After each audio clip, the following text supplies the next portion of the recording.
Goldfinger by Ian Fleming. This book bears a dedication to my gentle reader, William Plumer. Goldfinger said, "Mr. Bond, they have a saying in Chicago. Once is happenstance, twice is coincidence. The third time, it's enemy action." Part 1. Happenstance. Chapter 1. Reflections in a Double Bourbon. James Bond, with 2 double bourbons inside him, sat in the final departure lounge of Miami Airport and thought about life and death. It was part of his profession to kill people. He had never liked doing it, and when he had to kill, he did it as well as he knew how, and forgot about it. As a secret agent who held the rare 00 prefix, the license to kill in the Secret Service, it was his duty to be as cool about death as a surgeon. If it happened, it happened. Regret was unprofessional. Worse, it was death watch beetle in the soul. And yet there had been something curiously impressive about the death of the Mexican. It wasn't that he hadn't deserved to die. He was an evil man, a man they call in Mexico a capungo. A capungo is a bandit who will kill for as little as 40 pesos, which is about 25 shillings, though probably he had been paid more to attempt the killing of Bond, and from the look of him he had been an instrument of pain and misery all his life. Yes, it had certainly been time for him to die. But when Bond had killed him, less than 24 hours before, life had gone out of the body so quickly, so utterly, that Bond had almost seen it come out of his mouth, as it does in the shape of a bird in Haitian primitives. What an extraordinary difference there was between a body full of person and a body that was empty. Now there is someone. Now there is no one. This had been a Mexican, with a name and an address, an employment card, and perhaps a driving license. Then something had gone out of him, out of the envelope of flesh and cheap clothes, and had left him an empty paper bag waiting for the dust cart.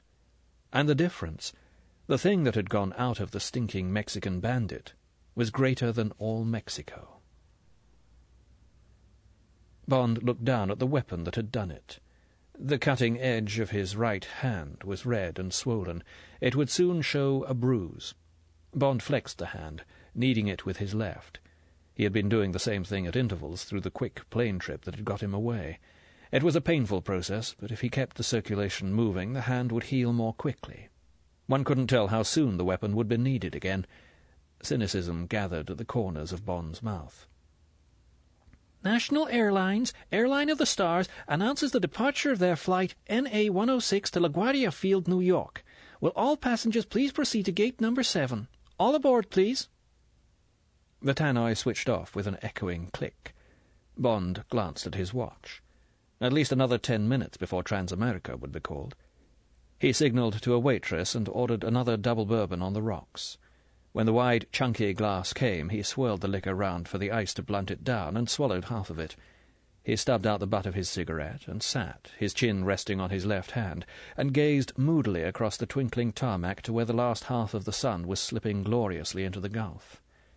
The death of the Mexican had been the finishing touch to a bad assignment, one of the worst, squalid, dangerous, and without any redeeming feature except that it had got him away from headquarters. A big man in Mexico had some poppy fields. The flowers were not for decoration. They were broken down for opium, which was sold quickly and comparatively cheaply by the waiters at a small cafe in Mexico City called the Madre de Cacao. The Madre de Cacao had plenty of protection. If you needed opium, you walked in and ordered what you wanted with your drink. You paid for your drink at the case, and the man at the case told you how many noughts to add to your bill. It was an orderly commerce of no concern to anyone outside Mexico. Then, far away in England, the government, urged on by the United Nations drive against drug smuggling, announced that heroin would be banned in Britain. There was alarm in Soho, and also among respectable doctors who wanted to save their patients' agony. Prohibition is the trigger of crime. Very soon the routine smuggling channels from China, Turkey, and Italy were run almost dry by the illicit stockpiling in England. In Mexico City, a pleasant-spoken import and export merchant called Blackwell, had a sister in England who was a heroin addict. He loved her, and was sorry for her, and when she wrote that she would die if someone didn't help, he believed that she wrote the truth and set about investigating the illicit dope traffic in Mexico. In due course, through friends and friends of friends, he got to the Madre de Cacao, and on from there to the big Mexican grower. In the process he came to know about the economics of the trade, and he decided that if he could make a fortune, and at the same time help suffering humanity, he had found the secret of life. Blackwell's business was in fertilizers. He had a warehouse and a small plant, and a staff of 3 for soil testing and plant research. It was easy to persuade the big Mexican that, behind this respectable front, Blackwell's team could busy itself extracting heroin from opium. Carriage to England was swiftly arranged by the Mexican. For the equivalent of £1,000 a trip, every month one of the diplomatic couriers of the Ministry of Foreign Affairs carried an extra suitcase to London. The price was reasonable. The contents of the suitcase, after the Mexican had deposited it at the Victoria Station left luggage office, and had mailed the ticket to a man called Schwab, care of Books and Picks Limited, WC1, were worth £20,000. Unfortunately, Schwab was a bad man, unconcerned with suffering humanity. He had the idea that if American juvenile delinquents could consume millions of dollars worth of heroin every year, so could their teddy boy and girl cousins. In 2 rooms in Pimlico, his staff watered the heroin with stomach powder and sent it on its way to the dance halls and amusement arcades. Schwab had already made a fortune when the CID Ghost Squad got on to him. Scotland Yard decided to let him make a little more money while they investigated the source of his supply. They put a close tail on Schwab, and in due course were led to Victoria Station and thence to the Mexican courier. At that stage, since a foreign country was concerned, the Secret Service had to be called in, and Bond was ordered to find out where the courier got his supplies, and to destroy the channel at source. Bond did as he was told. He flew to Mexico City and quickly got to the Madre de Cacao. Thence, posing as a buyer for the London traffic, he got back to the big Mexican. The Mexican received him amiably and referred him to Blackwell. Bond had rather taken to Blackwell. He knew nothing about Blackwell's sister, but the man was obviously an amateur, and his bitterness about the heroin ban in England rang true. Bond broke into his warehouse one night and left a thermite bomb. He then went and sat in a cafe a mile away and watched the flames leap above the horizon of rooftops and listened to the silver cascade of the fire brigade bells. The next morning he telephoned Blackwell. He stretched a handkerchief across the mouthpiece and spoke through it. "Sorry you lost your business last night. I'm afraid your insurance won't cover those stocks of soil you were researching." "Who's that? Who's speaking?" "I'm from England. That stuff of yours has killed quite a lot of young people over there, damaged a lot of others. Santos won't be coming to England any more with his diplomatic bag. Schwab will be in jail by tonight. That fellow Bond you've been seeing, he won't get out of the net either. The police are after him now." Frightened words came back down the line. "All right, but just don't do it again. Stick to fertilizers." Bond hung up. Blackwell wouldn't have had the wits. It was obviously the big Mexican who had seen through the false trail. Bond had taken the precaution to move his hotel, but that night, as he walked home after a last drink at the Copacabana, a man suddenly stood in his way. The man wore a dirty white linen suit and a chauffeur's white cap that was too big for his head. There were deep blue shadows under Aztec cheekbones. In one corner of the slash of a mouth there was a toothpick, and in the other a cigarette. The eyes were bright pinpricks of marijuana. "You like a woman? Make a jig-a-jig?" "No." "Coloured girl? Fine jungle tale?" "No." "Maybe pictures?" The gesture of the hand slipping into the coat was so well known to Bond, so full of old dangers, that when the hand flashed out and the long silver finger went for his throat, Bond was on balance and ready for it. Almost automatically, Bond went into the parry defence against underhand thrust out of the book. His right arm cut across, his body swivelling with it. The 2 forearms met midway between the 2 bodies, banging the Mexican's knife arm off target and opening his guard for a crashing short-arm chin jab with Bond's left. Bond's stiff, locked wrist had not travelled far, perhaps 2 feet, but the heel of his palm, with fingers spread for rigidity, had come up and under the man's chin with terrific force. The blow almost lifted the man off the sidewalk. Perhaps it had been that blow that had killed the Mexican, broken his neck, but as he staggered back on his way to the ground, Bond had drawn back his right hand and slashed sideways at the taut, offered throat. It was the deadly hand-edge blow to the Adam's apple, delivered with the fingers locked into a blade, that had been the standby of the commandos. If the Mexican was still alive, he was certainly dead before he hit the ground. Bond stood for a moment, his chest heaving, and looked at the crumpled pile of cheap clothes flung down in the dust. He glanced up and down the street. There was no one. Some cars passed. Others had perhaps passed during the fight, but it had been in the shadows. Bond knelt down beside the body. There was no pulse. Already the eyes that had been so bright with marijuana were glazing. The house in which the Mexican had lived was empty. The tenant had left. Bond picked up the body and laid it against a wall in deeper shadow. He brushed his hands down his clothes, felt to see if his tie was straight, and went on to his hotel. At dawn, Bond had got up and shaved and driven to the airport, where he took the first plane out of Mexico. It happened to be going to Caracas. Bond flew to Caracas and hung about in the transit lounge until there was a plane for Miami, a Trans-America Constellation that would take him on that same evening to New York.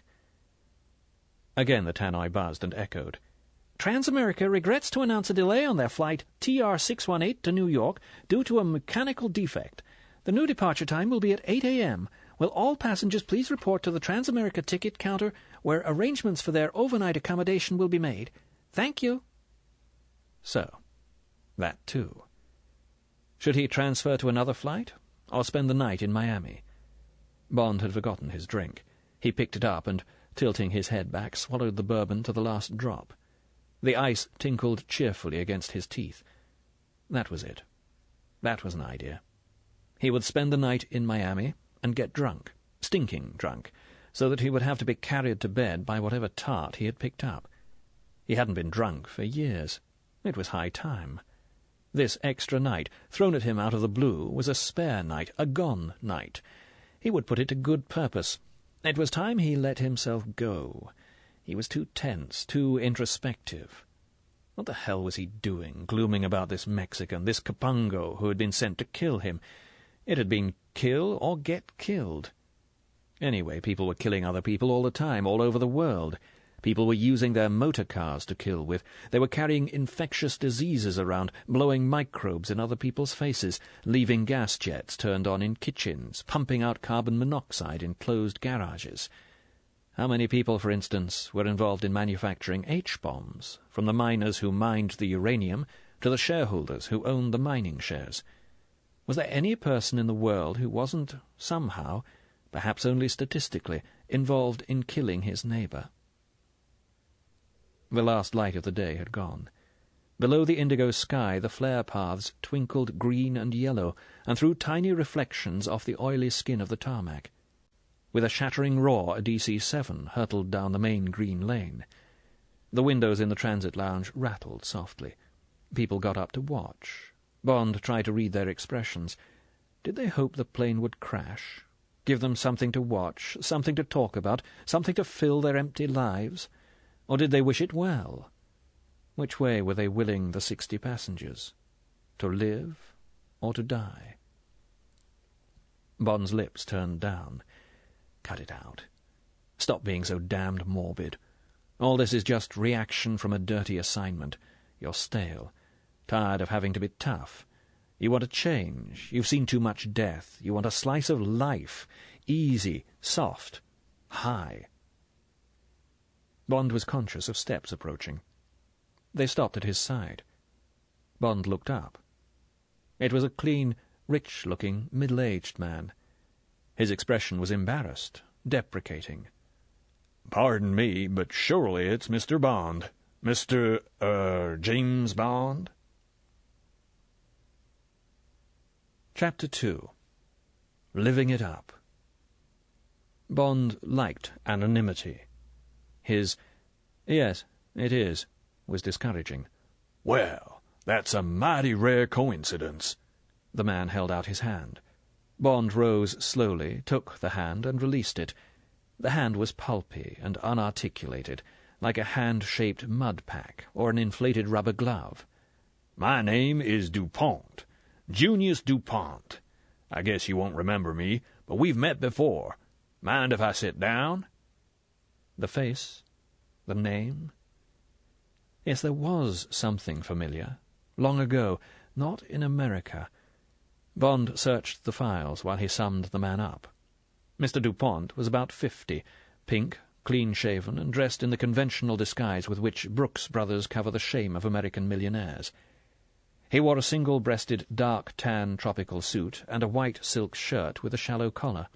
The rolled ends of the collar were joined by a gold safety pin beneath the knot of a narrow dark red and blue striped tie that fractionally wasn't the Brigade of Guards. The cuffs of the shirt protruded half an inch below the cuffs of the coat, and showed cabochon crystal links containing miniature trout flies. The socks were charcoal grey silk, and the shoes were old and polished mahogany and hinted peel. The man carried a dark, narrow-brimmed straw Homburg with a wide claret ribbon. Mr. DuPont sat down opposite Bond and produced cigarettes and a plain gold Zippo lighter. Bond noticed that he was sweating slightly. He decided that Mr. DuPont was what he appeared to be, a very rich American, mildly embarrassed. He knew he had seen him before, but he had no idea where or when. "Smoke?" "Thank you." It was a parliament. Bond affected not to notice the offered lighter. He disliked held-out lighters. He picked up his own and lit the cigarette. "France, 51, Royal Les Yeux." Mr. DuPont looked eagerly at Bond. "That casino. Ethel, that's Mrs. DuPont, and me were next to you at the table the night you had the big game with the Frenchman." Bond's memory raced back. Yes, of course.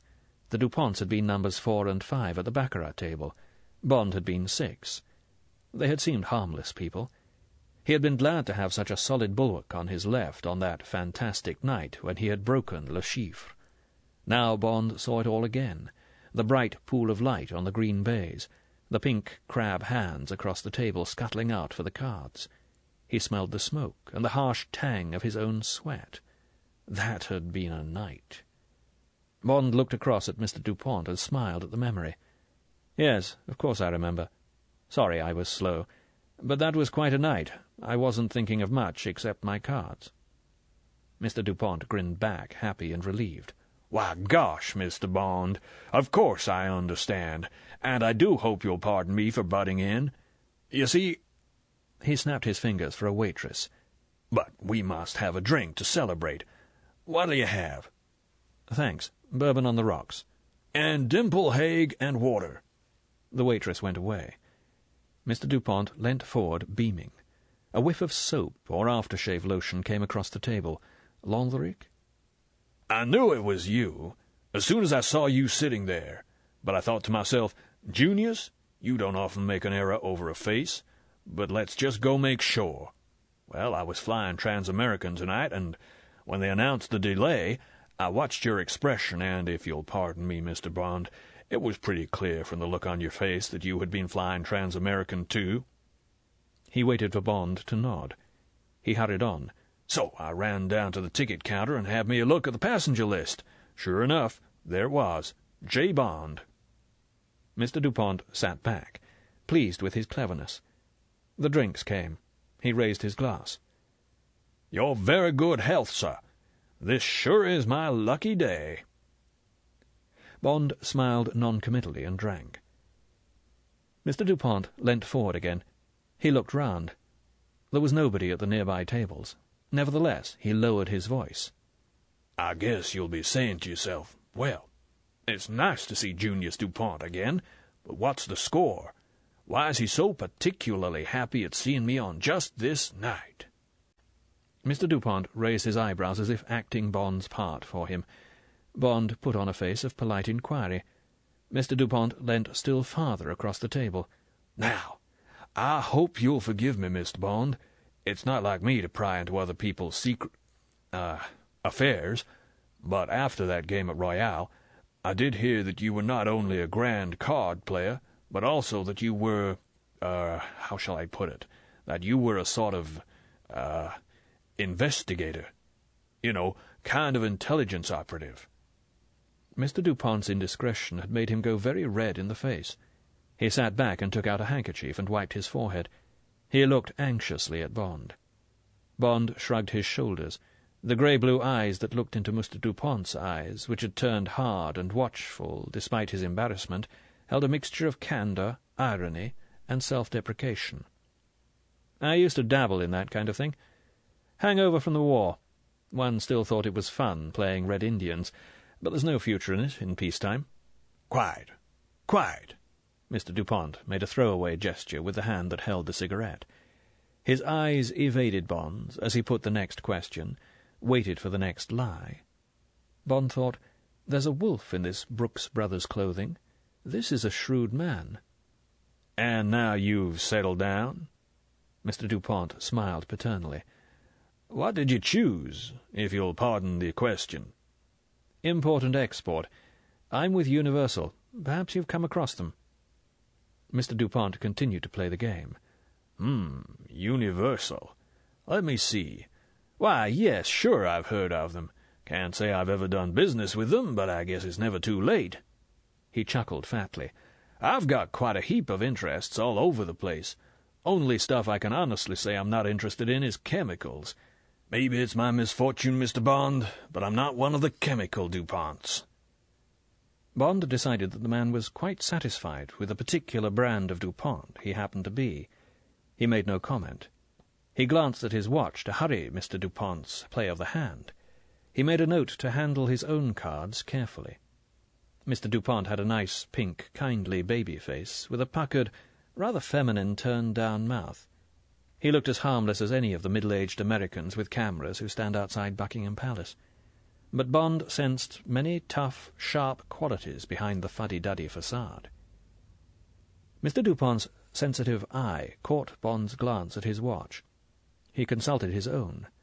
"My, oh my! 7 o'clock, and here I've been talking away without coming to the point. Now, see here, Mr. Bond, I've got me a problem on which I'd greatly appreciate your guidance. If you can spare me the time, and if you were counting on stopping over in Miami tonight, I'd reckon it a real favor if you'd allow me to be your host." Mr. Dupont held up his hand. "Now, I think I can promise to make you comfortable. So happens I own a piece of the Floridiana.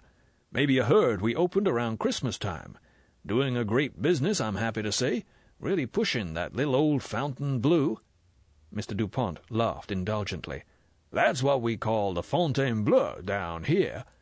Now, what do you say, Mr. Bond? You shall have the best suite, even if it means putting some good-paying customers out on the sidewalk. And you be doing me a real favor." Mr. Dupont looked imploring. Bond had already decided to accept, blind. Whatever Mr. Dupont's problem, blackmail, gangsters, women, it would be some typical form of rich man's worry. Here was a slice of the easy life he had been asking for. Take it. Bond started to say something politely deprecating. Mr. Dupont interrupted. "Please, please, Mr. Bond. And believe me, I'm grateful. Very grateful indeed." He snapped his fingers for the waitress. When she came, he turned away from Bond and settled the bill out of Bond's sight. Like many very rich men, he considered that showing his money, letting someone see how much he tipped, amounted to indecent exposure. He thrust his roll back into his trousers pocket — the hip pocket is not the place among the rich — and took Bond by the arm. He sensed Bond's resistance to the contact and removed his hand. They went down the stairs to the main hall. "Now, let's just straighten out your reservation." Mr. Dupont headed for the Transamerica ticket counter. In a few curt phrases, Mr. Dupont showed his power and efficiency in his American realm. "Yes, Mr. Dupont. Surely, Mr. Dupont. I'll take care of that, Mr. Dupont." Outside, a gleaming Chrysler Imperial sighed up to the curb. A tough-looking chauffeur in a biscuit-coloured uniform hurried to open the door. Bond stepped in and settled down in the soft upholstery. The interior of the car was deliciously cool, almost cold. The Trans-American representative bustled out with Bond's suitcase, handed it to the chauffeur, and with a half-bow went back into the terminal. "Bill's on the beach," said Mr. Dupont to the chauffeur, and the big car slid away through the crowded parking lots and out onto the parkway. Mr. Dupont settled back. "Hope you like stone crabs, Mr. Bond. Ever tried them?" Bond said he had, that he liked them very much. Mr. Dupont talked about Bill's on the beach and about the relative merits of Stone and Alaska crab meat, while the Chrysler Imperial sped through downtown Miami, along Biscayne Boulevard and across Biscayne Bay by the Douglas MacArthur Causeway. Bond made appropriate comments, letting himself be carried along on the gracious stream of speed and comfort and rich small talk. They drew up at a white-painted mock Regency frontage in clapboard and stucco. A scrawl of pink neon said, "Bill's on the beach." While Bond got out, Mr. Dupont gave his instructions to the chauffeur. Bond heard the words, "The Aloha Suite," and "If there's any trouble, tell Mr. Fairley to call me here, right?" They went up the steps. Inside, the big room was decorated in white, with pink muslin swags over the windows. There were pink lights on the tables. The restaurant was crowded with sunburned people in expensive tropical get-ups, brilliant garish shirts, jangling gold bangles, dark glasses with jewelled rims, cute native straw hats. There was a confusion of scents. The wry smell of bodies that had been all day in the sun came through. Bill, a pansified Italian, hurried towards them. "Why, Mr. Dupont, it is a pleasure, sir. Little crowded tonight. Soon fix you up. Please, this way, please." Holding a large leather-bound menu above his head, the man weaved his way between the diners to the best table in the room, a corner table for 6. He pulled out 2 chairs, snapped his fingers for the maître d'hôtel and the wine-waiter, spread 2 menus in front of them, exchanged compliments with Mr. Dupont, and left them. Mr. Dupont slapped his menu shut. He said to Bond, "Now, why don't you just leave this to me? If there's anything you don't like, send it back." And to the head waiter, "Stone crabs, not frozen, fresh, melted butter, thick toast, right?" "Very good, Mr. Dupont." The wine-waiter, washing his hands, took the waiter's place. 2 pints of pink champagne, the Pommery 50, silver tankards, right?" "Very good, Mr. Dupont. A cocktail to start?" Mr. Dupont turned to Bond. He smiled and raised his eyebrows. Bond said, "Vodka martini, please, with a slice of lemon peel." "Make it 2, said Mr. Dupont. "Doubles."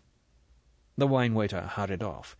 Mr. Dupont sat back and produced his cigarettes and lighter. He looked round the room, answered 1 or 2 waves with a smile and a lift of the hand, and glanced at the neighbouring tables. He edged his chair nearer to Bond's. "Can't help the noise, I'm afraid," he said apologetically. "Only come here for the crabs. They're out of this world. Hope you're not allergic to them. Once brought a girl here and fed her crabs, and her lips swelled up like cycle tires." Bond was amused at the change in Mr. Dupont. This racy talk, the authority of manner once Mr. Dupont thought he had got Bond on the hook, on his payroll. He was a different man from the shy, embarrassed suitor who had solicited Bond at the airport. What did Mr. Dupont want from Bond? It would be coming any minute now. The proposition. Bond said, "I haven't got any allergies." "Good, good." There was a pause. Mr. Dupont snapped the lid of his lighter up and down several times. He realized he was making an irritating noise and pushed it away from him. He made up his mind. He said, speaking at his hands on the table in front of him, "You ever play canasta, Mr. Bond?" "Yes, it's a good game. I like it." "Two-handed canasta?" "I have done. It's not so much fun. If you don't make a fool of yourself, if neither of you do, it tends to even out. Law of averages in the cards, no chance of making much difference in the play." Mr. Dupont nodded emphatically. "Just so. That's what I've said to myself. Over 100 games or so, 2 equal players will end up equal. Not such a good game as gin or Oklahoma, but in a way that's just what I like about it. You pass the time, you handle plenty of cards, you have your ups and downs, no one gets hurt. Right?" Bond nodded. The martinis came. Mr. Dupont said to the wine-waiter, "Bring 2 more in 10 minutes." They drank. Mr. Dupont turned and faced Bond. His face was petulant, crumpled. He said, "What would you say, Mr. Bond, if I told you I'd lost $25,000 in a week playing two-handed canasta?" Bond was about to reply. Mr. Dupont held up his hand. "And mark you, I'm a good card player, member of the Regency Club, play a lot with people like Charlie Gorin, Johnny Crawford, at bridge, that is. But what I mean, I know my way around to the card table." Mr. Dupont probed Bond's eyes. "If you've been playing with the same man all the time, you've been cheated." "Exactly." Mr. Dupont slapped the tablecloth. He sat back. "Exactly. That's what I said to myself after I lost. Lost for 4 whole days. So I said to myself, this bastard is cheating me, and by golly, I'll find out how he does it and have him hounded out of Miami. So I doubled the stakes and then doubled them again. He was quite happy about it, and I watched every card he played, every movement. Nothing.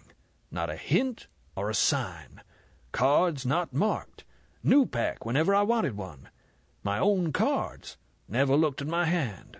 Couldn't, as I always sat dead opposite him, no kibitzer to tip him off. And he just went on winning and winning. Won again this morning, and again this afternoon. Finally I got so mad at the game, I didn't show it, mind you. Bond might think he had not been a sport. I paid up politely, but without telling this guy, I just packed my bag and got me to the airport, and booked on the first plane to New York. Think of that." Mr. Dupont threw up his hands. "Running away. But 25 grand is 25 grand. I could see it getting to 50, 100. And I just couldn't stand another of these damned games, and I couldn't stand not being able to catch this guy out. So I took off. What do you think of that? Me, Junius Dupont, throwing in the towel because I couldn't take the licking any more." Bond grunted sympathetically. The second round of drinks came. Bond was mildly interested. He was always interested in anything to do with cards. He could see the scene, the two men playing, and the one man quietly shuffling and dealing away and marking up his score, while the other was always throwing his cards into the middle of the table with a gesture of controlled disgust. Mr. Dupont was obviously being cheated. How? Bond said, "$25,000's a lot of money. What stakes were you playing?" Mr. Dupont looked sheepish. "Quarter a point, then 50 cents, then $1. Pretty high, I guess, with the games averaging around 2,000 points. Even at a quarter, that makes $500 a game. At $1 a point, if you go on losing, it's murder." "You must have won sometimes." "Oh, sure, but somehow, just as I'd got the SOB all set for a killing, he put down as many of his cards as he could meld. Got out of the bag. Sure, I won some small change, but only when he needed 120 to go down, and I'd got all the wild cards. But you know how it is with canasta. You have to discard right. You lay traps to make the other guy hand you the pack. Well, darn it, he seemed to be psychic. Whenever I laid a trap, he'd dodge it, and almost every time he laid one for me, I'd fall into it. As for giving me the pack, why, he'd choose the damnedest cards when he was pushed, discard singletons, aces, God knows what, and always get away with it. It was just as if he knew every card in my hand." "Any mirrors in the room?" "Heck, no, he always played outdoors. He said he wanted to get himself a sunburn. Certainly did that, red as a lobster. He'd only play in the mornings and afternoons. Said if he played in the evening, he couldn't get to sleep." "Who is this man, anyway? What's his name?" "Goldfinger." "First name?" "Auric. That means golden, doesn't it? He certainly is that. Got flaming red hair." "Nationality?" "You won't believe it, but he's a Britisher, domiciled in Nassau. You'd think he'd be a Jew from the name, but he doesn't look it. We're restricted at the Floridiana. Wouldn't have got in if he had been. Nassavian passport. Age 42, unmarried. Profession, broker. Got all this from his passport. Had me a peek via the house detective when I started to play with him." "What sort of broker?" Dupont smiled grimly. "I asked him. He said, 'Oh, anything that comes along.' Evasive sort of fellow. Clams up if you ask him a direct question. Talks away quite pleasantly about nothing at all." "What's he worth?" "Ha! said Mr. Dupont explosively. "That's the damnedest thing. He's loaded, but loaded. I got my bank to check with Nassau. He's lousy with it. Millionaires are a dime a dozen in Nassau, but he's rated either first or second among them. Seems he keeps his money in gold bars. Shifts them around the world a lot to get the benefit of changes in the gold price. Acts like a damn federal bank. Doesn't trust currencies. Can't say he's wrong in that. Seeing how he's one of the richest men in the world, there must be something to his system. But the point is, if he's as rich as that, what the hell does he want to take a lousy 25 grand off me for?" A bustle of waiters round their table saved Bond having to think up a reply. With ceremony, a wide silver dish of crabs, big ones, their shells and claws broken, was placed in the middle of the table. A silver sauce-boat brimming with melted butter and a long rack of toast was put beside each of their plates. The tankards of champagne frothed pink. Finally, with an oily smirk, the head waiter came behind their chairs and, in turn, tied round their necks long white silken bibs that reached down to the lap. Bond was reminded of Charles Lawton playing Henry VIII. But neither Mr. Dupont nor the neighbouring diners seemed surprised at the hoggish display. Mr. Dupont, with a gleeful "Every man for himself," raked several hunks of crab onto his plate, doused them liberally in melted butter, and dug in. Bond followed suit and proceeded to eat, or rather devour, the most delicious meal he had had in his life. The meat of the stone crabs was the tenderest, sweetest shellfish he had ever tasted. It was perfectly set off by the dry toast and slightly burned taste of the melted butter. The champagne seemed to have the faintest scent of strawberries. It was ice-cold. After each helping of crab, the champagne cleaned the palate for the next. They ate steadily and with absorption, and hardly exchanged a word until the dish was cleared. With a slight belch, Mr. Dupont for the last time wiped butter off his chin with his silken bib and sat back. His face was flushed. He looked proudly at Bond.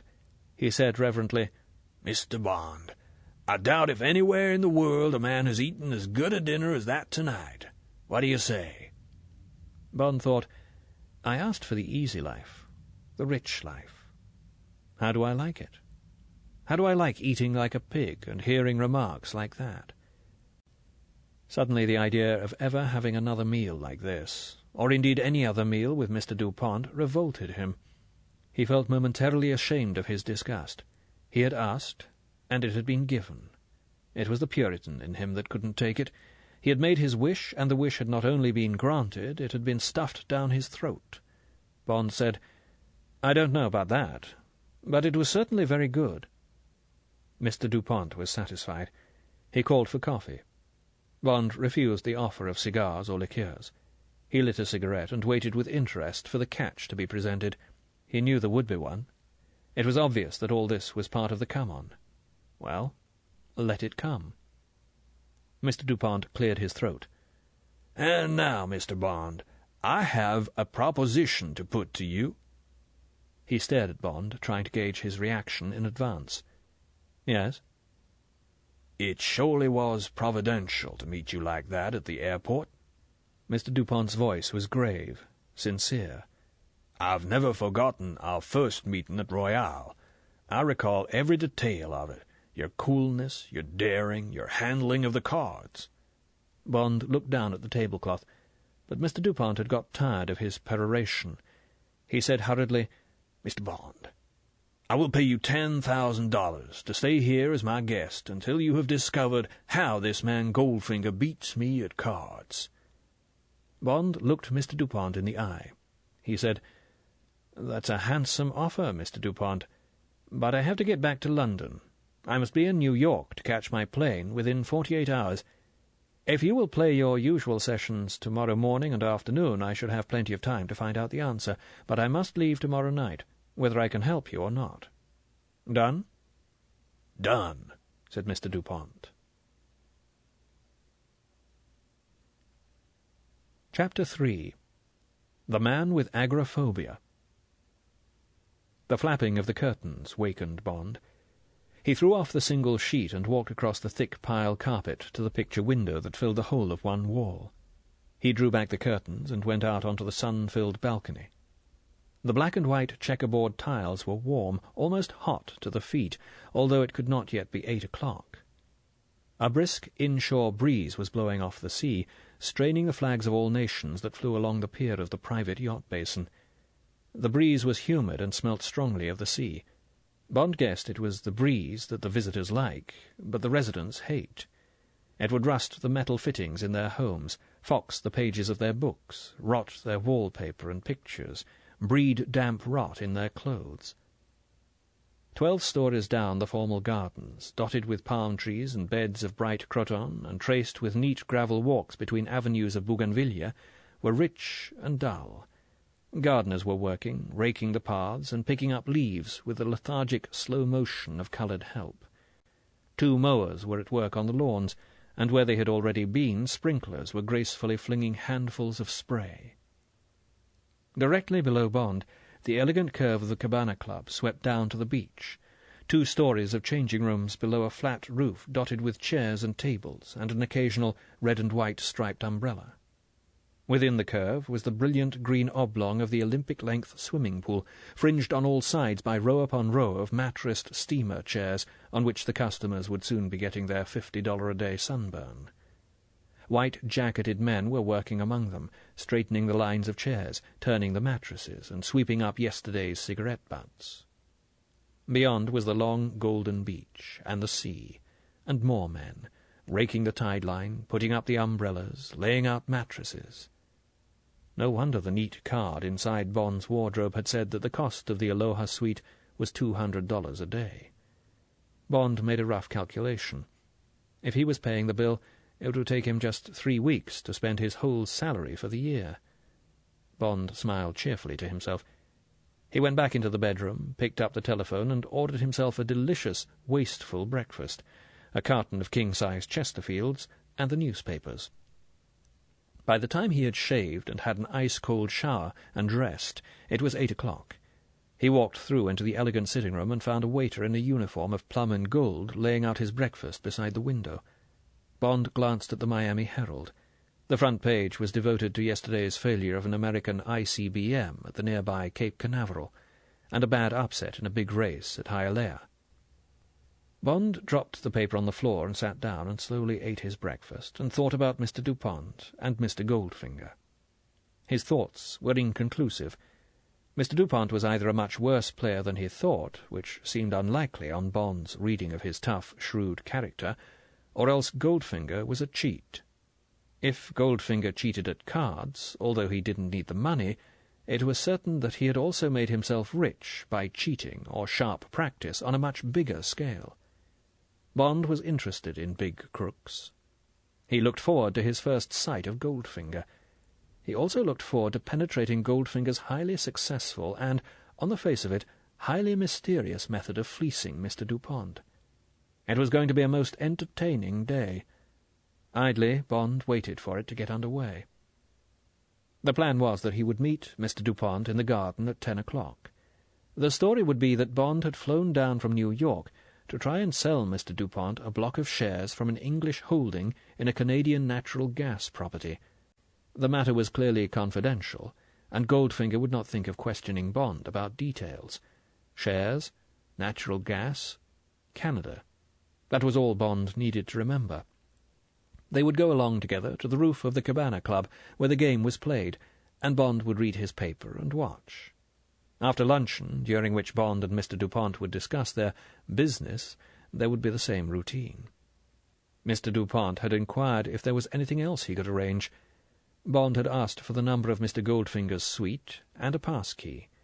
He had explained that if Goldfinger was any kind of a professional card sharp, or even an expert amateur, he would travel with the usual tools of the trade, marked and shaved cards, the apparatus for the short-arm delivery, and so forth. Mr. Dupont had said he would give Bond the key when they met in the garden. He would have no difficulty getting one from the manager. After breakfast, Bond relaxed and gazed into the middle distance of the sea. He was not keyed up by the job on hand, only interested and amused. It was just the kind of job he had needed to clear his palate after Mexico. At 9:30, Bond left his suite and wandered along the corridors of his floor, getting lost on his way to the elevator in order to reconnoitre the layout of the hotel. Then, having met the same maid twice, he asked his way and went down in the elevator and moved among the scattering of early risers through the Pineapple shopping arcade. He glanced into the Bamboo coffee shop, the Rendezvous bar, the La Tropicala dining room, the Kitty Cat Club for children, and the Boom Boom Nightery. He then went purposefully out into the garden. Mr. Dupont, now dressed for the beach by Abercrombie & Fitch, gave him the pass-key to Goldfinger's suite. They sauntered over to the Cabana Club and climbed the 2 short flights of stairs to the top deck. Bond's first view of Mr. Goldfinger was startling. At the far corner of the roof, just below the cliff of the hotel, a man was lying back with his legs up on a steamer chair. He was wearing nothing but a yellow satin bikini slip, dark glasses, and a pair of wide tin wings under his chin. The wings, which appeared to fit round his neck, stretched out across his shoulders and beyond them, and then curved up slightly to rounded tips. Bond said, "What the hell's he wearing round his neck?" "You never seen one of those?" Mr. Dupont was surprised. "That's a gadget to help your tan. Polished tin. Reflects the sun up under your chin and behind the ears, the bits that wouldn't normally catch the sun." "Well, well," said Bond. When they were a few yards from the reclining figure, Mr. Dupont called out cheerfully, in what seemed to Bond an over-loud voice, "Hi there!" Mr. Goldfinger did not stir. Mr. Dupont said in his normal voice, "He's very deaf." They were now at Mr. Goldfinger's feet. Mr. Dupont repeated his hail. Mr. Goldfinger sat up sharply. He removed his dark glasses. "Why, hello there." He unhitched the wings from round his neck, put them carefully on the ground beside him, and got heavily to his feet. He looked at Bond with slow, inquiring eyes. "Like you to meet Mr. Bond, James Bond, friend of mine from New York, countryman of yours. Come down to try and talk me into a bit of business." Mr. Goldfinger held out a hand. "Pleased to meet you, Mr. Bomb." Bond took the hand. It was hard and dry. There was the briefest pressure, and it was withdrawn. For an instant Mr. Goldfinger's pale, china-blue eyes opened wide and stared hard at Bond. They stared right through his face to the back of his skull. Then the lids drooped, the shutter closed over the X-ray, and Mr. Goldfinger took the exposed plate and slipped it away in his filing system. "So, no game today?" The voice was flat, colourless. The words were more of a statement than a question. "What do you mean, no game?" shouted Mr. Dupont boisterously. "You weren't thinking I'd let you hang on to my money? Got to get it back, or I shan't be able to leave this darned hotel." Mr. Dupont chuckled richly.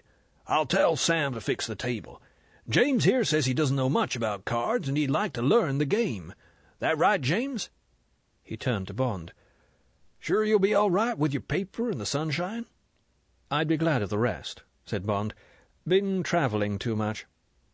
Again the eyes bored into Bond, and then drooped. "I'll get some clothes on. I had intended to have a golf lesson this afternoon from Mr. Armour at the Boca Raton, but cards have priority among my hobbies. My tendency to uncock the wrists too early with the mid-irons will have to wait." The eyes rested incuriously on Bond. "You play golf, Mr. Bomb?" Bond raised his voice. "Occasionally, when I'm in England." "And where do you play?" "Huntercombe." "Ah, a pleasant little course. I have recently joined the Royal St. Mark's. Sandwich is close to one of my business interests. You know it?" "I have played there." "What is your handicap?" 9. "That is a coincidence. So is mine. We must have a game one day." Mr. Goldfinger bent down and picked up his tin wings. He said to Mr. Dupont, "I will be with you in 5 minutes." He walked slowly off towards the stairs. Bond was amused. This social sniffing at him had been done with just the right casual touch of the tycoon who didn't really care if Bond was alive or dead, but, since he was there and alive, might as well place him in an approximate category. Mr. Dupont gave instructions to a steward in a white coat. 2 others were already setting up a card table. Bond walked to the rail that surrounded the roof and looked down into the garden, reflecting on Mr. Goldfinger. He was impressed. Mr. Goldfinger was one of the most relaxed men Bond had ever met. It showed in the economy of his movement, of his speech, of his expressions.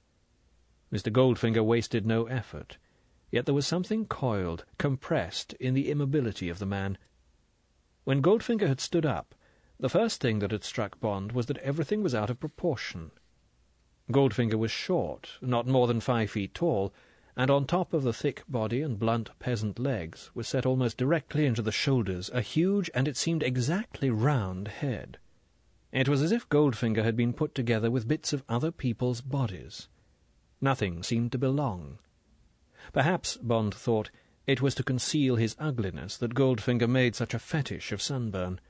Without the red-brown camouflage, the pale body would be grotesque. The face, under the cliff of crew-cut carroty hair, was as startling, without being as ugly, as the body. It was moon-shaped, without being moon-like. The forehead was fine and high, and the thin, sandy brows were level above the large, light-blue eyes, fringed with pale lashes. The nose was fleshily aquiline, between high cheekbones and cheeks that were more muscular than fat. The mouth was thin and dead straight, but beautifully drawn. The chin and jaws were firm and glinted with health. To sum up, thought Bond, it was the face of a thinker, perhaps a scientist, who was ruthless, sensual, stoical, and tough. An odd combination. What else could he guess? Bond always mistrusted short men. They grew up from childhood with an inferiority complex. All their lives they would strive to be big, bigger than the others who had teased them as a child. Napoleon had been short, and Hitler. It was the short men that caused all the trouble in the world. And what about a misshapen short man with red hair and a bizarre face? That might add up to a really formidable misfit. One could certainly feel the repressions. There was a powerhouse of vitality humming in the man that suggested that if one stuck an electric bulb into Goldfinger's mouth, it would light up. Bond smiled at the thought. Into what channels did Goldfinger release his vital force? Into getting rich? Into sex? Into power? Probably into all three. What could his history be? Today he might be an Englishman. What had he been born? Not a Jew, though there might be Jewish blood in him. Not a Latin or anything farther south. Not a Slav. Perhaps a German. No, a Balt. That's where he would have come from, one of the old Baltic provinces. Probably got away to escape the Russians. Goldfinger would have been warned, or his parents had smelled trouble and they had got him out in time. And what had happened then? How had he worked his way up to being one of the richest men in the world? One day it might be interesting to find out. For the time being, it would be enough to find out how he won at cards. "All set?" Mr. Dupont called to Goldfinger, who was coming across the roof towards the card table. With his clothes on, a comfortably fitting dark blue suit, a white shirt open at the neck, Goldfinger cut an almost passable figure.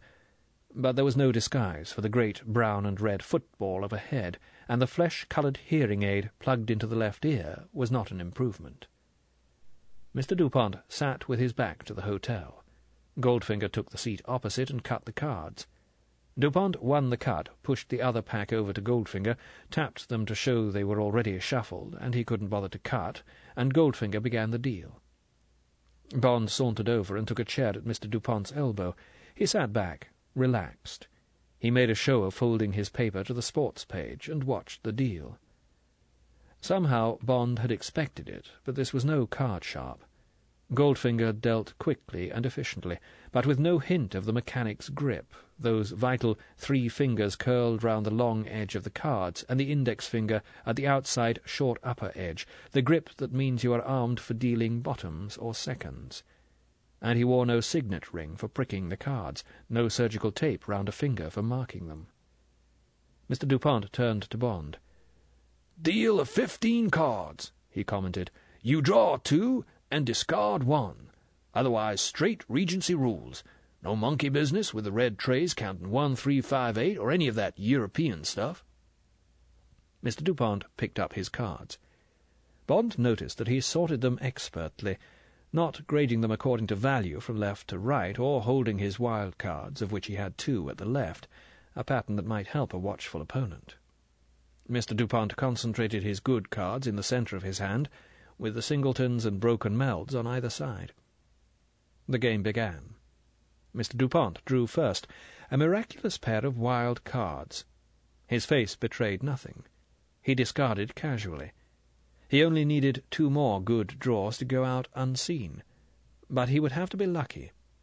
Drawing 2 cards doubles the chance of picking up what you want, but it also doubles the chance of picking up useless cards that will only clutter up your hand. Goldfinger played a more deliberate game, almost irritatingly slow. After drawing, he shuffled through his cards again and again before deciding on his discard. On the 3rd draw, Dupont had improved his hand to the extent that he now needed only 1 of 5 cards to go down and out, and catch his opponent with a handful of cards which would all count against him.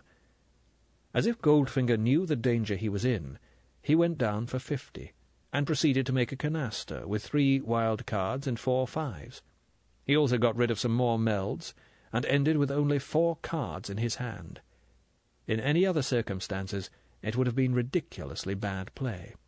As it was, he had made some 400 points instead of losing over 100, for on the next draw Mr. Dupont filled his hand, and, with most of the edge taken off his triumph by Goldfinger's escape, went down unseen with the necessary 2 canasters.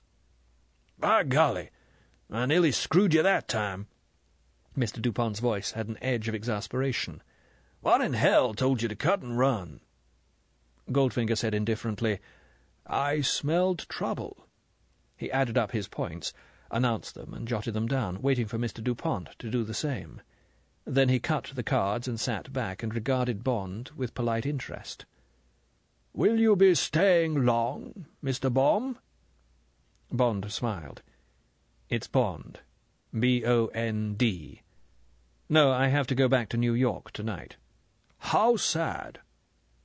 Goldfinger's mouth pursed in polite regret. He turned back to the cards, and the game went on. Bond picked up his paper and gazed unseeing at the baseball scores, while he listened to the quiet routine of the game. Goldfinger won that hand, and the next, and the next. He won the game. There was a difference of 1,500 points, $1,500 to Goldfinger. "There goes again." It was the plaintive voice of Mr. Dupont. Bond put down his paper. "Does he usually win?" "Usually?" The word was a snort. "He always wins." They cut again, and Goldfinger began to deal. Bond said, "Don't you cut for seats? I often find a change of seats helps the luck, hostage to fortune, and so on." Goldfinger paused in his deal. He bent his gaze gravely on Bond. "Unfortunately, Mr. Bond, that is not possible, or I could not play. As I explained to Mr. Dupont at our first game, I suffer from an obscure complaint, agoraphobia, the fear of open spaces. I cannot bear the open horizon. I must sit and face the hotel." The deal continued. "Oh, I'm so sorry." Bond's voice was grave, interested. "That's a very rare disability. I've always been able to understand claustrophobia, but not the other way round. How did it come about?" Goldfinger picked up his cards and began to arrange his hand. "I have no idea," he said equably. Bond got up. "Well, I think I'll stretch my legs for a bit, see what's going on in the pool." "You do just that," said Mr. Dupont jovially. "Just take it easy, James. Plenty of time to discuss business over lunch. I'll see if I can't dish it out to my friend Goldfinger this time instead of taking it. Be seeing you." Goldfinger didn't look up from his cards. Bond strolled down the roof, past the occasional splayed-out body, to the rail at the far end that overlooked the pool. For a time he stood and contemplated the ranks of pink and brown and white flesh laid out below him on the steamer chairs. The heavy scent of suntan oil came up to him. There were a few children and young people in the pool. A man, obviously a professional diver, perhaps the swimming instructor, stood on the high dive. He balanced on the balls of his feet, a muscled Greek god with golden hair. He bounced once, casually, and flew off and down, his arms held out like wings. Lazily they arrowed out to cleave the water for the body to pass through. The impact left only a brief turbulence. The diver jackknifed up again, shaking his head boyishly. There was a smattering of applause. The man trudged slowly down the pool, his head submerged, his shoulders moving with casual power. Bond thought, "Good luck to you. You won't be able to keep this up for more than another 5 or 6 years." High divers couldn't take it for long, the repeated shock to the skull. With ski jumping, which had the same shattering effect on the frame, high diving was the shortest-lived sport. Bond radioed to the diver. "Cash in quick. Get into films while the hair's still gold." Bond turned and looked back down the roof towards the 2 canasta players beneath the cliff of the hotel. So Goldfinger liked to face the hotel. Or was it that he liked Mr. Dupont to have his back to it? And why? Now, what was the number of Goldfinger's suite? Number 200, the Hawaii suite. Bond's, on the top floor, was 1200. So, all things being equal, Goldfinger's would be directly below Bond's on the 2nd floor, 20 yards or so above the roof of the Cabana Club, 20 yards from the card table. Bond counted down.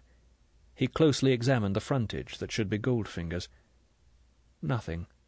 An empty sun balcony. An open door into the dark interior of the suite. Bond measured distances. Angles. Yes, that's how it might be. That's how it must be. Clever Mr. Goldfinger. Chapter 4. Over the Barrel.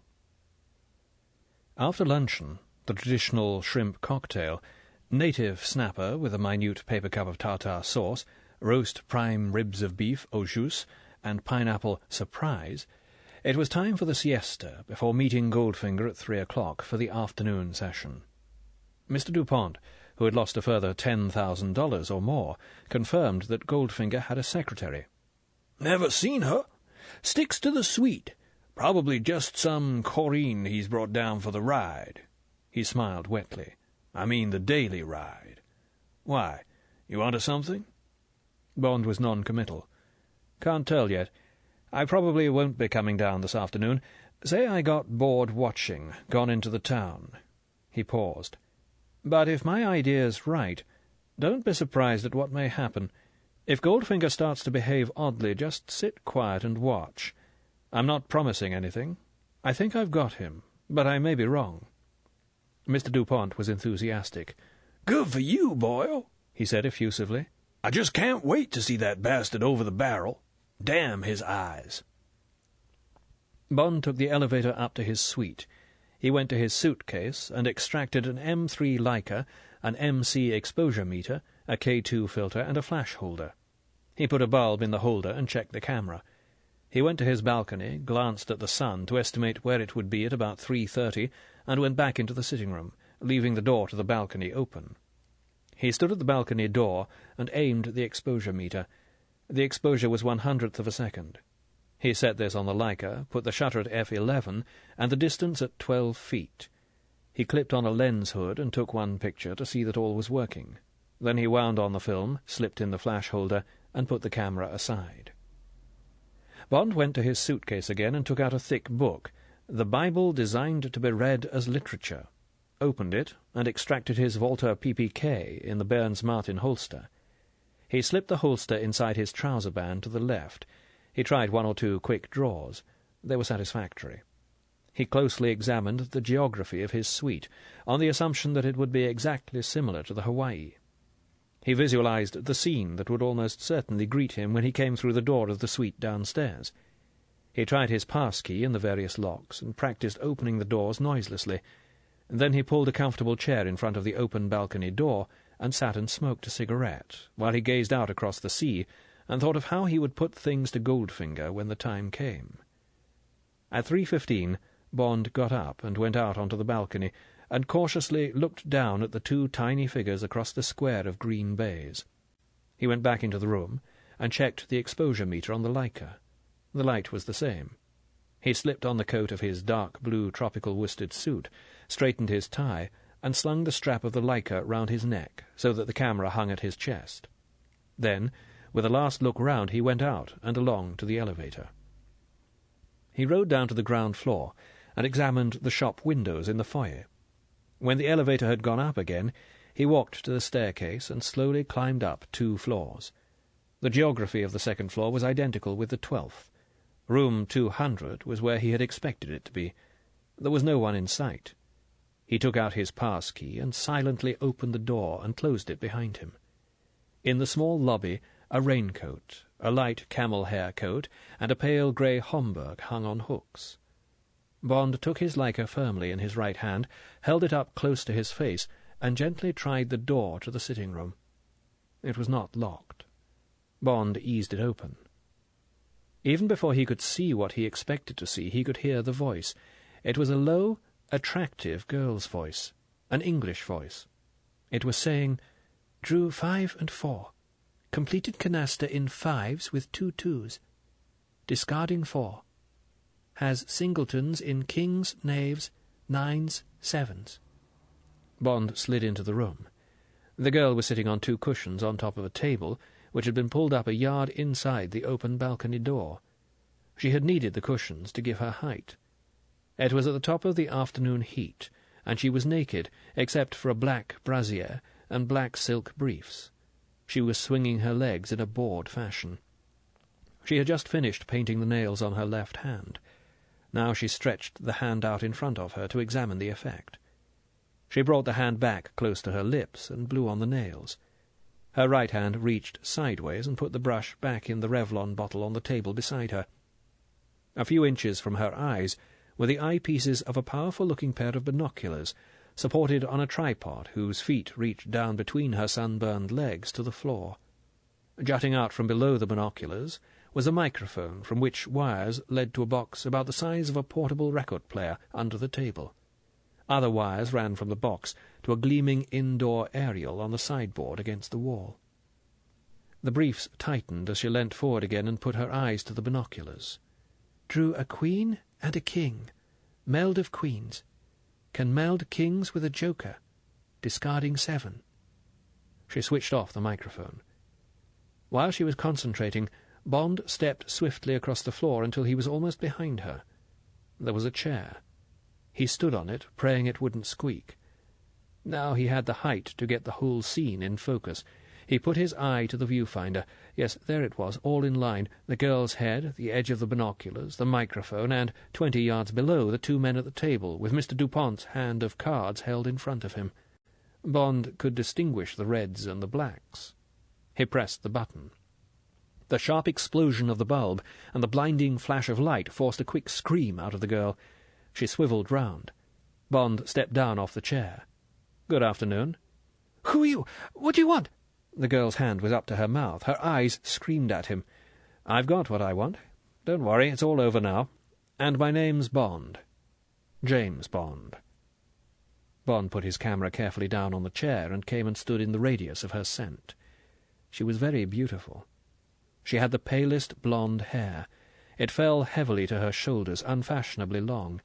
Her eyes were deep blue against a lightly sunburned skin, and her mouth was bold and generous, and would have a lovely smile. She stood up and took her hand away from her mouth. She was tall, perhaps 5'10", and her arms and legs looked firm as if she might be a swimmer. Her breasts thrust against the black silk of the brassiere. Some of the fear had gone out of her eyes. She said in a low voice, "What are you going to do?"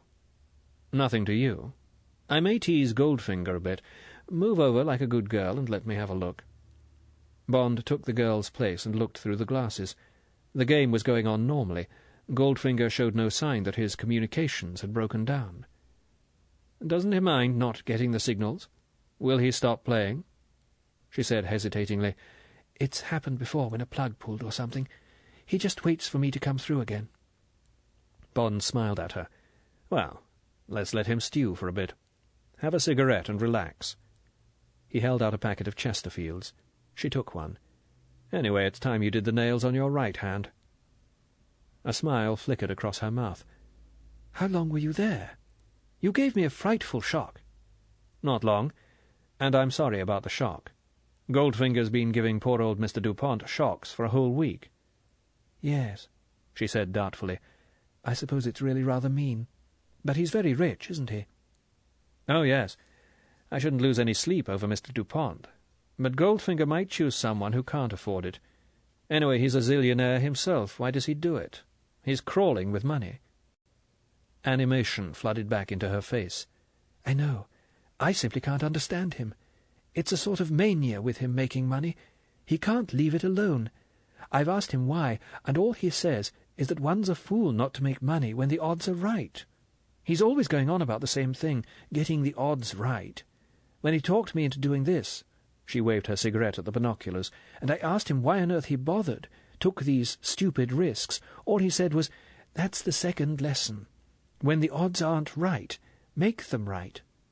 Bond said, "Well, it's lucky for him I'm not Pinkerton's, or the Miami Police Department." The girl shrugged her shoulders. "Oh, that wouldn't worry him. He'd just buy you off. He can buy anyone off. No one can resist gold." "What do you mean?" She said indifferently, "He always carries $1 million worth of gold about with him, except when he's going through the customs. Then he just carries a belt full of gold coins round his stomach. Otherwise it's in thin sheets in the bottom and sides of his suitcases. They're really gold suitcases, covered with leather." "They must weigh a ton." "He always travels by car, one with special springs, and his chauffeur is a huge man. He carries them. No one else touches them." "Why does he carry around all that gold?" "Just in case he needs it. He knows that gold will buy him anything he wants. It's all 24 carat. And anyway, he loves gold, really loves it, like people love jewels or stamps or... well," she smiled, "women." Bond smiled back. "Does he love you?" She blushed and said indignantly, "Certainly not." Then more reasonably, "Of course you can think anything you like, but really he doesn't. I mean, I think he likes people to think that that it's a question of love and all that, you know. He's not very prepossessing, and I suppose it's a question of, well, of vanity or something." "Yes, I see. So you're just a kind of secretary." "Companion," she corrected him. "I don't have to type or anything." She suddenly put her hand up to her mouth. "Oh, but I shouldn't be telling you all this. You won't tell him, will you? He'd fire me." Fright came into her eyes. "Or something. I don't know what he'd do. He's the sort of man who might do anything." "Of course I won't tell. But this can't be much of a life for you. Why do you do it?" She said tartly, £100 a week and all this," she waved at the room, "doesn't grow on trees. I save up. When I've saved enough, I shall go." Bond wondered if Goldfinger would let her. Wouldn't she know too much?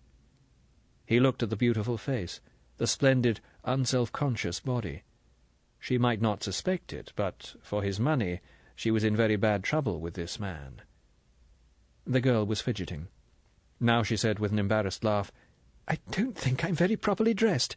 Can't I go and put something on over these?" Bond wasn't sure he could trust her. It wasn't he who was paying the £100 a week. He said airily, "You look fine. Just as respectable as those hundreds of people round the pool.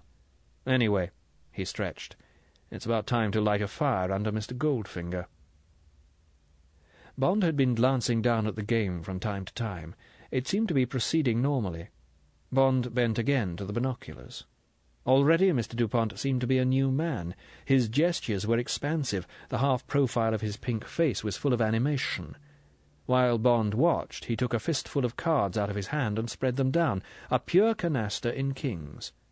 Bond tilted the binoculars up an inch. The big red-brown moon face was impassive, uninterested. Mr. Goldfinger was waiting patiently for the odds to adjust themselves back in his favour. While Bond watched, he put up a hand to the hearing aid, pushing the amplifier more firmly into his ear, ready for the signals to come through again. Bond stepped back. "Neat little machine," he commented. "What are you transmitting on?" "He told me, but I can't remember." She screwed up her eyes. 170-somethings. Would it be mega-somethings? Megacycles. Might be. But I'd be surprised if he doesn't get a lot of taxicabs and police messages mixed up with your talk. Must have fiendish concentration." Bond grinned. "Now then, all set? It's time to pull the rug away." Suddenly she reached out and put a hand on his sleeve. There was a claddagh ring on the middle finger, 2 gold hands clasped round a gold heart. There were tears in her voice. "Must you? Can't you leave him alone? I don't know what he'll do to me. Please." She hesitated. She was blushing furiously. "And I like you. It's a long time since I've seen someone like you. Couldn't you just stay here for a little more?" She looked down at the ground. "If only you'd leave him alone, I'd do—" The words came out in a rush. "I'd do anything." Bond smiled. He took the girl's hand off his arm and squeezed it. "Sorry. I'm being paid to do this job, and I must do it. Anyway," his voice went flat, "I want to do it. It's time someone cut Mr. Goldfinger down to size. Ready?" Without waiting for an answer, he bent to the binoculars. They were still focused on Goldfinger. Bond cleared his throat. He watched the big face carefully. His hand felt for the microphone switch and pressed it down. There must have been a whisper of static in the deaf aid. Goldfinger's expression didn't alter, but he slowly raised his face to heaven and then down again, as if in benediction. Bond spoke softly, menacingly, into the microphone.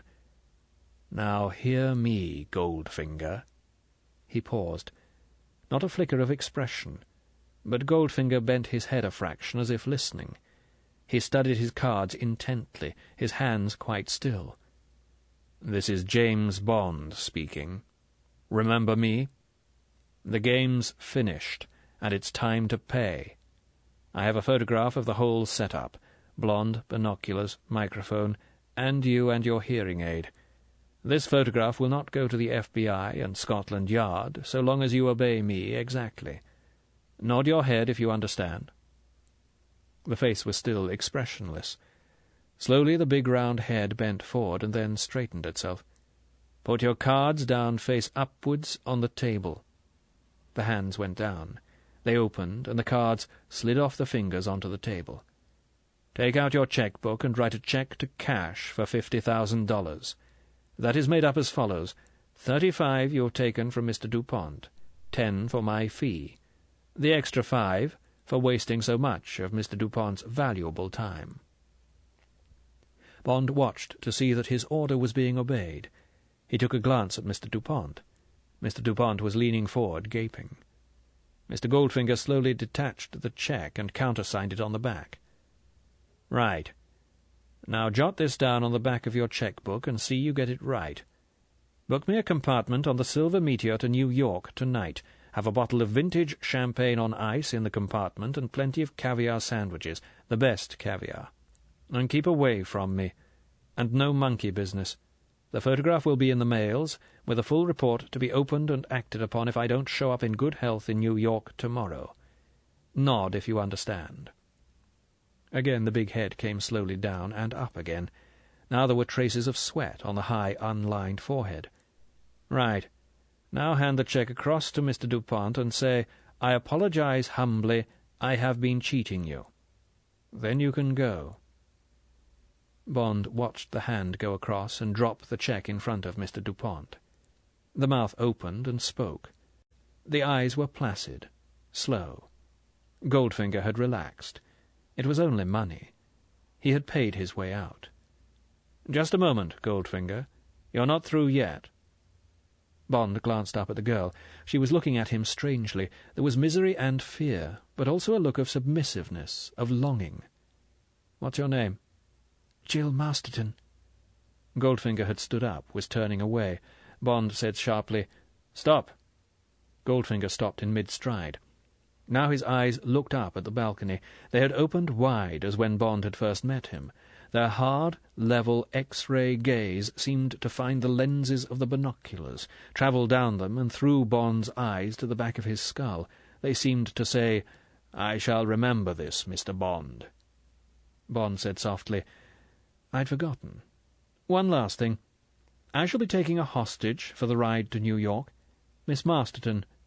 See that she's at the train. Oh, and make that compartment a drawing-room. That's all. Chapter 5.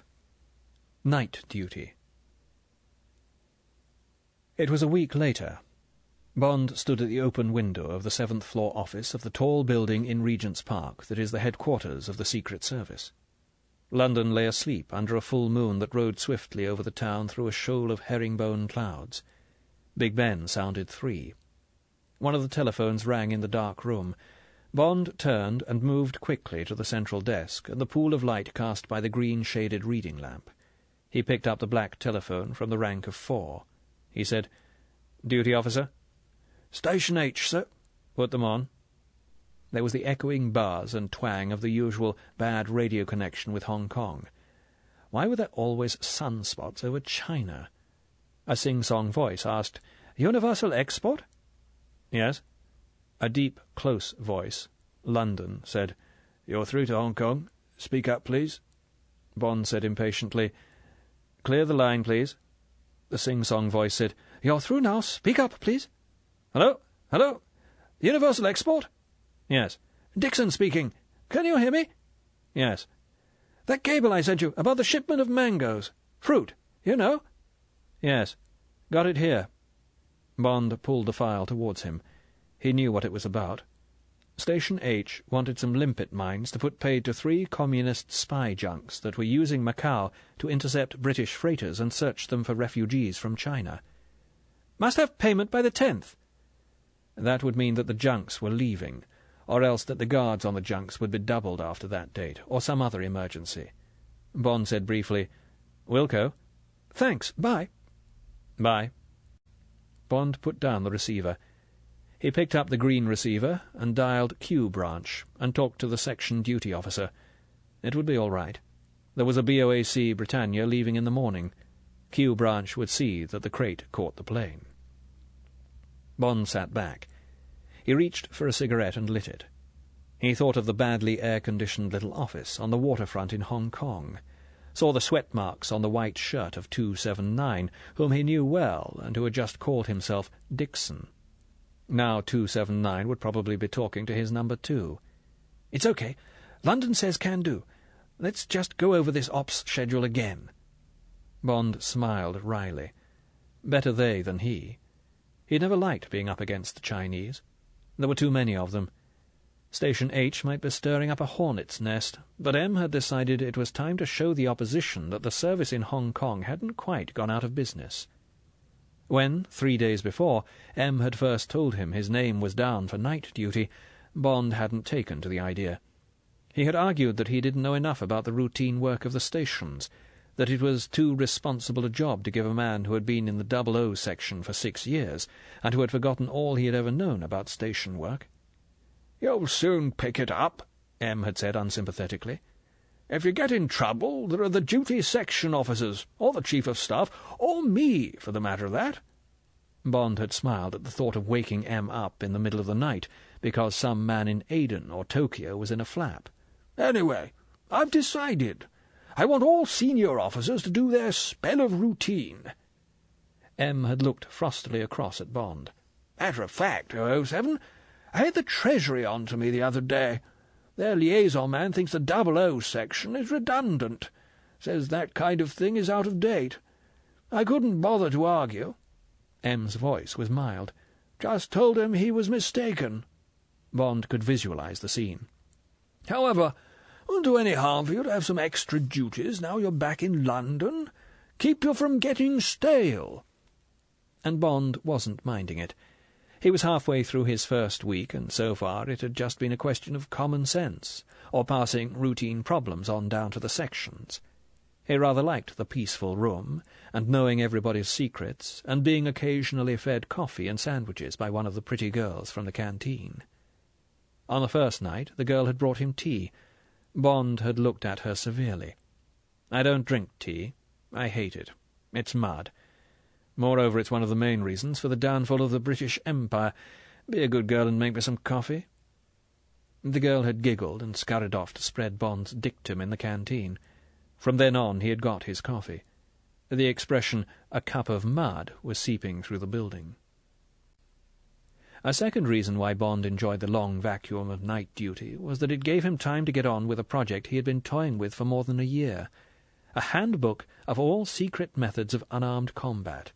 It was to be called Stay Alive. It would contain the best of all that had been written on the subject by the secret services of the world. Bond had told no one of the project, but he hoped that, if he could finish it, M would allow it to be added to the short list of service manuals which contained the tricks and techniques of secret intelligence. Bond had borrowed the original textbooks, or, where necessary, translations from records. Most of the books had been captured from enemy agents or organizations. Some had been presented to M by sister services such as OSS, CIA, and the Deuxième.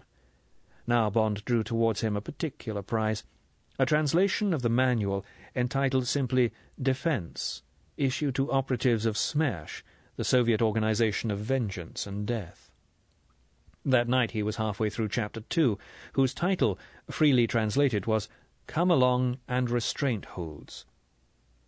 Now he went back to the book and read for half an hour through the sections dealing with the conventional wrist come-along, arm lock come-along, forearm lock, head hold, and use of neck pressure points. After half an hour, Bond thrust the typescript away from him. He got up and went across to the window and stood looking out. There was a nauseating toughness in the blunt prose the Russians used. It had brought on another of the attacks of revulsion to which Bond had succumbed 10 days before at Miami Airport. What was wrong with him? Couldn't he take it any more? Was he going soft, or was he only stale? Bond stood for a while, watching the moon riding, careering through the clouds. Then he shrugged his shoulders and went back to his desk. He decided that he was as fed up with the variations of violent physical behavior as a psychoanalyst must become with the mental aberrations of his patients. Bond read again the passage that had revolted him. A drunken woman can also usually be handled by using the thumb and forefinger to grab the lower lip. By pinching hard and twisting as the pull is made, the woman will come along. Bond grunted. The obscene delicacy of that thumb and forefinger. Bond lit a cigarette and stared into the filament of the desk light, switching his mind to other things, wishing that a signal would come in, or the telephone ring. Another 5 hours to go before the 9 o'clock report to the Chief of Staff, or to M, if M happened to come in early. There was something nagging at his mind, something he had wanted to check on when he had the time. What was it? What had triggered off the reminder? Yes, that was it. Forefinger. Goldfinger. He would see if records had anything on the man. Bond picked up the green telephone and dialed records. "Doesn't ring a bell, sir. I'll check and call you back." Bond put down the receiver. It had been a wonderful trip up in the train. They had eaten the sandwiches and drunk the champagne, and then, to the rhythm of the giant diesels pounding out the miles, they had made long, slow love in the narrow berth. It had been as if the girl was starved of physical love. She had woken him twice more in the night with soft, demanding caresses, saying nothing, just reaching for his hard, lean body. The next day she had twice pulled down the roller blinds to shut out the hard light, and had taken him by the hand and said, "Love me, James," as if she was a child asking for a sweet. Even now Bond could hear the quick silver poem of the level crossing bells, the wail of the big wind horn out front, and the quiet outside clamour at the stations when they lay and waited for the sensual gallop of the wheels to begin again. Jill Masterton had said that Goldfinger had been relaxed, indifferent over his defeat. He had told the girl to tell Bond that he would be over in England in a week's time, and would like to have that game of golf at Sandwich. Nothing else. No threats, no curses. He had said he would expect the girl back by the next train. Jill had told Bond she would go. Bond had argued with her, but she was not frightened of Goldfinger. What could he do to her? And it was a good job. Bond had decided to give her the $10,000 Mr. Dupont had shuffled into his hand with a stammer of thanks and congratulations. Bond made her take the money. "I don't want it," Bond had said. "Wouldn't know what to do with it. Anyway, keep it as mad money in case you want to get away in a hurry. It ought to be $1 million. I shall never forget last night and today." Bond had taken her to the station and had kissed her once hard on the lips and had gone away. It hadn't been love, But a quotation had come into Bond's mind as his cab moved out of Pennsylvania Station. "Some love is fire, some love is rust, but the finest, cleanest love is lust." Neither had had regrets. Had they committed a sin? If so, which one? A sin against chastity? Bond smiled to himself. There was a quotation for that, too, and from a saint. St. Augustine. "O Lord, give me chastity, but don't give it yet." The green telephone rang. "3 Goldfingers, sir, but 2 of them are dead. The third's a Russian post office in Geneva. Got a hairdressing business. Slips the messages into the right-hand coat pocket when he brushes the customers down. He lost a leg at Stalingrad. Any good, sir? There's plenty more on him." "No, thanks. That couldn't be my man." "We could put a trace through CID records in the morning. Got a picture, sir?" Bond remembered the Leica film. He hadn't even bothered to have it developed. It would be quicker to mock up the man's face on the Identicast. He said, "Is the Identicast room free?" "Yes, sir, and I can operate it for you if you like." "Thanks, I'll come down." Bond told the switchboard to let heads of sections know where he would be, and went out and took the lift down to records on the first floor. The big building was extraordinarily quiet at night. Beneath the silence there was a soft whisper of machinery and hidden life, the muffled clack of a typewriter as Bond passed a door, a quickly suppressed stammer of radio static as he passed another, the soft background whine of the ventilation system. It gave you the impression of being in a battleship in harbour. The records duty officer was already at the controls of the Identicast in the projection room. He said to Bond, "Could you give me the main lines of the face, sir? That'll help me leave out the slides that are obviously no good." Bond did so and sat back and watched the lighted screen. The Identicast is a machine for building up an approximate picture of a suspect, or of someone who has perhaps only been glimpsed in a street, or a train, or in a passing car. It works on the magic lantern principle. The operator flashes on the screen various head shapes and sizes. When one is recognized, it stays on the screen. Then various haircuts are shown, and then all the other features follow, and are chosen one by one, different shapes of eyes, noses, chins, mouths, eyebrows, cheeks, ears. In the end there is the whole picture of a face, as near as the scanner can remember it, and it is photographed and put on record. It took some time to put together Goldfinger's extraordinary face, but the final result was an approximate likeness in monochrome. Bond dictated 1 or 2 notes about the sunburn, the colour of the hair, and the expression of the eyes, and the job was done. "Wouldn't like to beat that on a dark night," commented the man from records. "I'll put it through to CID when they come on duty. You should get the answer by lunchtime." Bond went back to the 7th floor. On the other side of the world it was around midnight. Eastern stations were closing down. There was a flurry of signals that had to be dealt with, the night's log to be written up, and then it was 8 o'clock. Bond telephoned the canteen for his breakfast. He had just finished it when there came the harsh purr of the red telephone. M. Why the hell had he got in half an hour early? "Yes, sir?" "Come up to my office, 007. I want to have a word before you go off duty." "Sir." Bond put the telephone back. He slipped on his coat and ran a hand through his hair, told the switchboard where he would be, took the night log, and went up in the lift to the 8th and top floor. Neither the desirable Miss Moneypenny nor the Chief of Staff was on duty. Bond knocked on M's door and went in. "Sit down, 007. M was going through the pipe-lighting routine. He looked pink and well scrubbed. The lined sailor's face above the stiff white collar and loosely tied spotted bow tie was damnably brisk and cheerful. Bond was conscious of the black stubble on his own chin and of the all-night look of his skin and clothes. He sharpened his mind. "Quiet night?" M had got his pipe going. His hard, healthy eyes regarded Bond attentively. "Pretty quiet, sir. Station H." M raised his left hand an inch or two. "Never mind. I'll read all about it in the log. Here, I'll take it." Bond handed over the top-secret folder. M put it to one side. He smiled one of his rare, rather sardonic, bitten-off smiles. "Things change, 007. I'm taking you off night duty for the present." Bond's answering smile was taut. He felt the quickening of the pulse he had so often experienced in this room. M had got something for him. He said, "I was just getting into it, sir." "Quite. Have plenty of opportunity later on. Something's come up. Odd business. Not really your line of country, except for one particular angle, which—" M jerked his pipe sideways in a throwaway gesture. "May not be an angle at all." Bond sat back. He said nothing, waiting. "Had dinner with the governor of the bank last night. One's always hearing something new. At least, all this was new to me. Gold, the seamy side of the stuff. Smuggling, counterfeiting, all that. Hadn't occurred to me that the Bank of England knew so much about crooks.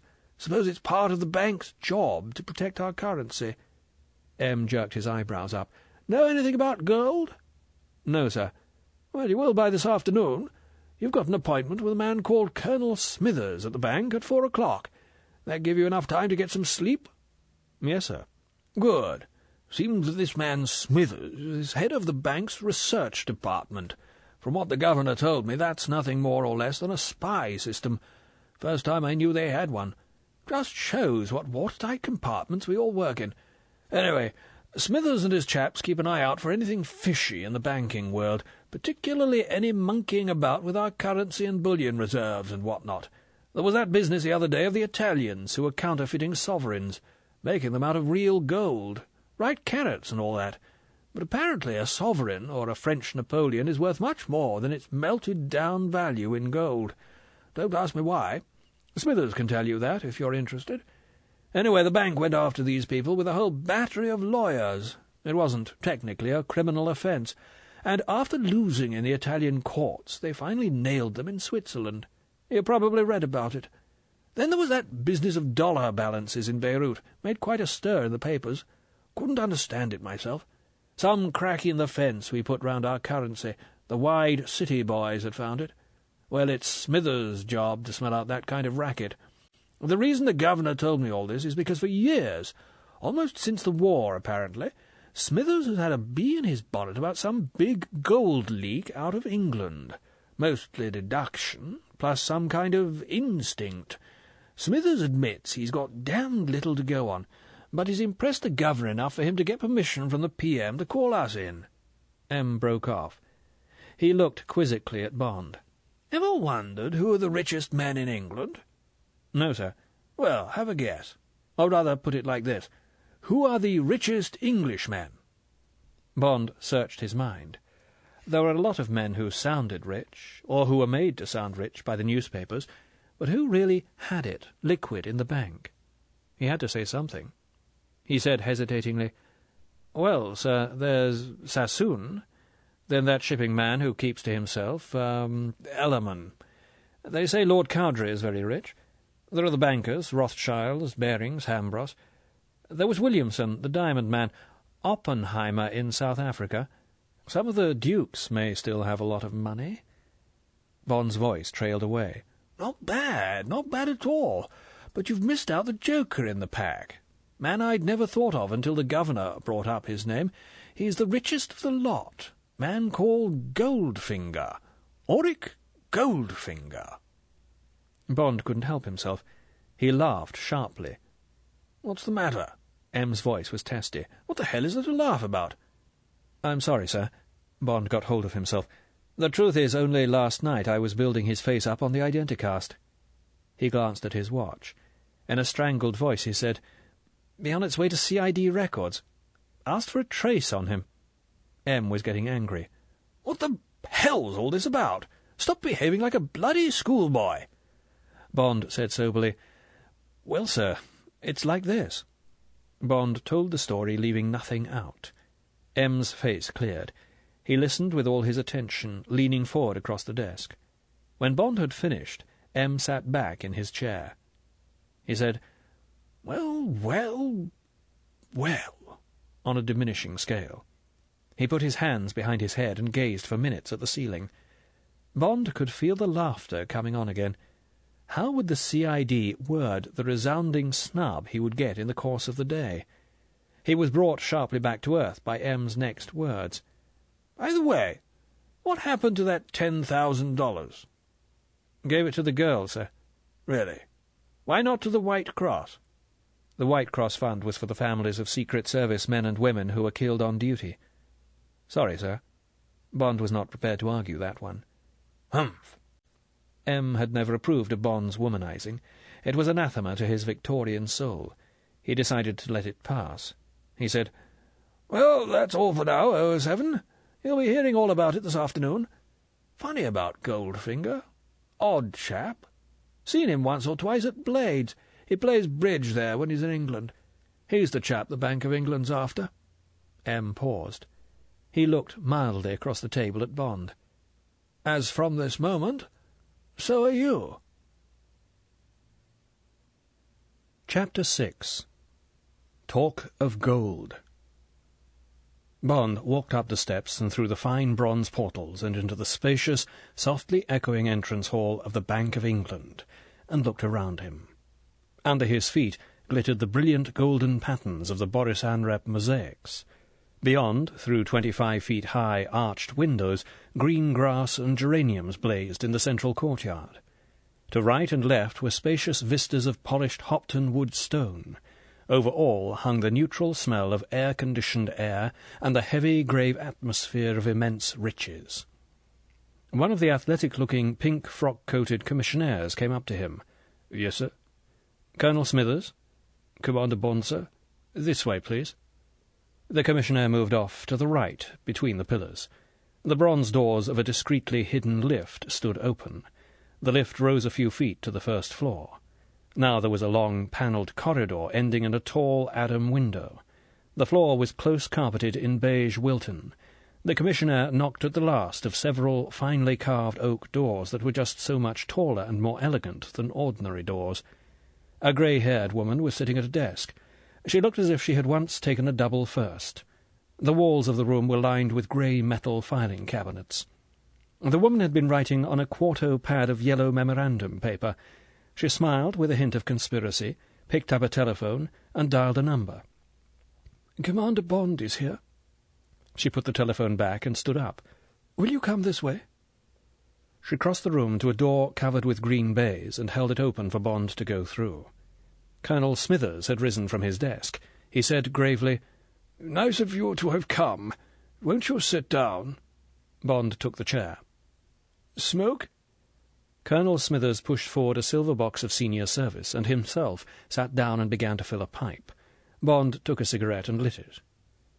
Colonel Smithers looked exactly like someone who would be called Colonel Smithers. He had obviously been a colonel, probably on the staff, and he had the smooth, polished, basically serious mien that fitted his name. But for his horn-rimmed glasses he might have been an efficient, not very well-fed courtier in a royal household. Bond felt boredom gathering in the corners of the room. He said encouragingly, "It seems that you are to tell me all about gold." "So I understand. I had a note from the governor. I gather I need keep nothing from you. Of course, you understand—" Colonel Smithers looked over Bond's right shoulder, "that most of what I shall have to say will be confidential." The eyes swept quickly across Bond's face. Bond's face was stony. Colonel Smithers felt the silence that Bond had intended he should feel. He looked up, saw that he had put his foot in it, and tried to make amends. "Obviously, I needn't have mentioned the point. A man with your training—" Bond said, "We all think our own secrets are the only ones that matter. You're probably right to remind me. Other people's secrets are never quite as important as one's own. But you needn't worry. I shall discuss things with my chief, but with no one else." "Quite. Quite. Nice of you to take it that way. In the bank one gets into the habit of being over-discreet. Now then." Colonel Smithers scurried for cover into his subject. "This business of gold, I take it it's not a matter you've thought about a great deal?" "I know it when I see it." "Aha, yes. Well, now, the great thing to remember about gold is that it's the most valuable and most easily marketable commodity in the world. You can go to any town in the world, almost to any village, and hand over a piece of gold and get goods or services in exchange. Right?" Colonel Smithers's voice had taken on a new briskness. His eyes were alight. He had his lecture pat. Bond sat back. He was prepared to listen to anyone who was master of his subject, any subject. "And the next thing to remember," Colonel Smithers held up his pipe in warning, "is that gold is virtually untraceable. Sovereigns have no serial numbers. If gold bars have mint marks stamped on them, the marks can be shaved off, or the bar can be melted down and made into a new bar. That makes it almost impossible to check on the whereabouts of gold, or its origins, or its movements round the world. In England, for instance, we at the bank can only count the gold in our own vaults, in the vaults of other banks, and at the mint, and make a rough guess at the amounts held by the jewellery trade and the pawnbroking fraternity. Why are you so anxious to know how much gold there is in England? Because gold and currencies backed by gold are the foundation of our international credit. We can only tell what the true strength of the pound is, and other countries can only tell it, by knowing the amount of valuta we have behind our currency. And my main job, Mr. Bond," Colonel Smithers's bland eyes had become unexpectedly sharp, "is to watch for any leakage of gold out of England, out of anywhere in the sterling area. And when I spot a leakage, an escape of gold towards some country where it can be exchanged more profitably than at our official buying price, it is my job to put the CID Gold Squad onto the fugitive gold and try to get it back into our vaults, plug the leak, and arrest the people responsible. And the trouble is, Mr. Bond," Colonel Smithers gave a forlorn shrug of the shoulders, "that gold attracts the biggest, the most ingenious criminals. They are very hard indeed to catch." "Isn't all this only a temporary phase? Why should this shortage of gold go on? They seem to be digging it out of Africa fast enough. Isn't there enough to go round? Isn't it just like any other black market that disappears when the supplies are stepped up, like the penicillin traffic after the war?" "I'm afraid not, Mr. Bond. It isn't quite as easy as that. The population of the world is increasing at the rate of 5,400 every hour of the day.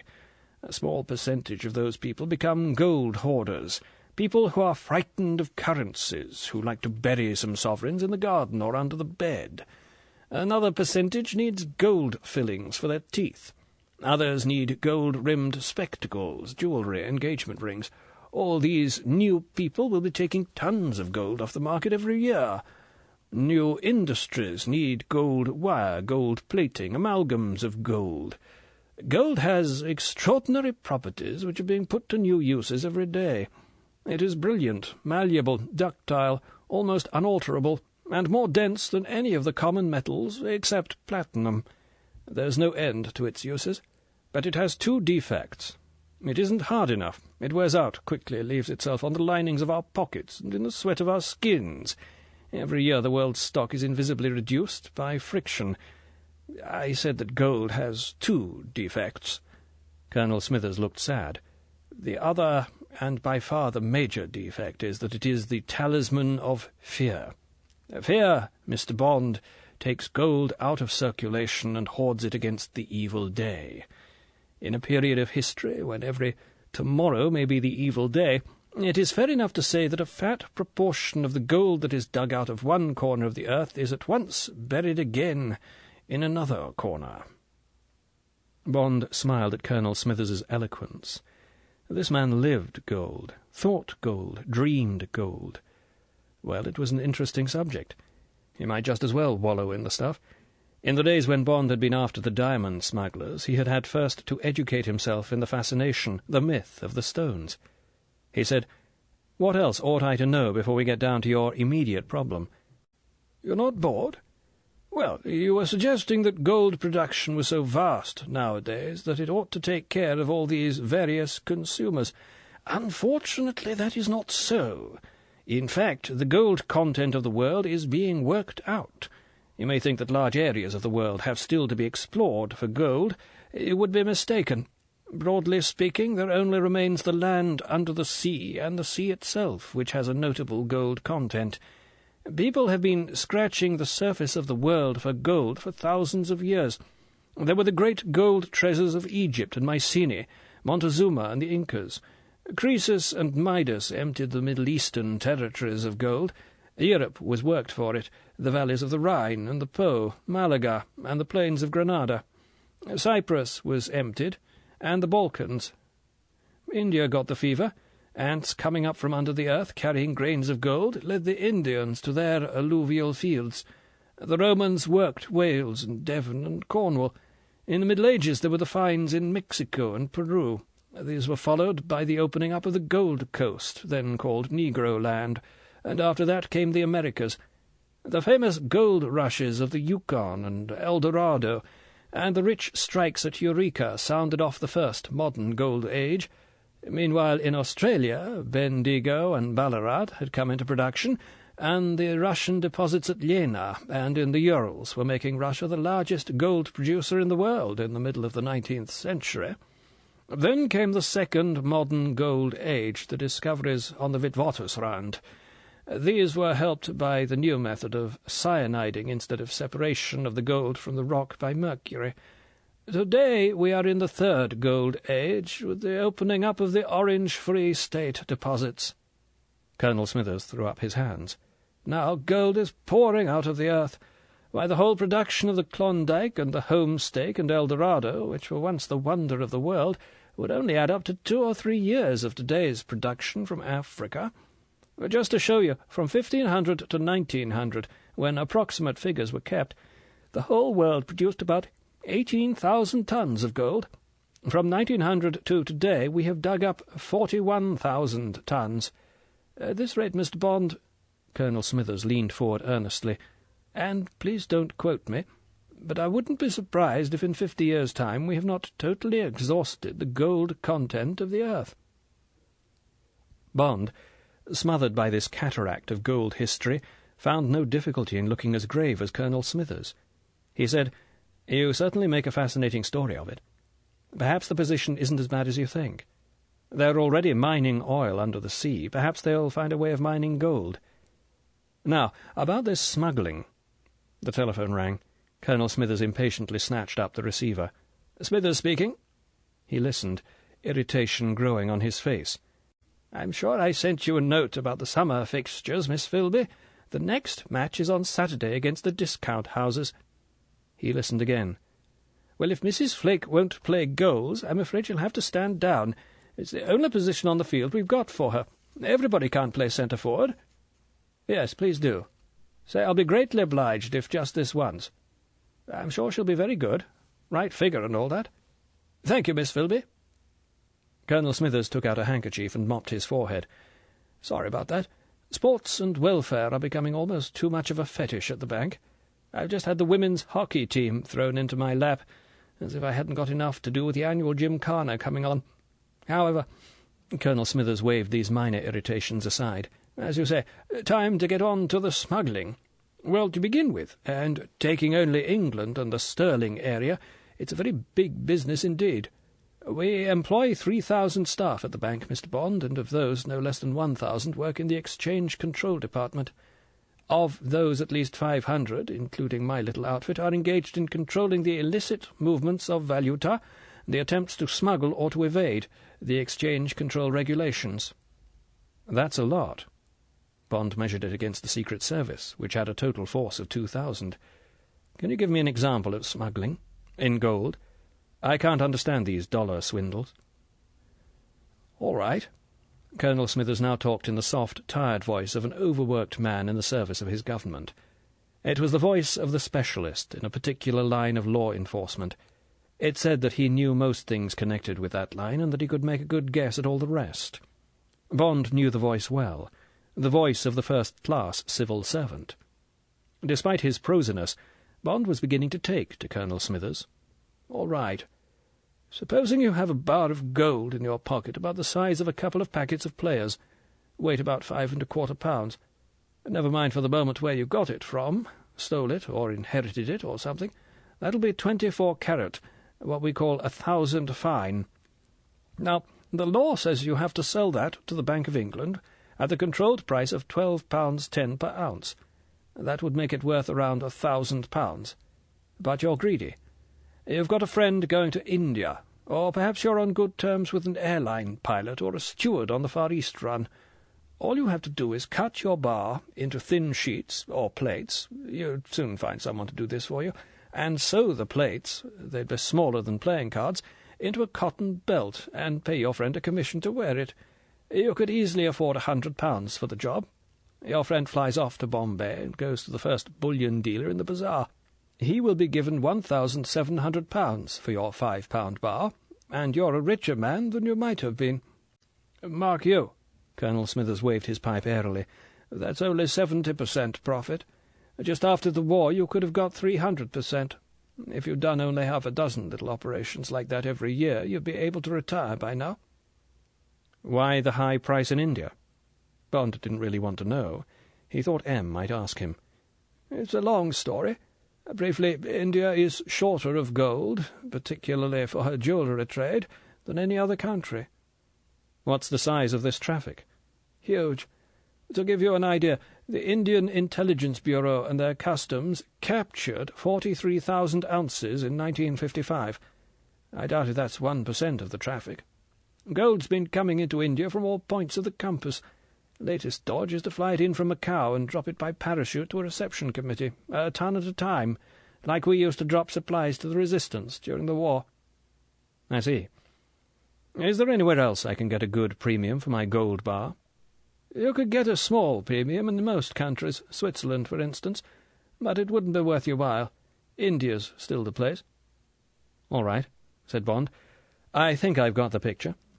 Now, what's your particular problem? He sat back and lit a cigarette. He was greatly looking forward to hearing about Mr. Auric Goldfinger. Colonel Smithers's eyes took on their hard, foxy look. He said, "There's a man who came over to England in 1937. He was a refugee from Riga, name of Auric Goldfinger. He was only 20 when he arrived, but he must have been a bright lad, because he smelled that the Russians would be swallowing his country pretty soon. He was a jeweller and goldsmith by trade, like his father and grandfather, who had refined gold for Fabergé. He had a little money, and probably one of those belts of gold I was telling you about. Stole it from his father, I dare say. Well, soon after he had been naturalised, he was a harmless sort of chap and in a useful trade, and he had no difficulty in getting his papers. He started buying up small pawnbrokers all over the country. He put in his own men, paid them well, and changed the name of the shops to Goldfinger. Then he turned the shops over to selling cheap jewellery and buying old gold. You know the sort of place. Best prices for old gold, nothing too large, nothing too small. And he had his own particular slogan, "Buy her engagement ring with Granny's locket." Goldfinger did very well. Always chose good sites, just on the dividing line between the well-to-do streets and the lower middle. Never touched stolen goods, and got a good name everywhere with the police. He lived in London and toured his shops once a month and collected all the old gold. He wasn't interested in the jewellery side. He let his managers run that as they liked. Colonel Smithers looked quizzically at Bond.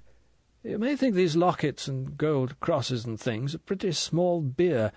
So they are, but they mount up if you've got 20 little shops, each one buying perhaps half a dozen bits and pieces every week. Well, the war came, and Goldfinger, like all other jewellers, had to declare his stock of gold. I looked up his figure in our old records. It was 50 ounces for the whole chain, just enough of a working stock to keep his shops supplied with ring setting and so forth, what they call jewellers' findings in the trade. Of course, he was allowed to keep it. He tucked himself away in a machine-tool firm in Wales during the war, well out of the firing line, but kept as many of his shops operating as he could. Must have done well out of the GIs, who generally travel with a gold eagle or a Mexican $50 piece as a last reserve. Then, when peace broke out, Goldfinger got moving. He bought himself a house, a pretentious sort of place at Reculver, at the mouth of the Thames. He also invested in a well-found Brixham trawler, and an old Silver Ghost Rolls-Royce, armoured car built for some South American president who was killed before he could take delivery. He set up a little factory called Thanet Alloy Research in the grounds of his house, and staffed it with a German metallurgist, a prisoner of war who didn't want to go back to Germany, and half a dozen Korean stevedores he picked up in Liverpool. They didn't know a word of any civilized language, so they weren't any security risk. Then, for 10 years, all we know is that he made one trip a year to India in his trawler, and a few trips in his car every year to Switzerland. Set up a subsidiary of his alloy company near Geneva. He kept his shops going, gave up collecting the old gold himself, used one of his Koreans whom he had taught to drive a car. All right, perhaps Mr. Goldfinger is not a very honest man, but he behaves himself and keeps in well with the police, and with much more blatant fiddling going on all over the country, nobody paid him any attention." Colonel Smithers broke off. He looked apologetically at Bond. "I'm not boring you. I do want you to get the picture of the sort of man this is. Quiet, careful, law-abiding, and with the sort of drive and single-mindedness we all admire. We didn't even hear of him until he suffered a slight misfortune. In the summer of 1954, his trawler, homeward bound from India, went ashore on the Goodwins, and he sold the wreck for a song to the Dover Salvage Company. When this company started breaking the ship up and got as far as the hold, they found the timbers impregnated with a sort of brown powder which they couldn't put a name to. They sent a specimen to a local chemist. They were surprised when he said the stuff was gold. I won't bother you with the formula, but you see gold can be made to dissolve in a mixture of hydrochloric and nitric acids, and reducing agents, sulphur dioxide or oxalic acid, precipitate the metal as a brown powder. This powder can be reconstituted into gold ingots by melting at around 1,000 degrees centigrade. Have to watch the chlorine gas, but otherwise it's a simple process. The usual nosy Parker in the salvage firm gossiped to one of the Dover customs men, and in due course a report filtered up through the police and the CID to me, together with a copy of the cargo clearance papers for each of Goldfinger's trips to India. These gave all the cargoes as mineral dust base for crop fertilizers. All perfectly credible, because these modern fertilizers do use traces of various minerals in their make-up. The whole picture was clear as crystal. Goldfinger had been refining down his old gold, precipitating it into this brown powder, and shipping it to India as fertilizer. But could we pin it on him? We could not. Had a quiet look at his bank balance and tax returns. £20,000 at Barclays and Ramsgate. Income tax and super tax paid promptly each year. Figures showed the natural progress of a well-run jewellery business. We dressed a couple of the gold squad up and sent them down to knock on the door of Mr. Goldfinger's factory at Reculver. "Sorry, sir. Routine inspection for the small engineering section of the Ministry of Labour. We have to make sure the factory acts are being observed for safety and health. Come in, come in." Mr. Goldfinger positively welcomed them. Mark you, he may have been tipped off by his bank manager or someone, but that factory was entirely devoted to designing a cheap alloy for jewellers' findings, trying out unusual metals like aluminium and tin instead of the usual copper and nickel and palladium that are used in gold alloys. There were traces of gold about, of course, and furnaces to heat up to 2,000 degrees and so forth, but after all Goldfinger was a jeweller and a smelter in a small way, and all this was perfectly above board.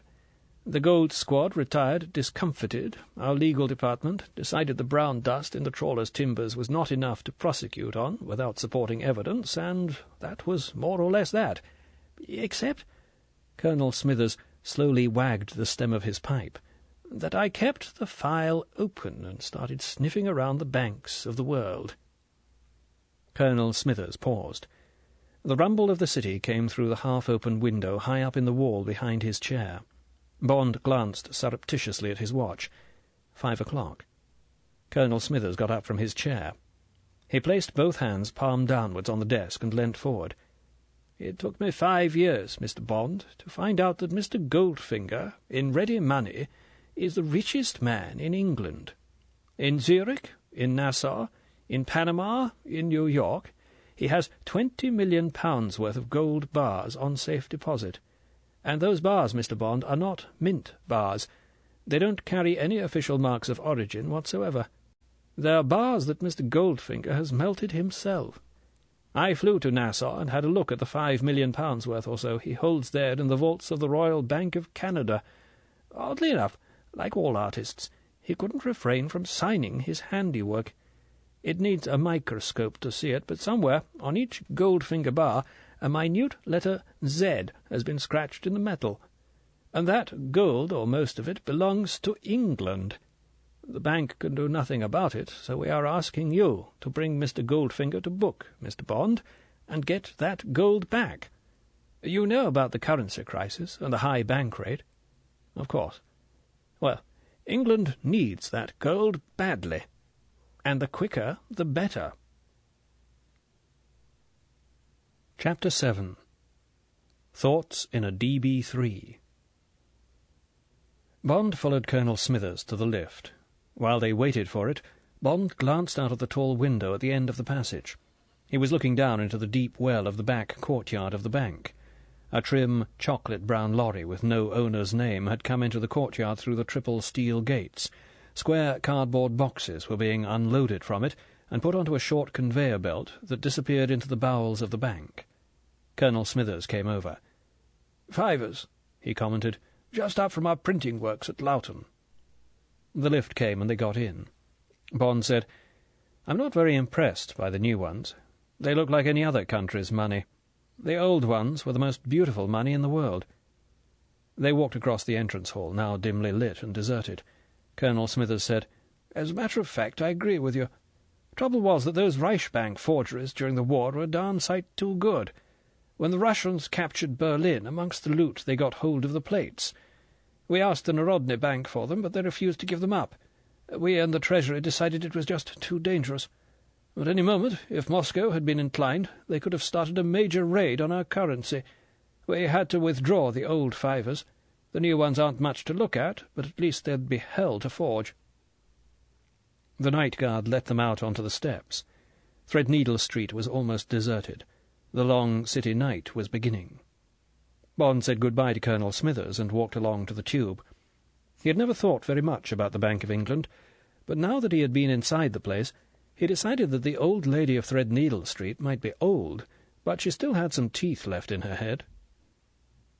Bond had been told to report back to M at 6. He did so.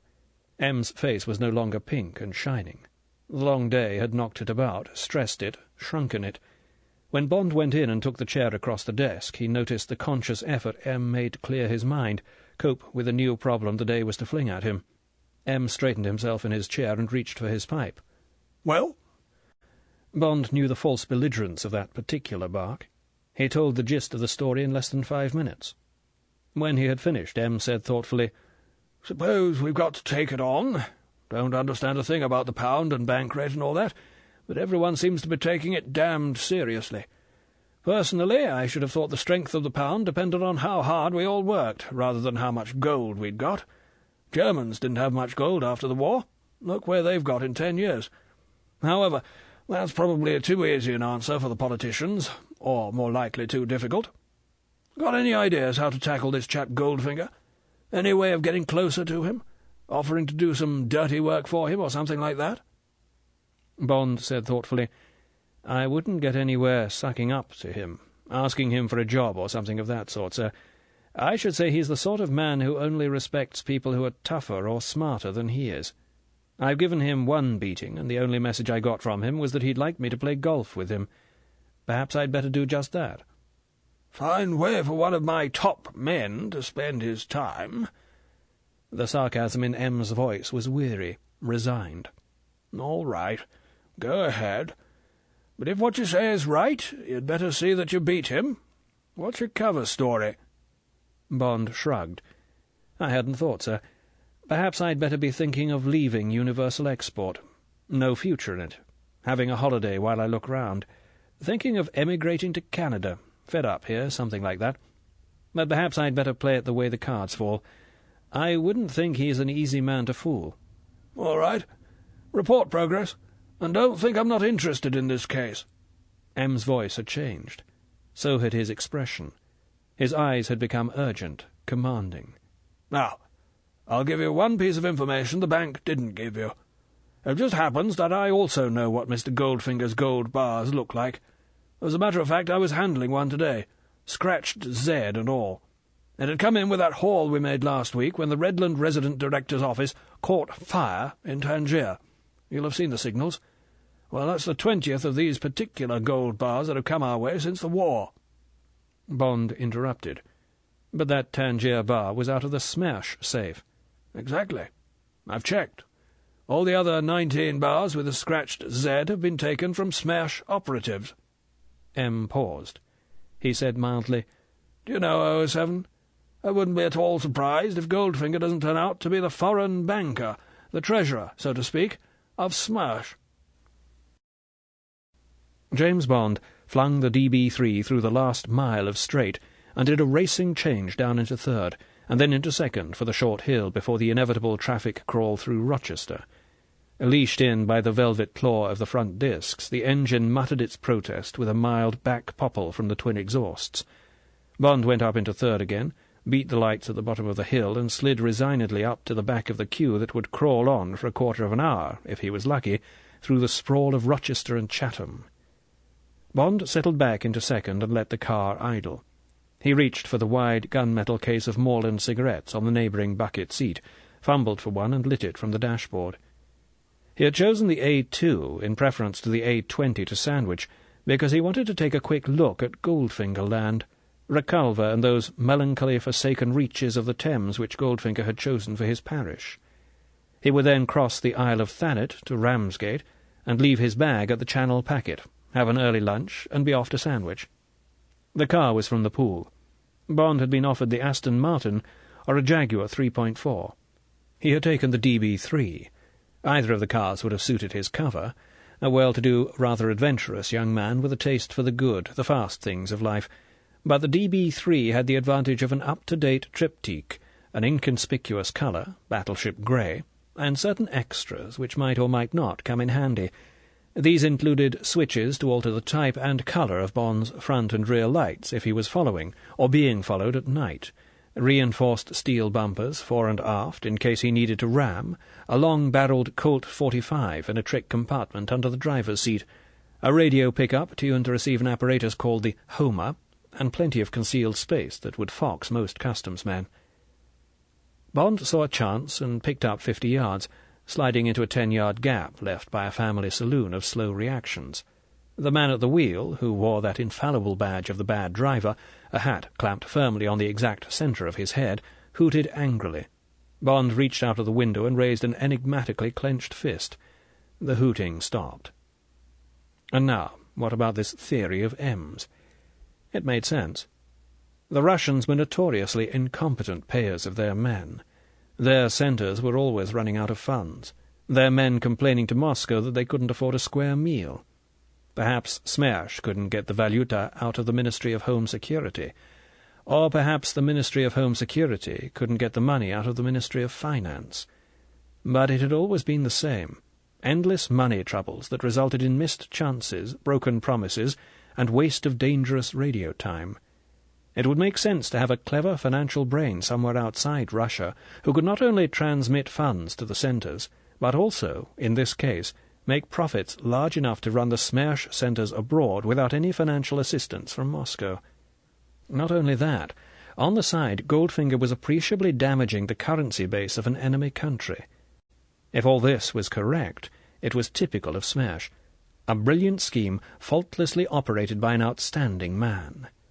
And that, reflected Bond as he roared up the hill into Chatham, putting half a dozen cars behind him, would partly explain Goldfinger's greed for more and still more money. Devotion to the cause, to Smersh, and perhaps the dangled prize of an Order of Lenin would be the spur to pick up even $10,000 or $20,000 when the odds were right and could be favourably adjusted. The funds for Red Revolution, for the discipline by fear that was the particular speciality of Smersh, could never be big enough. Goldfinger was not making the money for himself. He was making it for the conquest of the world. The minor risk of being found out, as he had been by Bond, was nothing. Why? What could the Bank of England get him if every single one of his past operations could be exposed? 2 years? 3? The traffic was thinning through the outskirts of Gillingham.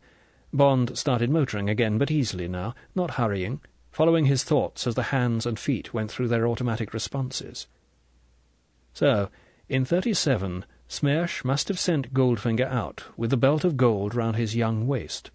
He had shown his special aptitudes, his acquisitive bent during his training in the spy school in Leningrad. He would have been told there would be a war, that he must dig himself in and start quietly accumulating. Goldfinger must never dirty his hands, never meet an agent, never receive or pass a message. Some routine would have been arranged. Second hand, 39 Vauxhall, first offer of £1,000 secures. Immaculate Rover, £2,000. Bentley, £5,000. Always an advertisement that would not attract attention or correspondence.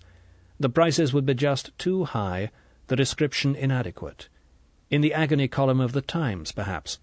And, obediently, Goldfinger would leave the £2,000 or the £5,000 gold bar at one of a very long series of post-boxes that had been arranged in Moscow before he left. A particular bridge, a hollow tree, under a rock in a stream somewhere, anywhere in England. And he would never, on any account, visit that post-box again. It was up to Moscow to see that the agent got to the hidden treasure. Later, after the war, when Goldfinger was blossoming out, when he had become a big man, the post-boxes would no longer be bridges and trees. Now he would be given dates and safety deposit box numbers, left luggage lockers at stations. But still there would be the rule that Goldfinger must never revisit the scene, never endanger himself. Perhaps he would only get his instructions once a year, at a casual meeting in some park, in a letter slipped into his pocket on a train journey. But always it would be bars of gold, anonymous, untraceable if captured, except for the tiny Z that his vanity had scratched on his handiwork, and that a dull dog at the Bank of England called Colonel Smithers had happened upon in the course of his duties. Now Bond was running through the endless orchards of the Faversham growers. The sun had come out from behind the smog of London. There was the distant gleam of the Thames on his left. There was traffic on the river, long glistening tankers, stubby merchantmen, antediluvian Dutch schuits. Bond left the Canterbury Road and switched on to the incongruously rich highway that runs through the cheap bungaloid world of the holiday lands, Whitstable, Herne Bay, Birchington, Margate. He still idled along at 50, holding the racing wheel on a light rein, listening to the relaxed purr of the exhausts, fitting the bits of his thoughts into the jigsaw, as he had done 2 nights before with Goldfinger's face on the Identicast.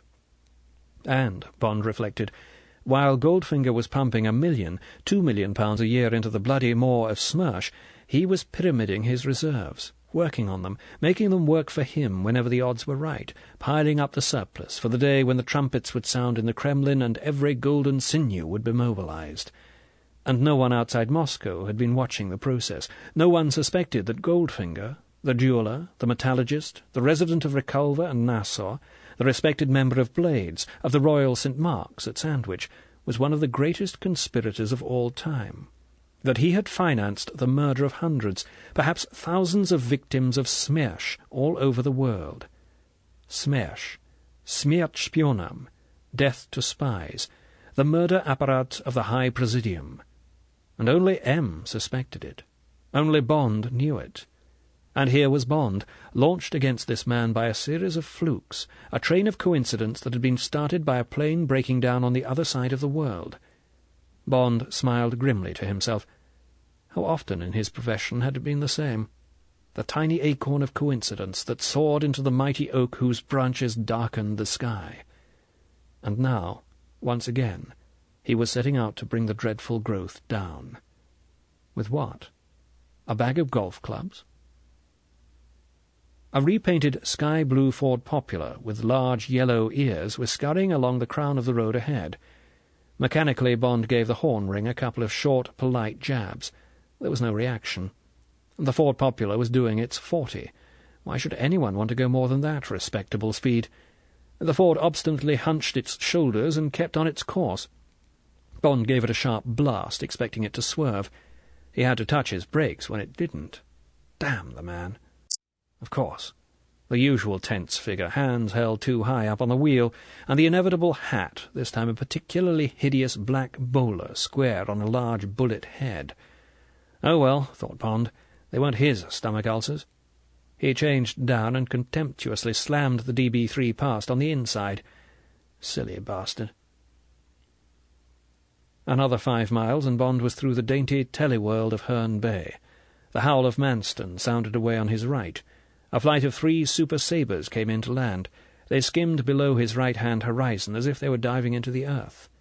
With half his mind, Bond heard the roar of their jets catch up with them as they landed and taxied into the hangars. He came up with a crossroads.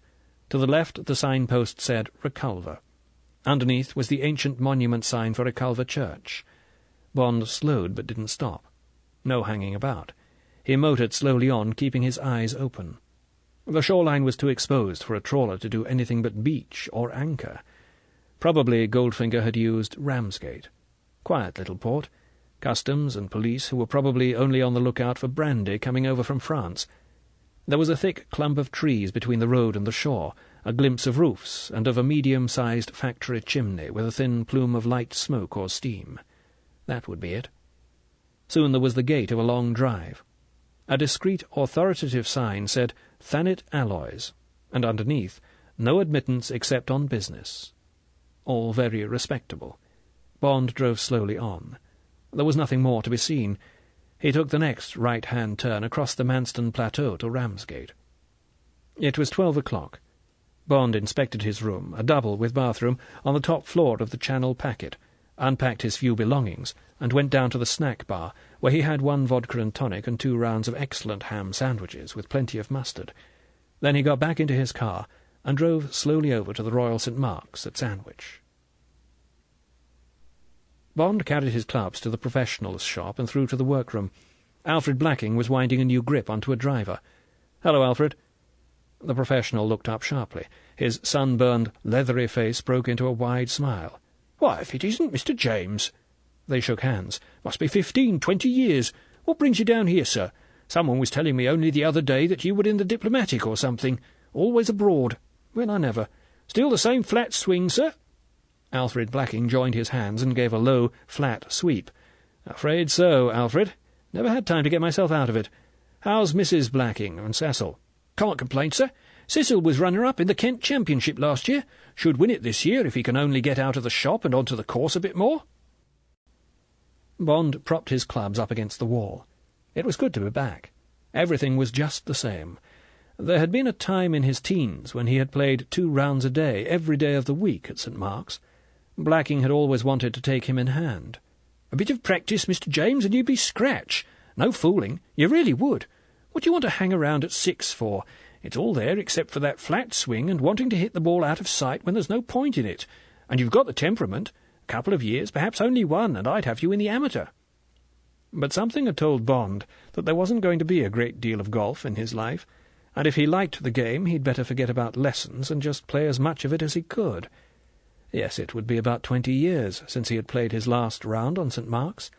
He'd never been back, even when there had been that bloody affair of the Moonraker at Kingsdown 10 miles down the coast. Perhaps it had been sentimentality. Since St. Mark's, Bond had got in a good deal of weekend golf when he was at headquarters, but always on the courses round London, Huntercombe, Swinley, Sunningdale, the Berkshire. Bond's handicap had gone up to 9, but he was a real 9. Had to be with the games he chose to play, the 10-pound Nassau's with the tough, cheery men who were always so anxious to stand you a couple of double kummels after lunch. "Any chance of a game, Alfred?" The professional glanced through his back window at the parking space round the tall flagpole. He shook his head. "Doesn't look too good, sir. Don't get many players in the middle of the week at this time of year." "What about you?" "Sorry, sir. I'm booked. Playing with a member. It's a regular thing, every day at 2 o'clock. And the trouble is that Cecil's gone over to Prince's to get in some practice for the championship. What a dashed nuisance." Alfred never used a stronger oath. "It would happen like that. How long are you staying, sir?" "Not long. Never mind.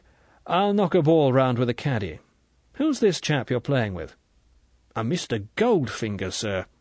Alfred looked discouraging. "Oh, Goldfinger. I know the chap. Met him the other day in America." "You did, sir?" Alfred obviously found it difficult to believe that anyone knew Mr. Goldfinger. He watched Bond's face carefully for any further reaction. "Any good?" So, sir. Pretty useful off 9. Must take his game damned seriously if he plays with you every day." "Well, yes, sir."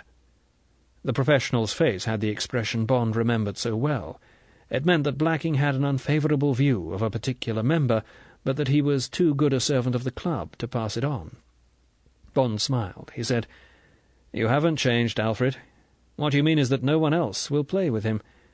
Remember Farquharson, slowest player in England. I remember you going round and round with him 20 years ago. Come on, what's the matter with Goldfinger?" The professional laughed. He said, "It's you that hasn't changed, Mr. James. You always were dashed inquisitive." He came a step closer and lowered his voice. "The truth is, sir, some members think Mr. Goldfinger is just a little bit hot. You know, sir, improves his lie and so forth." The professional took the driver he was holding, took up a stance, gazed towards an imaginary hole, and banged the head of the club up and down on the floor as if addressing an imaginary ball. "Let me see now. Is this a brassy lie? What do you think, Caddy?" Alfred Blacking chuckled. "Well, of course, by the time he's finished hammering the ground behind the ball's been raised an inch, and it is a brassy lie." Alfred Blacking's face closed up again. He said non-committally, "But that's only gossip, sir. I've never seen anything. Quiet spoken, gentlemen. He's got a place at Reculver. Used to come here a lot. But for the last few years he's only been coming to England for a few weeks at a time. Rings up and asks if anyone's wanting a game, and when there isn't anyone he books Cecil or me. Rang up this morning and asked if there was anyone about. There's sometimes a stranger drops in." Alfred Blacking looked quizzically at Bond. "I suppose you wouldn't care to take him on this afternoon?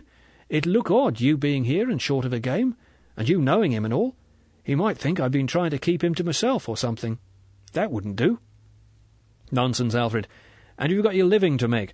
Why don't we play a 3-ball? "He won't play them, sir. Says they're too slow." And I agree with him. "And don't you worry about my fee. There's a lot of work to do in the shop, and I'll be glad of an afternoon to get down to it." Alfred Blacking glanced at his watch. "He'll be along any minute now. I've got a caddy for you. Remember Hawker?" Alfred Blacking laughed indulgently. "Still the same old Hawker. He'll be another that'll be glad to see you down here again." Bond said, "Well, thanks, Alfred. I'd be interested to see how this chap plays. But why not leave it like this? Say I've dropped in to get a club made up. Old member, used to play here before the war, and I need a new number forward anyway. Your old one has started to give at the seams a bit. Just be casual. Don't say you've told me he's about. I'll stay in the shop, so it'll give him a chance to take his choice without offending me. Perhaps he won't like my face or something, right?" "Very good, Mr. James. Leave it to me. That's his car coming now, sir." Blacking pointed through the window. Half a mile away, a bright yellow car was turning off the road and coming up the private drive. "Funny-looking contraption. Sort of motor car we used to see here when I was a boy." Bond watched the old silver ghost sweep majestically up the drive towards the club. She was a beauty. The sun glittered off the silver radiator and off the engine-turned aluminium shield below the high perpendicular glass cliff of the windshield. The luggage rail on the roof of the heavy coach-built limousine body, so ugly 20 years ago, so strangely beautiful today, was polished brass, as were the 2 Lucas king-of-the-road headlamps that stared so haughtily down the road ahead, and the wide mouth of the old boa constrictor bulb horn. The whole car, except for a black roof and black carrosserie lines and curved panels below the windows, was primrose yellow. It crossed Bond's mind that the South American president might have had it copied from the famous yellow fleet in which Lord Lonsdale had driven to the Derby and Ascot. And now? In the driver's seat sat a figure in a café-au-lait dust coat and cap, his big round face obscured by black-rimmed driving goggles. Beside him was a squat figure in black, with a bowler hat placed firmly on the middle of his head. The 2 figures stared straight in front of them with a curious immobility. It was almost as if they were driving a hearse. The car was coming closer. The 6 pairs of eyes, the eyes of the 2 men and the great twin orbs of the car, seemed to be looking straight through the little window and into Bond's eyes. Instinctively, Bond took a few paces back into the dark recesses of the workroom. He noticed the movement and smiled to himself. He picked up somebody's putter and bent down and thoughtfully addressed a knot in the wooden floor. Part 2. Coincidence. Chapter 8. All to play for. "Good afternoon, Blacking. All set?" The voice was casual, authoritative. "I see there's a car outside. Not somebody looking for a game, I suppose?" "I'm not sure, sir. It's an old member come back to have a club made up. Would you like me to ask him, sir?" "Who is it? What's his name?" Bond smiled grimly. He pricked his ears. He wanted to catch every inflection. "Mr. Bond, sir." There was a pause. "Bond?" The voice had not changed. It was politely interested. Met a fellow called Bond the other day. What's his first name?" "James, sir." "Oh, yes." Now the pause was longer. "Does he know I'm here?" Bond could sense Goldfinger's antennae, probing the situation. "He's in the workshop, sir. May have seen your car drive up." Bond thought, Alfred's never told a lie in his life. He's not going to start now. "Might be an idea." Now Goldfinger's voice unbent. He wanted something from Alfred Blacking, some information. "What sort of a game does this chap play? What's his handicap?" "Used to be quite useful when he was a boy, sir. Haven't seen his game since then." Bond could feel the man weighing it all up. Bond smelled that the bait was going to be taken. He reached into his bag and pulled out his driver and started rubbing down the grip with a block of shellac. Might as well look busy. A board in the shop creaked. Bond honed away industriously, his back to the open door. "I think we've met before." The voice from the doorway was low, neutral. Bond looked quickly over his shoulder. "My God, you made me jump." "Why?" Recognition dawned. "It's Goldfinger. He hoped he wasn't overplaying it. He said with a hint of dislike or mistrust, "Where have you sprung from?" "I told you I played down here, remember?" Goldfinger was looking at him shrewdly. Now the eyes opened wide. The X-ray gaze pierced through to the back of Bond's skull. "No." "Did not Miss Masterton give you my message?" "No, what was it?" "I said I would be over here, and that I would like a game of golf with you." "Oh, well." Bond's voice was coldly polite. "We must do that some day." "I was playing with the professional. I will play with you instead." Goldfinger was stating a fact. There was no doubt that Goldfinger was hooked. Now Bond must play hard to get. "Why not some other time? I've come to order a club. Anyway, I'm not in practice. There probably isn't a caddy." Bond was being as rude as he could. Obviously the last thing he wanted to do was play with Goldfinger. "I also haven't played for some time." Bloody liar, thought Bond. "Ordering a club will not take a moment." Goldfinger turned back into the shop. "Blacking, have you got a caddy for Mr. Bond?" "Yes, sir." "Then that is arranged." Bond wearily thrust his driver back into his bag. Well, all right then. He thought of a final way of putting Goldfinger off. He said roughly, "But I warn you, I like playing for money. I can't be bothered to knock a ball round just for the fun of it." Bond felt pleased with the character he was building up for himself. Was there a glint of triumph quickly concealed in Goldfinger's pale eyes? He said indifferently, "That suits me. Anything you like. Off handicap, of course. I think you said you're 9. "Yes." Goldfinger said carefully. "Where, may I ask?" "Huntercombe." Bond was also 9 at Sunningdale. Huntercombe was an easier course. 9 at Huntercombe wouldn't frighten Goldfinger. "And I also am 9. Here, up on the board. So it's a level game, right?" Bond shrugged. "You'll be too good for me." "I doubt it. However," Goldfinger was offhand, "tell you what I'll do. That bit of money you removed from me in Miami, remember? The big figure was 10.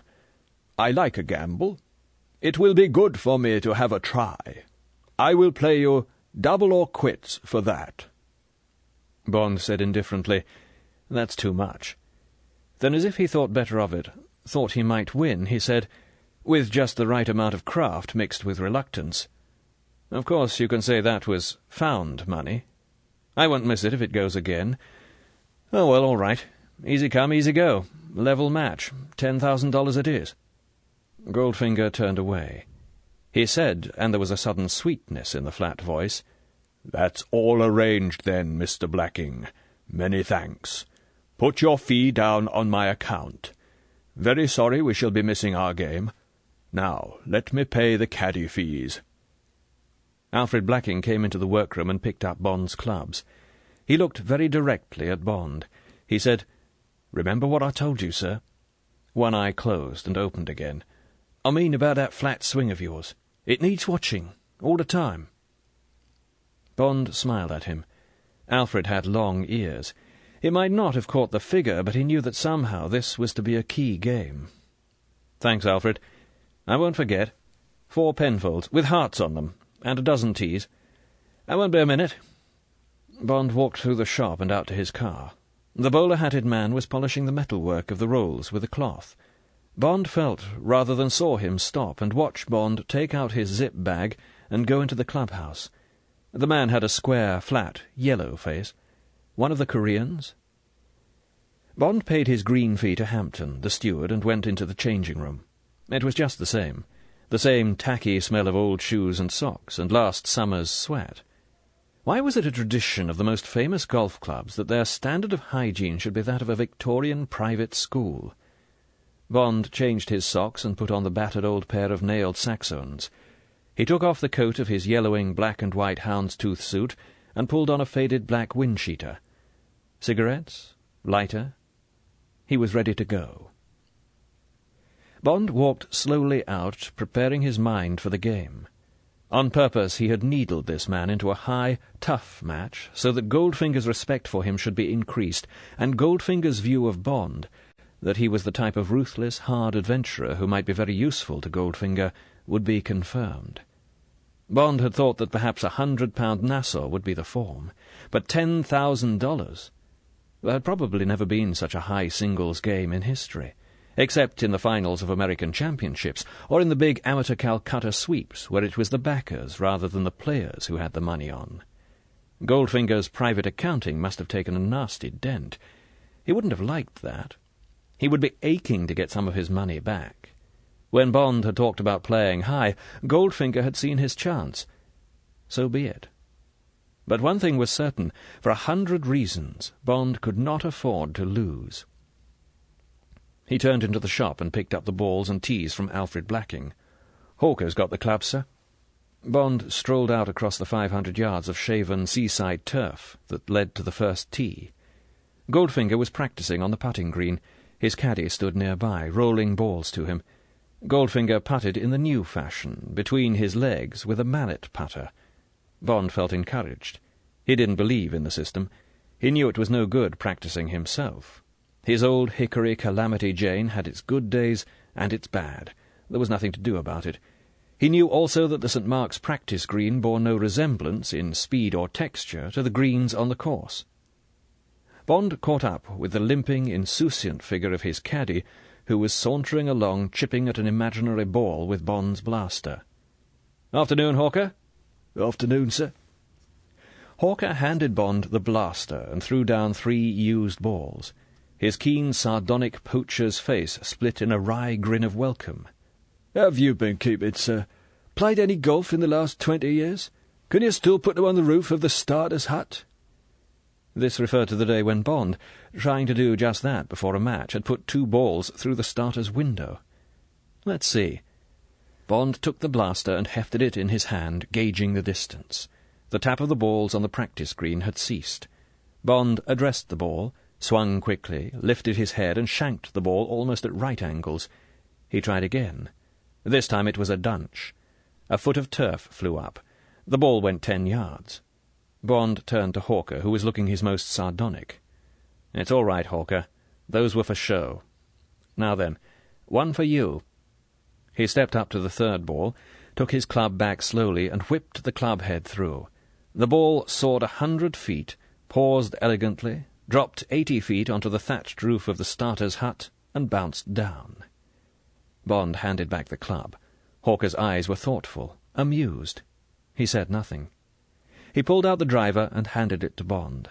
They walked together to the first tee, talking about Hawker's family. Goldfinger joined them, relaxed, impassive. Bond greeted Goldfinger's caddy, an obsequious, talkative man called Fawkes, whom Bond had never liked. Bond glanced at Goldfinger's clubs. They were a brand-new set of American Ben Hogans, with smart St. Mark's leather covers for the woods. The bag was one of the stitched black leather holdalls favoured by American pros.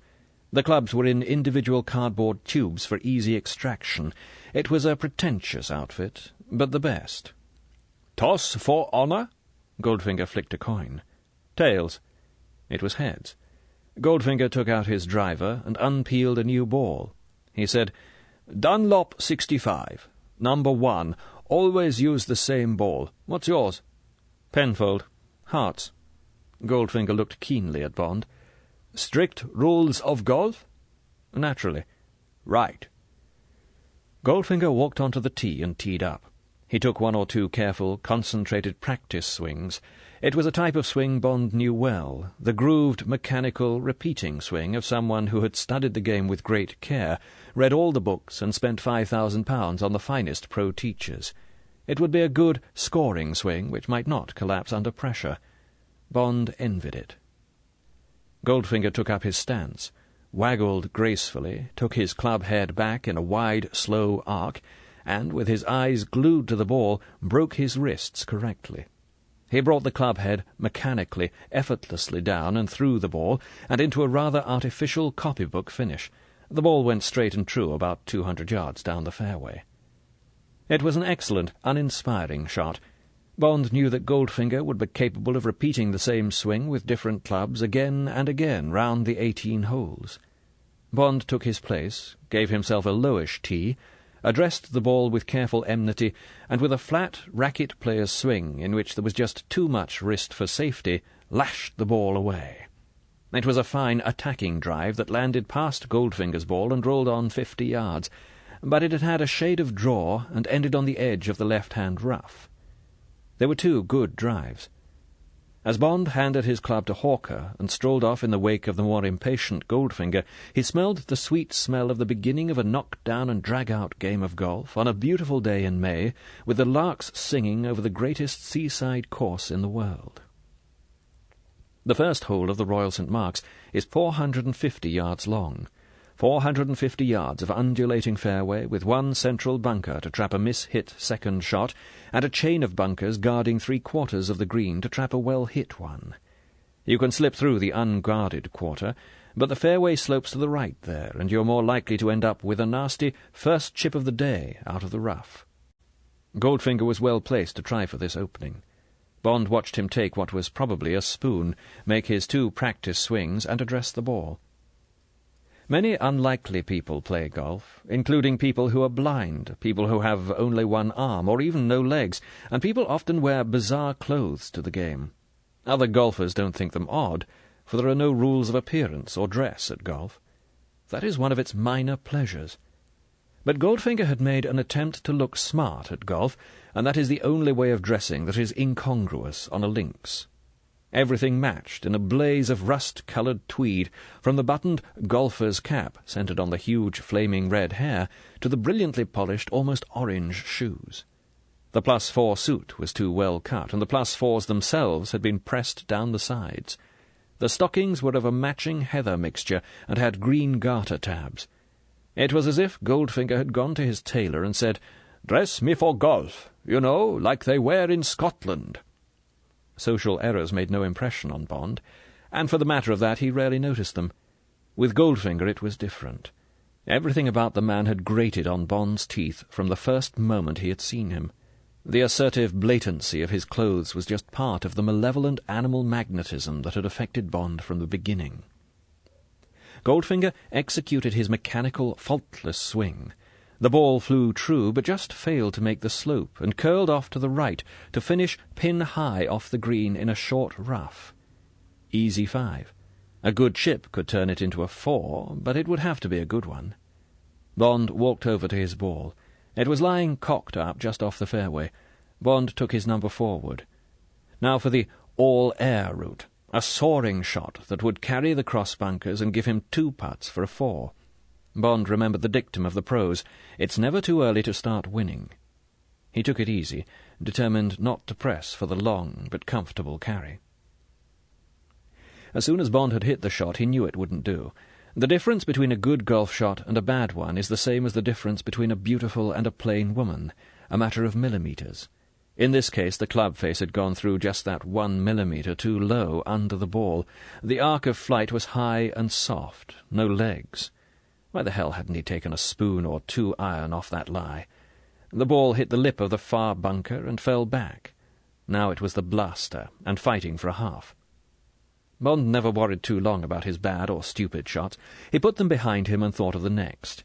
He came up with the bunker, took his blaster, and measured the distance to the pin, 20 yards. The ball was lying well back. Should he splash it out with a wide stance and an outside-in swing, or should he blast it and take plenty of sand? For safety's sake, he would blast it out. Bond went down into the bunker.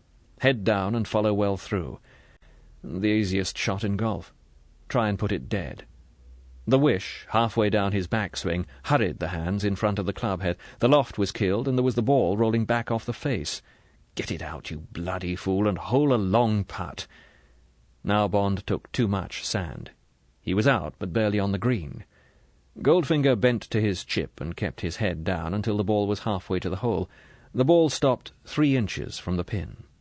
Without waiting to be given the putt, Goldfinger turned his back on Bond and walked off towards the second tee. Bond picked up his ball and took his driver from Hawker. "What does he say his handicap is, sir?" 9. It's a level match. Have to do better than that, though. Ought to have taken my spoon for the second.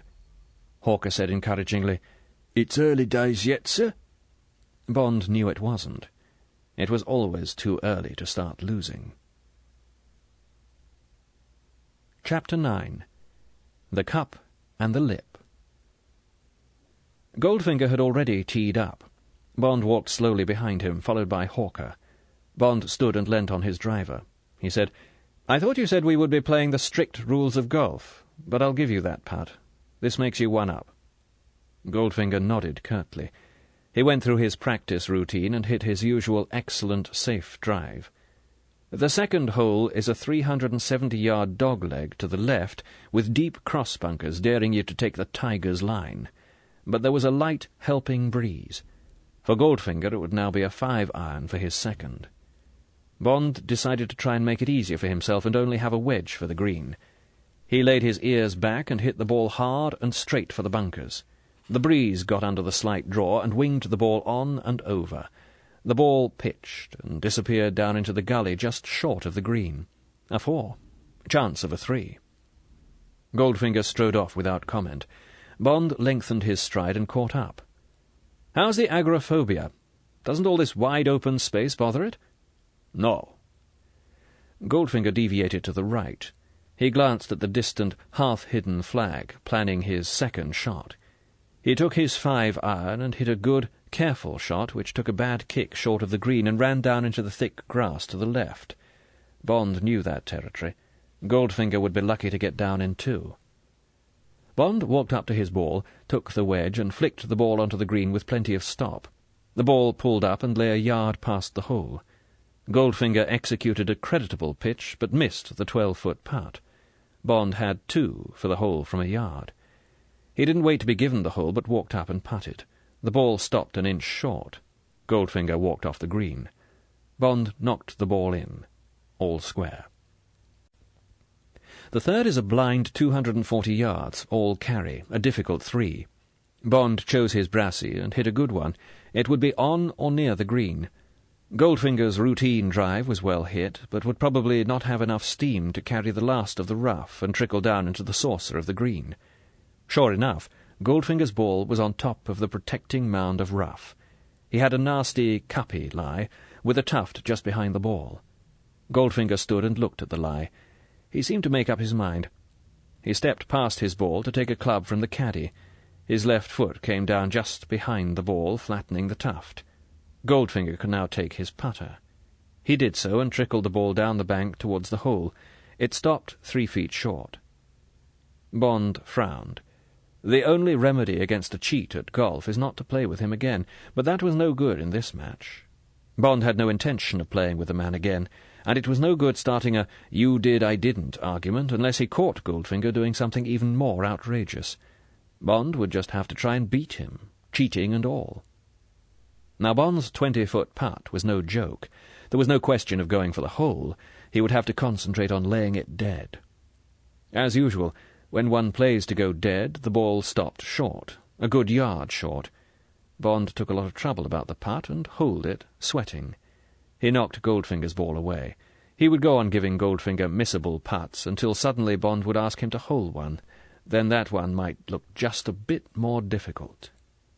Still all square. The fourth is 460 yards. You drive over one of the tallest and deepest bunkers in the United Kingdom, and then have a long second shot across an undulating hilly fairway to a plateau green guarded by a final steep slope which makes it easier to take 3 putts than 2.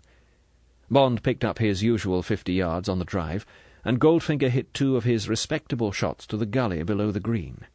Bond, determined to get up, took a brassey instead of a spoon, and went over the green and almost up against the boundary fence. From there he was glad to get down in 3 for a half. The fifth was again a long carry, followed by Bond's favourite second shot on the course, over bunkers and through a valley between high sand dunes to a distant taunting flag. It is a testing hole for which the first essential is a well-placed drive. Bond stood on the tee, perched high up in the sandhills, and paused before the shot while he gazed at the glittering distant sea and at the faraway crescent of white cliffs beyond Pegwell Bay. Then he took up his stance and visualized the tennis court of turf that was his target. He took the club back as slowly as he knew how, and started down for the last terrific acceleration before the club head met the ball. There was a dull clang on his right. It was too late to stop.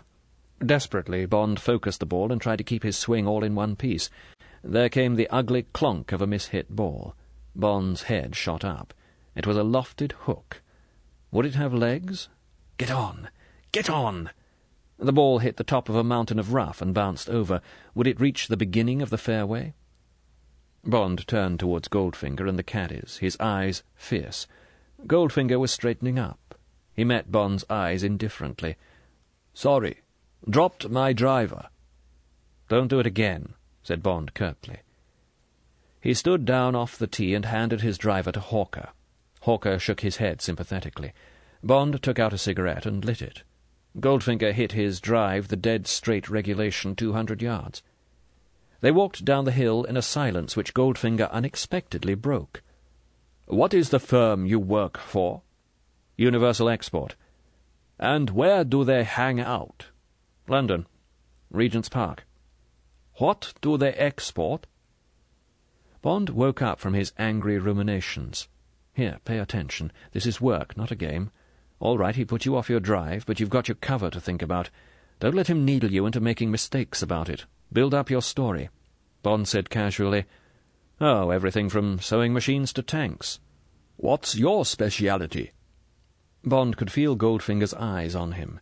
He said, "I look after the small arms side. Spend most of my time selling miscellaneous ironmongery to sheikhs and rajas. Anyone the Foreign Office decides doesn't want the stuff to shoot at us with." "Interesting work." Goldfinger's voice was flat, bored. "Not very. I'm thinking of quitting. Came down here for a week's holiday to think it out. Not much future in England. Rather like the idea of Canada." "Indeed?" They were past the rough, and Bond was relieved to find that his ball had got a forward kick off the hill onto the fairway. The fairway curved slightly to the left, and Bond had even managed to pick up a few feet on Goldfinger. It was Goldfinger to play. Goldfinger took out his spoon. It wasn't going for the green, but only to get over the bunkers and through the valley. Bond waited for the usual safe shot. He looked at his own lie. Yes, he could take his brassey. There came the wooden thud of a miss-hit. Goldfinger's ball hit off the heel, sped along the ground and into the stony wastes of Hell Bunker, the widest bunker and the only unkempt one because of the pebbles on the course. For once Homer had nodded, or rather lifted his head. Perhaps his mind had been half on what Bond had told him. Good show. But Goldfinger might still get down in 3 more. Bond took out his brassey. He couldn't afford to play safe. He addressed the ball, seeing in his mind's eye its 88mm trajectory through the valley and then the 2 or 3 bounces that would take it on to the green. He laid off a bit to the right to allow for his draw. Now. There came a soft clinking away to his right. Bond stood away from his ball. Goldfinger had his back to Bond. He was gazing out to sea, wrapped in its contemplation, while his right hand played, unconsciously, with the money in his pocket. Bond smiled grimly. He said, "Could you stop shifting bullion till after my shot?" Goldfinger didn't turn round or answer. The noise stopped. Bond turned back to his shot, desperately trying to clear his mind again. Now the brassy was too much of a risk. It needed too good a shot. He handed it to Hawker and took his spoon and banged the ball safely through the valley. It ran on well and stopped on the apron. A 5, perhaps a 4. Goldfinger got well out of the bunker and put his chip dead. Bond putted too hard and missed the one back. Still all square. The 6th, appropriately called the Virgin, is a famous short hole in the world of golf. A narrow green, almost ringed with bunkers, it can need anything from an 8 to a 2 iron, according to the wind. Today, for Bond, it was a 7. He played a soaring shot, laid off to the right, for the wind to bring it in. It ended 20 feet beyond the pin, with a difficult putt over and down a shoulder. Should be a 3. Goldfinger took his 5 and played it straight. The breeze took it, and it rolled into the deep bunker on the left. Good news. That would be the hell of a difficult 3. They walked in silence to the green. Bond glanced into the bunker. Goldfinger's ball was in a deep heel mark. Bond walked over to his ball and listened to the larks. This was going to put him 1 up. He looked for Hawker to take his putter, but Hawker was the other side of the green, watching with intent concentration Goldfinger play his shot. Goldfinger got down into the bunker with his blaster. He jumped up to get a view of the hole and then settled himself for the shot. As his club went up, Bond's heart lifted. He was going to try and flick it out, a hopeless technique from that buried lie. The only hope would have been to explode it. Down came the club, smoothly, without hurry. With hardly a handful of sand, the ball curved up out of the deep bunker, bounced once, and lay dead. Bond swallowed. Blast his eyes! How the hell had Goldfinger managed that? Now, out of sour grapes, Bond must try for his 2. He went for it, missed the hole by an inch, and rolled a good yard past. Hell and damnation! Bond walked slowly up to the putt, knocking Goldfinger's ball away. Come on, you bloody fool. But the spectre of the big swing, from an almost certain 1 up to a possible 1 down, made Bond wish the ball into the hole instead of tapping it in. The coaxed ball, lacking decision, slid past the lip. 1 down. Now Bond was angry with himself. He, and he alone, had lost that hole. He had taken 3 putts from 20 feet. He really must pull himself together and get going. At the 7th, 500 yards, they both hit good drives, and Goldfinger's immaculate second lay 50 yards short of the green. Bond took his brassy. Now for the equalizer. But he hit from the top. His club head came down too far ahead of the hands, and the smothered ball shot into one of the right-hand bunkers. Not a good lie, but he must put it on the green. Bond took a dangerous 7 and failed to get it out. Goldfinger got his 5. 2 down. They halved the short 8th in 3. At the 9th, Bond, determined to turn only 1 down, again tried to do too much off a poor lie. Goldfinger got his 4 to Bond's 5, 3 down at the turn. Not too good. Bond asked Hawker for a new ball. Hawker unwrapped it slowly, waiting for Goldfinger to walk over the hillock to the next tee. Hawker said softly, "You saw what he did at the Virgin, sir?" "Yes, damn him. It was an amazing shot." Hawker was surprised. "Ah, you didn't see what he did in the bunker, sir?" "No, what? I was too far away." The other 2 were out of sight over the rise. Hawker silently walked down into one of the bunkers guarding the 9th green, kicked a hole with his toe and dropped the ball in the hole. He then stood just behind the half-buried ball with his feet close together. He looked up at Bond. "Remember he jumped up to look at the line to the hole, sir?" "Yes." "Just watch this, sir."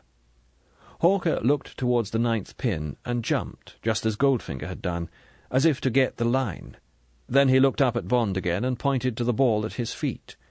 The heavy impact of the 2 feet just behind the ball had levelled the hole in which it had lain, and had squeezed the ball out, so that it was now perfectly teed for an easy shot, for just the easy cut-up shot which had seemed utterly impossible from Goldfinger's lie at the Virgin. Bond looked at his caddy for a moment in silence. Then he said, "Thanks, Hawker. Give me the bat and the ball. Somebody's going to be second in this match, and I'm damned if it's going to be me." "Yes, sir," said Hawker stolidly. He limped off on the short cut that would take him halfway down the 10th fairway. Bond sauntered slowly over the rise and down to the 10th tee. He hardly looked at Goldfinger, who was standing on the tee, swishing his driver impatiently.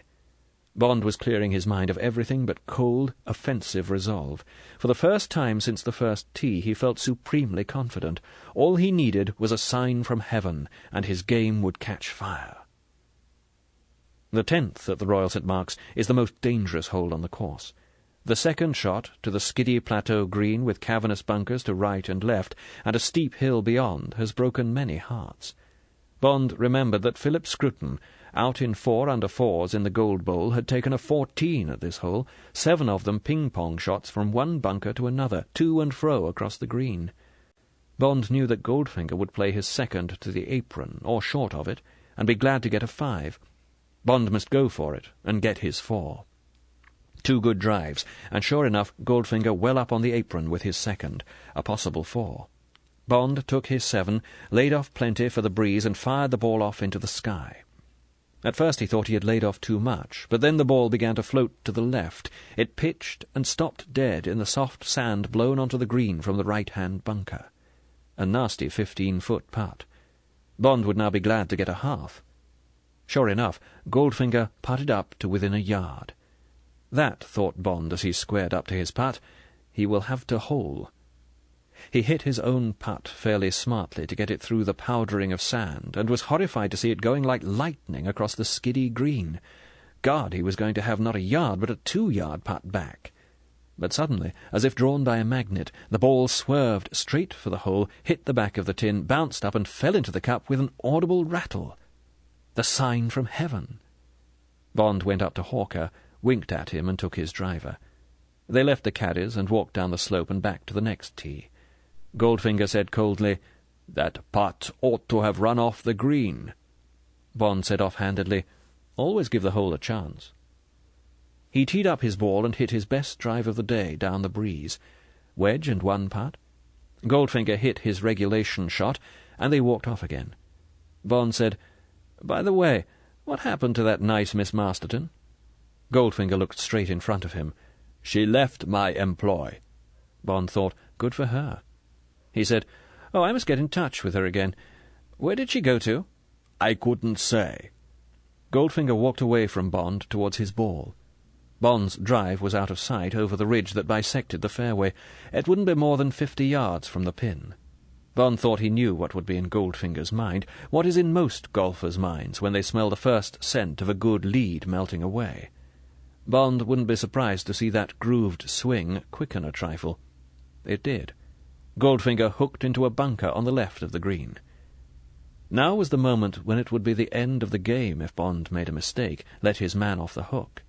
He had a slightly downhill lie, otherwise an easy chip, but to the trickiest green on the course. Bond played it like a man. The ball ended 6 feet from the pin. Goldfinger played well out of his bunker, but missed the longish putt. Now Bond was only 1 down. They halved the dogleg 12th in inglorious 5s, and the longish 13th also in 5s, Goldfinger having to hole a good putt to do so. Now a tiny cleft of concentration had appeared on Goldfinger's massive, unlined forehead. He took a drink of water from the tap beside the 14th tee. Bond waited for him. He didn't want a sharp clang from that tin cup when it was out of bounds over the fence to the right, and the drive into the breeze favouring a slice. Bond brought his left hand over to increase his draw, and slowed down his swing. The drive, well to the left, was only just adequate, but at least it had stayed in bounds. Goldfinger, apparently unmoved by the out-of-bounds hazard, hit his standard shot. They both negotiated the transverse canal without damage, and it was another half in 5, still 1 down, and now only 4 to play. The 460 yards 15th is perhaps the only hole where the long hitter may hope to gain 1 clear shot. 2 smashing woods will just get you over the line of bunkers that lie right up against the green. Goldfinger had to play short of them with his second. He could hardly improve on a 5, and it was up to Bond to hit a really godlike second shot from a barely adequate drive. The sun was on its way down, and the shadows of the 4 men were beginning to lengthen. Bond had taken up his stance. It was a good lie. He had kept his driver. There was dead silence as he gave his 2 incisive waggles. This was going to be a vital stroke. Remember to pause at the top of the swing, come down slow, and whip the club head through at the last second. Bond began to take the club back. Something moved at the corner of his right eye. From nowhere the shadow of Goldfinger's huge head approached the ball on the ground, engulfed it, and moved on. Bond let his swing take itself to pieces in sections. Then he stood away from his ball and looked up. Goldfinger's feet were still moving. He was looking carefully up at the sky. "Shades, please, Goldfinger." Bond's voice was furiously controlled. Goldfinger stopped and looked slowly at Bond. The eyebrows were raised a fraction in inquiry. He moved back and stood still, saying nothing. Bond went back to his ball. "Now then, relax. To hell with Goldfinger. Slam that ball onto the green. Just stand still and hit it." There was a moment when the world stood still. Then somehow Bond did hit it, on a low trajectory that mounted gracefully to carry the distant surf of the bunkers. The ball hit the bank below the green, bounced high with the impact, and rolled out of sight into the saucer round the pin. Hawker came up and took the driver out of Bond's hand. They walked on together. Hawker said seriously, "That's one of the finest shots I've seen in 30 years. He lowered his voice. "I thought he'd fixed you then, sir."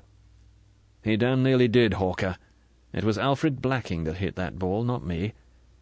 Bond took out his cigarettes, gave one to Hawker, and lit his own. He said quietly, "All square and 3 to play. We've got to watch those next 3 holes. Know what I mean?" "Don't you worry, sir. I'll keep my eye on him." They came up with the green. Goldfinger had pitched on and had a long putt for a 4, but Bond's ball was only 2 inches away from the hole. Goldfinger picked up his ball and walked off the green. They halved the short 16th in good 3s. Now there were the 2 long holes home. 4s would win them. Bond hit a fine drive down the centre. Goldfinger pushed his far out to the right into deep rough. Bond walked along, trying not to be too jubilant, trying not to count his chickens. A win for him at this hole, and he would only need a half at the 18th for the match.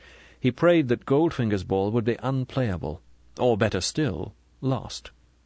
Hawker had gone on ahead. He had already laid down his bag and was busily, far too busily to Bond's way of thinking, searching for Goldfinger's ball when they came up. It was bad stuff. Jungle country, deep, thick, luxuriant grass whose roots still held last night's dew. Unless they were very lucky, they couldn't hope to find the ball. After a few minutes' search, Goldfinger and his caddy drifted away still wider, to where the rough thinned out into isolated tufts. "That's good," thought Bond. That wasn't anything like the line. Suddenly he trod on something. Hell and damnation! Should he stamp it in? He shrugged his shoulders, bent down, and gently uncovered the ball so as not to improve the lie. Yes, it was a Dunlop 65. "Here you are," he called grudgingly. "Oh, no, sorry. You play with the number 1, don't you?" "Yes," came back Goldfinger's voice impatiently. "Well, this is a number 7. Bond picked it up and walked over to Goldfinger. Goldfinger gave the ball a cursory glance. He said, "Not mine," and went on poking among the tufts with the head of his driver. It was a good ball, unmarked and almost new. Bond put it in his pocket and went back to his search. He glanced at his watch. The statutory 5 minutes was almost up. Another half-minute, and by God he was going to claim the hole. Strict rules of golf, Goldfinger had stipulated. "All right, my friend, you shall have them." Goldfinger was casting back towards Bond, diligently prodding and shuffling through the grass. Bond said, "Nearly time, I'm afraid." Goldfinger grunted. He started to say something when there came a cry from his caddy. "Here you are, sir. Number 1 Dunlop." Bond followed Goldfinger over to where the caddy stood on a small plateau of higher ground. He was pointing down. Bond bent and inspected the ball. Yes, an almost new Dunlop 1, and an astonishingly good lie. It was miraculous. More than miraculous. Bond stared hard from Goldfinger to his caddy. "Must have had the hell of a lucky kick," he said mildly. The caddy shrugged his shoulders. Goldfinger's eyes were calm, untroubled. "So it would seem." He turned to his caddy. "I think we can get a spoon to that one, folks." Bond walked thoughtfully away, and then turned to watch the shot. It was one of Goldfinger's best. It soared over a far shoulder of rough towards the green. Might just have caught the bunker on the right. Bond walked on to where Hawker, a long blade of grass dangling from his wry lips, was standing on the fairway watching the shot finish. Bond smiled bitterly at him. He said in a controlled voice, "Is my good friend in the bunker, or is the bastard on the green?" "Green, sir," said Hawker unemotionally. Bond went up to his ball. Now things had got tough again. Once more he was fighting for a half after having a certain win in his pocket. He glanced towards the pin, gauging the distance. This was a tricky one. He said, 5 or 6? "The 6 should do it, sir. Nice firm shot." Hawker handed him the club. "Now then, clear your mind. Keep it slow and deliberate. It's an easy shot. Just punch it, so that it's got plenty of zip to get up the bank and onto the green. Stand still and head down." Click. The ball, hit with a slightly closed face, went off on just the medium trajectory Bond had wanted. It pitched below the bank. It was perfect. No, damn it. It had hit the bank with its second bounce, stopped dead, hesitated, and then rolled back and down again. Hell's bells! Was it Hagen who had said, "You drive for show, but you putt for dough"? Getting dead from below that bank was one of the most difficult putts on the course. Bond reached for his cigarettes and lit one, already preparing his mind for the next crucial shot to save the hole, so long as that bastard Goldfinger didn't hole his from 30 feet. Hawker walked along by his side. Bond said, "Miracle finding that ball." "It wasn't his ball, sir." Hawker was stating a fact. "What do you mean?" Bond's voice was tense. "Money passed, sir. White. Probably a 5. Folks must have dropped that ball down his trouser leg." Hawker! Bond stopped in his tracks. He looked round. Goldfinger and his caddy were 50 yards away, walking slowly towards the green. Bond said fiercely, "Do you swear to that? How can you be sure?" Hawker gave a half-ashamed, lopsided grin, but there was a crafty belligerence in his eye. "Because his ball was lying under my bag of clubs, sir." When he saw Bond's open-mouthed expression, he added apologetically, "Sorry, sir. Had to do it after what he's been doing to you. Wouldn't have mentioned it, but I had to let you know he's fixed you again." Bond had to laugh. He said admiringly, "Well, you are a card, Hawker. So you were going to win the match for me all on your own." He added bitterly, "But by God, that man's the flaming limit. I've got to get him. I've simply got to. Now, let's think." They walked slowly on. Bond's left hand was in his trouser pocket, absent-mindedly fingering the ball he had picked up in the rough. Suddenly the message went to his brain. Got it. He came close to Hawker. He glanced across at the others. Goldfinger had stopped. His back was to Bond, and he was taking the putter out of his bag. Bond nudged Hawker. "Here, take this." He slipped the ball into the gnarled hand. Bond said softly, urgently, "Be certain you take the flag. When you pick up the balls from the green, whichever way the hole has gone, give Goldfinger this one, right?" Hawker walked stolidly forward. His face was expressionless. "Got it, sir," he said in his normal voice. "Will you take the putter for this one?" "Yes." Bond walked up to his ball. "Give me a line, would you?" Hawker walked up onto the green. He stood sideways to the line of the putt, and then stalked round to behind the flag and crouched. He got up. "Inch outside the right lip, sir. Firm putt. Flag, sir?" "No, leave it in, would you?" Hawker stood away. Goldfinger was standing by his ball on the right of the green. His caddy had stopped at the bottom of the slope. Bond bent to the putt. "Come on, Calamity Jane. This one has got to go dead, or I'll put you across my knee. Stand still. Club head straight back on the line, and follow through towards the hole. Give it a chance. Now." The ball hit firmly in the middle of the club, had run up the bank, and was on its way to the hole. But too hard, damn it. Hit the stick. Obediently the ball curved in, rapped the stick hard, and bounced back 3 inches, dead as a doornail. Bond let out a deep sigh and picked up his discarded cigarette. He looked over at Goldfinger. "Now then, you bastard, sweat that one out. And by God, if you hole it." But Goldfinger couldn't afford to try. He stopped 2 feet short. All right," said Bond generously. "All square and 1 to go." It was vital that Hawker should pick up the balls. If he had made Goldfinger hole the short putt, it would have been Goldfinger who would have picked the ball out of the hole. Anyway, Bond didn't want Goldfinger to miss that putt. That wasn't part of the plan. Hawker bent down and picked up the balls. He rolled one towards Bond and handed the other to Goldfinger. They walked off the green, Goldfinger leading as usual. Bond noticed Hawker's hand go to his pocket. Now, so long as Goldfinger didn't notice anything on the tee. But, with all square and one to go, you don't scrutinize your ball. Your motions are more or less automatic. You're thinking of how to place your drive, of whether to go for the green with the second or play to the apron, of the strength of the wind, of the vital figure 4 that must somehow be achieved to win or at least to halve. Considering that Bond could hardly wait for Goldfinger to follow him and hit just once that treacherous Dunlop number 7 that looked so very like a number 1, Bond's own drive down the 450-yard 18th was praiseworthy. If he wanted to, he could now reach the green. If he wanted to. Now Goldfinger was on the tee. Now he had bent down. The ball was on the peg, its lying face turned up at him. But Goldfinger had straightened, had stood back, was taking his 2 deliberate practice swings. He stepped up to the ball, cautiously, deliberately, stood over it, waggled, focusing the ball minutely. Surely he would see. Surely he would stop and bend down at the last minute to inspect the ball. Would the waggle never end? But now the club head was going back, coming down, the left knee bent correctly in towards the ball, the left arm straight as a ramrod. Crack! The ball sailed off, a beautiful drive, as good as Goldfinger had hit, straight down the fairway. Bond's heart sang. Got you, you bastard. Got you. Blithely, Bond stepped down from the tee and strolled off down the fairway, planning the next steps, which could now be as eccentric, as fiendish as he wished. Goldfinger was beaten already, hoist with his own petard. Now to roast him, slowly, exquisitely. Bond had no compunction. Goldfinger had cheated him twice and got away with it.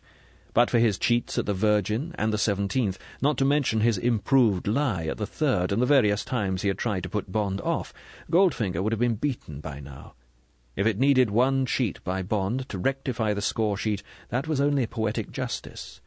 And besides, there was more to this than a game of golf. It was Bond's duty to win. By his reading of Goldfinger, he had to win. If he was beaten, the score between the two men would have been equalized. If he won the match, as he now had, he would be 2 up on Goldfinger, an intolerable state of affairs, Bond guessed, to a man who saw himself as all-powerful. This man Bond, Goldfinger would say to himself, has something. He has qualities I can use. He is a tough adventurer with plenty of tricks up his sleeve. This is the sort of man I need for what? Bond didn't know. Perhaps there would be nothing for him. Perhaps his reading of Goldfinger was wrong. But there was certainly no other way of creeping up on the man. Goldfinger cautiously took out his spoon for the longish second over cross-bunkers to the narrow entrance to the green. He made one more practice swing than usual, and then hit exactly the right, controlled shot up to the apron. A certain 5, probably a 4. Much good would it do him. Bond, after a great show of taking pains, brought his hands down well ahead of the club and smothered his number 3 iron so that the topped ball barely scrambled over the cross-bunkers. He then wedged the ball onto the green 20 feet past the pin. He was where he wanted to be. Enough of a threat to make Goldfinger savour the sweet smell of victory, enough to make Goldfinger really sweat to get his 4. And now Goldfinger really was sweating. There was a savage grin of concentration and greed as he bent to the long putt up the bank and down to the hole. Not too hard, not too soft. Bond could read every anxious thought that would be running through the man's mind. Goldfinger straightened up again, walked deliberately across the green to behind the flag to verify his line. He walked slowly back beside his line, brushing away carefully with the back of his hand a wisp or 2 of grass, a speck of top-dressing. He bent again, and made 1 or 2 practice swings, and then stood to the putt, the veins standing out on his temples, the cleft of concentration deep between his eyes. Goldfinger hit the putt and followed through on the line. It was a beautiful putt that stopped 6 inches past the pin. Now Goldfinger would be sure that unless Bond sank his difficult 20-footer, the match was his. Bond went through a long rigmarole of sizing up his putt. He took his time, letting the suspense gather like a thundercloud round the long shadows on the livid, fateful green. "Flag out, please. I'm going to sink this one." Bond charged the words with a deadly certitude, while debating whether to miss the hole to the right or the left, or leave it short. He bent the putt, and missed the hole well on the right. "Missed it, by God!" Bond put bitterness and rage into his voice. He walked over to the hole and picked up the 2 balls, keeping them in full view. Goldfinger came up. His face was glistening with triumph. "Well, thanks for the game. Seems I was just too good for you after all." "You're a good 9 handicap," said Bond with just sufficient sourness. He glanced at the balls in his hand to pick out Goldfinger's and hand it to him. He gave a start of surprise. "Hello." He looked sharply at Goldfinger.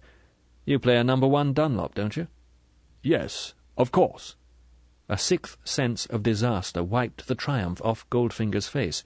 "What is it? What's the matter?" "Well," said Bond apologetically, "afraid you've been playing with the wrong ball. Here's my Penfold Hearts, and this is a number 7 Dunlop." He handed both balls to Goldfinger. Goldfinger tore them off his palm and examined them feverishly. Slowly the colour flooded over Goldfinger's face. He stood, his mouth working, looking from the balls to Bond and back to the balls. Bond said softly, "Too bad we were playing to the rules. Afraid that means you lose the hole. And, of course, the match." Bond's eyes observed Goldfinger impassively. But... This was what Bond had been looking forward to. The cup dashed from the lips. He stood and waited, saying nothing. Rage suddenly burst Goldfinger's usually relaxed face like a bomb. "It was a Dunlop 7 you found in the rough. It was your caddy that gave me this ball, on the 17th green. He gave me the wrong ball on purpose, the damned cheat—" "Here, steady on," said Bond mildly. "You'll get a slander action on your hands if you aren't careful. Hawker, did you give Mr. Goldfinger the wrong ball by mistake or anything?" "No, sir." Hawker's face was stolid. He said indifferently, "If you want my opinion, sir, the mistake may have been made at the 17th, when the gentleman found his ball pretty far off the line we'd all marked it on. A 7 looks very much like a 1. I'd say that's what happened, sir. It would have been a miracle for the gentleman's ball to have ended up as wide as where it was found." "Tommy rot!" Goldfinger gave a snort of disgust. He turned angrily on Bond. "You saw that was a number 1 my caddy found." Bond shook his head doubtfully. "I didn't really look closely, I'm afraid. However," Bond's voice became brisk, businesslike, "it's really the job of the player to make certain he's using the right ball, isn't it? I can't see that anyone else can be blamed if you tee the wrong ball up and play 3 shots with it. Anyway," he started walking off the green, "many thanks for the match. We must have it again one day." Goldfinger, lit with glory by the setting sun, but with a long black shadow tied to his heels, followed Bond slowly, his eyes fixed thoughtfully on Bond's back. Chapter 10. Up at the Grange. There are some rich men who use their riches like a club. Bond, luxuriating in his bath, thought that Goldfinger was one of them. He was the kind of man who thought he could flatten the world with his money, bludgeoning aside annoyances and opposition with his heavy wad. He had thought to break Bond's nerve by playing him for $10,000, a flea bite to him, but obviously a small fortune to Bond. In most circumstances he might have succeeded. It needs an iron nerve to wait for it on your swing, to keep your head down on the short putts when big money hangs on every shot, over 18 long holes. The pros, playing for their own bread and butter and for their families, know the cold breath of the poorhouse on the back of their necks as they come to the 18th tee all square. That is why they lead careful lives, not smoking or drinking, and why the one that wins is usually the one with the least imagination. But in Bond's case, Goldfinger could not have known that high tension was Bond's natural way of life, and that pressure and danger relaxed him. And he could not have known that Bond wanted to play Goldfinger for the highest possible stakes, and that he would have the funds of the Secret Service behind him if he lost. Goldfinger, so used to manipulating others, had been blind to the manipulation for once being practised upon himself. Or had he been? Thoughtfully Bond got out of the bath and dried himself. That powerful dynamo inside the big round head would be humming at this very moment, wondering about Bond, knowing he had been out-cheated, asking itself how it came about that twice Bond had appeared out of the blue and twice queered his pitch. Had Bond played his cards right? Had he made himself appear an interesting challenge, or would Goldfinger's sensitive nose smell a threat? In the latter case there would be no follow-up by Goldfinger, and Bond would have to bow out of the case and leave it to M to devise a new approach. How soon would he know if the big fish was hooked? This one would take plenty of time sniffing the bait. It would be good to have just one small bite to tell him he had chosen the right lure. There was a knock on the door of his bedroom. Bond wrapped the towel round him and walked through. He opened the door. It was the hall porter. "Yes?" "Telephone message from a Mr. Goldfinger, sir. His compliments, and would you care to come to his house for dinner tonight? It's the Grange over at Reculver, sir. 6:30 for drinks beforehand, and not to bother to dress." "Please thank Mr. Goldfinger, and say I shall be delighted." Bond shut the door and walked across to the open window, and stood looking out across the quiet evening sea. Well, well, talk of the devil, Bond smiled to himself, and then go and sup with him. What was that about a long spoon? At 6 o'clock, Bond went down to the bar and had a large vodka and tonic with a slice of lemon peel. The bar was empty, save for a group of American Air Force officers from Manston. They were drinking whiskey and water and talking baseball. Bond wondered if they had spent the day toting a hydrogen bomb round the skies over Kent, over the 4 little dots in the dunes that had been his match with Goldfinger. He thought wryly, not too much of that whiskey, cousins, paid for his drink, and left. He motored slowly over to Reculver, savouring the evening, and the drink inside him, and the quiet bubble of the twin exhausts. This was going to be an interesting dinner-party. Now was the moment to sell himself to Goldfinger. If he put a foot wrong, he was out, and the pitch would have been badly queered for his successor. He was unarmed. It would be fatal for Goldfinger to smell that kind of rat. He felt a moment's qualm, but that was going too fast. No state of war had been declared. The opposite, if anything. When they had parted at the golf club, Goldfinger had been cordial in a rather forced, oily fashion. He had inquired where he should send Bond's winnings, and Bond had given him the address of Universal Export. He had asked where Bond was staying, and Bond had told him, and added that he would only be at Ramsgate a few days while he made up his mind about his future.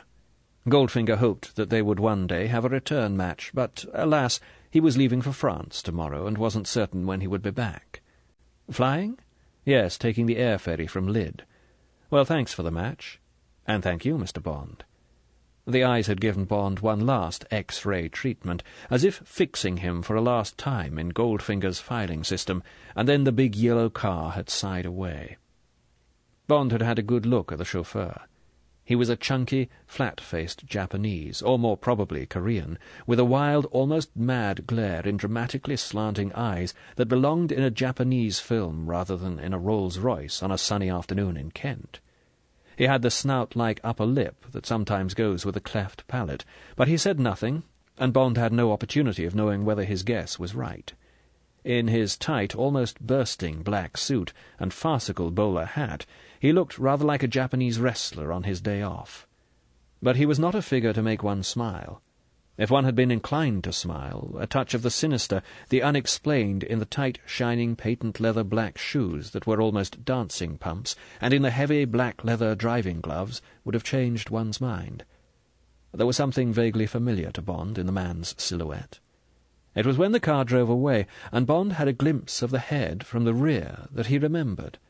Those were the head and shoulders and bowler hat of the driver of the sky-blue Ford Popular that had so obstinately hugged the crown of the Herne Bay Road at about 12 o'clock that morning. Where had he been coming from? What errand had he been on? Bond remembered something Colonel Smithers had said. Could this have been the Korean who now travelled the country, collecting the old gold from the chain of Goldfinger jewellery shops? Had the boot of the innocent, scurrying little saloon been stuffed with the week's takings of presentation watches, signet rings, lockets, gold crosses? As he watched the high, primrose-yellow silhouette of the Silver Ghost disappearing towards Sandwich, Bond thought the answer was yes.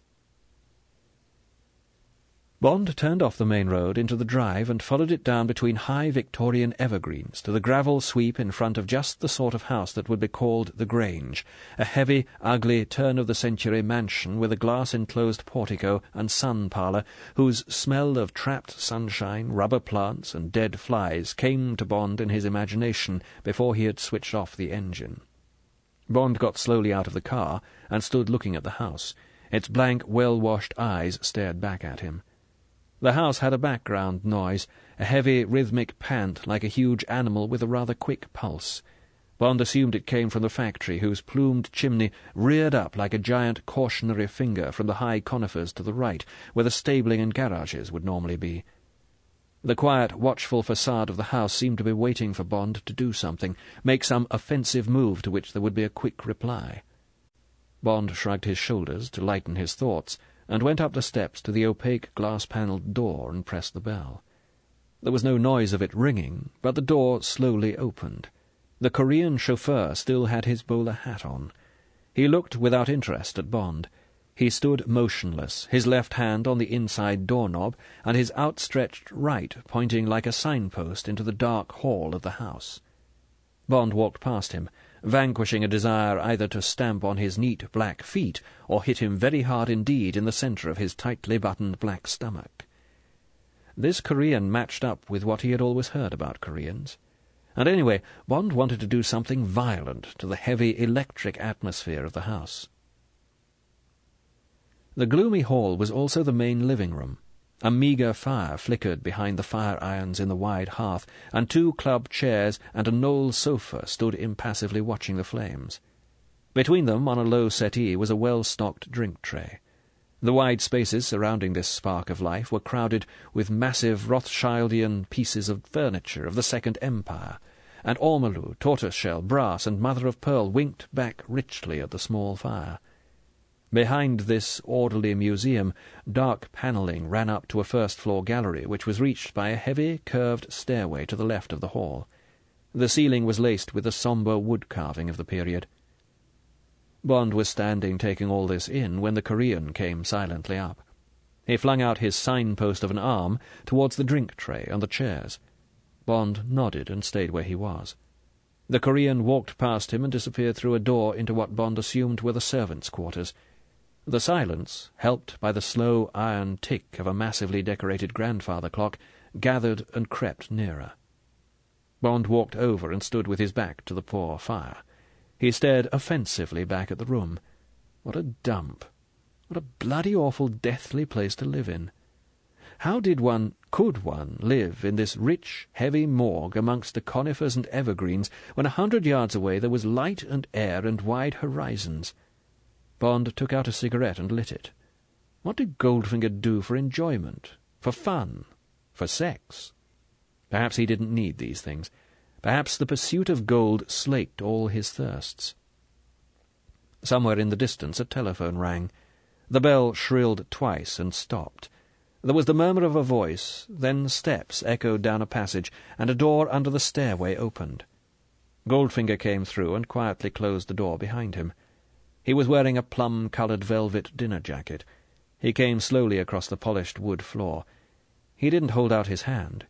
He said, smiling with his mouth, "It was kind of you to come at such short notice, Mr. Bond. You were alone, and so was I, and it occurred to me that we might discuss the price of corn."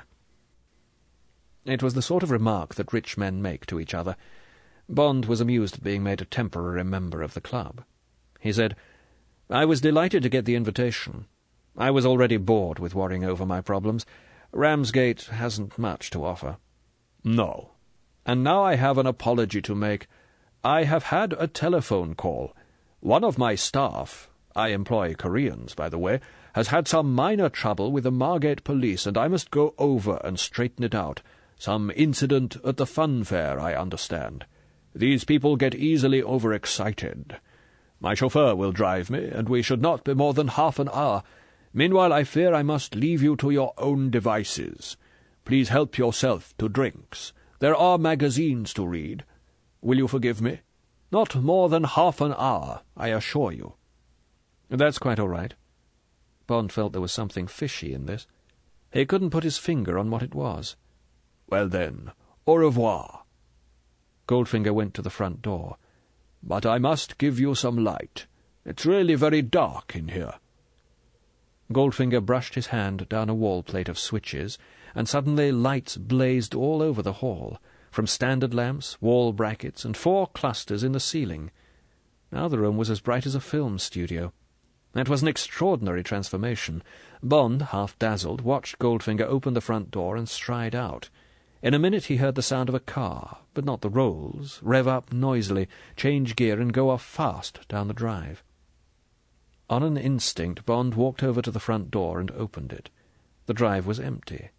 In the distance he saw the lights of the car turn left-handed on the main road and make off in the direction of Margate. He turned back into the house and closed the door. He stood still, listening. The silence, except for the heavy clock tick, was complete. He walked across to the service door and opened it. A long, dark passage disappeared towards the back of the house. Bond bent forward, all his senses alert. Silence. Dead silence. Bond shut the door and looked thoughtfully round the brilliantly lit hall. He had been left alone in Goldfinger's house, alone with its secrets. Why? Bond walked over to the drink tray and poured himself a strong gin and tonic. There certainly had been a telephone call, but it could easily have been an arranged call from the factory. The story of the servant was plausible, and it was reasonable that Goldfinger should go himself to bail the man out and take his chauffeur with him. Goldfinger had twice mentioned that Bond would be alone for half an hour, during which he would be left to his own devices. This could be innocent, or it could be an invitation for Bond to show his hand, commit some indiscretion. Was somebody watching him? How many of these Koreans were there, and what were they doing? Bond glanced at his watch. 5 minutes had gone. He made up his mind. Trap or no trap, this was too good a chance to miss. He would have a quick look round, but an innocent one, with some sort of a cover story to explain why he had left the hall. Where should he begin? A look at the factory. His story? That his car had given trouble on the way over, choked petrol feed probably, and that he had gone to see if there was a mechanic who could give him a hand. Flimsy, but it would do. Bond downed his drink and went purposefully to the service door and walked through. There was a light switch. He turned on the light and walked swiftly down a long passage. It ended with a blank wall and 2 doors to right and left. He listened for an instant at the left-hand one and heard muffled kitchen noises. He opened the right-hand door and found himself in the paved garage yard he might have expected. The only odd thing about it was that it was brilliantly lit by arc lights. The long wall of the factory occupied the far side, and now the rhythmic engine thump was very loud. There was a plain wooden door low down in the wall opposite. Bond walked across the yard to it, looking around him with casual interest. The door was unlocked. He opened it with discretion and walked through, leaving the door ajar. He found himself in a small empty office, lit by one naked bulb hanging from the ceiling. There was a desk with papers on it, a time clock, a couple of filing cabinets, and a telephone. Another door led from the office into the main factory space, and there was a window beside the door for keeping an eye on the workmen. It would be the foreman's office. Bond walked to the window and looked through. Bond didn't know what he had expected, but there seemed to be the usual accoutrement of a small metalworking business. Facing him were the open mouths of 2 blast furnaces, their fires now drawn. Beside these stood a row of kilns for the molten metal, of which sheets of different sizes and colours stood against the wall nearby.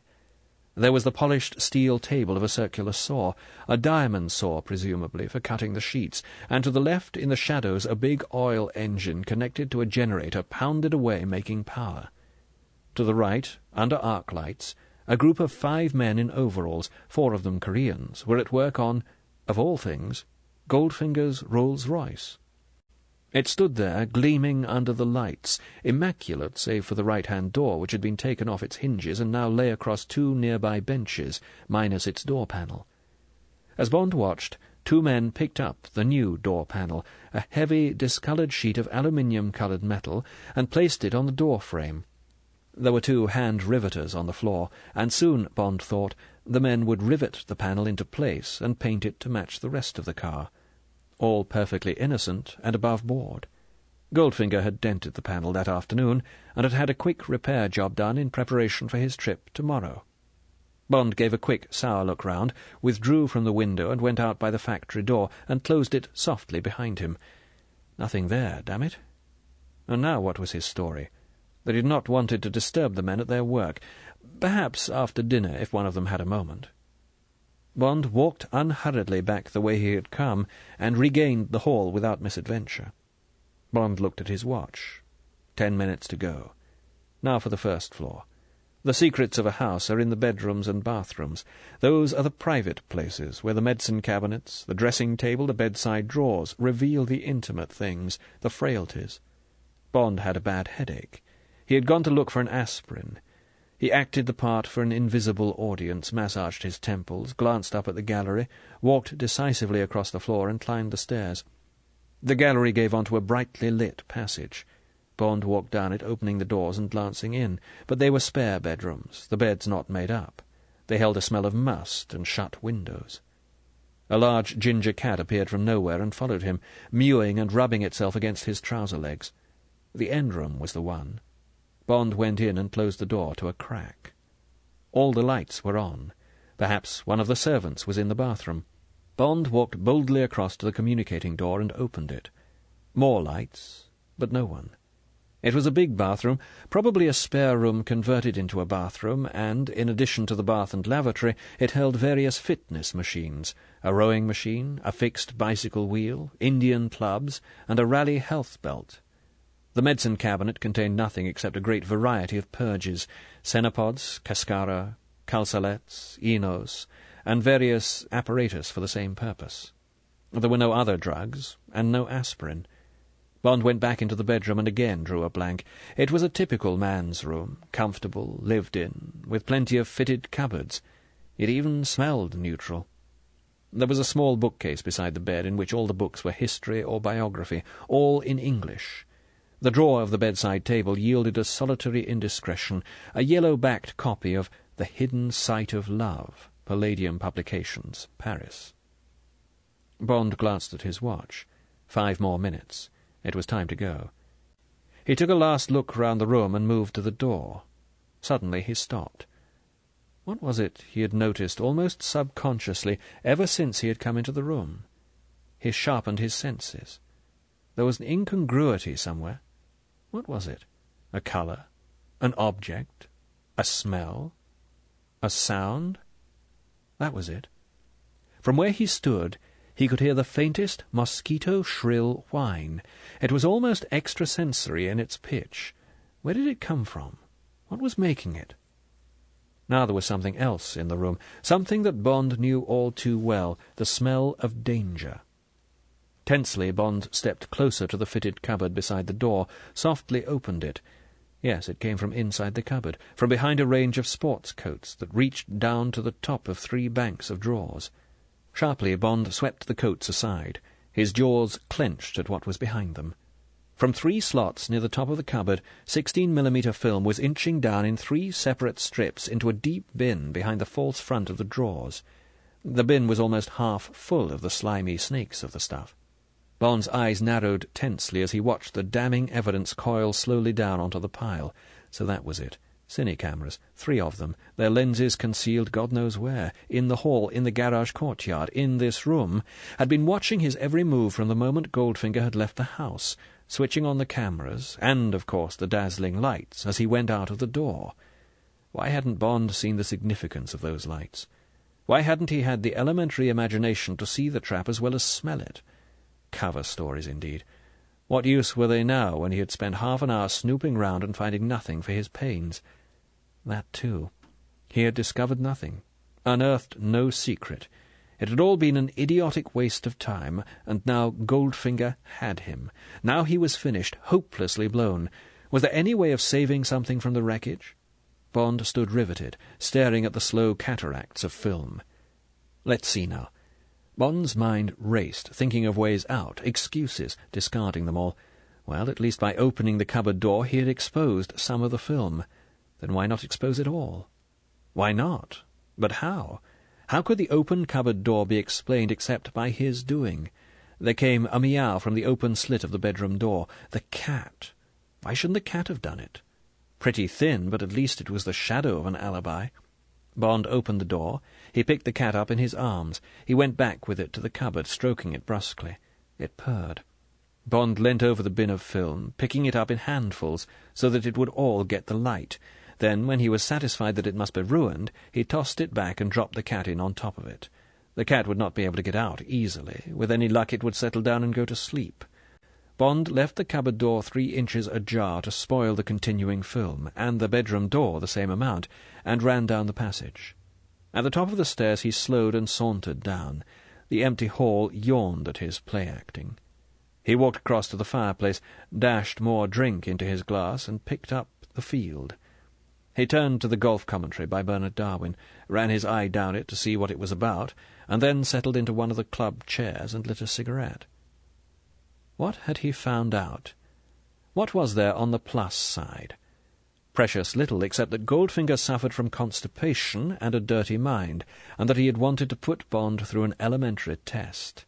He had certainly done it expertly. This was no amateur. The technique was fully up to Smersh standards, and it was surely the technique of somebody with a very great deal to hide. And now what would happen? For the cat alibi to stand up, Goldfinger would have to have left 2 doors, one of them vital, ajar, and the cat had got into the room and been intrigued by the whine of the cameras. Most unlikely. Almost incredible. Goldfinger would be 90% certain it was Bond, but only 90. There would still be that 10% of uncertainty. Would Goldfinger have learnt much more than he knew before? That Bond was a tricky, resourceful customer, and that Bond had been inquisitive, might be a thief. He would guess Bond had been to the bedroom, but Bond's other movements, for whatever they were worth, would remain a secret on the exposed film. Bond got up and took a handful of other magazines and threw them down beside his chair. The only thing for him to do was brazen it out and make a note for the future, if there was to be a future, that he had better wake his ideas up and not make any more mistakes. There wouldn't be enough ginger cats in the world to help him out of one more tight spot like the one he was in. There had been no noise of a car coming down the drive, not a sound from the door, but Bond felt the evening breeze on his neck, and he knew that Goldfinger had come back into the room. Chapter 11. The Odd Job Man. Bond threw down The Field and stood up. The front door closed noisily. Bond turned. "Hello." His face registered polite surprise. "Didn't hear you arrive. How did it go?" Goldfinger's expression was equally bland. They might have been old friends, neighbours in the country, who were accustomed to drop in on each other for a drink. "Oh, it sorted itself out. My chap had had a row in a pub with some American Air Force men who had called him a bloody Jap. I explained to the police that Koreans don't like being called Japs. They let him off with a caution. Terribly sorry to have been so long. Hope you weren't bored. Do have another drink." "Thanks, but it's hardly seemed 5 minutes since you left. Been reading what Darwin has to say about the 14 Club rule. Interesting point of view." Bond launched into a detailed review of the article, adding his own comments on the rule. Goldfinger stood patiently until it was over. He said, "Yes, it's a complicated business. Of course you play rather a different game from me, more workmanlike. With my kind of swing, I find I need all the clubs I'm allowed. Well, I'll just go up and wash, and then we'll have dinner. Shan't be a moment." Bond busied himself noisily with pouring another drink, sat down and picked up Country Life. He watched Goldfinger climb the stairs and disappear down the corridor. He could visualize every step. He found he was reading the periodical upside down. He turned it round and stared blindly at a fine photograph of Blenheim Palace. There was dead silence upstairs. Then a distant lavatory chain was pulled and a door clicked shut. Bond reached for his drink, took a deep swallow and put the glass down beside his chair. Goldfinger was coming down the stairs. Bond turned the pages of Country Life and flicked ash off his cigarette into the grate. Now Goldfinger was crossing the floor towards him. Bond lowered his paper and looked up. Goldfinger was carrying the ginger cat tucked carelessly under one arm. He reached the fireplace, bent forward, and pressed the bell. He turned towards Bond. "Do you like cats?" His gaze was flat, incurious. "Sufficiently." The service door opened. The chauffeur stood in the frame. He still wore his bowler hat and his shiny black gloves. He gazed impassively at Goldfinger. Goldfinger crooked a finger. The chauffeur approached and stood within the circle by the fire. Goldfinger turned to Bond. He said conversationally, "This is my handyman." He smiled thinly. "That is something of a joke. Oddjob, show Mr. Bond your hands." He smiled again at Bond. "I call him Oddjob because that describes his functions on my staff." The Korean slowly pulled off his gloves and came and stood at arm's length from Bond and held out his hands, palm upwards. Bond got up and looked at them. They were big and fat with muscle. The fingers all seemed to be the same length. They were very blunt at the tips, and the tips glinted as if they were made of yellow bone. "Turn them over and show Mr. Bond the sides." There were no fingernails. Instead there was this same yellowish carapace. The man turned the hands sideways. Down each edge of the hands was a hard ridge of the same bony substance. Bond raised his eyebrows at Goldfinger. Goldfinger said, "We will have a demonstration." He pointed at the thick oak banisters that ran up the stairs. The rail was a massive 6 inches by 4 thick. The Korean obediently walked over to the stairs and climbed a few steps. He stood with his hands at his sides, gazing across at Goldfinger like a good retriever. Goldfinger gave a quick nod. Impassively, the Korean lifted his right hand high and straight above his head and brought the side of it down like an axe across the heavy, polished rail. There was a splintering crash, and the rail sagged, broken through the centre. Again the hand went up and flashed down. This time it swept right through the rail, leaving a jagged gap. Splinters clattered down onto the floor of the hall. The Korean straightened himself and stood to attention, waiting for further orders. There was no flush of effort in his face, and no hint of pride in his achievement. Goldfinger beckoned. The man came back across the floor. Goldfinger said, "His feet are the same, the outside edges of them. Oddjob. The mantelpiece." Goldfinger pointed at the heavy shelf of carved wood above the fireplace.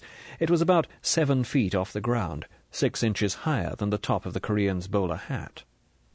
"Gotcha, huh?" "Yes. Take off your coat and hat." Goldfinger turned to Bond. "Poor chap's got a cleft palate. I shouldn't think there are many people who understand him beside me." Bond reflected how useful that would be. A slave who could only communicate with the world through his interpreter, better even than the deaf mutes of the harems, more tightly bound to his master, more secure. Oddjob had taken off his coat and hat and placed them neatly on the floor. Now he rolled his trouser legs up to the knee and stood back in the wide, well-planted stance of the judo expert. He looked as if a charging elephant wouldn't put him off balance. "Better stand back, Mr. Bond." The teeth glittered in the wide mouth. "This blow snaps a man's neck like a daffodil." Goldfinger drew aside the low settee with the drink tray. Now the Korean had a clear run, but he was only 3 long steps away. How could he possibly reach the high mantelpiece? Bond watched, fascinated. Now the slanting eyes in the flat yellow mask were glinting with a fierce intentness. Faced by such a man, thought Bond, one could only go down on one's knees and wait for death. Goldfinger lifted his hand. The bunched toes in the polished soft leather shoes seemed to grip the ground. The Korean took one long, crouching stride with knees well bent, and then whirled off the ground. In mid-air his feet slapped together like a ballet dancer's, but higher than a ballet dancer's have ever reached, and then the body bent sideways and downwards, and the right foot shot out like a piston. There came a crashing thud. Gracefully the body settled back down on the hands, now splayed on the floor, the elbows bent to take the weight, and then straightened sharply to throw the man up and back on his feet. Oddjob stood to attention. This time there was a gleam of triumph in his flat eyes as he looked at the 3-inch jagged bite the edge of his foot had taken out of the mantelpiece. But, as you can imagine, that blow would have smashed a man's skull or half severed his neck. A homely and a most ingeniously concealed weapon, I'm sure you'll agree. Yes, indeed. Bond smiled with equal politeness. A useful chap to have around. Oddjob had picked up his hat and disappeared. There came the boom of a gong. "Ah, dinner. Shall we go in?" Goldfinger led the way to a door concealed in the panelling to the right of the fireplace. He pressed a hidden latch, and they walked through. The small dining-room matched the heavy wealth of the hall. It was brilliantly lit from a central chandelier, and by candles on a round table that glittered with silver and glass. They sat down opposite each other. Two yellow-faced servants in white mess jackets brought dishes from a loaded serving table. The first course was some curried mess with rice. Goldfinger noticed Bond's hesitation. He gave a dry chuckle. "It's all right, Mr. Bond. Shrimp, not the cat." "Ah." Bond's expression was non-committal. "Please try the Moselle. I hope it will be to your taste. It is a Peaseporter Goldtröpfchen, 53. Help yourself. These people are as likely to pour it into your plate as your glass." There was a slim bottle in an ice bucket in front of Bond. He poured some of the wine and tasted it. It was nectar and ice-cold. Bond congratulated his host. Goldfinger gave a curt nod. "I don't myself drink or smoke, Mr. Bond. Smoking I find the most ridiculous of all the varieties of human behaviour, and practically the only one that is entirely against nature. Can you imagine a cow or any animal taking a mouthful of smouldering straw, then breathing in the smoke and blowing it out through his nostrils? Pah!" Goldfinger showed a rare trace of emotion. "It is a vile practice. As for drinking, I am something of a chemist, and I have yet to find a liquor that is free from traces of a number of poisons, some of them deadly, such as fusel oil, acetic acid, ethyl acetate, acetaldehyde, and furfural. A quantity of some of these poisons taken neat would kill you. In the small amounts you find in a bottle of liquor, they produce various ill effects, most of which are lightly written off as a hangover." Goldfinger paused with a forkful of curried shrimp halfway to his mouth. "Since you are a drinker, Mr. Bond, I will give you one word of good advice. Never drink so-called Napoleon brandy, particularly when it is described as aged in the wood. That particular potion contains more of the poisons I have mentioned than any other liquor I have analyzed. Old Bourbon comes next." Goldfinger closed his animadversions with a mouthful of shrimp. "Thank you. I'll remember. Perhaps for those reasons I have recently taken to vodka. They tell me its filtration through activated charcoal is a help." Bond, dredging this piece of expertise out of dim recollections of something he had read, was rather proud of having been able to return Goldfinger's powerful serve. Goldfinger glanced at him sharply. "You seem to understand something of these matters. Have you studied chemistry?" "Only dabbled in it." It was time to move on. "I was very impressed by that chauffeur of yours. Where did he learn that fantastic combat stuff? Where did it come from? Is that what the Koreans use?" Goldfinger patted his mouth with his napkin. He snapped his fingers. The two men cleared away the plates and brought roast duckling and a bottle of Mouton Rothschild 1947 for Bond. When they had withdrawn into immobility at each end of the serving table, Goldfinger said, "Have you ever heard of karate?" "No? Well, that man is one of the 3 in the world who have achieved the black belt in karate. Karate is a branch of judo, but it is to judo what a Spandau is to a catapult." "I could see that." "The demonstration was an elementary one. Mr. Bond," Goldfinger held up the drumstick he had been gnawing, "I can tell you that if Oddjob had used the appropriate single blow on any one of 7 points on your body, you would now be dead." Goldfinger bit at the side of the drumstick with relish. Bond said seriously, "That's interesting. I only know 5 ways of killing Oddjob with 1 blow." Goldfinger seemed not to hear the comment. He put down his drumstick and took a deep draught of water. He sat back and spoke while Bond went on eating the excellent food. "Karate, Mr. Bond, is based on the theory that the human body possesses 5 striking surfaces and 37 vulnerable spots. Vulnerable, that is, to an expert in karate, whose fingertips, the side of the hands, and the feet are hardened into layers of corn, which is far stronger and more flexible than bone. Every day of his life, Mr. Bond, Oddjob spends 1 hour hitting either sacks of unpolished rice or a strong post whose top is wound many times round with thick rope. He then spends another hour at physical training, which is more that of a ballet school than of a gymnasium." "When does he practice tossing the bowler hat?" Bond had no intention of succumbing to this psychological warfare. Goldfinger frowned at the interruption. "I have never inquired," he said without humour, "but I think you can take it that Oddjob keeps his eye in at all his skills. However, you're asking where karate originated. It originated in China, where wandering Buddhist priests became an easy prey for footpads and bandits. Their religion did not allow them to carry weapons, so they developed their own form of unarmed combat. The inhabitants of Okinawa refined the art to its present form when the Japanese forbade them to carry weapons. They developed the 5 striking surfaces of the human body, the fist, the edge of the hand, the fingertips, the ball of the foot, and the elbows, and toughened them until they were enveloped in layers of corn. There is no follow-through in a karate blow. The entire body is stiffened at the moment of impact, with the emphasis on the hips, and then instantly relaxed so that balance is never lost. It is astonishing what Oddjob can do. I have seen him hit a brick wall with his entire force and not hurt his hand. He can split 3 half-inch thick boards, piled one upon the other, with one blow of his hand. You have seen what he can do with his foot." Bond took a deep draught of the delicious claret. "All this must be rather hard on your furniture." Goldfinger shrugged. "I have no more use for this house. I thought a demonstration would amuse you. I hope you agree that Oddjob earned his cat." The X-ray eyes blazed briefly across the table. "Does he train on cats?" "He regards them as a great delicacy. He acquired the taste during a famine in his country when he was young." Bond thought it was time to delve rather more deeply. "Why do you need such a man? He can't be very good company." "Mr. Bond," Goldfinger snapped his fingers for the 2 servants, "it happens that I am a rich man, a very rich man, and the richer the man, the more he needs protection.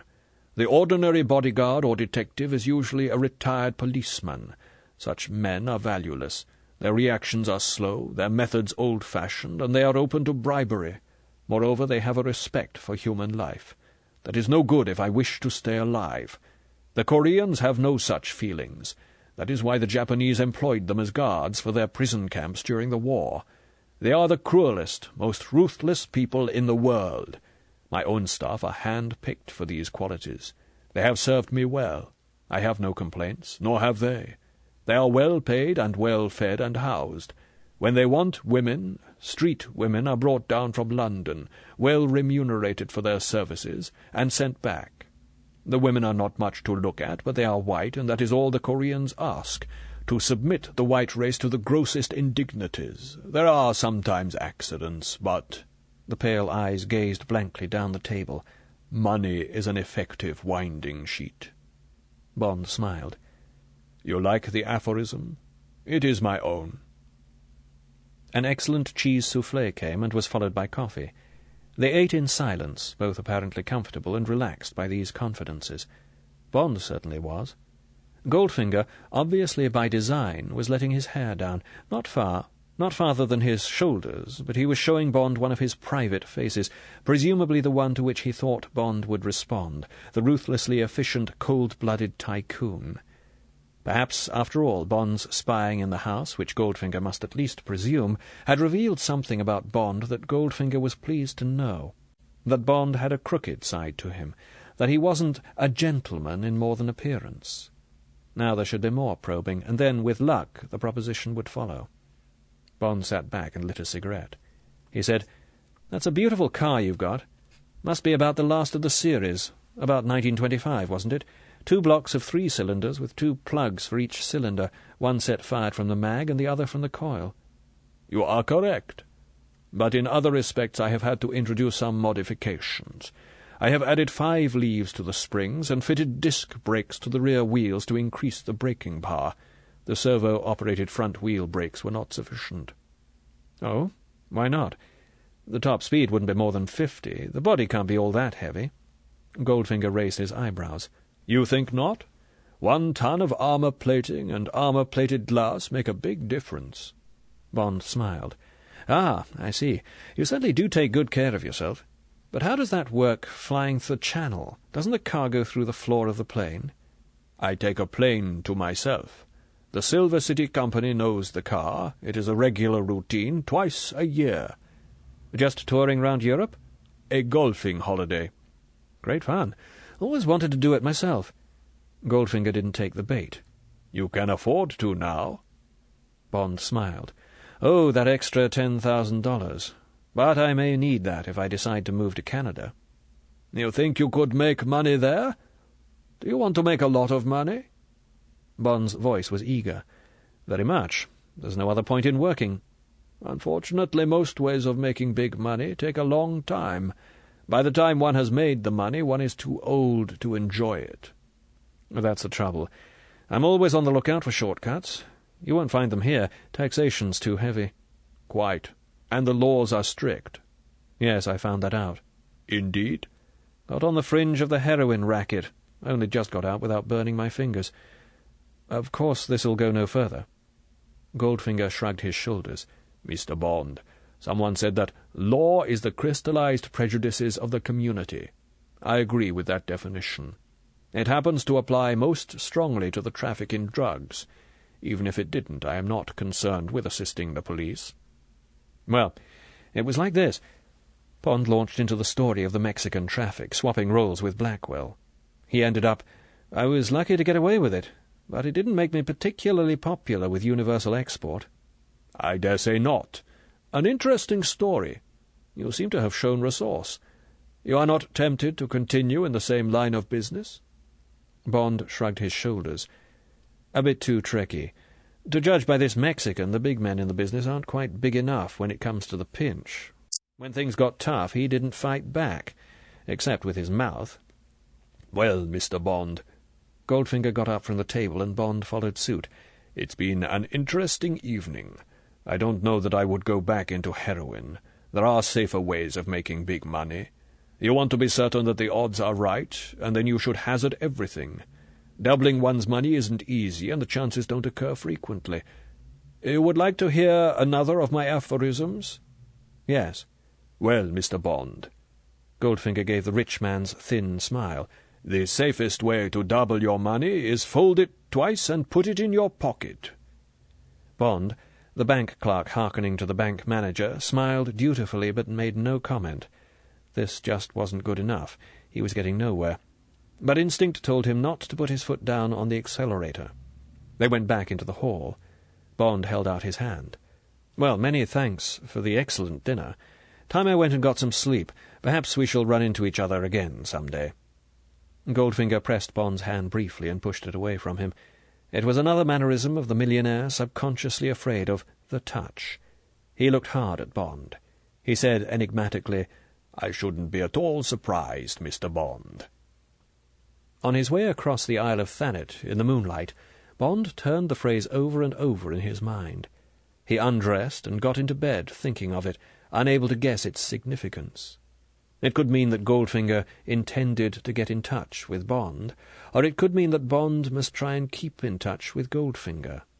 Heads the former, tails the latter. Bond got out of bed and took a coin from the dressing-table and tossed it. It came down tails. So it was up to him to keep close to Goldfinger. So be it. But his cover would have to be pretty darn good the next time they ran into each other. Bond got back into bed and was instantly asleep. Chapter 12.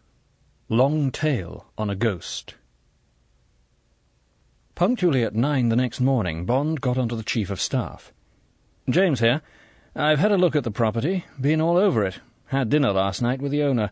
I can say pretty well for certain that the managing director's view is right. Something definitely wrong about the property. Not enough facts to send you on a surveyor's report. Owner's going abroad tomorrow, flying from Ferryfield. Wish I knew his departure time. Like to have another sight of his rolls. Thought I'd make him a present of a portable wireless set. I'll be going over a bit later in the day. Could you get Miss Ponsonby to book me? Destination unknown for the present. I'll be keeping in touch. Anything your end?" "How did the game of golf go?" "I won." There was a chuckle at the other end. "Thought you had. Pretty big stakes, weren't they?" "How did you know?" "Had Mr. Scotland on last night. Said he'd had a tip on the telephone that someone of your name was in possession of a large amount of undeclared dollars. Had we got such a person, and was it true? Chap wasn't very senior and didn't know about Universal. Told him to have a word with the Commissioner, and we got an apology this morning about the same time as your secretary found an envelope containing $10,000 in your mail. Pretty sly of your man, wasn't it?" Bond smiled. Typical of Goldfinger to have thought of a way of getting him into trouble over the dollars. Probably he made the call to Scotland Yard directly after the game.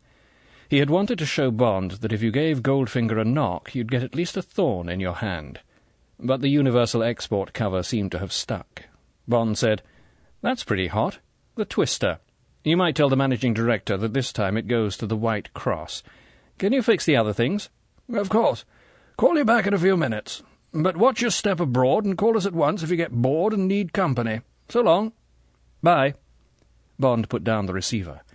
He got up and set about packing his bag. He could see the scene in the Chief of Staff's office as the conversation was played back off the tape, while the Chief of Staff translated the call to Miss Moneypenny. "Says he agrees that Goldfinger is up to something big, but he can't make out what. G is flying this morning with his rolls from Ferryfield. 007 wants to follow.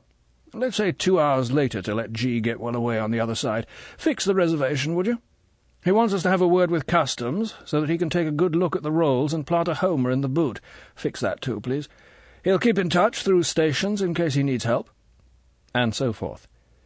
It was an efficient machine. Bond finished packing, and when the London call came giving him his various clearances, he went downstairs, paid his bill, and got quickly out of Ramsgate onto the Canterbury Road. London had said that Goldfinger was booked on a special flight leaving at 12. Bond got to Ferryfield by 11, made himself known to the Chief Passport Control and the customs officers who were expecting him, had his car taken out of sight into an empty hangar, and sat and smoked and talked minor shop with the passport men. They thought he was from Scotland Yard. He let them go on thinking it. No, he said, Goldfinger was all right. It was possible that one of his servants was trying to smuggle something out of the country. Rather confidential. If Bond could just be left alone with the car for 10 minutes, he wanted to have a look at the toolkit. Would the customs give the rest of the rolls their Grade A going over for hidden compartments? They'd be glad to do so. At 11:45, one of the customs men put his head round the door. He winked at Bond. "Coming in now. Chauffeur on board. Going to ask both to board the plane before the car. Tell them it's something to do with the weight distribution. Not so phony as it sounds. We know this old crate. She's armour-plated. Weighs about 3 tons. Call you when we're ready." "Thanks." The room emptied. Bond took the fragile little parcel out of his pocket. It contained a dry-cell battery wired to a small vacuum tube. He ran his eye over the wiring and put the apparatus back in his coat pocket and waited. At 11:55 the door opened. The officer beckoned. "No trouble. They're on the plane." The huge, gleaming silver ghost stood in the customs bay out of sight of the plane. The only other car was a dove-grey Triumph TR3 convertible with its hood down. Bond went to the back of the rolls. The customs men had unscrewed the plate of the spare tool compartment. Bond pulled out the tray of tools and made a show of minutely examining them and the tray. He knelt down. Under cover of rummaging at the sides of the compartment, he slipped the battery and tube into the back of it. He replaced the tool tray. It fitted all right. He stood up and brushed his hands together. "Negative," he said to the customs officer. The officer fitted the plate on and screwed it down with a square key. He stood up. "Nothing funny about the chassis or the bodywork. Plenty of room in the frame and upholstery, but we couldn't get at them without doing a major job. All right to go?" "Yes, and thanks." Bond walked back into the office. He heard the quick, solid whine of the old self-starter. A minute later the car came out of the bay and idled superbly over to the loading ramp. Bond stood at the back of the office and watched it being eased up the ramp. The big jaws of the Bristol freighter clanged shut. The chocks were jerked away, and the dispatcher raised a thumb. The 2 engines coughed heavily and fired, and the great silver dragonfly trundled off towards the runway. When the plane was on the runway, Bond walked round to his car and climbed into the driver's seat. He pressed a switch under the dash. There was a moment's silence, then a loud, harsh howl came from the hidden loudspeaker. Bond turned a knob. The howl diminished to a deep drone. Bond waited until he heard the Bristol take off. As the plane rose and made for the coast, the drone diminished. In 5 minutes it had gone. Bond tuned the set and picked it up again. He followed it for 5 minutes as the plane made off across the channel and then switched the set off. He motored round to the customs bay, told the AA that he would be back at 1:30 for the 2 o'clock flight, and drove slowly off towards a pub he knew in Rye.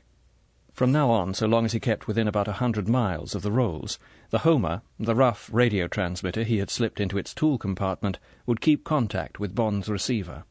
All he had to do was watch the decibels and not allow the noise to fade. It was a simple form of direction-finding which allowed one car to put a long tail on another and keep in touch without any danger of being spotted. On the other side of the channel, Bond would have to discover the road Goldfinger had taken out of Le Touquet, get well within range, and close up near big towns or wherever there was a major fork or crossroads. Sometimes Bond would make a wrong decision and have to do some fast motoring to catch up again. The DB3 would look after that. It was going to be fun playing hare and hounds across Europe. The sun was shining out of a clear sky. Bond felt a moment's sharp thrill down his spine. He smiled to himself, a hard, cold, cruel smile. Goldfinger, he thought. For the first time in your life, you're in trouble. Bad trouble. There is always an agent cycliste at the dangerous crossroads where Le Touquet's quiet N38 meets the oily turbulence of the major N1. Yes, certainly he had seen the Rolls. One could not fail to remark it. A real aristocrat of a car. To the right, monsieur, towards Abbeville. He will be an hour ahead, but with that bolide of yours. As soon as Bond had cleared his papers at the airport, the Homer had picked up the drone of the Rolls. But it was impossible to tell if Goldfinger was heading north, for the Low Countries, or Austria or Germany, or if he was off to the south. For that sort of fix you needed 2 radio cars to get a bearing. Bond raised a hand to the agent and gave his engine the gun. He would have to close up fast. Goldfinger would be through Abbeville and would already have taken the major fork onto N1 for Paris or N28 for Rouen. A lot of time and distance would be wasted if Bond made the wrong guess. Bond swept along the badly cambered road. He took no chances, but covered the 43 kilometres to Abbeville in a quarter of an hour. The drone of the Homer was loud. Goldfinger couldn't be more than 20 miles ahead, but which way at the fork? On a guess, Bond took the Paris road. He beat the car along. For a time there was little change in the voice of the Homer. Bond could be right or wrong. Then, imperceptibly, the drone began to fade. Blast! Turn back or press on fast and take one of the secondary roads across to Rouen and catch up with him there. Bond hated turning back. 10 kilometres short of Beauvais, he turned right. For a time it was bad going, but then he was on to the fast N30 and could afford to drift into Rouen, led on by the beckoning voice of his pickup. He stopped on the outskirts of the town and listened with one ear while consulting his Michelin. By the waxing drone he could tell that he had got ahead of Goldfinger. But now there was another vital fork, not quite so easy to retrieve if Bond guessed wrong again. Either Goldfinger would take the Alençon-Le Mans Tour route to the south, or he meant to move southeast, missing Paris, by way of Évreux, Chartres, and Orléans. Bond couldn't afford to get closer to the centre of Rouen, and perhaps catch a glimpse of the Rolls and of the way it would take. He would have to wait until the Homer went on the wane, and then make his own guess. It was a quarter of an hour later before Bond could be sure that the Rolls was well past. This time he again took the left leg of the fork. He thrust the pedal into the floor and hurried. Yes, this time the drone was merging into a howl. Bond was on the track. He slowed to 40, tuned down his receiver to a whisper, and idled along, wondering where Goldfinger was heading for. 5 o'clock. 6. 7. The sun set in Bond's driving mirror, and still the Rolls sped on. They were through Dreux and Chartres, and onto the long, straight 50-mile stretch into Orléans. If that was to be the night stop, the Rolls wouldn't have done badly at all, over 250 miles in something over 6 hours. Goldfinger was certainly no slouch when it came to motoring. He must be keeping the old Silver Ghost at maximum outside the towns. Bond began to close up. There were rear lights ahead, dim ones. Bond had his fog lights on. He switched on the marshals. It was some little sports car. Bond closed up.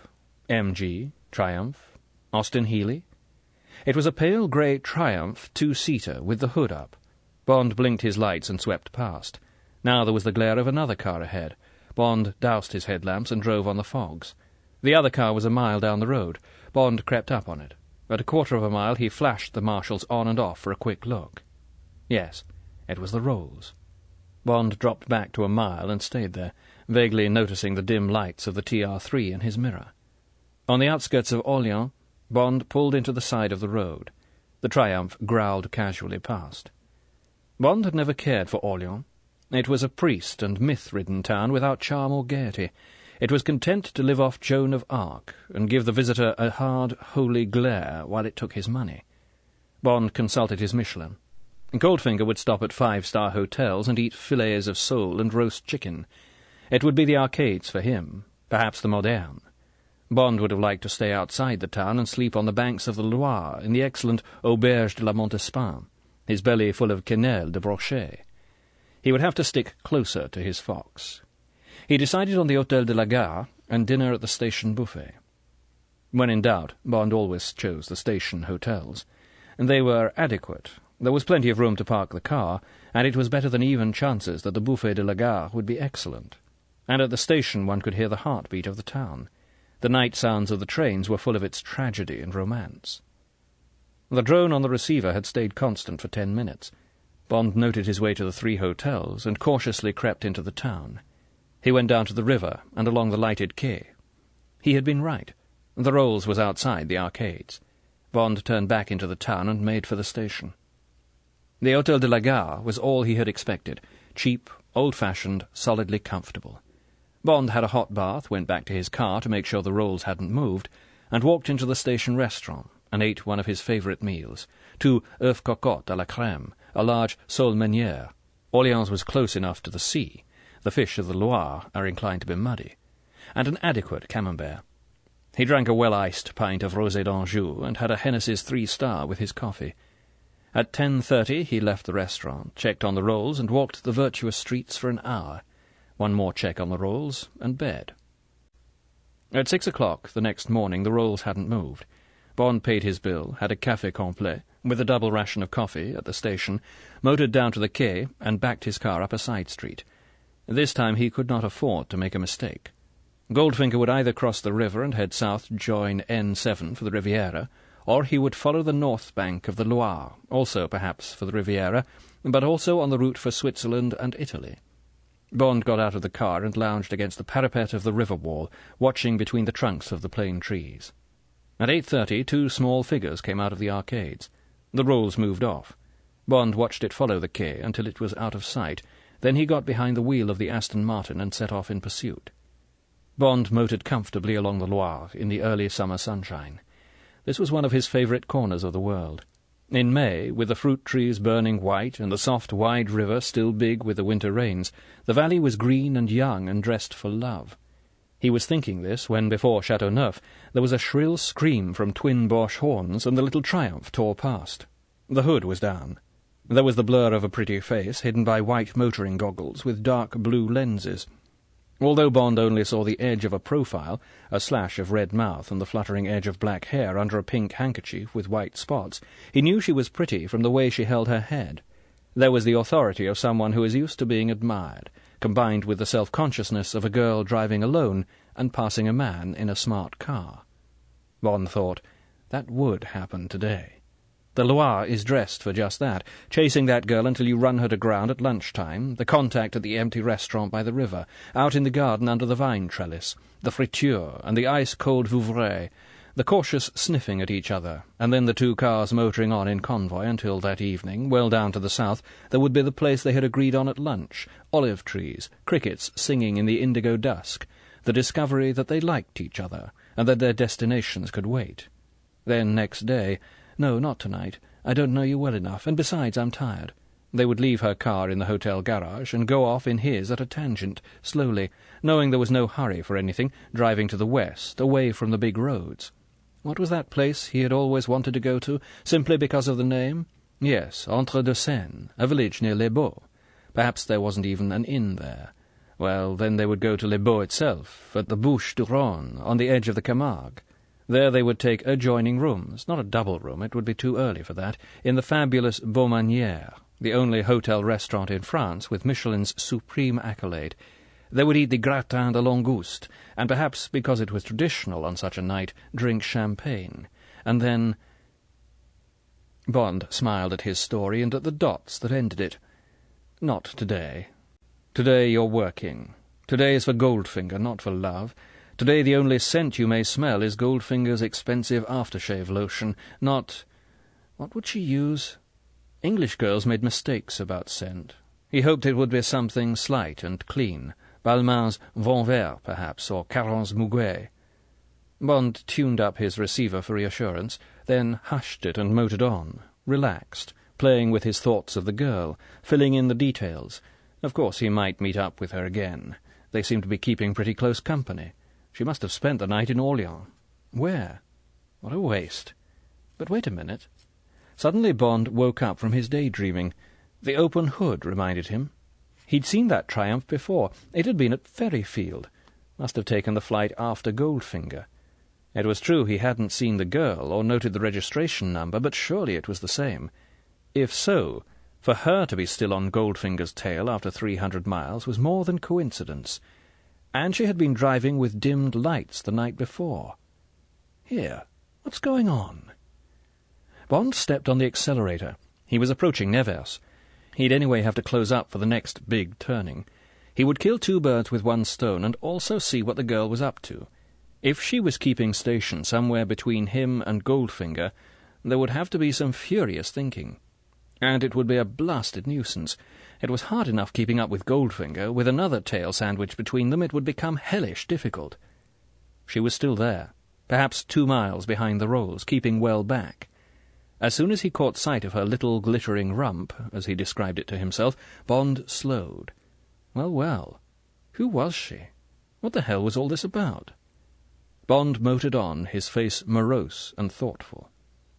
The little convoy kept on, still following the wide black sheen of N7 that runs like a thick, dangerous nerve down through the heart of France. But at Moulins, Bond nearly lost the scent. He had to double back quickly and get on to N73. Goldfinger had turned at right angles and was now making for Lyon and Italy, or for Macon and Geneva. Bond had to do some fast motoring, and then was only just in time to avoid running into trouble. He had not worried much about the pitch of the Homer. He had counted on a sight of the Triumph to slow him down. Suddenly he realized that the drone was becoming a howl. If he hadn't braked hard down from the 90 he was doing, he would have been on top of the rolls. As it was, he was barely creeping along when he came over a rise and saw the big yellow car stopped by the wayside a mile ahead. There was a blessed cart track. Bond swerved into it and stopped under cover of a low hedge. He took a small pair of binoculars out of the glove compartment, got out of the car and walked back. Yes, damn it. Goldfinger was sitting below a small bridge on the bank of a stream. He was wearing a white dust coat and white linen driving helmet in the style of German tourists. He was eating, having a picnic. The sight made Bond hungry. What about his own lunch? He examined the rolls. Through the rear window he could see part of the Korean's black shape in the front seat.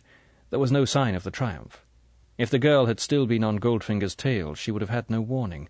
She would have just kept her head down and stepped on the gas. Now she would be somewhere ahead, waiting in ambush for the rolls to come by. Or would she? Perhaps Bond's imagination had run away with him. She was probably on her way to the Italian lakes to join an aunt, some friends, a lover.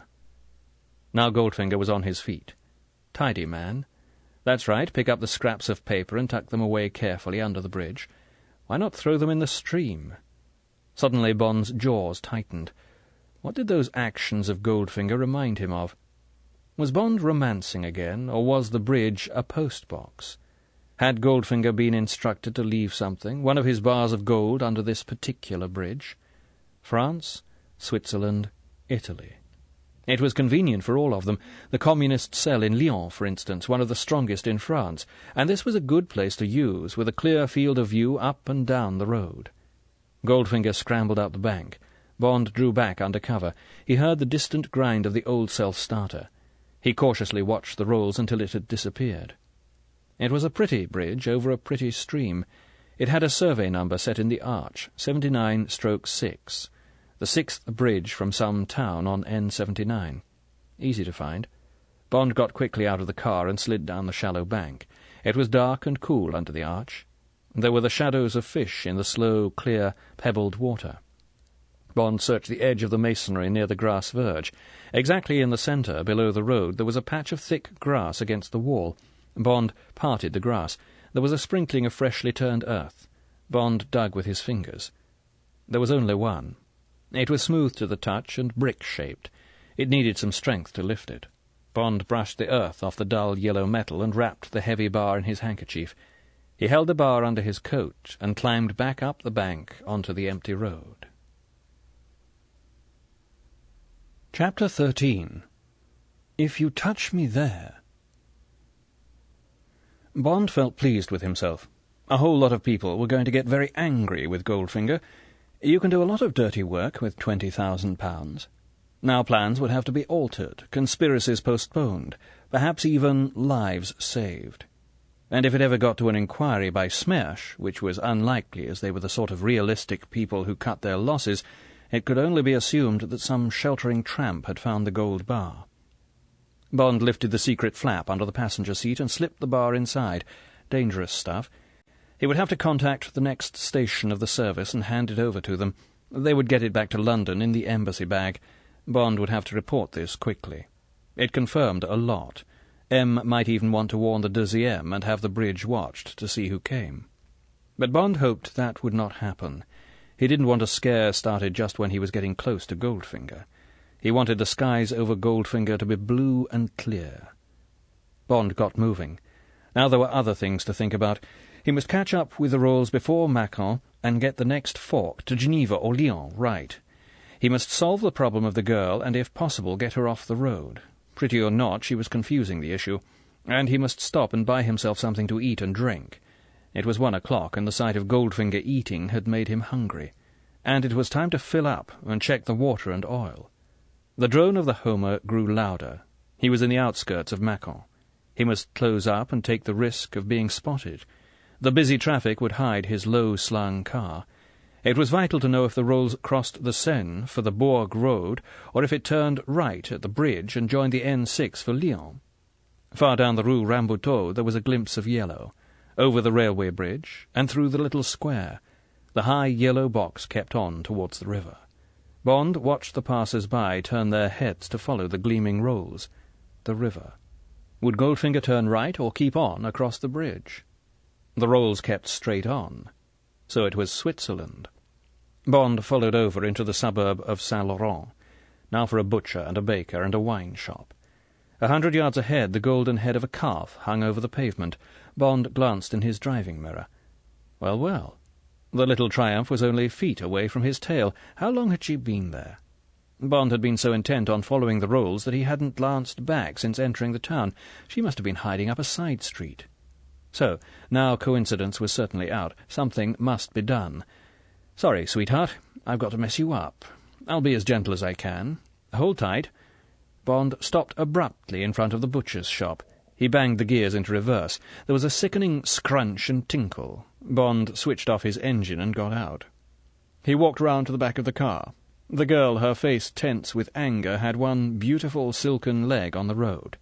There was an indiscreet glimpse of white thigh. The girl stripped off her goggles and stood legs braced and arms akimbo. The beautiful mouth was taut with anger. The Aston Martin's rear bumper was locked into the wreckage of the Triumph's lamps and radiator grille. Bond said amiably, "If you touch me there again, you'll have to marry me." The words were hardly out of his mouth before the open palm cracked across his face. Bond put up a hand and rubbed his cheek. Now there was quite a crowd. There was a murmur of approval and ribaldry. "Allez, la gosse! Maintenant le knock-out!" The girl's rage had not dissipated with the blow. "You bloody fool! What the hell do you think you're doing?" Bond thought, if only pretty girls were always angry, they would be beautiful. He said, "Your brakes can't be up to much." "My brakes? What the hell do you mean? You reversed into me." Gears slipped. I didn't know you were so close. It was time to calm her down. "I'm most frightfully sorry. I'll pay for all the repairs and everything. It really is bad luck. Let's see what the damage is. Try and back away. Doesn't look as if our bumpers have overridden." Bond put a foot on the Triumph's bumpers and rocked. "Don't you dare touch my car! Leave it alone!" Angrily the girl climbed back into the driver's seat. She pressed the self-starter. The engine fired. Metal clanged under the bonnet. She switched off and leant out. "There you are, you idiot! You've smashed the fan!" Bond had hoped he had. He got into his own car and eased it away from the Triumph. Bits of the Triumph, released by Bond's bumper, tinkled onto the road. He got out again. The crowd had thinned. There was a man in a mechanic's overalls. He volunteered to call a breakdown van and went off to do so. Bond walked over to the Triumph. The girl had got out and was waiting for him. Her expression had changed. Now she was more composed. Bond noticed that her eyes, which were dark blue, watched his face carefully. Bond said, "It really won't be too bad. Probably knocked the fan out of alignment. They'll put temporary headlamps in the sockets and straighten up the chrome. You'll be off again by tomorrow morning. Now," Bond reached into his pocket for his note-case, "this is maddening for you, and I'll certainly take all the blame. Here's 100,000 francs to cover the damage and your expenses for the night, and telephoning your friends and so on. Please take it and call it quits. I'd love to stay here and see you get on the road all right tomorrow morning, but I've got an appointment this evening, and I've simply got to make it." "No." The one word was cool, definite. The girl put her hands behind her back and waited. But what was it she wanted? The police? Have him charged with dangerous driving? "I've got an appointment this evening, too. I've got to make it. I've got to get to Geneva. Will you please take me there? It's not far, only about 100 miles. We could do it in 2 hours in that." She gestured at the DB3. "Will you? Please?" There was a desperate urgency in the voice. No cajolery, no threats, only a blazing need. For the first time Bond examined her as more than a pretty girl who perhaps— they were the only explanations Bond had found to fit the facts— wanted to be picked up by Goldfinger, or had a blackmail on him. But she didn't look capable of either of these things. There was too much character in the face, too much candour, and she wasn't wearing the uniform of a seductress. She wore a white, rather masculine-cut, heavy silk shirt. It was open at the neck, but it would button up to a narrow military collar. The shirt had long, wide sleeves gathered at the wrists. The girl's nails were unpainted, and her only piece of jewellery was a gold ring on her engagement finger. True or false? She wore a very wide black-stitched leather belt with double brass buckles. It rose at the back to give some of the support of a racing driver's corset belt. Her short skirt was charcoal grey and pleated. Her shoes were expensive-looking black sandals, which would be comfortable and cool for driving. The only touch of colour was the pink handkerchief which she had taken off her head and now held by her side with the white goggles. It all looked very attractive. But the get-up reminded Bond more of an equipment than a young girl's dress. There was something faintly mannish and open-air about the whole of her behaviour and appearance. She might, thought Bond, be a member of the English women's ski team, or spend a lot of her time in England hunting or show-jumping. Although she was a very beautiful girl, she was the kind who leaves her beauty alone. She had made no attempt to pat her hair into place. As a result, it looked as a girl's hair should look, untidy with bits that strayed and a rather crooked parting. It provided the contrast of an uneven, jagged, dark frame for the pale symmetry of the face, the main features of which were blue eyes under dark brows, a desirable mouth, and an air of determination and independence that came from the high cheekbones and the fine line of the jaw. There was the same air of self-reliance in her figure. She held her body proudly, her fine breasts outthrown and unashamed under the taut silk. Her stance, with feet slightly parted and hands behind her back, was a mixture of provocation and challenge. The whole picture seemed to say, "Now then, you handsome bastard, don't think you can little woman me. You've got me into this mess, and by God you're going to get me out. You may be attractive, but I've got my life to run, and I know where I'm going." Bond weighed her request. How much of a nuisance would she be? How soon could he get rid of her and get on with his business? Was there any security risk? Against the disadvantages, there was his curiosity about her and what she was up to, the memory of the fable he had spun round her, and which had now taken its first step towards realization, and finally the damsel-in-distress business, any woman's appeal for help. Bond said curtly, "I'll be glad to take you to Geneva. Now then," he opened up the back of the Aston Martin, "let's get your things in. While I fix up about the garage, here's some money. Please buy us lunch, anything you like for yourself. For me, 6 inches of Lyon sausage, a loaf of bread, butter, and half a litre of macaron with the cork pulled." Their eyes met and exchanged a flurry of masculine, feminine, master-slave signals. The girl took the money. "Thank you. I'll get the same things for myself." She went to the boot of the Triumph and unlocked it. "No, don't bother. I can manage these." She hauled out a bag of golf clubs with the cover zipped shut and a small, expensive-looking suitcase. She brought them over to the Aston Martin and, rejecting Bond's offer of help, fitted them in alongside Bond's suitcase. She watched him lock the back of the car and went back to the Triumph.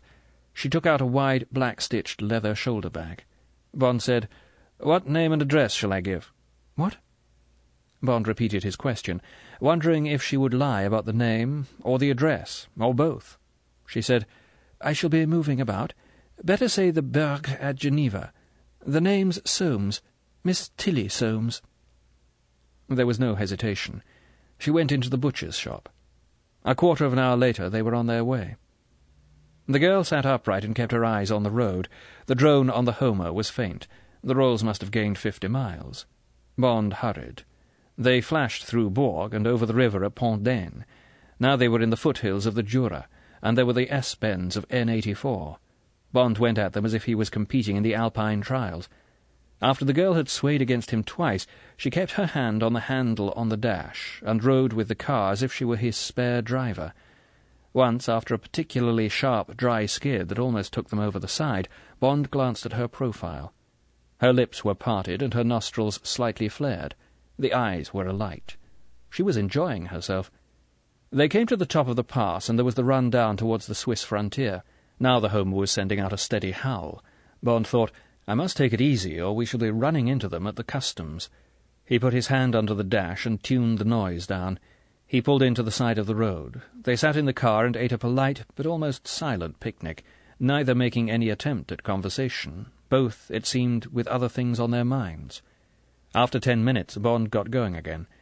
He sat relaxed, motoring easily down the curving road through the young, whispering pines. The girl said, "What's that noise?" "Magneto wine. Gets worse when I hurry. Started at Orleans. Have to get it fixed tonight." She seemed satisfied with this mumbo-jumbo. She said diffidently, "Where are you heading for? I hope I haven't taken you very far out of your way." Bond said in a friendly voice, "Not at all. As a matter of fact, I'm going to Geneva too, but I may not stop there tonight. May have to get on. Depends on my meeting. How long will you be there?" "I don't know. I'm playing golf. There's the Swiss Women's Open Championship at Divonne. I'm not really that class, but I thought it would be good for me to try. Then I was going to play on some of the other courses." Fair enough. No reason why it shouldn't be true. But Bond was certain it wasn't the whole truth. He said, "Do you play a lot of golf? What's your home course?" "Quite a lot. Temple." It had been an obvious question. Was the answer true, or just the first golf course she had thought of? "Do you live near there?" "I've got an aunt who lives at Henley. What are you doing in Switzerland? Holiday?" "Business. Import and export." "Oh." Bond smiled to himself. It was a stage conversation. The voices were polite stage voices.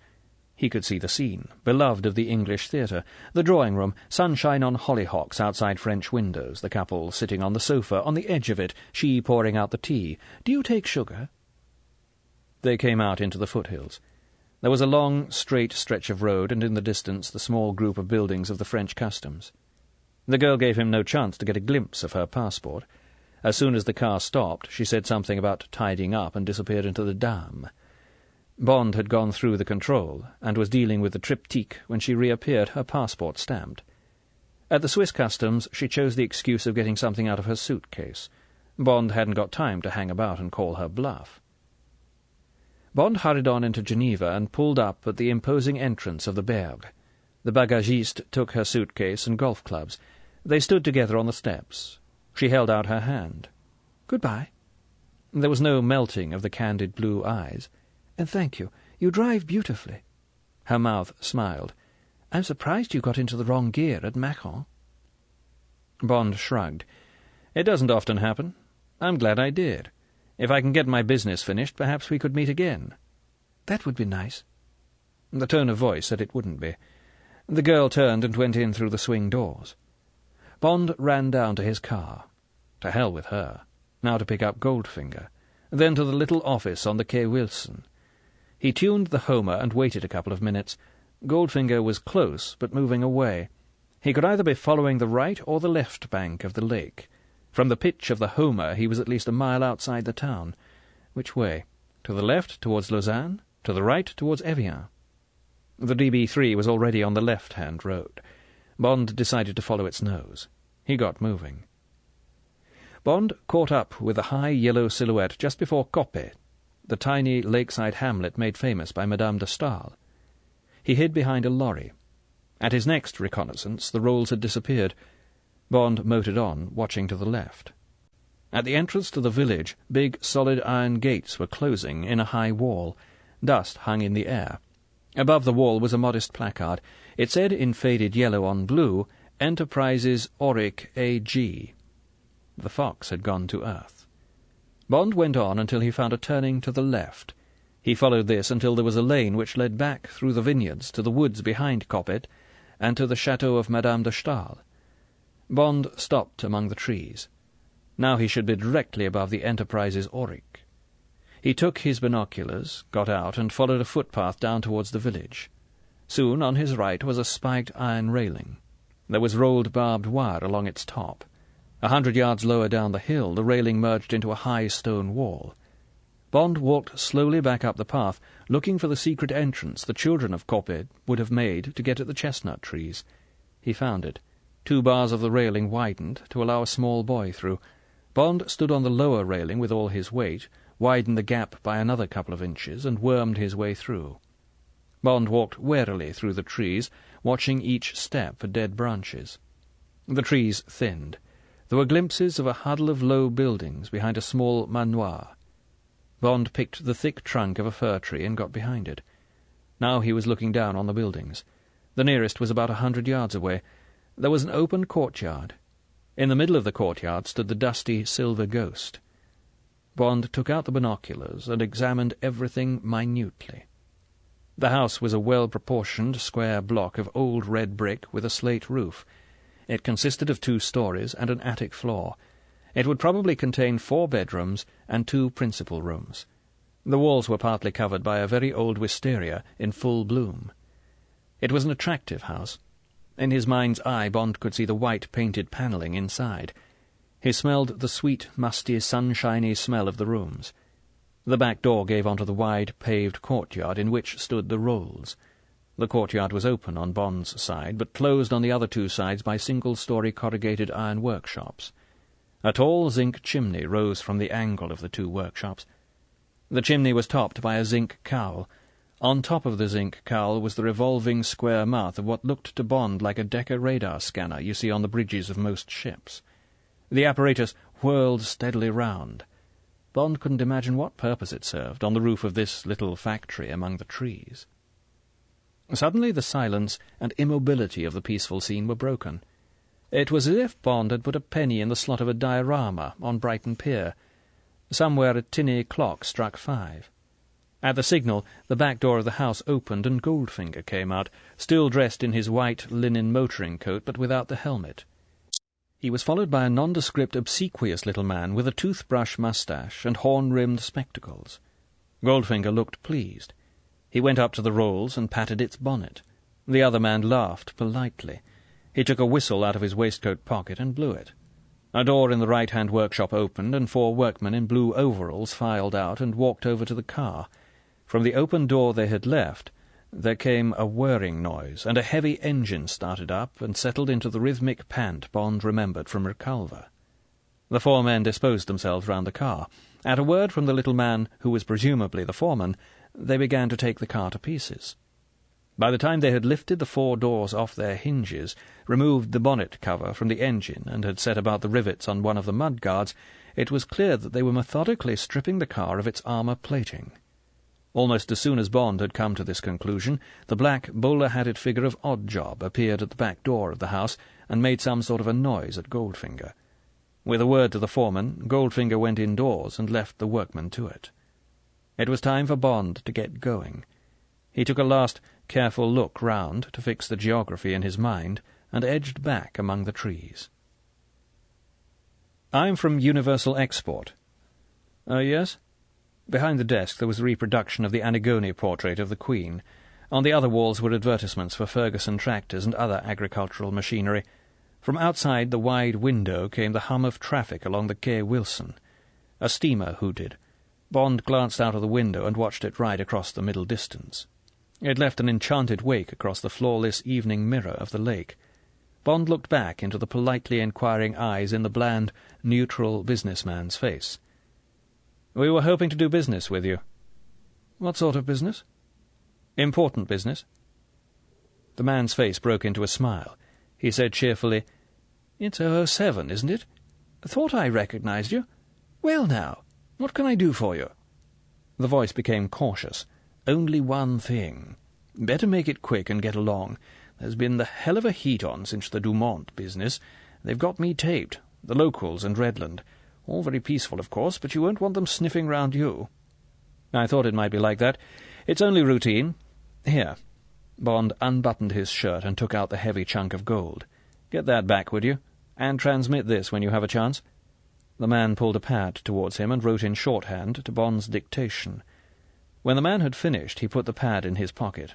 "Well, well, pretty hot stuff. Wilco, my routine's at midnight. This," he indicated the gold, "can go to Bern for the bag. Anything else?" "Never heard of the Enterprises Auric at Coppet? Know what they do?" "I know what every engineering business in the area does.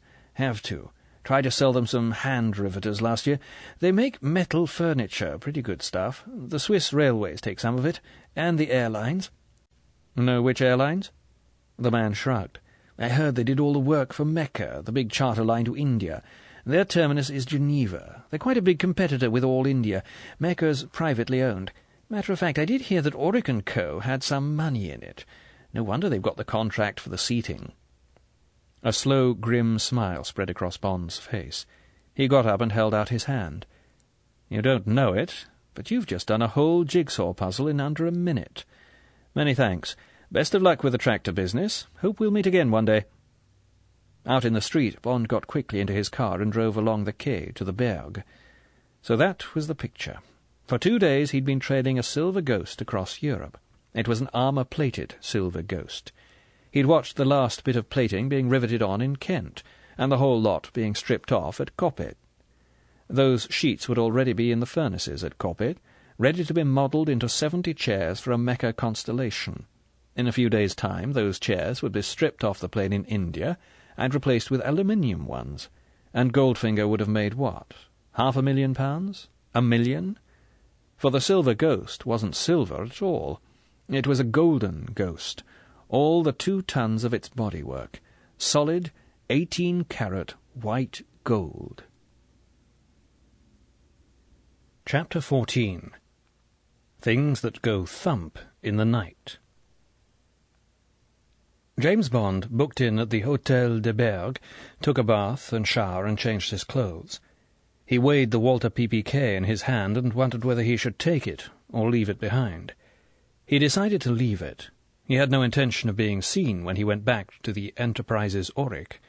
If, by dreadful luck, he was seen, it would spoil everything to get into a fight. He had his story, a poor one, but at least one that would not break his cover. He would have to rely on that. But Bond did choose a particular pair of shoes that were rather heavier than one could expect from their casual build. At the desk he asked if Miss Soames was in. He was not surprised when the receptionist said they had no Miss Soames staying in the hotel. The only question was whether she had left the hotel when Bond was out of sight, or had registered under another name. Bond motored across the beautiful Pont du Mont Blanc, and along the brightly lit quay to the Bavaria, a modest Alsatian brasserie that had been the rendezvous of the great in the days of the League of Nations. He sat by the window and drank Enzian, washed down with pale Lowenbrau. He thought first about Goldfinger. There was now no doubt what he was up to. He financed a spy network, probably Smash, and he made fortunes smuggling gold to India, the country where he could get the biggest premium. After the loss of his Brixham trawler, he had thought out this new way. He first made it known that he had an armoured car. That would only be considered eccentric. Many English bodybuilders exported them. They used to go to Indian Rajas. Now they went to oil sheikhs and South American presidents. Goldfinger had chosen a silver ghost because, with his modifications, the chassis was strong enough, the riveting was already a feature of the bodywork, and there was the largest possible area of metal sheeting. Perhaps Goldfinger had run it abroad once or twice to get Ferryfield used to it.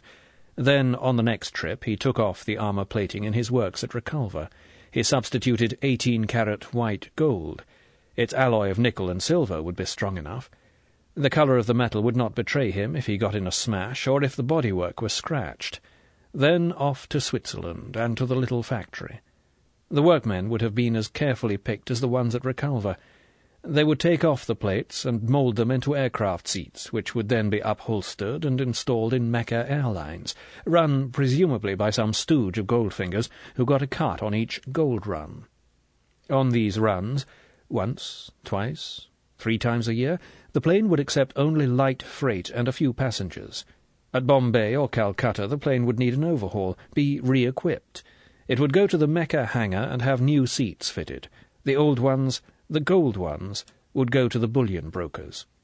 Goldfinger would get his sterling credit in Nassau or wherever he chose. He would have made his 100 or 200% profit and could start the cycle all over again from the we buy old gold shops in Britain to Reculver, Geneva, Bombay. Yes, thought Bond, gazing out across the glistening, starlit lake, that's how it would be. A top-notch smuggling circuit with a minimum risk and maximum profit. How Goldfinger must smile as he pressed the bulb of the old boa constrictor horn and swept past the admiring policemen of 3 countries. It certainly seemed to have the answer, the philosopher's stone, the finger of gold. If he hadn't been such an unpleasant man, if he wasn't doing all this to sustain the trigger finger of Smash, Bond would have felt admiration for this monumental trickster, whose operations were so big that they worried even the Bank of England. As it was, Bond only wanted to destroy Goldfinger, seize his gold, get him behind bars. Goldfinger's gold lust was too strong, too ruthless, too dangerous to be allowed the run of the world. It was 8 o'clock. The Enzian, the fire-water distilled from gentian that is responsible for Switzerland's chronic alcoholism, was beginning to warm Bond's stomach and melt his tensions. He ordered another double, and with it a choucroute and a carafe of fondant. And what about the girl, this pretty authoritarian joker that had suddenly been faced in the deal? What in hell was she about? What about this golf story? Bond got up and went to the telephone booth at the back of the room. He got on to the Journal de Genève, and through to the sports editor. The man was helpful, but surprised at Bond's question. No, the various championships were of course played in the summer, when the other national programmes were finished, and it was possible to lure a good foreign entry to Switzerland. It was the same with all other European countries. They liked to bring in as many British and American players as possible. It increased the gates. Pas de quoi, monsieur. Bond went back to his table and ate his dinner. So much for that. Whoever she was an amateur. No professional would use a cover that could be broken down by one telephone call. It had been in the back of Bond's mind, reluctantly, because he liked the girl and was excited by her, that she just could have been an agent of Smash, sent to keep an eye on Goldfinger, or Bond, or both.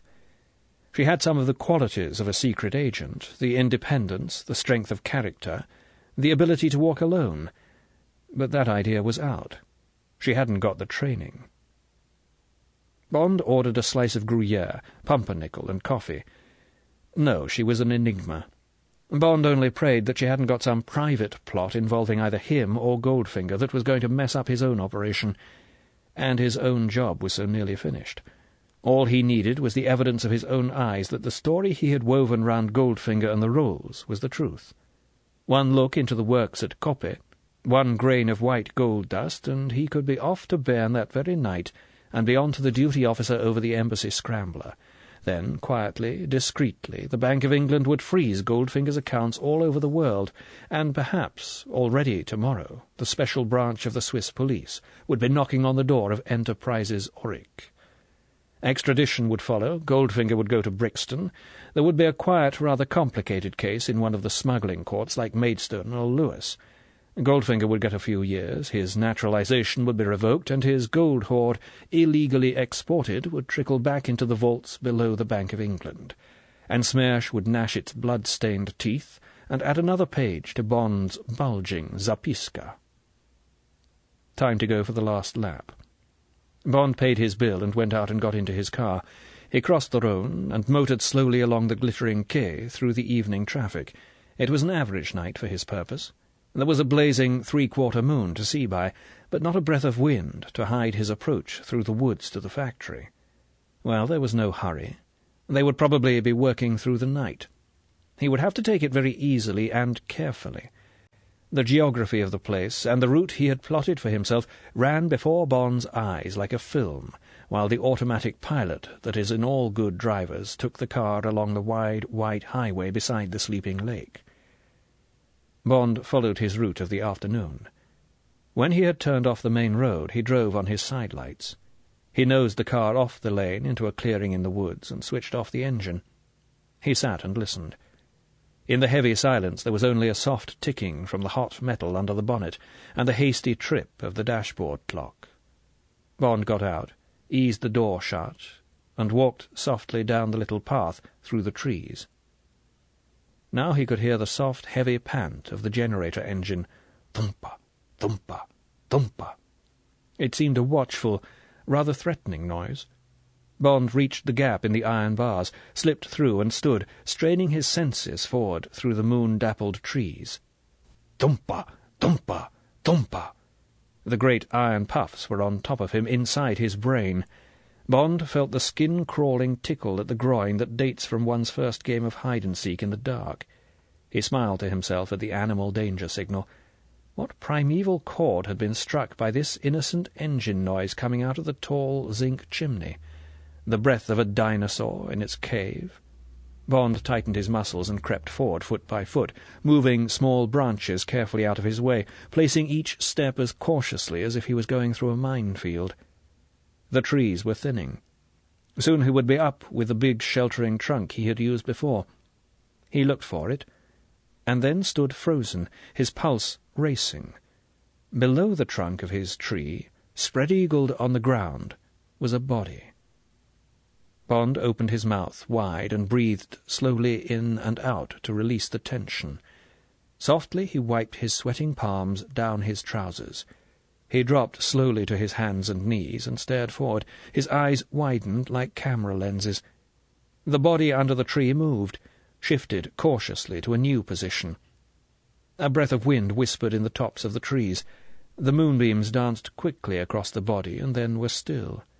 There was a glimpse of thick black hair, black sweater, narrow black slacks, and something else, a straight gleam of metal along the ground.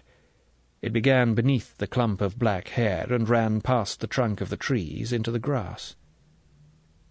Bond slowly, wearily bent his head and looked at the ground between his spread hands. It was the girl, Tilly. She was watching the buildings below. She had a rifle that must have been among the innocent golf clubs, ready to fire on them. Damn and blast the silly bitch! Bond slowly relaxed. It didn't matter who she was or what she was up to. He measured the distance, planned each stride, the trajectory of the final spring, left hand to her neck, right to the gun. Now! Bond's chest skidded over the hump of the buttocks and thudded into the small of the girl's back. The impact emptied the breath out of her with a soft grunt. The fingers of Bond's left hand flew to the throat and found the carotid artery. His right hand was on the waist of the rifle's stock. He prized the fingers away, felt that the safety catch was on, and reached the rifle far to one side. Bond eased the weight of his chest off the girl's back, and moved his fingers away from her neck. He closed them softly over her mouth. Beneath him he felt the body heave, the lungs labouring for breath. She was still out. Carefully Bond gathered the two hands behind the girl's back and held them with his right. Beneath him the buttocks began to squirm, the legs jerked. Bond pinned the legs to the ground with his stomach and thighs, noting the strong muscles bunched under him. Now the breath was rasping through his fingers. Teeth gnawed at his hand. Bond inched carefully forwards along the girl. He got his mouth through her hair to her ear. He whispered urgently, "Tilly, for Christ's sake, stay still. This is me, Bond. I'm a friend. This is vital, something you don't know about. Will you stay still and listen?" The teeth stopped reaching for his fingers. The body relaxed and lay soft under his. After a time, the head nodded once. Bond slid off her. He lay beside her, still holding her hands prisoned behind her back. He whispered, "Get your breath. But tell me, were you after Goldfinger?" The pale face glanced sideways and away. The girl whispered fiercely into the ground, "I was going to kill him." Some girl Goldfinger had put in the family way. Bond let go her hands. She brought them up and rested her head on them. Her whole body shuddered with exhaustion and released nerves. The shoulders began to shake softly. Bond reached out a hand and smoothed her hair, quietly, rhythmically. His eyes carefully went over the peaceful, unchanged scene below. Unchanged? There was something. The radar thing on the cowl of the chimney. It wasn't going round any more. It had stopped, with its oblong mouth pointing in their direction. The fact had no significance for Bond. Now the girl wasn't crying any more. Bond nuzzled his mouth close to her ear. Her hair smelled of jasmine. He whispered, "Don't worry. I'm after him too. And I'm going to damage him far worse than you could have done. I've been sent after him by London. They want him. What did he do to you?" She whispered almost to herself, "He killed my sister. You knew her. Jill Masterton." Bond said fiercely, "What happened?" "He has a woman once a month. Jill told me this when she first took the job. He hypnotizes them, and then he paints them gold." "Christ, why?" "I don't know. Jill told me he's mad about gold. I suppose he sort of thinks he's sort of possessing gold. You know, marrying it. He gets some Korean servant to paint them. The man has to leave their backbones unpainted. Jill couldn't explain that. I found out it's so they wouldn't die. If their bodies were completely covered with gold paint, the pores of the skin wouldn't be able to breathe. Then they'd die. Afterwards they're washed down by the Korean with resin or something. Goldfinger gives them $1,000 and sends them away." Bond saw the dreadful odd job with his pot of gold paint, Goldfinger's eyes gloating over the glistening statue, the fierce possession. "What happened to Jill?" "She cabled me to come. She was in an emergency ward in a hospital in Miami. Goldfinger had thrown her out. She was dying. The doctors didn't know what was the matter. She told me what had happened to her, what he had done to her. She died the same night." The girl's voice was dry, matter-of-fact. "When I got back to England, I went to Train, the skin specialist. He told me this business about the pores of the skin. It had happened to some cabaret girl who had to pose as a silver statue. He showed me details of the case and the autopsy. Then I knew what had happened to Jill. Goldfinger had had her painted all over. He had murdered her. It must have been out of revenge for going with you." There was a pause. The girl said dully, "She told me about you. She liked you. She told me if ever I met you I was to give you this ring." Bond closed his eyes tight, fighting with a wave of mental nausea. More death, more blood on his hands. This time as the result of a careless gesture, a piece of bravado that had led to 24 hours of ecstasy with a beautiful girl who had taken his fancy, and, in the end, rather more than his fancy. And this petty sideswipe at Goldfinger's ego had been returned by Goldfinger 1,000, 1,000,000-fold. "She left my employ."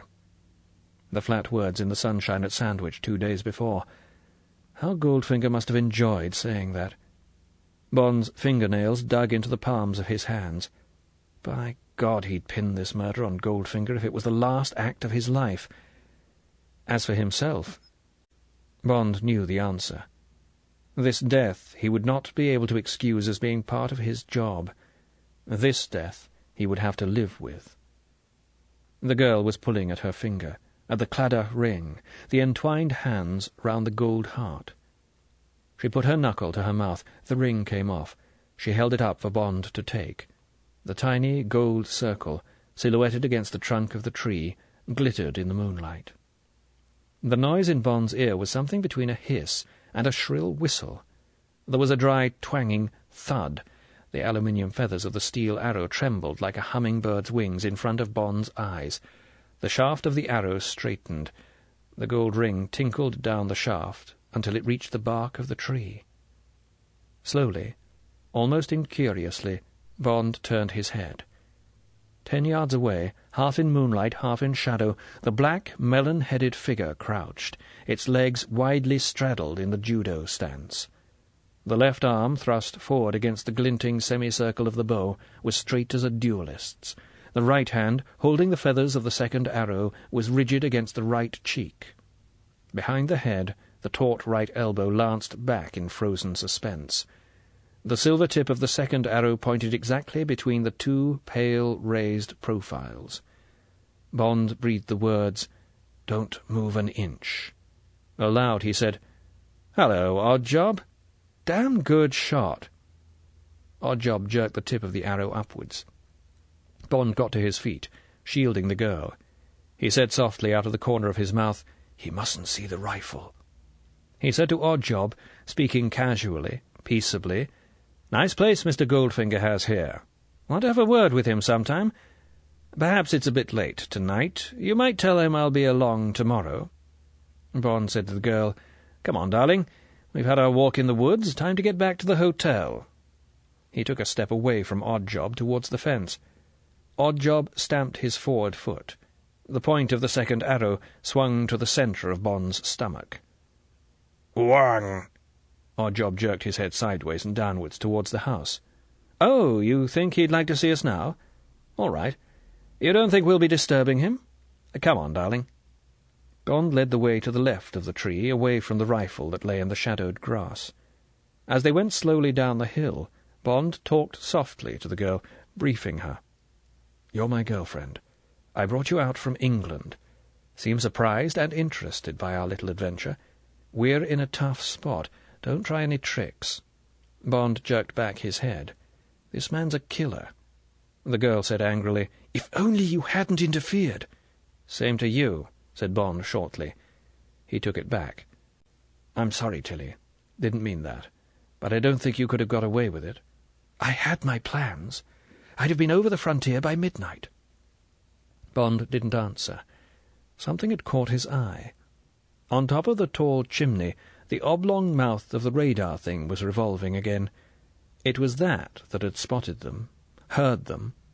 It must be some kind of sonic detector. What a bag of tricks this man was. Bond hadn't meant to underestimate Goldfinger. Had he managed to do so, decisively? Perhaps if he had had his gun... No. Bond knew that even his split-second draw wouldn't have beaten the Korean, wouldn't do so now. There was a total deadliness about this man. Whether Bond had been armed or unarmed, it would have been a man fighting a tank. They reached the courtyard. As they did so, the back door of the house opened. 2 more Koreans, who might have been the servants from Rekalva, ran out towards them through the warm splash of electric light. They carried ugly-looking polished sticks. "Stop!"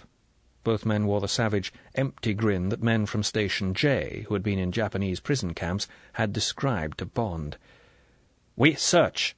No trouble, or—" The man who had spoken cut the air with a whistling lash of his stick. "Hands up!"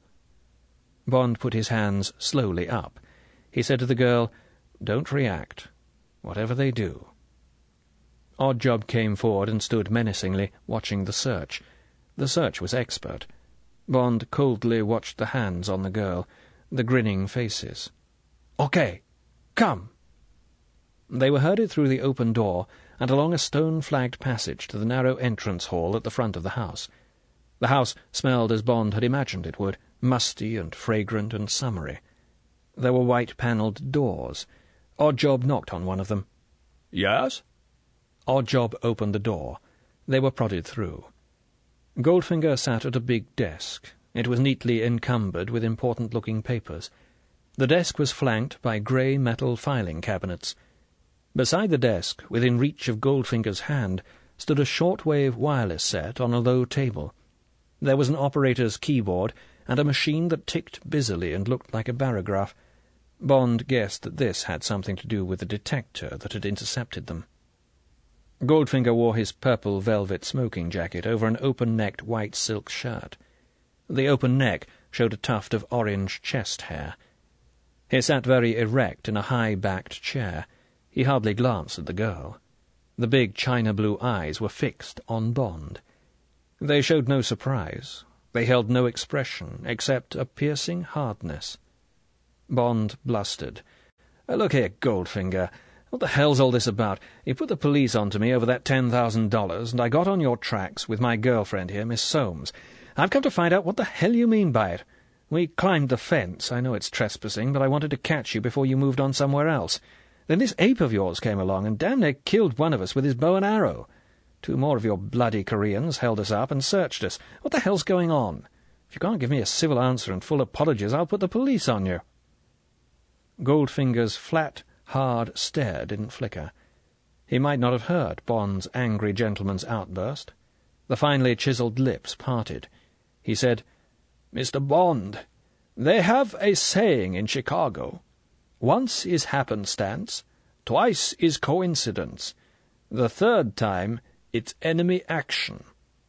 Miami, Sandwich, and now Geneva. I propose to wring the truth out of you."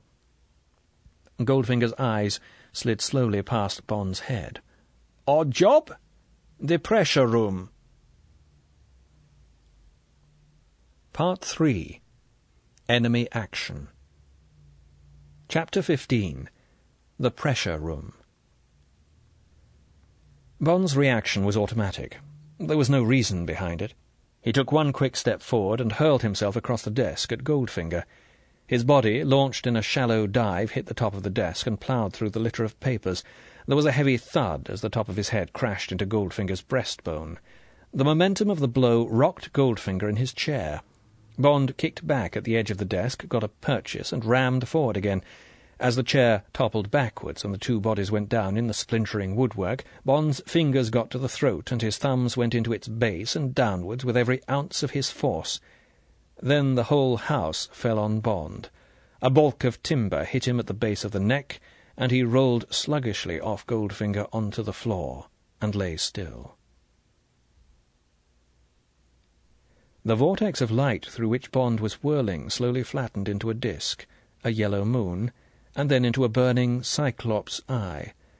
Something was written round the fiery eyeball. It was a message, an important message for him. He must read it. Carefully, one by one, Bond spelled out the tiny letters. The message said, "Société Anonyme Mazda." What was its significance? A hard bolt of water hit Bond in the face. The water stung his eyes and filled his mouth. He retched desperately and tried to move. He couldn't. His eyes cleared and his brain. There was a throbbing pain at the back of his neck. He was staring up into a big enamelled light bowl with one powerful bulb. He was on some sort of a table, and his wrists and ankles were bound to its edges. He felt with his fingers. He felt polished metal. A voice, Goldfinger's voice, flat, uninterested, said, "Now we can begin." Bond turned his head towards the voice. His eyes were dazzled by the light. He squeezed them hard and opened them. Goldfinger was sitting in a canvas chair. He had taken off his jacket and was in his shirt-sleeves. There were red marks round the base of his throat. On a folding table beside him were various tools and metal instruments, and a control panel. On the other side of the table Tilly Masterton sat in another chair. She was strapped to it by her wrists and ankles. She sat bolt upright, as if she was in school. She looked incredibly beautiful, but shocked, remote. Her eyes gazed vacantly at Bond. She was either drugged or hypnotized. Bond turned his head to the right. A few feet away stood the Korean. He still wore his bowler hat, but now he was stripped to the waist. The yellow skin of his huge torso glinted with sweat. There was no hair on it. The flat pectoral muscles were as broad as dinner plates, and the stomach was concave below the great arch of the ribs. The biceps and forearms, also hairless, were as thick as thighs. The 10 minutes to 2 oil slicks of the eyes looked pleased, greedy. The mouthful of blackish teeth formed an oblong grin of anticipation. Bond raised his head. The quick look round hurt.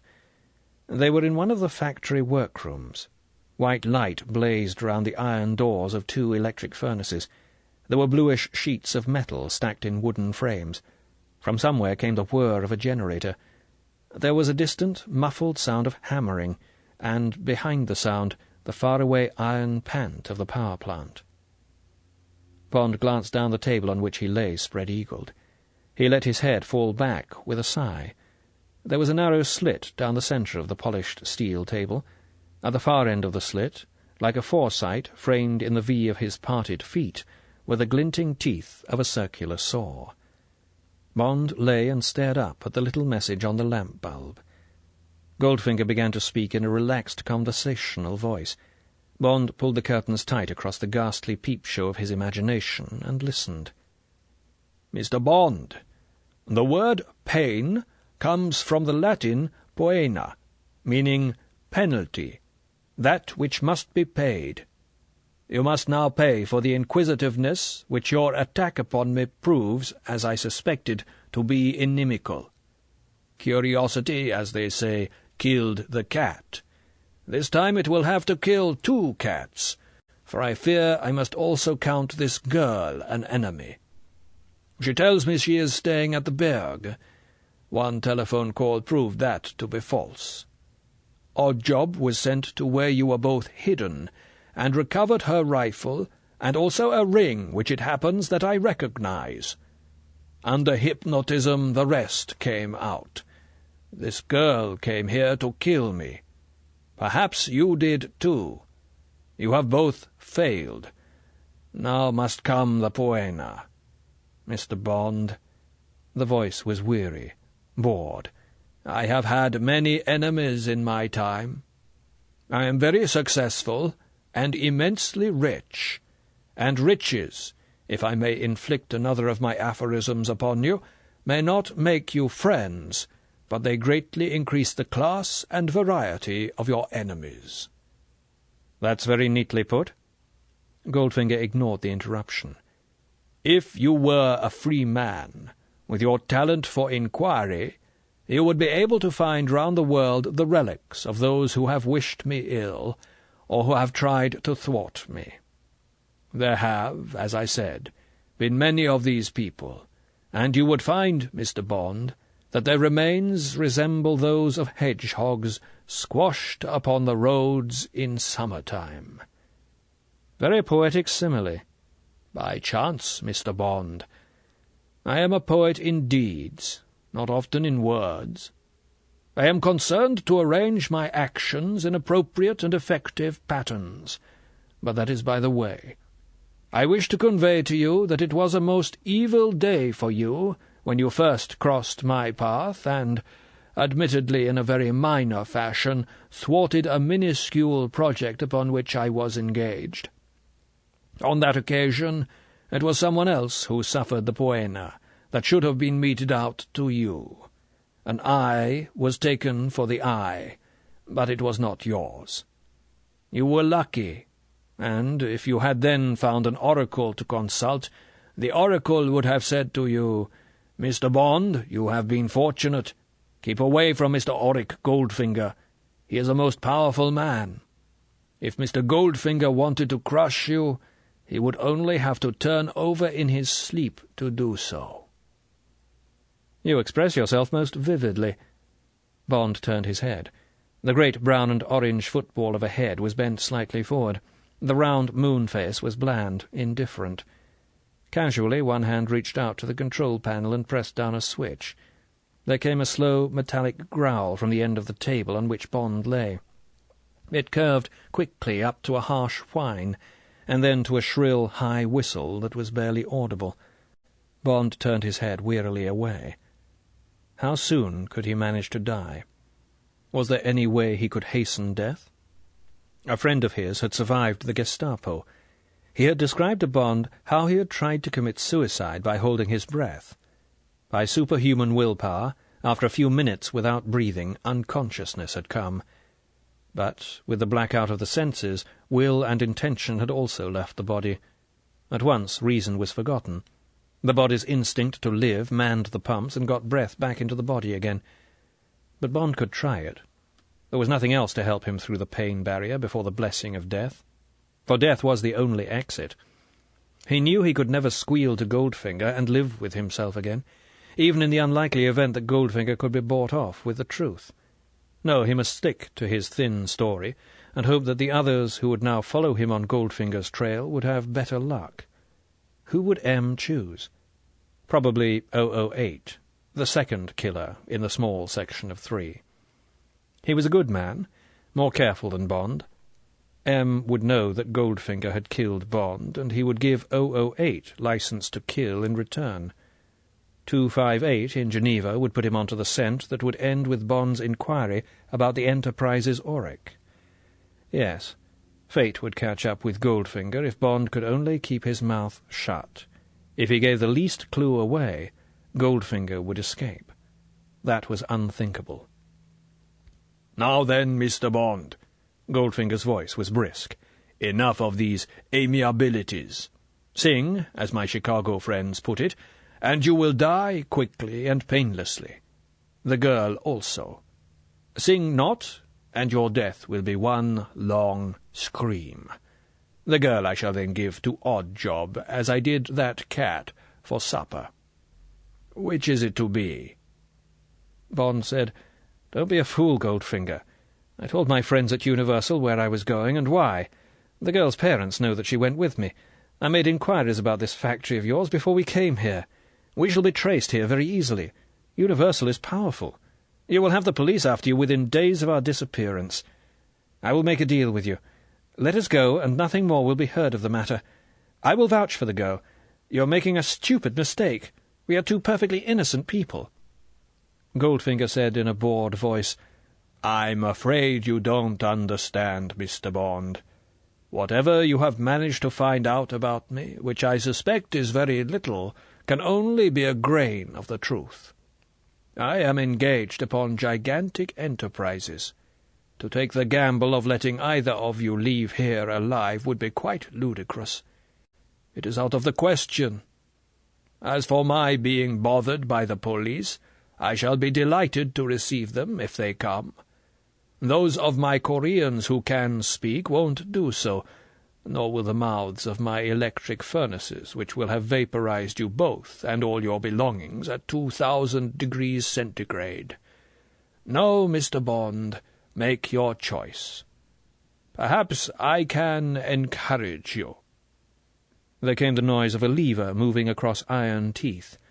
"The saw is now approaching your body at about 1 inch every minute. Meanwhile," he glanced at Oddjob and held up one finger, "a little massage from Oddjob. To begin with, only grade 1. Grades 2 and 3 are still more persuasive." Bond closed his eyes. The sickly zoo smell of Oddjob enveloped him. Big, rasping fingers set to work on him, carefully, delicately. A pressure here, combined with a pressure there, a sudden squeeze, a pause, and then a quick, sharp blow. Always the hard hands were surgically accurate.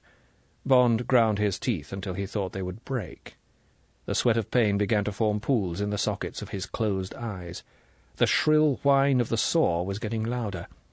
It reminded Bond of the sawdust-scented sounds of long-ago summer evenings at home in England. Home? This was his home. This cocoon of danger he had chosen to live in. And here he would be buried in some corner of a foreign blast furnace that is forever 2,000 degrees centigrade. God rest ye, merry gentlemen of the Secret Service. What should he give himself as an epitaph? What should be his famous last words? That you have no choice about your birth, but you can choose the way you die? Yes, it would look well on a tombstone. Not savoir vivre, but savoir mourir. "Mr. Bond," Goldfinger's voice held an ounce of urgency, "is this really necessary? Just tell me the truth. Who are you? Who sent you here? What do you know? Then it will be so easy. You shall both have a pill. There will be no pain. It will be like taking a sleeping draught. Otherwise it will be so messy and distressing. And are you being fair to the girl? Is this the behaviour of an English gentleman?" Oddjob's torment had stopped. Bond turned his head slowly towards the voice and opened his eyes. He said, "Goldfinger, there is nothing more to tell, because there is nothing. If you will not accept my first bargain, I will make you another. The girl and I will work for you. How about that? We are capable people. You could put us to good use." "And get a knife? 2 knives in my back? Thank you, no, Mr. Bond." Bond decided it was time to stop talking. It was time to start winding up the mainspring of willpower that must not run down again until he was dead. Bond said politely, "Then you can go and blank yourself." He expelled all the breath from his lungs and closed his eyes. "Even I am not capable of that, Mr. Bond," said Goldfinger with good humour. "And now, since you have chosen the stony path instead of the smooth, I must extract what interest I can from your predicament by making the path as stony as possible. Oddjob, grade 2. The lever on the table moved across iron teeth. Now Bond could feel the wind of the saw between his knees. The hands came back. Bond counted the slowly pounding pulse that utterly possessed his body. It was like the huge panting power plant in the other part of the factory, but, in his case, it was slowly decelerating. If only it would slow down quicker. What was this ridiculous will to live that refused to listen to the brain? Who was making the engine run on, although the tank was dry of fuel? But he must empty his mind of thought, as well as his body of oxygen. He must become a vacuum, a deep hole of unconsciousness. Still the light burned red through his eyelids. Still he could feel the bursting pressure in his temples. Still the slow drum of life beat in his ears. A scream tried to force its way through the clamped teeth. "Die, damn you, die! Die, damn you, die! Damn you, die! Damn you, die! Damn you, die!" Chapter 16. The Last and the Biggest. The wings of a dove, the heavenly choir. Hark the herald angels sing. What else ought he to remember about paradise? It was all so exactly like what he had been told in the nursery, this sensation of flying, the darkness, the drone of 1,000,000 harps. He really must try and remember the dope about the place. Let's see now. One got to the pearly gates. A deep, fatherly voice said, almost in his ear, "This is your captain speaking." Well, who was this? St. Peter? "We are coming in to land now. Will you please fasten your seat-belts and extinguish your cigarettes? Thank you." There must be a whole lot of them, going up together. Would Tilly be on the same trip? Bond squirmed with embarrassment. How would he introduce her to the others? To Vesper, for instance? And when it came to the point, which would he like the best? But perhaps it would be a big place, with countries and towns. There was probably no more reason why he should run into one of his former girlfriends here than there had been on Earth. But still, there were a lot of people he'd better avoid until he got settled in and found out the form. Perhaps, with so much love about, these things wouldn't matter. Perhaps one just loved all the girls one met. Tricky business. With these unworthy thoughts in his mind, Bond relapsed into unconsciousness. The next thing he knew was a gentle sensation of swaying. He opened his eyes. The sun blinded them. He closed them again. A voice above and behind his head said, "Watch it, Bud. That ramp's steeper than it looks." Almost immediately there was a heavy jolt. A surly voice in front said, "Jesus, you're telling me. Why in hell can't they put down rubber?" Bond thought angrily, "That's a fine way to talk up here, just because I'm new and they think no one's listening." There was the bang of a swing door. Something hit Bond sharply on a protruding elbow. He shouted, "Hey!" and tried to reach his elbow and rub it, but his hands wouldn't move. "What do you know? Hey, Sam, better call the doc. This one's come round." "Sure. Here, put him alongside the other." Bond felt himself being lowered. It was cooler now. He opened his eyes. A big, round Brooklyn face was bent over his. The eyes met his and smiled. The metal supports of the stretcher touched the ground. The man said, "How you feelin', mister?" "Where am I?" Now there was panic in Bond's voice. He tried to rise, but couldn't. He felt the sweat break out on his body. God, was this still part of the old life? At the thought of it, a wave of grief poured through his body. Tears burned his eyes and trickled down his cheeks. Hey, take it easy, mister. You're okay. This is Idlewild, New York. You're in America now. No more troubles, see?" The man straightened up. He thought Bond was a refugee from somewhere. "Sam, get moving. This guy's in shock." Okay. The two voices receded, mumbling anxiously. Bond found he could move his head. He looked round. He was in a white-painted ward, presumably something to do with the health department of the airport. There was a row of tidy beds. Sun poured down from high windows, but it was cool, air-conditioned. He was on a stretcher on the floor. There was another one next to it. He strained his head sideways. It was Tilly. She was unconscious. Her pale face, framed in the black hair, pointed at the ceiling. The door at the end of the ward sighed open. A doctor in a white coat stood and held it. Goldfinger, looking brisk, cheerful, walked swiftly down between the beds. He was followed by Oddjob. Bond wearily closed his eyes. Christ, so that was the score. Feet gathered round his stretcher.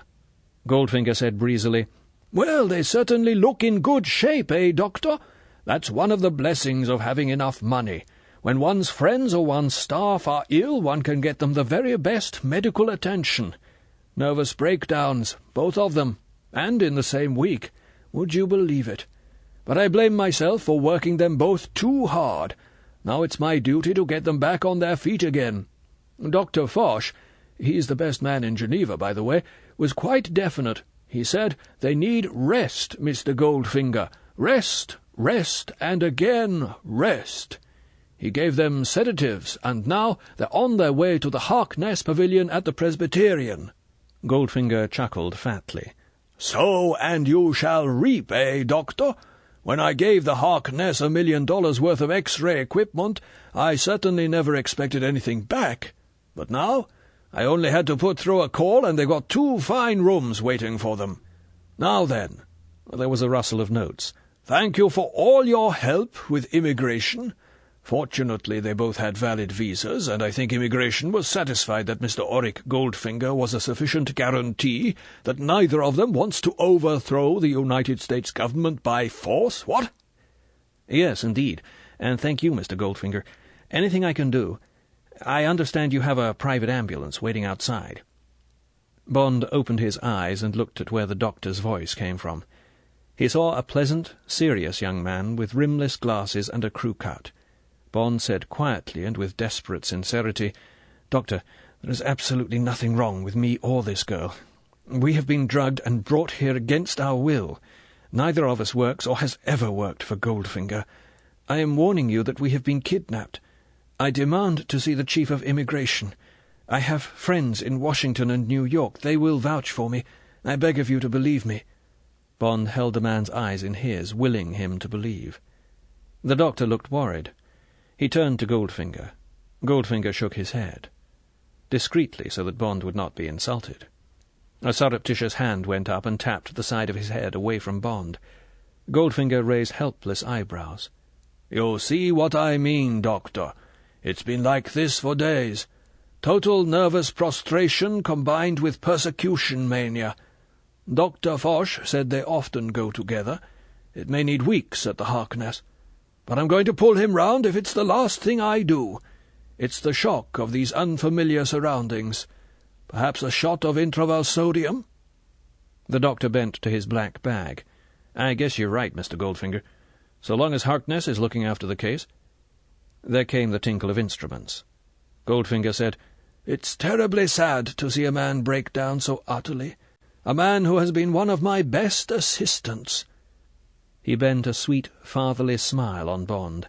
There was a catch in his voice. "You'll be all right, James. Just relax and have a nice sleep. I was afraid the flight might be too much for you. Just relax and leave everything to me." Bond felt the swab on his arm. He heaved. Against his will, a shower of curses poured from his lips. Then he felt the needle and opened his mouth and screamed while the doctor knelt beside him and delicately, patiently, wiped away the sweat from his forehead. Now it was a grey painted box of a room. There were no windows. Light came from a single bowl lamp inset in the centre of the ceiling. Round the lamp were concentric slits in the plaster, and there was the neutral smell and faint hum of air conditioning. Bond found he could sit up. He did so. He felt drowsy, but well. He suddenly realized that he was ravenously hungry and thirsty. When had he last had a meal? 2, 3 days ago? He put his feet down on the floor. He was naked. He examined his body. Oddjob had been careful. There was no sign of damage, save for the group of needle marks on his right forearm. He got up, conquering dizziness, and took a few steps in the room.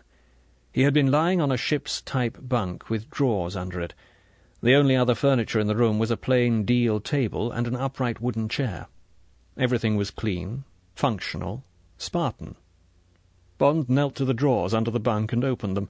They contained all the contents of his suitcase, except his watch and the gun.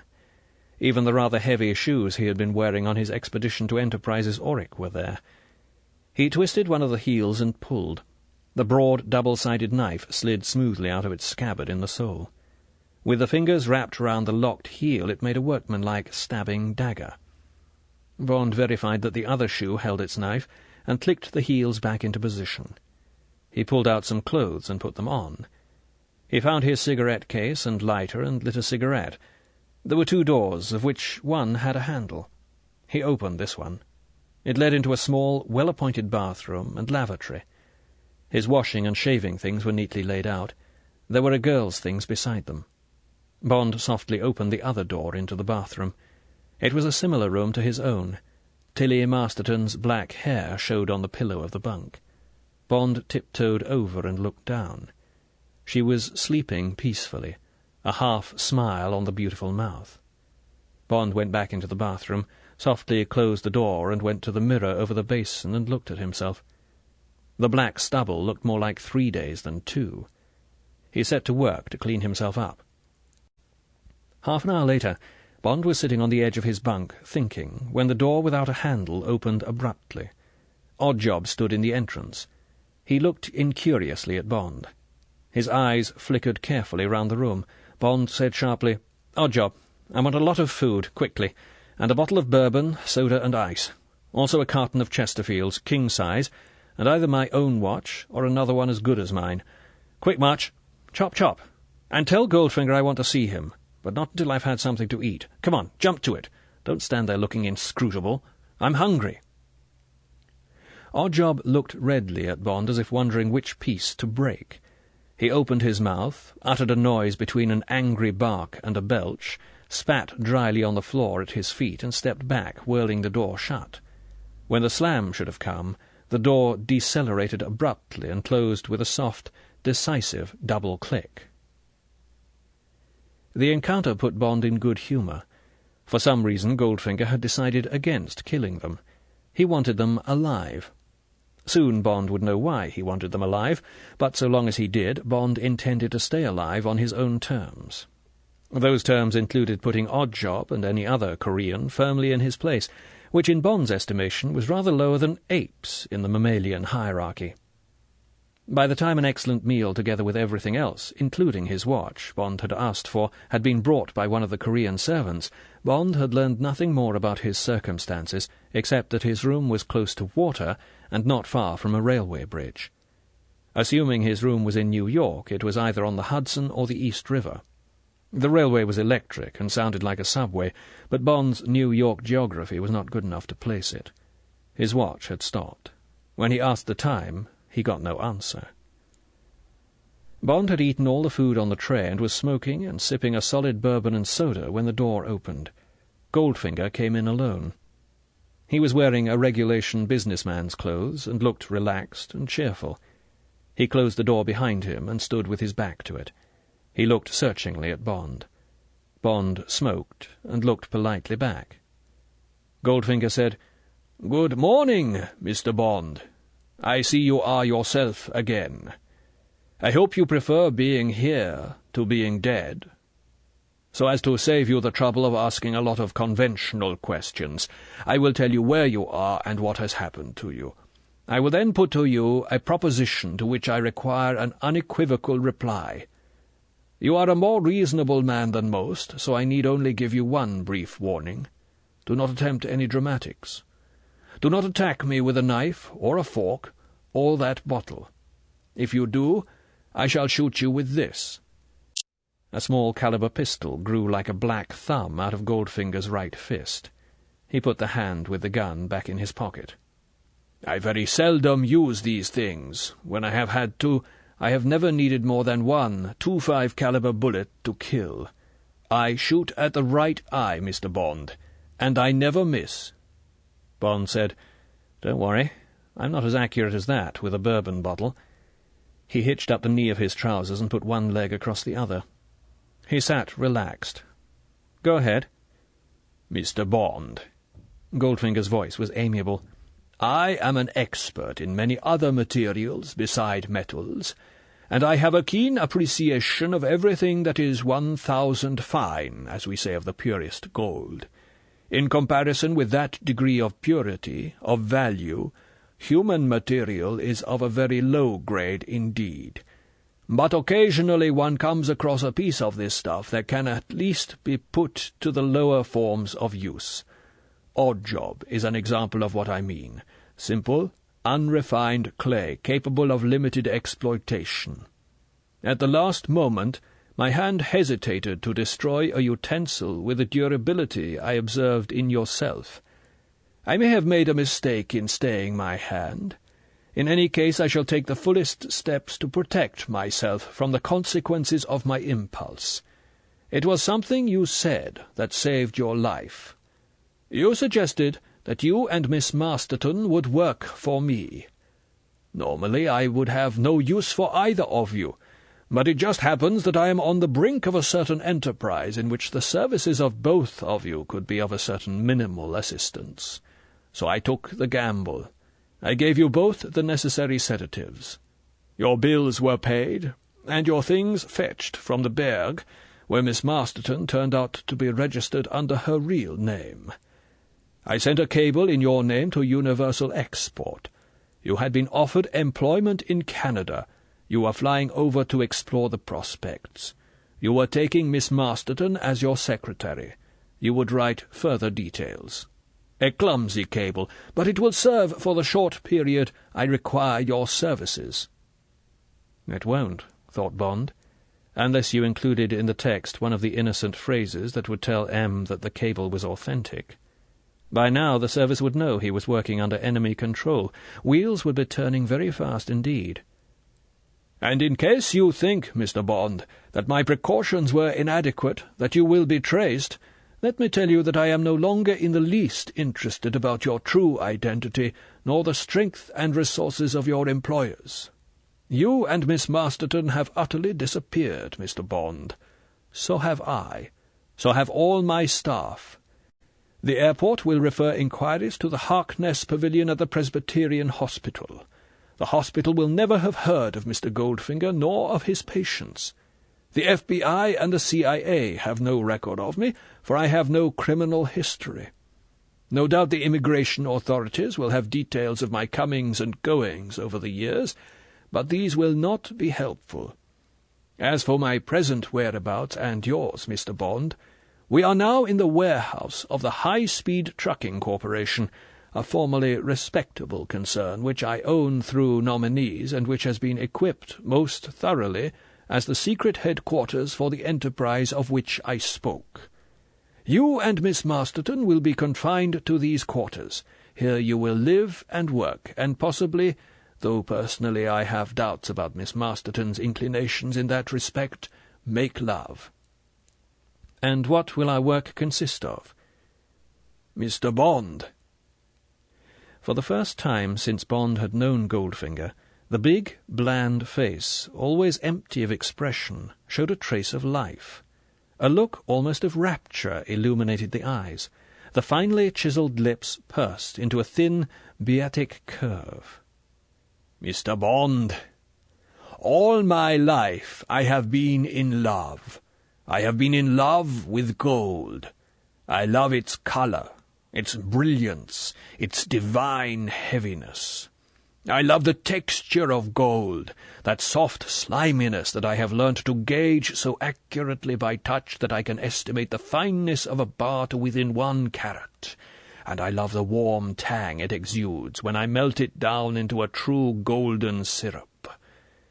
But above all, Mr. Bond, I love the power that gold alone gives to its owner, the magic of controlling energy, exacting labour, fulfilling one's every wish and whim, and, when need be, purchasing bodies, minds, even souls. Yes, Mr. Bond, I have worked all my life for gold, and in return gold has worked for me and for those enterprises that I have espoused. I ask you," Goldfinger gazed earnestly at Bond, "is there any other substance on earth that so rewards its owner?" "Many people have become rich and powerful without possessing an ounce of the stuff. But I see your point. How much have you managed to collect, and what do you do with it?" "I own about £20 million worth, about as much as a small country. It is now all in New York. I keep it where I need it. My treasure of gold is like a compost heap. I move it here and there over the face of the earth, and wherever I choose to spread it, that corner blossoms and blooms. I reap the harvest and move on. At this moment I am proposing to encourage, to force, a certain American enterprise with my golden compost. Therefore the gold bars are in New York." "How do you choose these enterprises? What attracts you to them?" "I espouse any enterprise that will increase my stock of gold. I invest, I smuggle, I steal." Goldfinger made a small gesture of the hands, opening the palms persuasively. "If you will follow the simile, regard history as a train speeding along through time. Birds and animals are disturbed by the noise and tumult of the train's passage. They fly away from it, or run fearfully, or cower, thinking they hide. I am like the hawk that follows the train. You have no doubt seen them doing this, in Greece, for instance, ready to pounce on anything that may be flushed by the train's passage, by the passage of history. To give you a simple example, the progress of history produces a man who invents penicillin. At the same time, history creates a world war. Many people are dying, or afraid of dying. Penicillin will save them. Through bribery at certain military establishments on the continent, I obtain stocks of penicillin. I water these down with some harmless powder or liquid, and sell them at immense profit to those who crave the stuff. You see what I mean, Mr. Bond? You have to wait for the prey, watch it carefully, and then pounce. But, as I say, I do not search out such enterprises. I allow the train of history to flush them towards me." "What's the latest one? What have Miss Masterton and I got to do with it?" "The latest one, Mr. Bond, is the last one. It is also the biggest." Goldfinger's eyes were now blank, focused inwards. His voice became low, almost reverential at what he saw. "Man has climbed Everest, and he has scraped the depths of the ocean. He has fired rockets into outer space and split the atom. He has invented, devised, created in every realm of human endeavour, and everywhere he has triumphed, broken records, achieved miracles.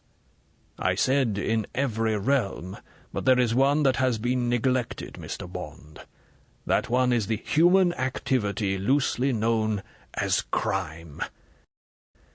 The so-called criminal exploits committed by individual humans, I do not of course refer to their idiotic wars, their clumsy destruction of each other, are of miserable dimensions, little bank robberies, tiny swindles, picayune forgeries. And yet, ready to hand, a few hundred miles from here, opportunity for the greatest crime in history stands waiting. The stage is set. The gigantic prize is offered. Only the actors are missing. But the producer is at last here, Mr. Bond." Goldfinger raised a finger and tapped his chest. "And he has chosen his cast. This very afternoon the script will be read to the leading actors. Then rehearsals will begin, and in 1 week the curtain will go up for the unique performance. And then will come the applause.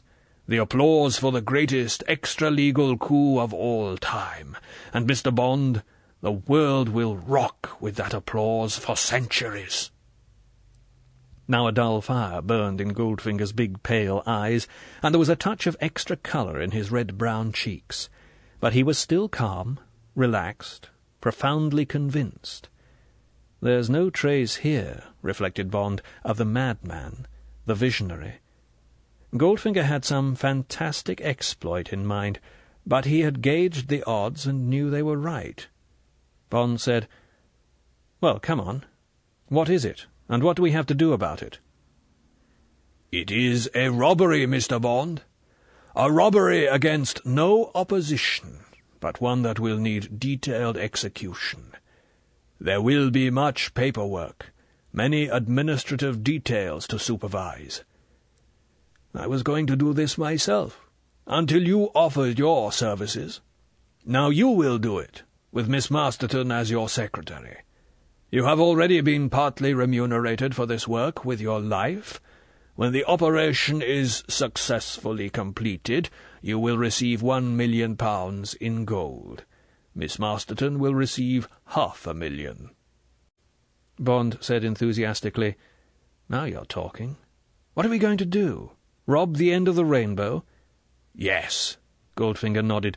"That is exactly what we are going to do. We are going to burgle $15 billion worth of gold bullion, approximately half the supply of mined gold in the world. We are going, Mr. Bond, to take Fort Knox."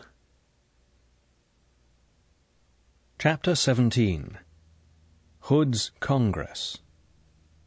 Fort Knox? Bond shook his head seriously. Isn't that rather a tall order for 2 men and a girl? Goldfinger shrugged impatiently. "Please put away your sense of humour for 1 week, Mr. Bond. Then laugh as much as you please. I shall have under my command approximately 100 men and women. These people will be hand-picked from the 6 most powerful gangster groups in the United States. This force will amount to the toughest and most compact fighting unit that has ever been assembled in peacetime." "All right. How many men guard the vault at Fort Knox?" Goldfinger slowly shook his head. He knocked once on the door behind him. The door flicked open. Oddjob stood on the threshold, crouching, alert. When he saw that the meeting was still peaceful, he straightened himself and waited. Goldfinger said, "You will have many questions to ask, Mr. Bond. They will all be answered this afternoon, beginning at 2:30. It is now exactly 12 o'clock." Bond glanced at his watch and adjusted it.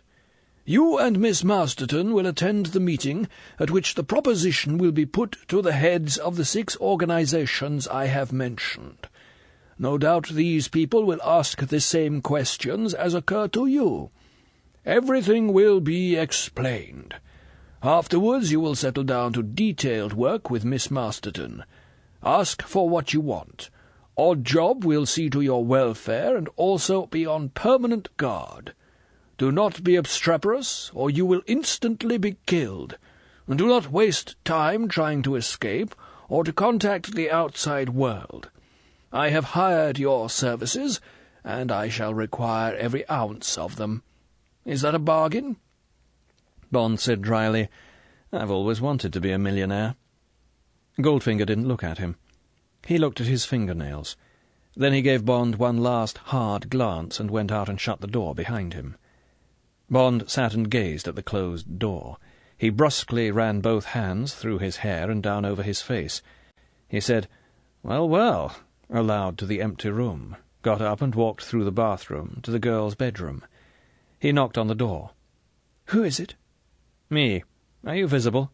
"Yes." The voice was unenthusiastic. "Come in." She was sitting on the edge of the bed, pulling on a shoe. She was wearing the things Bond had first seen her in. She looked cool and collected, and unsurprised by her surroundings. She looked up at Bond. Her eyes were aloof, disdainful. She said coldly, precisely, "You've got us into this. Get us out." Bond said amiably, "I may be able to. I got us out of our graves." "After getting us into them?" Bond looked thoughtfully at the girl. He decided it would be ungallant to spank her, so to speak, on an empty stomach. He said, "This won't get us anywhere. We're in this together whether we like it or not. What do you want for breakfast or lunch? It's 12:15. I've eaten. I'll order yours and then come back and tell you the score. There's only one way out of here, and Oddjob, that Korean ape, is guarding it. Now then, breakfast or lunch?" She unbent an inch. "Thank you. Scrambled eggs and coffee, please, and toast and marmalade." "Cigarettes?" "No, thank you. I don't smoke." Bond went back to his room and knocked on the door. It opened an inch. Bond said, "All right, Oddjob. I'm not going to kill you yet." The door opened farther. Oddjob's face was impassive. Bond gave the order. The door closed. Bond poured himself a bourbon and soda. He sat on the edge of the bed and wondered how he was going to get the girl on his side. From the beginning she had resented him. Was that only because of her sister? Why had Goldfinger made that cryptic remark about her inclinations? What was there about her that he himself felt something withdrawn, inimical?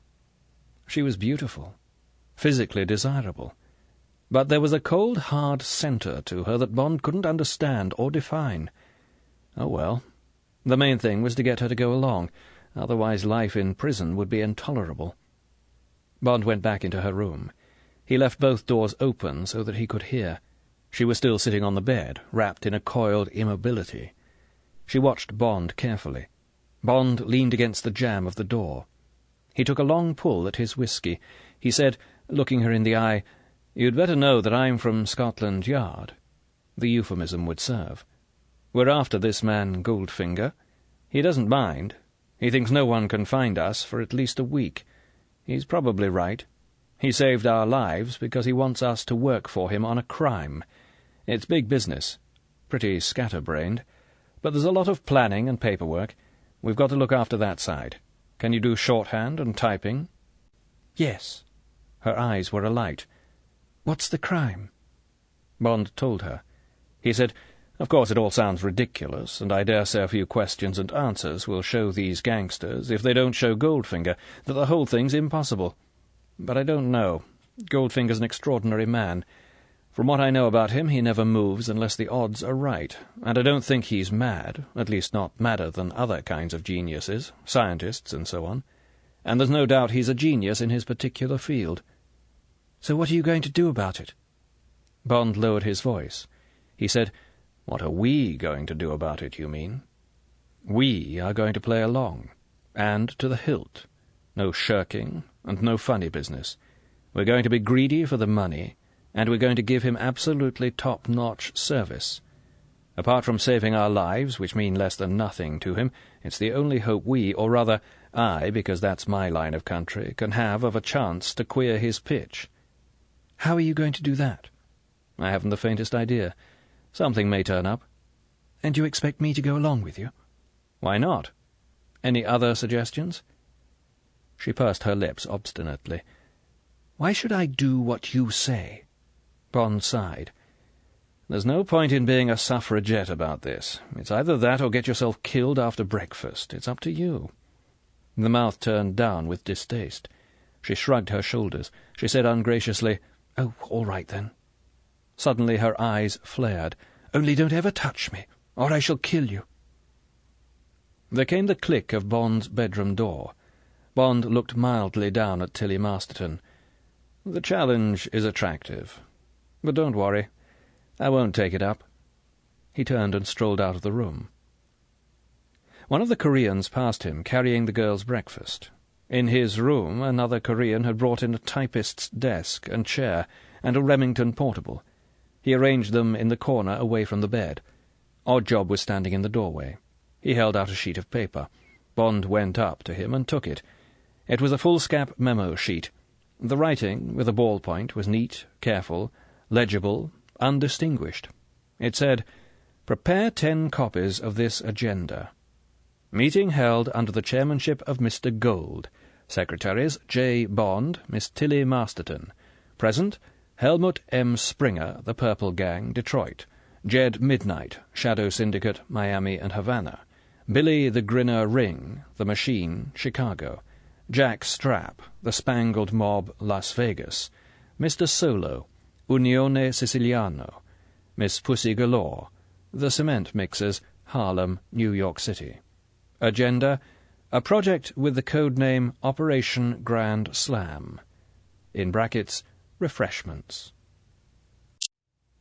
At the end of this was written, "You and Miss Masterton will be fetched at 2:20. Both will be prepared to take notes. Formal dress, please."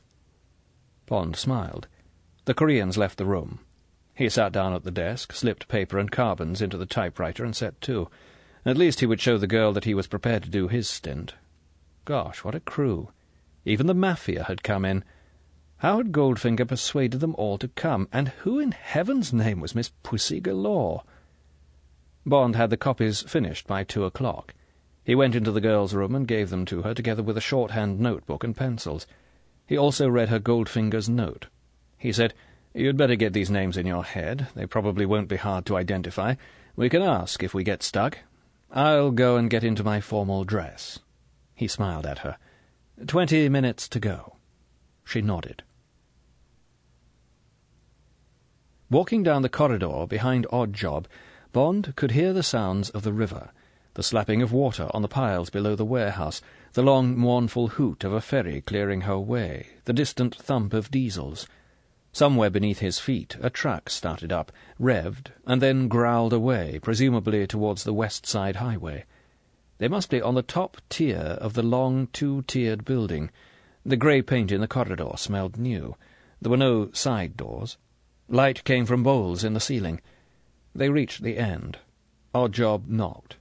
There was the sound of a Yale key being turned and 2 lots of bolts being pulled, and they walked through and into a large, bright, sunlit room.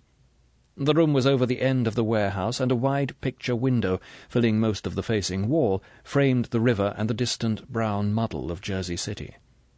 The room had been dressed for the conference. Goldfinger sat with his back to the window at a large round table with a green baize cloth, carafes of water, yellow scratch-pads and pencils. There were 9 comfortable arm-chairs, and on the scratch-pads, in front of 6 of them, were small oblong white parcels sealed with red wax. To the right, against the wall, was a long buffet table, gleaming with silver and cut glass. Champagne stood in silver coolers, and there was a row of other bottles. Among the various foods, Bond noticed 2 round 5-pound tins of beluga caviar, and several terrines of foie gras. On the wall opposite the buffet hung a blackboard above a table, on which there were papers and 1 large oblong carton. Goldfinger watched them come towards him across the thick wine-red carpet. He gestured to the chair on his left for Tilly Masterton, and to the one on the right for Bond. They sat down. "The agenda?" Goldfinger took the copies, read the top one, and handed them back to the girl. He gave a circular wave of the hand, and she got up and distributed the copies round the table. He put his hand beneath the table and pressed a hidden bell. The door at the back of the room opened. One of the Koreans came in and stood waiting. "Is everything ready?" The man nodded. "You understand that no one is to come into this room but the people on your list? Good. Some of them, perhaps all, will bring a companion. The companions will remain in the anteroom. See that they have everything they wish. The cards are there, and the dice. Oddjob?" Goldfinger glanced up at the Korean who had remained behind Bond's chair. "Go and take up your position. What is the signal?" Oddjob held up 2 fingers. "Right. 2 rings on the bell. You may go. See that all the staff carry out their duties to perfection." Bond said casually, "How many staff have you got?" 20. 10 Koreans and 10 Germans. They are all excellent men, hand-picked. Much goes on in this building. It is like below decks in a man-of-war." Goldfinger laid his hands flat on the table in front of him. "And now your duties. Miss Masterton, you will take notes of any practical points that arise, anything that is likely to require action by me. Do not bother with the argument and chatter, right?" Bond was glad to see that Tilly Masterton now looked bright and businesslike. She nodded briskly. "Certainly." "And Mr. Bond, I shall be interested in any reactions you may have to the speakers. I know a great deal about all these people. In their own territories they are paramount chiefs. They are only here because I have bribed them to come. They know nothing of me, and I need to persuade them that I know what I am talking about, and will lead them to success. Greed will do the rest. But there may be one or more who wish to back out. They will probably reveal themselves. In their cases I have made special arrangements. But there may be doubtful ones. During the talk you will scribble with your pencil on this agenda. Casually you will note with a plus or a minus sign opposite the names whether you consider each one for or against the project. I shall be able to see what sign you have made. Your views may be useful. And do not forget, Mr. Bond, that one traitor among them, one backslider, and we could quickly find ourselves either dead or in prison for life." "Who is this Pussy Galore from Harlem?" "She is the only woman who runs a gang in America. It is a gang of women. I shall need some women for this operation. She is entirely reliable. She was a trapeze artist. She had a team. It was called Pussy Galore and her Abrocats." Goldfinger did not smile.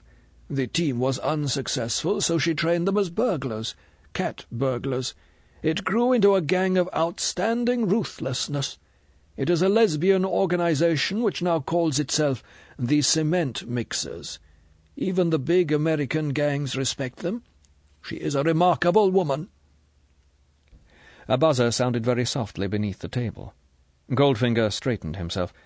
The door at the end of the room opened briskly, and 5 men came in.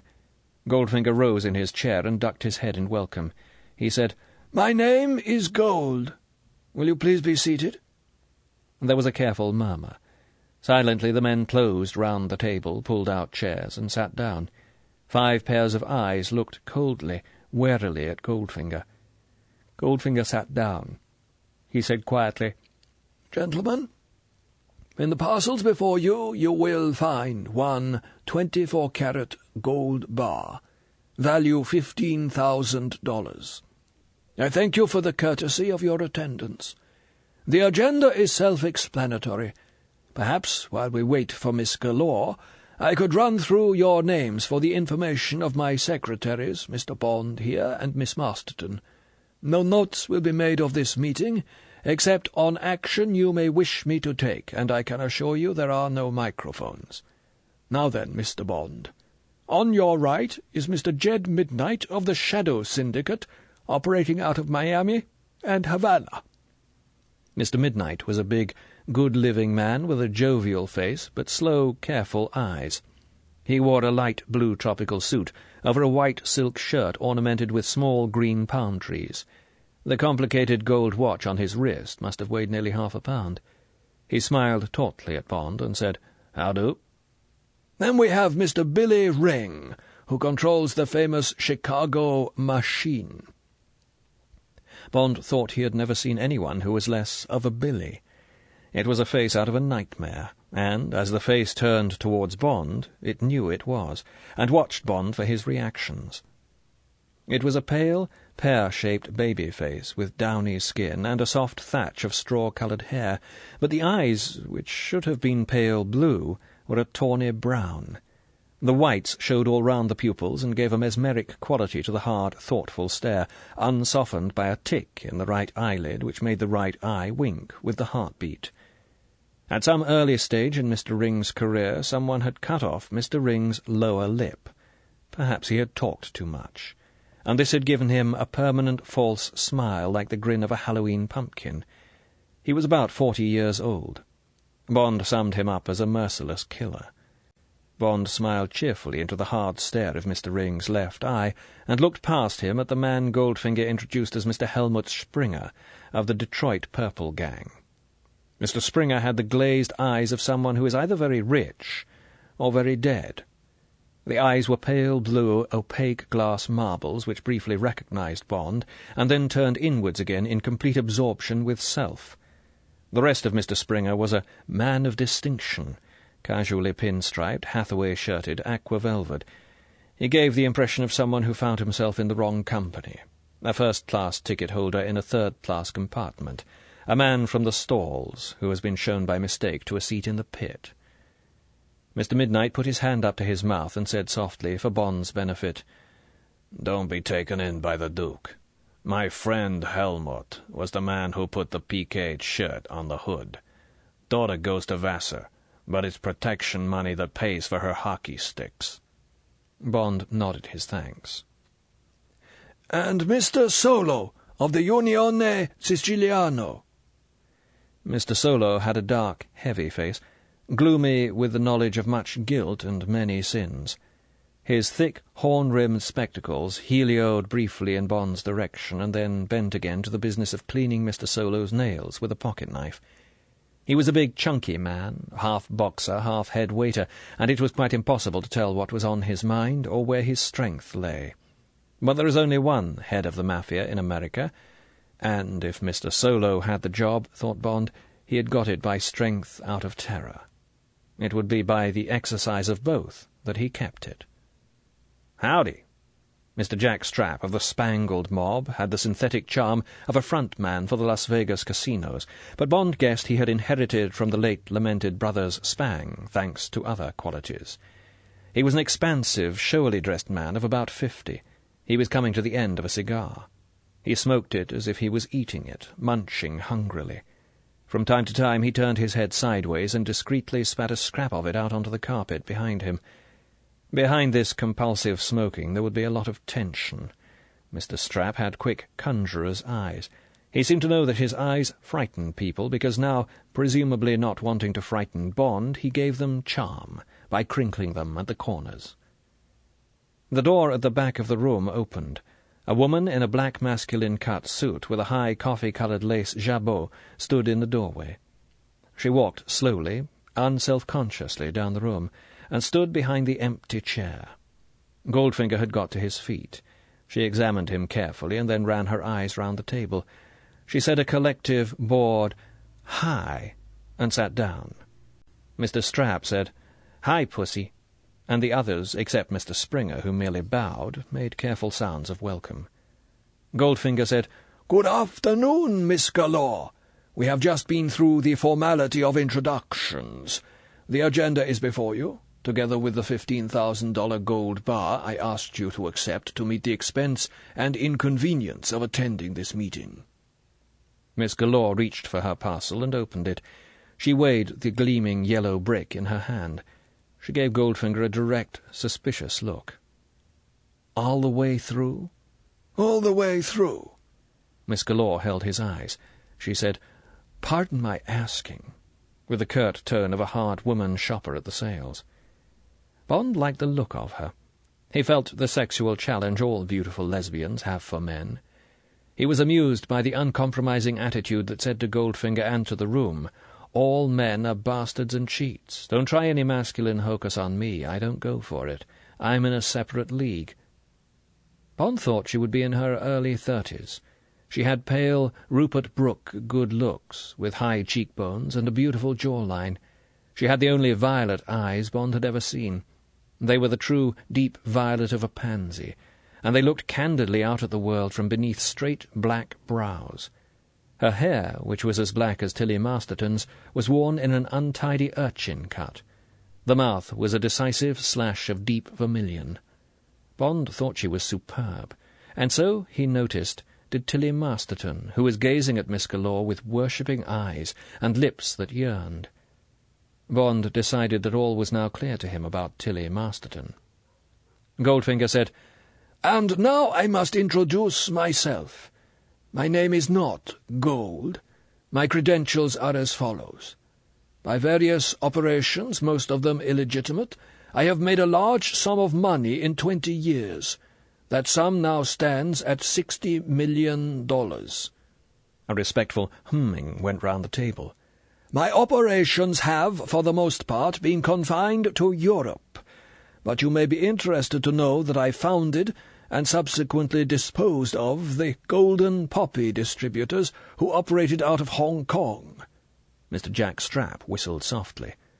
The Happy Landings Travel Agency, which some of you may have employed in emergency, was organized and owned by me until I disbanded it. Mr. Helmut Springer screwed a rimless monocle into one glazed eye so that he could examine Goldfinger more closely. I mention these minor concerns to show you that, although you may not know me, I have, in the past, acted at many removes on, I believe, all your behalves. "Well, what do you know?" muttered Mr. Jed Midnight, with something like awe in his voice. That, gentlemen and, madam, is how I knew of you, and how I came to invite here tonight what I have learned through my own experience to be the aristocracy, if I may so describe it, of American crime. Bond was impressed. Goldfinger had, in 3 minutes flat, got the meeting on his side.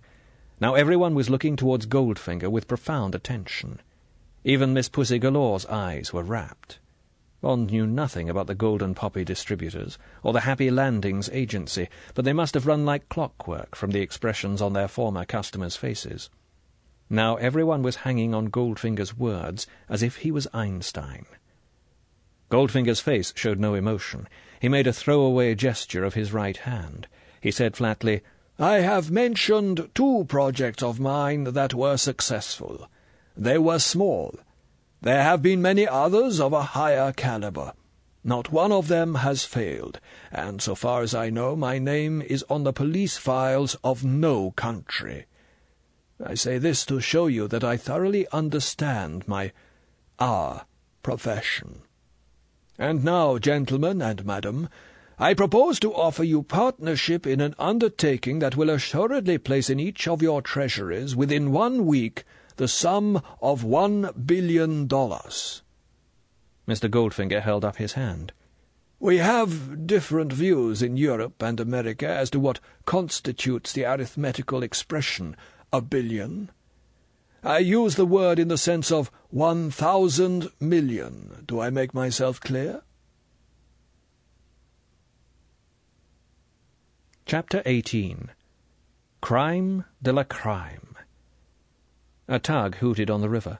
Another answered. A flurry of engine noises receded. Mr. Jed Midnight, on Bond's right, cleared his throat. He said emphatically, Mr. Gold, or whatever your name is, don't you worry about definitions. $1 billion is a lot of money, whichever way you say it. Keep talking. Mr. Solo raised slow black eyes and looked across the table at Goldfinger. He said, It's very much money, yes. But how much your cut, mister? $5 billion. Jack Strapp from Las Vegas gave a short, boisterous laugh.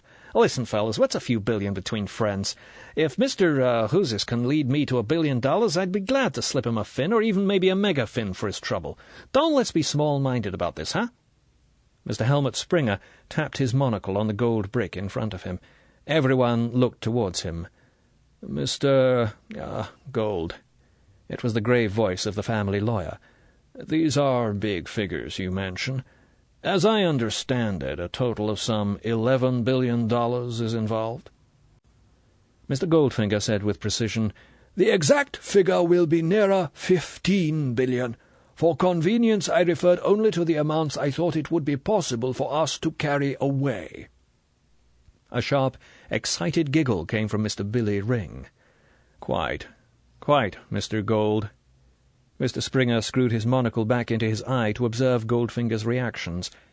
But quantities of bullion or currency to that amount are to be found gathered together in only 3 depositories in the United States. They are the Federal Mint in Washington, the Federal Reserve Bank in New York City, and Fort Knox in Kentucky. Do you intend that we should knock off one of these? And if so, which? Fort Knox. Amidst the chorus of groans, Mr. Midnight said resignedly, "Mister, I never met any guy outside Hollywood that had what you've got. There it's called vision. And vision, mister, is a talent for mistaking spots before the eyes for fabulous projects. You should have a talk with your head shrinker or get yourself Miltonized." Mr. Midnight shook his head sorrowfully. "Too bad. That billion sure felt good while I had it." Miss Pussy Galore said in a deep, bored voice, "Sorry, mister. None of my set of bent pins could take that kind of piggy bank." She made to get up. Goldfinger said amiably, "Now, hear me through, gentlemen, and, madam. Your reaction was not unexpected. Let me put it this way. Fort Knox is a bank, like any other bank, but it is a much bigger bank, and its protective devices are correspondingly stronger and more ingenious.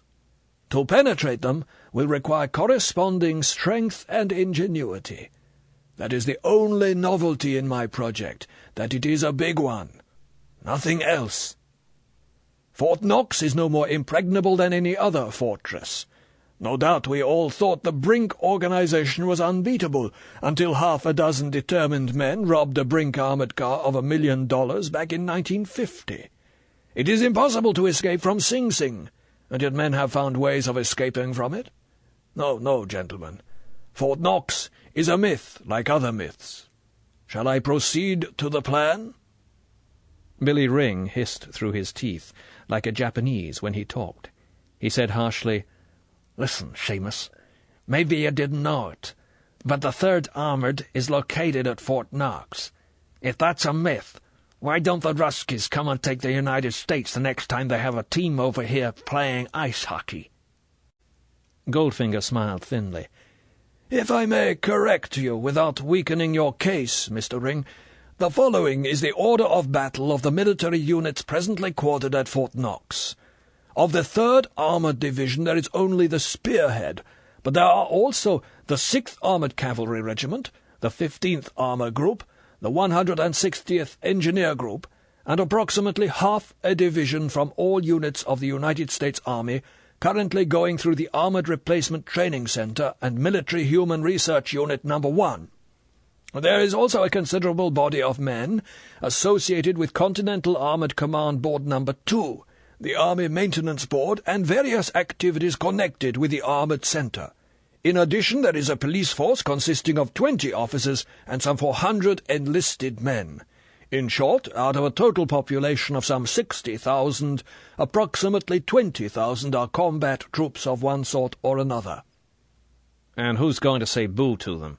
jeered Mr. Jack Strapp through his cigar.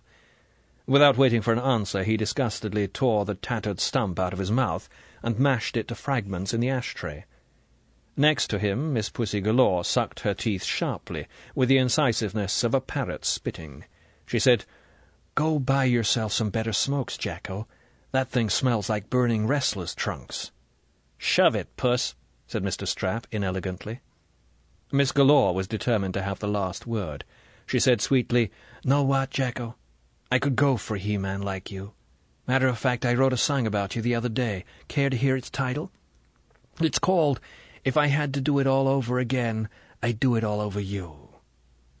A bray of laughter came from Mr. Midnight, a high giggle from Mr. Ring. Goldfinger tapped lightly for order. He said patiently, "Now hear me through, please, gentlemen." He got up and walked to the blackboard and pulled a roll map down over it. It was a detailed town map of Fort Knox, including the Godman Army Airfield and the roads and railway tracks leading into the town.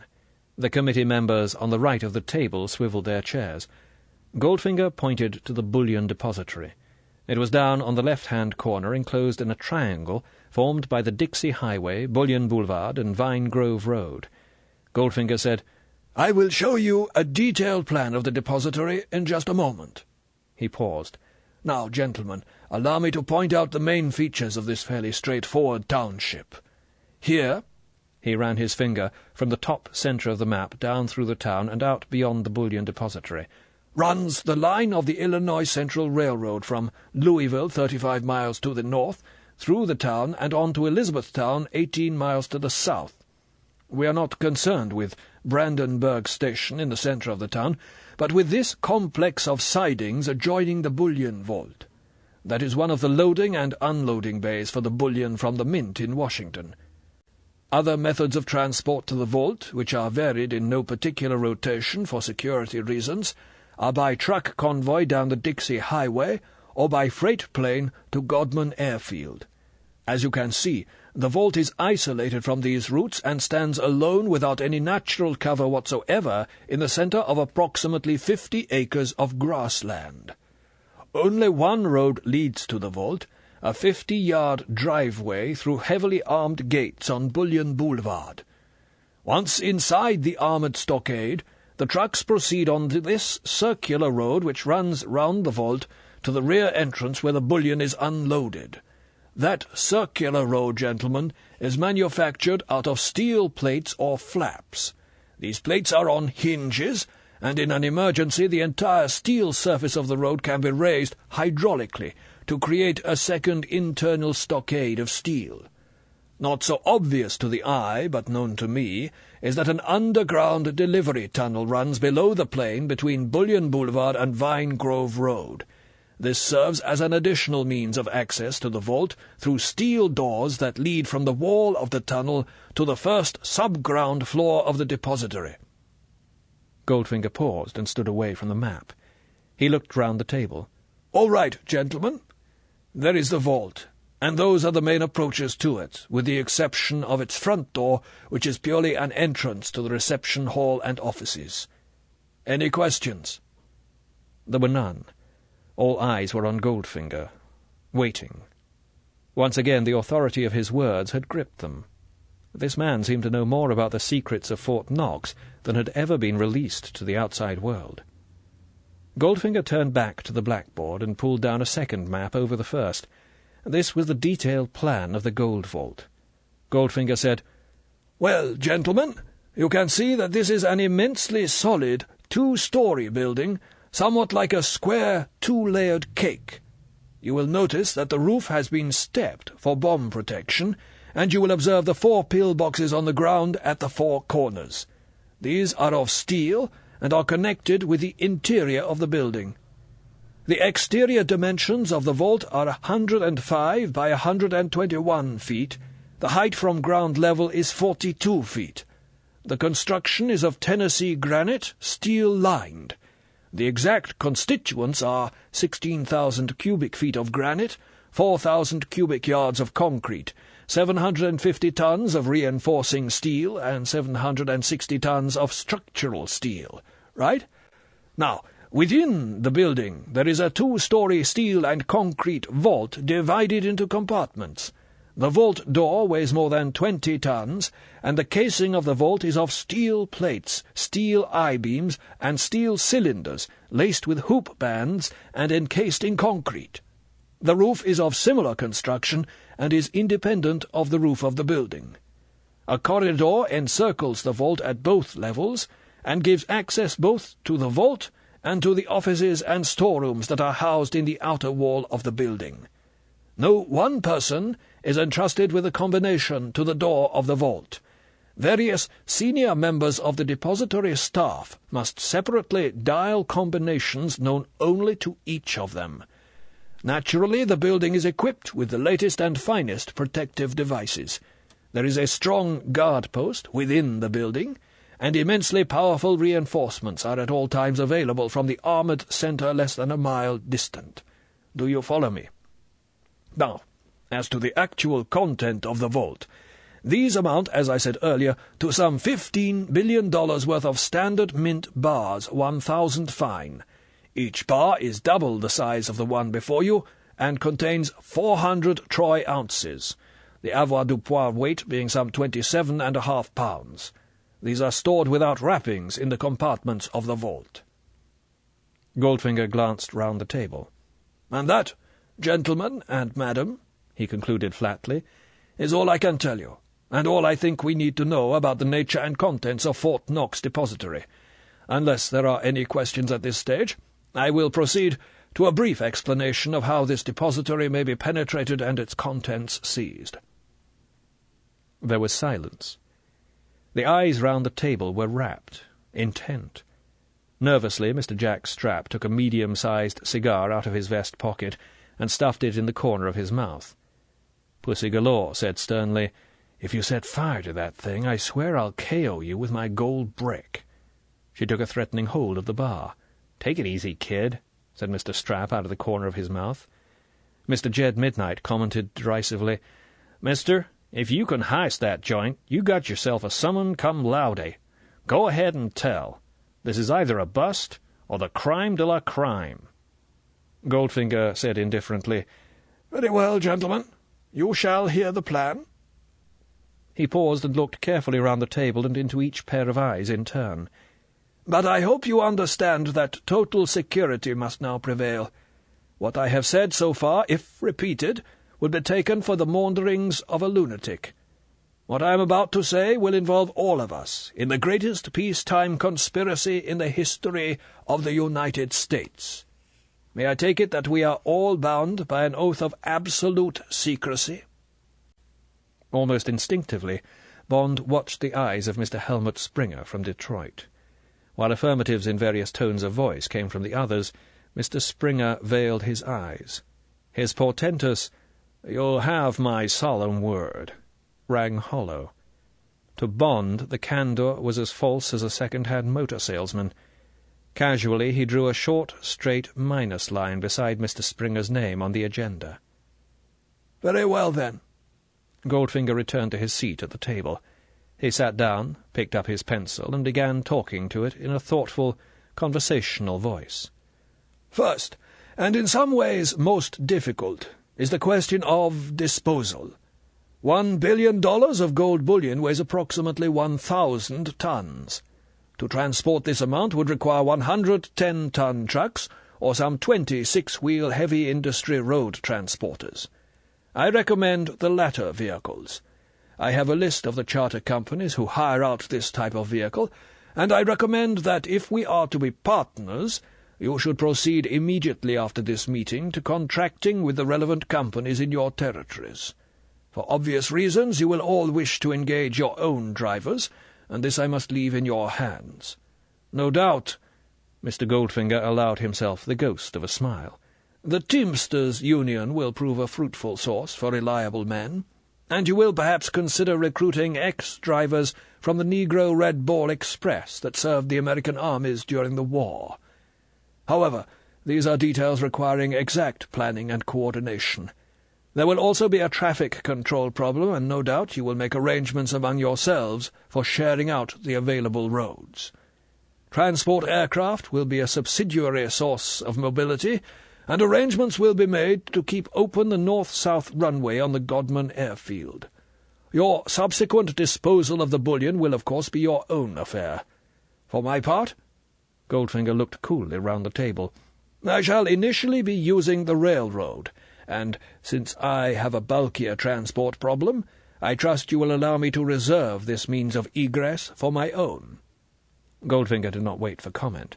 He continued in an even tone, "Compared with this problem of transport, the other arrangements will be relatively simple.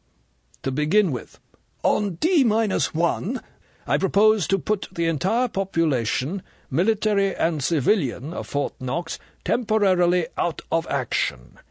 Exact arrangements have been made and only await my signal.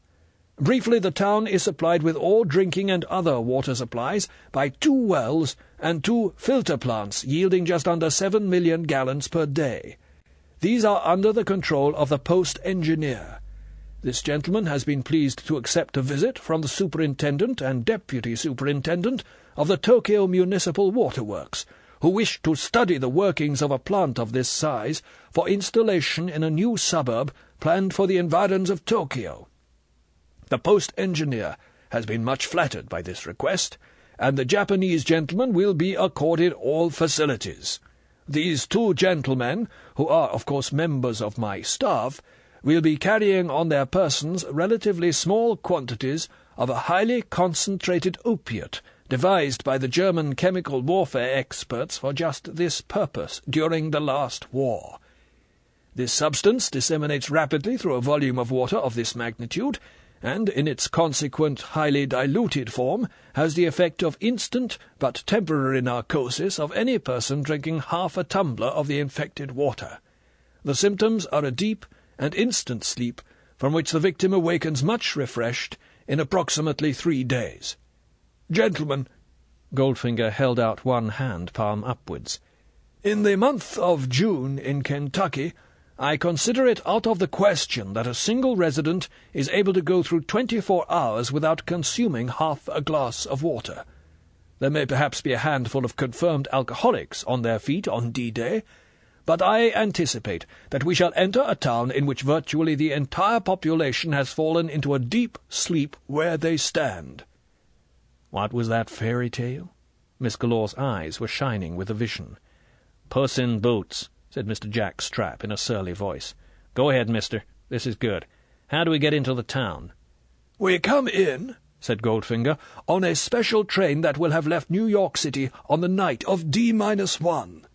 There will be approximately 100 of us, and we shall be attired as Red Cross workers. Miss Galore will, I hope, provide the necessary contingent of nurses. It is to fill this minor but important role that she has been invited to this meeting." Miss Galore said enthusiastically, "We'll go, Roger. Over and out.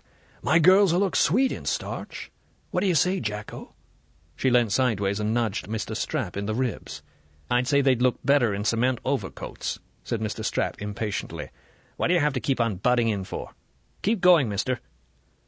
"At Louisville, 35 miles from Fort Knox, I myself and an assistant will ask to be allowed to ride in the leading diesel. We shall have delicate instruments. We shall say that it will be necessary for us to sample the air as we approach Fort Knox, for by this time news of the mysterious affliction that has struck down the inhabitants will have reached the outer world, and there is likely to be some panic in the surrounding area, and indeed in the country as a whole. Rescue planes may be expected to approach shortly after our arrival at dawn, and an early task will be to man the control tower at Godman Airfield, declare the base closed, and reroute all planes to Louisville. But, to go back for a moment, shortly after leaving Louisville, my assistant and I will dispose of the driver and fireman by as humane methods as are possible." "I bet," thought Bond. "And I shall personally bring the train. I may say that I have the requisite knowledge of these locomotives, through Fort Knox to the bullion sidings alongside the depository." Goldfinger paused. He looked with slow, grave eyes round the circle. Satisfied with what he saw, he continued in the same even tone.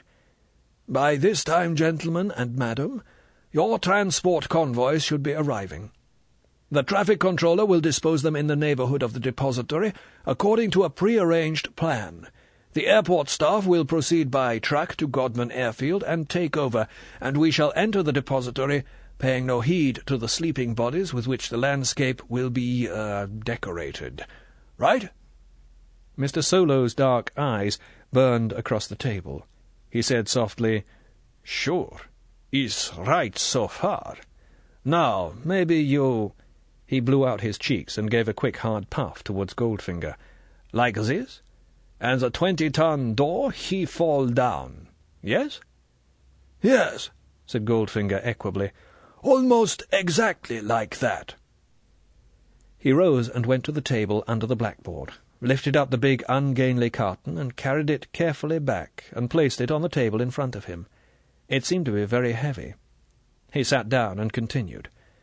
"While 10 of my trained assistants are making preparations for the vault to be opened, stretcher teams will enter the depository and remove to safety as many of the inmates as can be located." Bond thought he noticed a treacherous purr underlying Goldfinger's next words. "I am sure you will all agree, gentlemen and madam, that all unnecessary loss of life should be avoided. Thus far I hope you notice that there have been no casualties, with the exception of 2 employees of the Illinois Central Railroad who have received sore heads." Goldfinger didn't wait for comment, but went on. "Now," he reached out and placed his hand on the carton, "when you, gentlemen, and your associates have needed weapons other than the conventional small arms, Where have you found them?" "At military establishments, gentlemen. You have purchased submachine guns and other heavy equipment from quartermaster storekeepers at nearby military bases. You have achieved this by the use of pressure, blackmail, or money. I have done the same. Only one weapon would be powerful enough to blast open the bullion vault at Fort Knox, and I obtained one, after much seeking, from a certain Allied military base in Germany. It cost me exactly $1 million. This, gentlemen, is an atomic warhead designed for use with a Corporal Intermediate-Range Guided Missile." Jesus Christ! Jed Midnight's hands reached for the edge of the table beside Bond and gripped it. All the faces round the table were pale. Bond could feel the skin taut over his own tensed jaw. To break his tension, he reached inside his coat pocket for the Chesterfields and lit one. He slowly blew out the flame and put the lighter back in his pocket. God almighty, what had he gotten himself into? Bond looked back down the vista of his knowledge of Goldfinger. The first meeting with the naked brown body on the roof of the Floridiana Cabana Club, the casual way he had rapped Goldfinger's knuckles, the interview with M, the meeting at the bank at which it had been a question of tracking down a gold smuggler, admittedly a big one, and one who worked for the Russians, but still only a man-sized criminal, someone Bond had taken trouble to beat at golf, and then had pursued coolly, efficiently, but still as only one more quarry like so many others. And now it was not a rabbit in the rabbit-hole, not even a fox. It was a king cobra, the biggest, most deadly inhabitant of the world. Bond sighed wearily. Once more into the breach, dear friends. This time it really was St. George and the dragon. And St. George had better get a move on and do something before the dragon hatched the little dragon's egg he was now nesting so confidently. Bond smiled tautly. Do what? What in God's name was there he could do?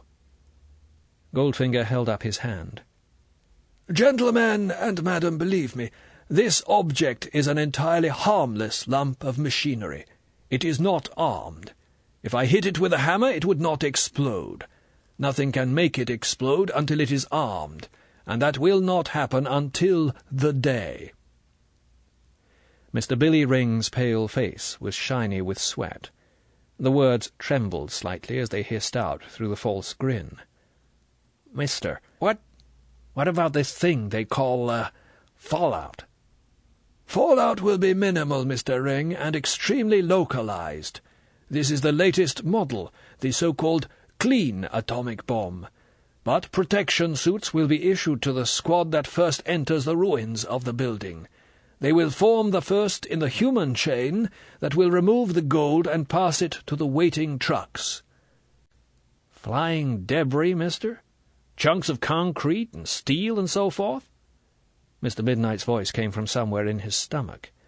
"We shall take shelter behind the outer steel stockade of the depository, Mr. Midnight. All personnel will wear earplugs. There may be minor damage to some of the trucks, but that hazard must be accepted." "The sleeping guys?" Mr. Solo's eyes were greedy. "Maybe they just sleeps a little longer." Mr. Solo obviously didn't worry too much about the sleeping guys. "We shall move as many as possible to safety. We must, I am afraid, accept minor damage to the town. I estimate that casualties among the population will approximately equal 3 days' toll on the roads of Fort Knox. Our operation will merely serve to keep road accident statistics at a steady level." "Damn nice of us." Mr. Midnight's nerves had now recovered.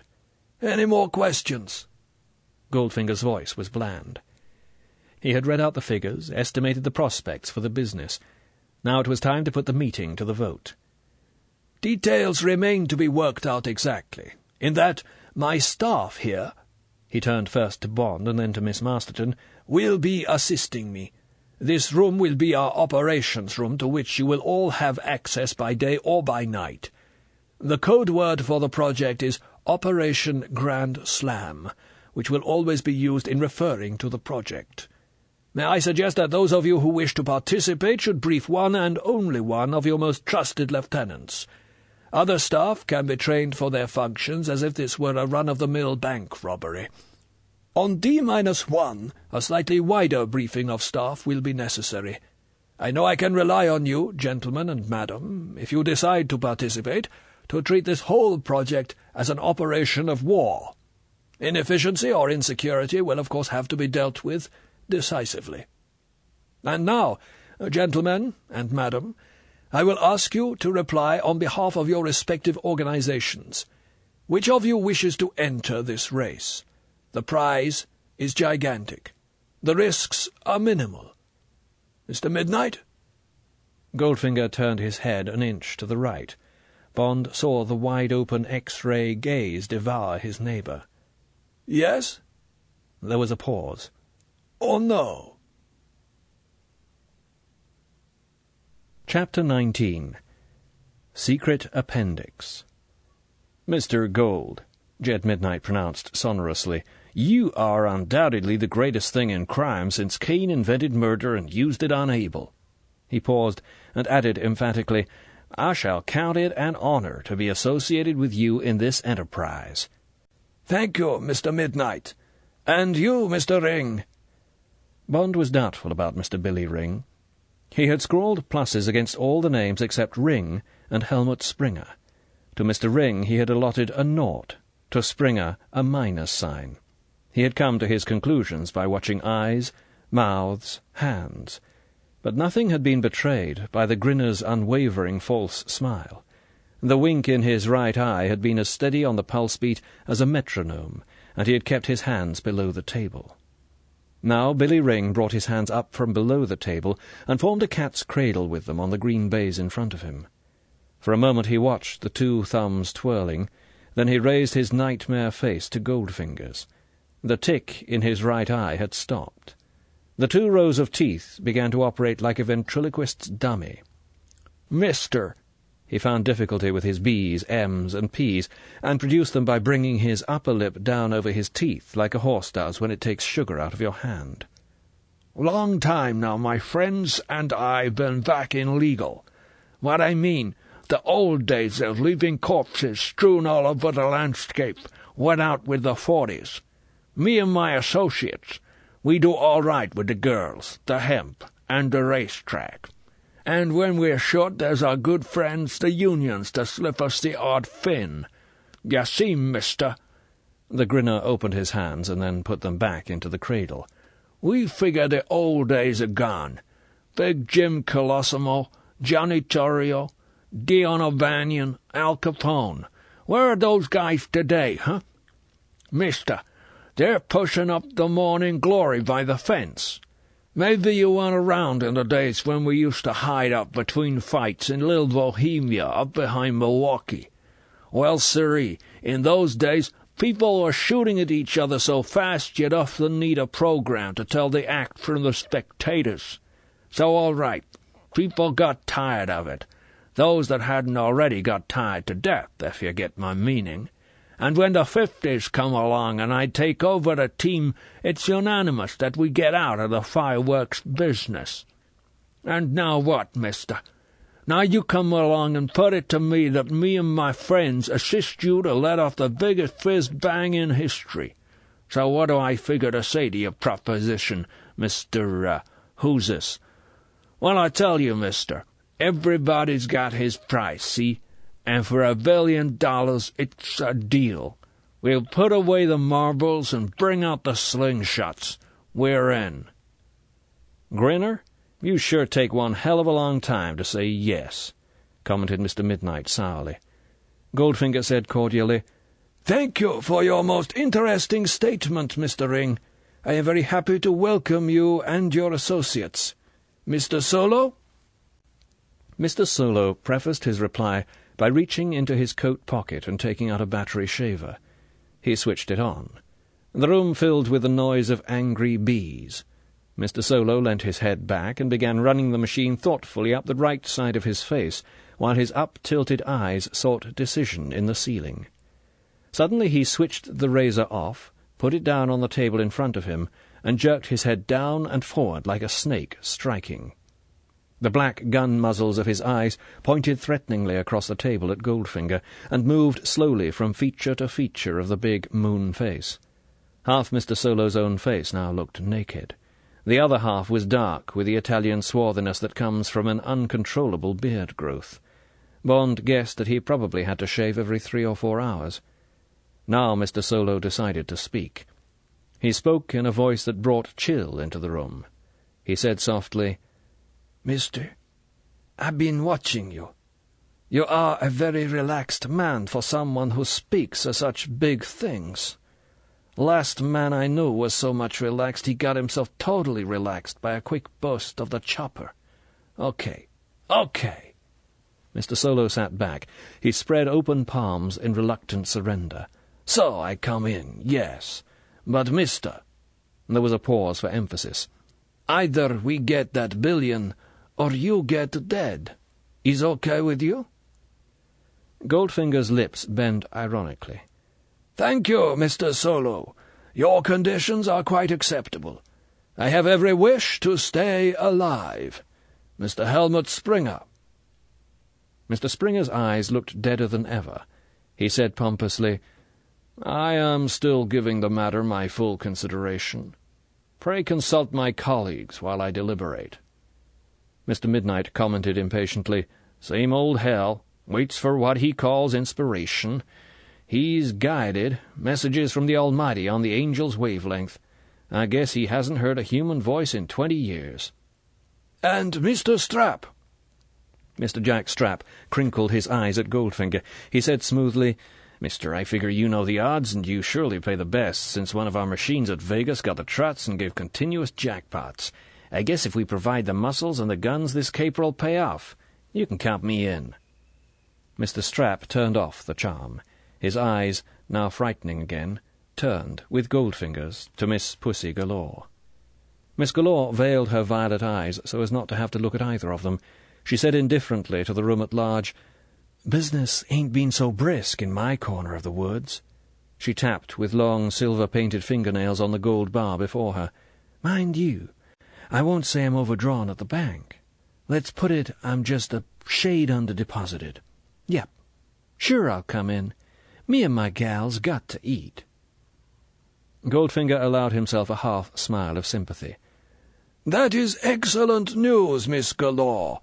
And now, he turned to face across the table, Mr. Springer, might we ask if you have made up your mind? Slowly Mr. Springer rose to his feet. He gave the controlled yawn of an opera-goer. He followed the yawn with a small belch. He took out a fine linen handkerchief and patted his lips. His glazed eyes moved round the table and finally rested on Goldfinger. Slowly his head moved from side to side, as if he was trying to exercise fibrositis in his neck muscles. He said gravely, like a bank manager refusing a loan, Mr. Gold, I fear your proposal would not find favour with my colleagues in Detroit. He gave a little bow which included everyone. It only remains for me to thank you for a most interesting occasion. Good afternoon, gentlemen and madam. In the chilly silence, Mr. Springer tucked his handkerchief carefully into the left-hand cuff of his immaculate pinstripe, turned and walked softly to the door, and let himself out. The door closed with a sharp click. Bond noticed Goldfinger's hand slip casually below the table. He guessed that Oddjob was getting his signal. Signal for what? Mr. Midnight said nastily, Glad he's out. He's strictly a 4-ulcer man. Now then. He got up briskly and turned to Bond. How about a little drink? They all rose and gathered round the buffet. Bond found himself between Miss Pussy Galore and Tilly Masterton. He offered them champagne. Miss Galore looked at him coldly and said, Move over, handsome. Us girls want to talk secrets, don't we, Yummy? Miss Masterton blushed and then turned very pale. She whispered adoringly, Oh, yes, please, Miss Galore. Bond smiled sourly at Tilly Masterton and moved down the room. Jed Midnight had witnessed the snub.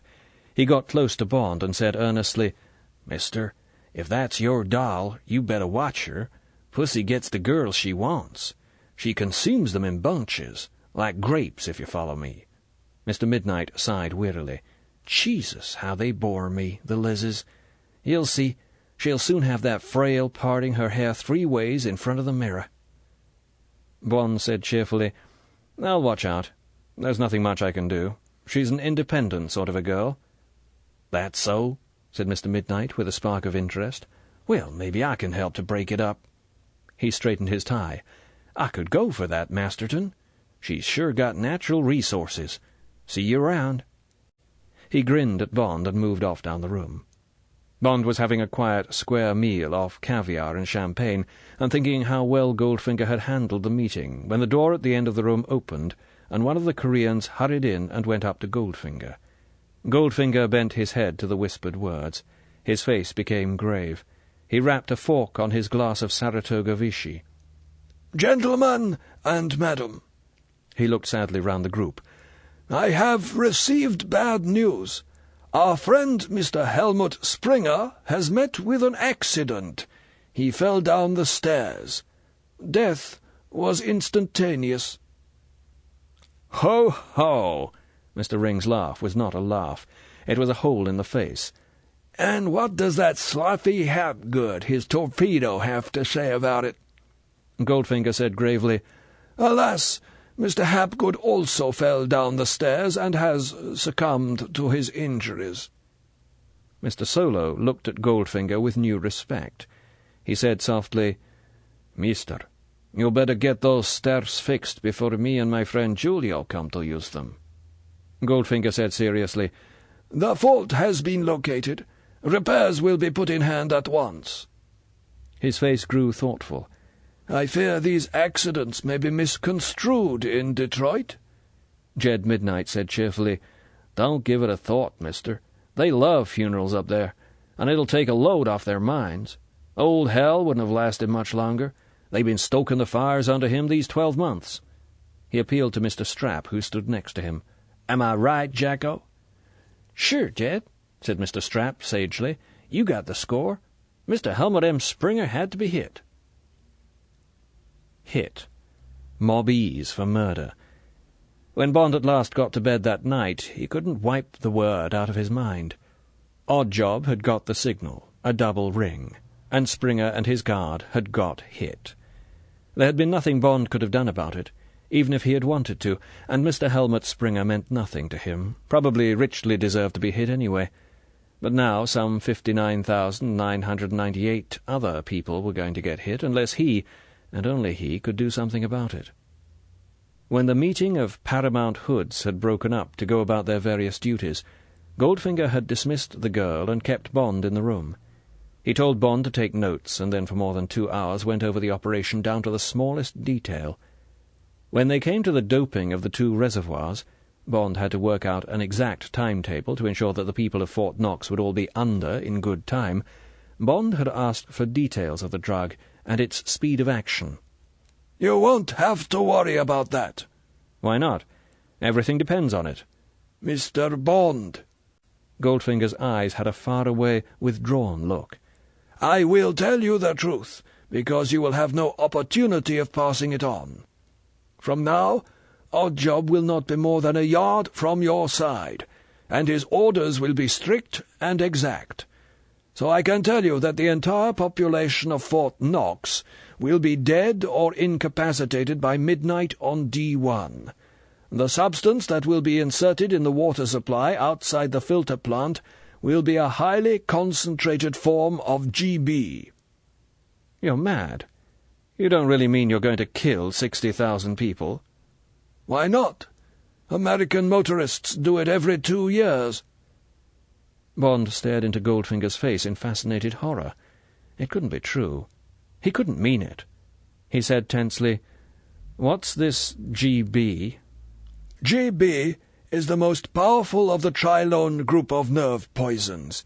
It was perfected by the Wehrmacht in 1943, but never used for fear of reprisals. In fact, it is a more effective instrument of destruction than the hydrogen bomb. Its disadvantage lies in the difficulty of applying it to the populace. The Russians captured the entire German stocks at Dierenfurt on the Polish frontier. Friends of mine were able to supply me with the necessary quantities. Introduction through the water supply is an ideal method of applying it to a densely populated area." Bond said, Goldfinger. You're a lousy blank bastard. Don't be childish. We have work to do. Later, when they had got to the problem of transporting the tons of gold out of the town, Bond had had one last try. He said, "Goldfinger, you're not going to get this stuff away. Nobody's going to get their 100 tons of gold out of the place, let alone 500.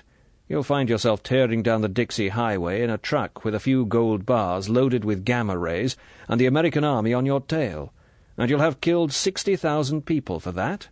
The thing's farcical. Even if you do get a ton or two away, where the hell do you think you're going to hide it?" "Mr. Bond," Goldfinger's patience was infinite. "it just happens that a Soviet cruiser of the Sverdlovsk class will be visiting Norfolk, Virginia, on a goodwill cruise at that time. It sails from Norfolk on D+1. Initially by train and then by transporter convoy, my gold will arrive on board the cruiser by midnight on D-Day. I shall sail in the cruiser for Kronstadt. Everything has been carefully planned. Every possible hitch has been foreseen. I have lived with this operation for 5 years. Now the time has come for the performance. I have tidied up my activities in England and Europe. Such small debris as remains of my former life can go to the scavengers, who will shortly be sniffing on my trail. I shall be gone. I shall have emigrated, and, Mr. Bond, I shall have taken the golden heart of America with me. Naturally," Goldfinger was indulgent, "this unique performance will not be immaculate. There has not been enough time for rehearsals. I need these clumsy gangsters with their guns and their men, but I could not bring them into the plan until the last moment. They will make mistakes. Conceivably they will have much trouble getting their own loot away. Some will be caught, others killed. I couldn't care less. These men are amateurs who are needed, so to speak, for the crowd scenes. They are extras, Mr. Bond, brought in off the streets. What happens to them after the play is of no interest to me whatsoever. And now, on with the work. I shall need 7 copies of all this by nightfall. Where were we?"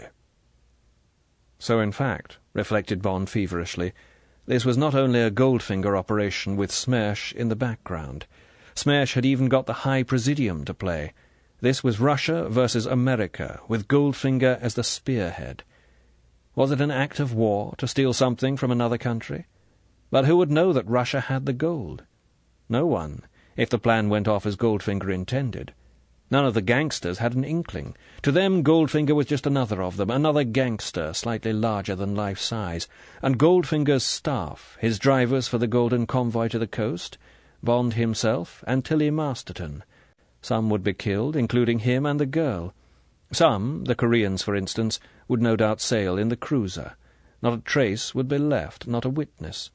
It was modern piracy with all the old-time trimmings. Goldfinger was sacking Fort Knox as Bloody Morgan had sacked Panama.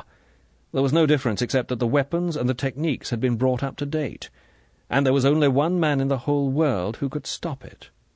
But how?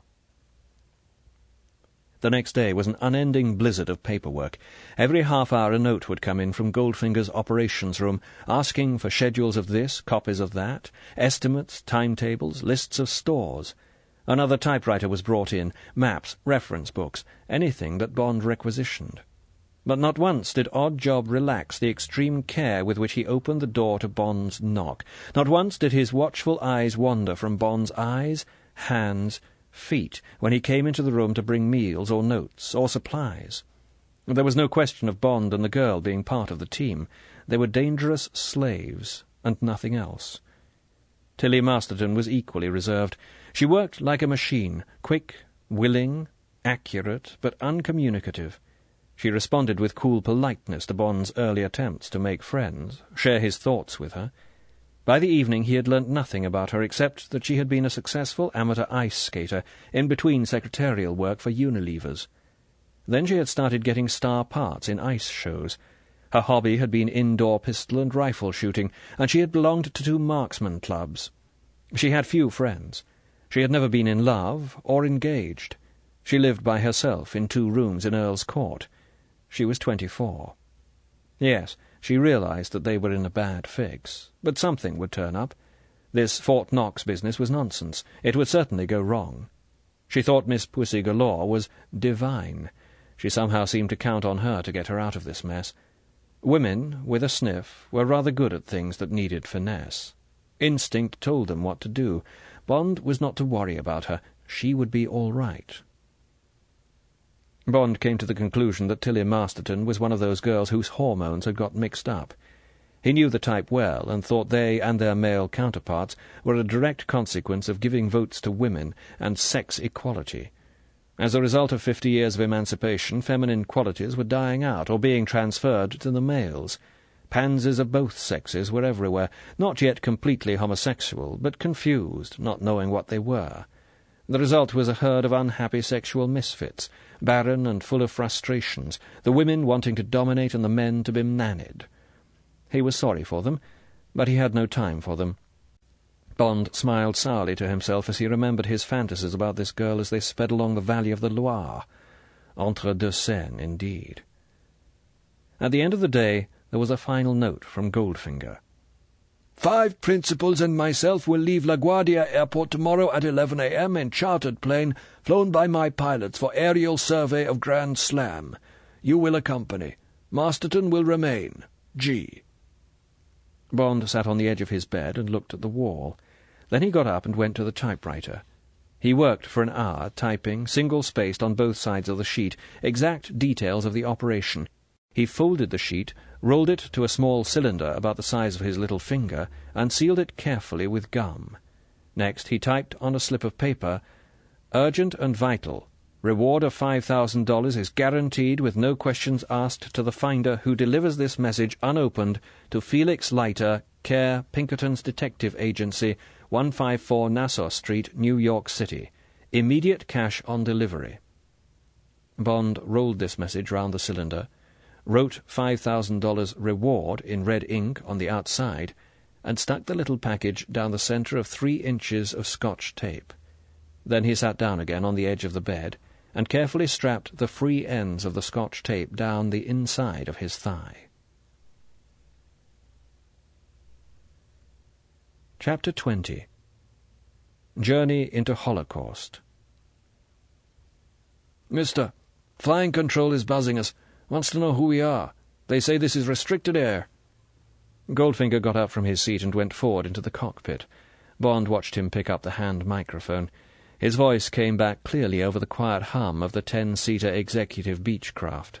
"Good morning. This is Mr. Gold of Paramount Pictures Corporation. We are carrying out an authorized survey of the territory for a forthcoming A picture of the famous Confederate raid of 1861, which resulted in the capture of General Sherman at Muldra Hill. Yes, that's right. Cary Grant and Elizabeth Taylor in the lead. What's that? Clearance? Sure, we've got clearance. Let me see now." Goldfinger consulted nothing. "Yes, here it is, signed by Chief of Special Services at the Pentagon. Sure, the commanding officer at the Armored Center will have a copy. Okay, and thanks. Hope you'll enjoy the picture. Bye." Goldfinger wiped the breezy expression off his face, handed over the microphone, and came back into the cabin. He braced his legs and stood looking down at his passengers. "Well, gentlemen and madam, do you think you've seen enough? I think you'll agree it's all pretty clear and conforms with your copies of the town plan. I don't want to go much lower than 6,000. Perhaps we could make one more circuit and be off. Odd job, get out the refreshments." There was a mumble of comment and questions, which Goldfinger dealt with one by one. Oddjob got up from Bond's side and walked down to the rear. Bond followed him, and, under his hard, suspicious stare, went into the little lavatory and locked the door. He sat down calmly and thought. There hadn't been a chance on the way down to LaGuardia. He had sat with Oddjob in the back of an unobtrusive Buick saloon. The doors had been locked on them by the driver, and the windows tightly closed. Goldfinger had ridden in front, the partition closed behind him. Oddjob had sat slightly sideways, his horn-ridged hands held ready on his thighs like heavy tools. He had not taken his eyes off Bond until the car had driven round the boundary to the charter hangars and come up alongside the private plane. Sandwiched between Goldfinger and Oddjob, Bond had had no alternative but to climb up the steps into the plane and take his seat, with Oddjob beside him. 10 minutes later the others had arrived. There was no communication with them except an exchange of curt greetings. They were all different now. No smart remarks, no unnecessary talk. These were men who had gone to war. Even Pussy Galore, in a black Dacron mackintosh with a black leather belt, looked like some young SS guardsman. Once or twice in the plane she had turned and looked at Bond rather thoughtfully, but she hadn't answered his smile. Perhaps she just couldn't understand where Bond fitted in, who he was. When they got back to LaGuardia, there would be the same routine. It was now or never. But where? Among the leaves of lavatory paper? But they might be disturbed too soon, or not for weeks. Would the ashtray be emptied? Possibly not. But one thing would. There was a rattle at the door-handle. Oddjob was getting restless. Perhaps Bond was setting fire to the plane. Bond called, "Coming, ape!" He got up and lifted the seat. He tore the little package off the inside of his thigh and transferred it to the underside of the fore-edge of the seat. The seat would have to be lifted to get at the Elsan, and that would certainly be looked to as soon as the plane got back to the hangar. The $5,000 reward stared back at him boldly. Not even the most hasty cleaner could miss it, so long as no one preceded the cleaner. But Bond didn't think any of the passengers would lift the seat. The little compartment was too cramped to stand comfortably in. He softly put the seat down, ran some water in the basin, washed his face and smoothed his hair, and walked out. Oddjob was waiting angrily. He pushed past Bond, looked carefully round the lavatory, and came out again, shutting the door. Bond walked back to his seat. Now the SOS was in the bottle, and the bottle had been committed to the waves. Who would be the finder? How soon? Everyone, down to the pilot and co-pilot, went to the blasted little lavatory before they got back on the ground. As each one came out, Bond expected to feel the cold nose of a gun in his neck, the harsh, suspicious words, the crackle of the paper being unfolded. But at last they were back in the Buick and speeding over the Triborough into uptown Manhattan, and then down the river on the Parkway and in through the well-guarded doors of the warehouse, and back to work. Now it was a race between Goldfinger's calm, unhurried, efficient machine and the tiny gunpowder trail Bond had lit. What was going on outside? During every hour of the next 3 days, Bond's imagination followed what might be happening. Leiter telling his chief, the conference, the quick flight down to Washington, the FBI and Hoover, the Army, the President. Leiter insisted that Bond's conditions be adhered to, that no suspicious moves be made, no inquiries started, that no one moved an inch except according to some master plan that would operate on the day and get the whole gang into the bag so that not one of them escaped. Would they accept Bond's conditions, or would they not dare take the chance? Had they talked across the Atlantic with M? Had M insisted that Bond should be somehow pulled out? No, M would see the point. He would agree that Bond's life must be disregarded, that nothing must jeopardize the big clean-up. They would have to get the two Japanese, of course, somehow beat out of them the code message Goldfinger would be waiting for on D-1. Was that how it was going? Or was it all a shambles? Leiter away on another assignment. Who is this 007? What does it stand for? Some crazy loon. Hi, Smith, check on this, could you? Get down to the warehouse and take a look. Sorry, mister, no $5,000 for you. Here's car fare back to LaGuardia. Afraid you've been hoaxed. Or, worse still, had none of these things happened? Was the plane still standing in a corner of the field, unserviced? Night and day the torment of thoughts went through Bond's head, while the work got cleared and the hours ticked by, and the deadly machine whirred quietly on. D-1 came, and flashed by in a last fever of activity. Then in the evening came the note from Goldfinger. First phase of operation successful. Entrain as planned at midnight. Bring copies of all maps, schedules, operation orders. G. In close formation with Bond and Tilly Masterton, he in a white surgeon's coat, she dressed as a nurse, wedged in the middle, the Goldfinger contingent marched swiftly through the almost empty concourse of Pennsylvania Station and down to the waiting special. Everyone, including Goldfinger, was wearing the conventional white garb and armbands of a medical field force, and the dim platform was crowded with the ghostly waiting figures of the posses from the gangs. The silence and tension was appropriate for an emergency force hurrying to the scene of a disaster, and the stretcher and decontamination suits being loaded into the compartments added drama to the scene. The superintendent was talking quietly with the senior physicians in the shape of Midnight, Strap, Solo, and Ring. Nearby stood Miss Galore, with a dozen pale-faced nurses who waited with eyes bent, as if they stood beside an open grave. Without make-up, their exotic hairdos tucked into dark blue Red Cross caps, they had been well rehearsed. They were giving an excellent performance, dutiful, merciful, dedicated to the relief of human suffering. When the superintendent saw Goldfinger and his party approaching, he hurried up. "Dr. Gold?" His face was grave. "I'm afraid the news coming through isn't too good. Guess it'll all be in the papers tonight. All trains held at Louisville, no reply from the depot at Fort Knox.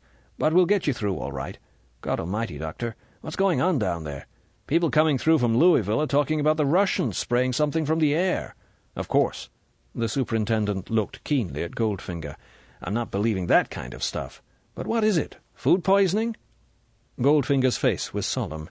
He said in a kindly voice, "My friend, that's what we've got to find out. That's why we're being rushed down. If you want me to make a guess, but mark you, it's only a guess, it's a form of sleeping sickness.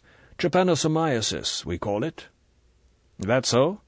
The superintendent was impressed by the sound of the malady. "Well, believe you me, Doctor, we're all mighty proud of you and your folks of the emergency force." He held out his hand.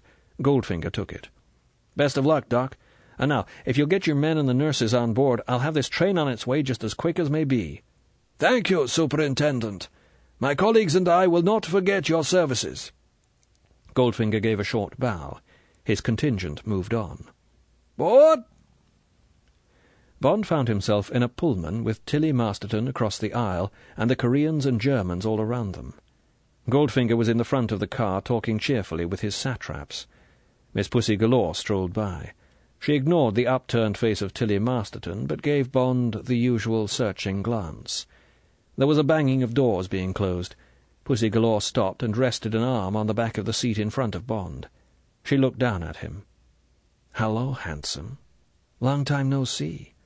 Uncle doesn't seem to let you off the lead much." Bond said, "Hello, beautiful. That outfit suits you fine. I'm feeling rather faint. How about doing a bit of nursing?"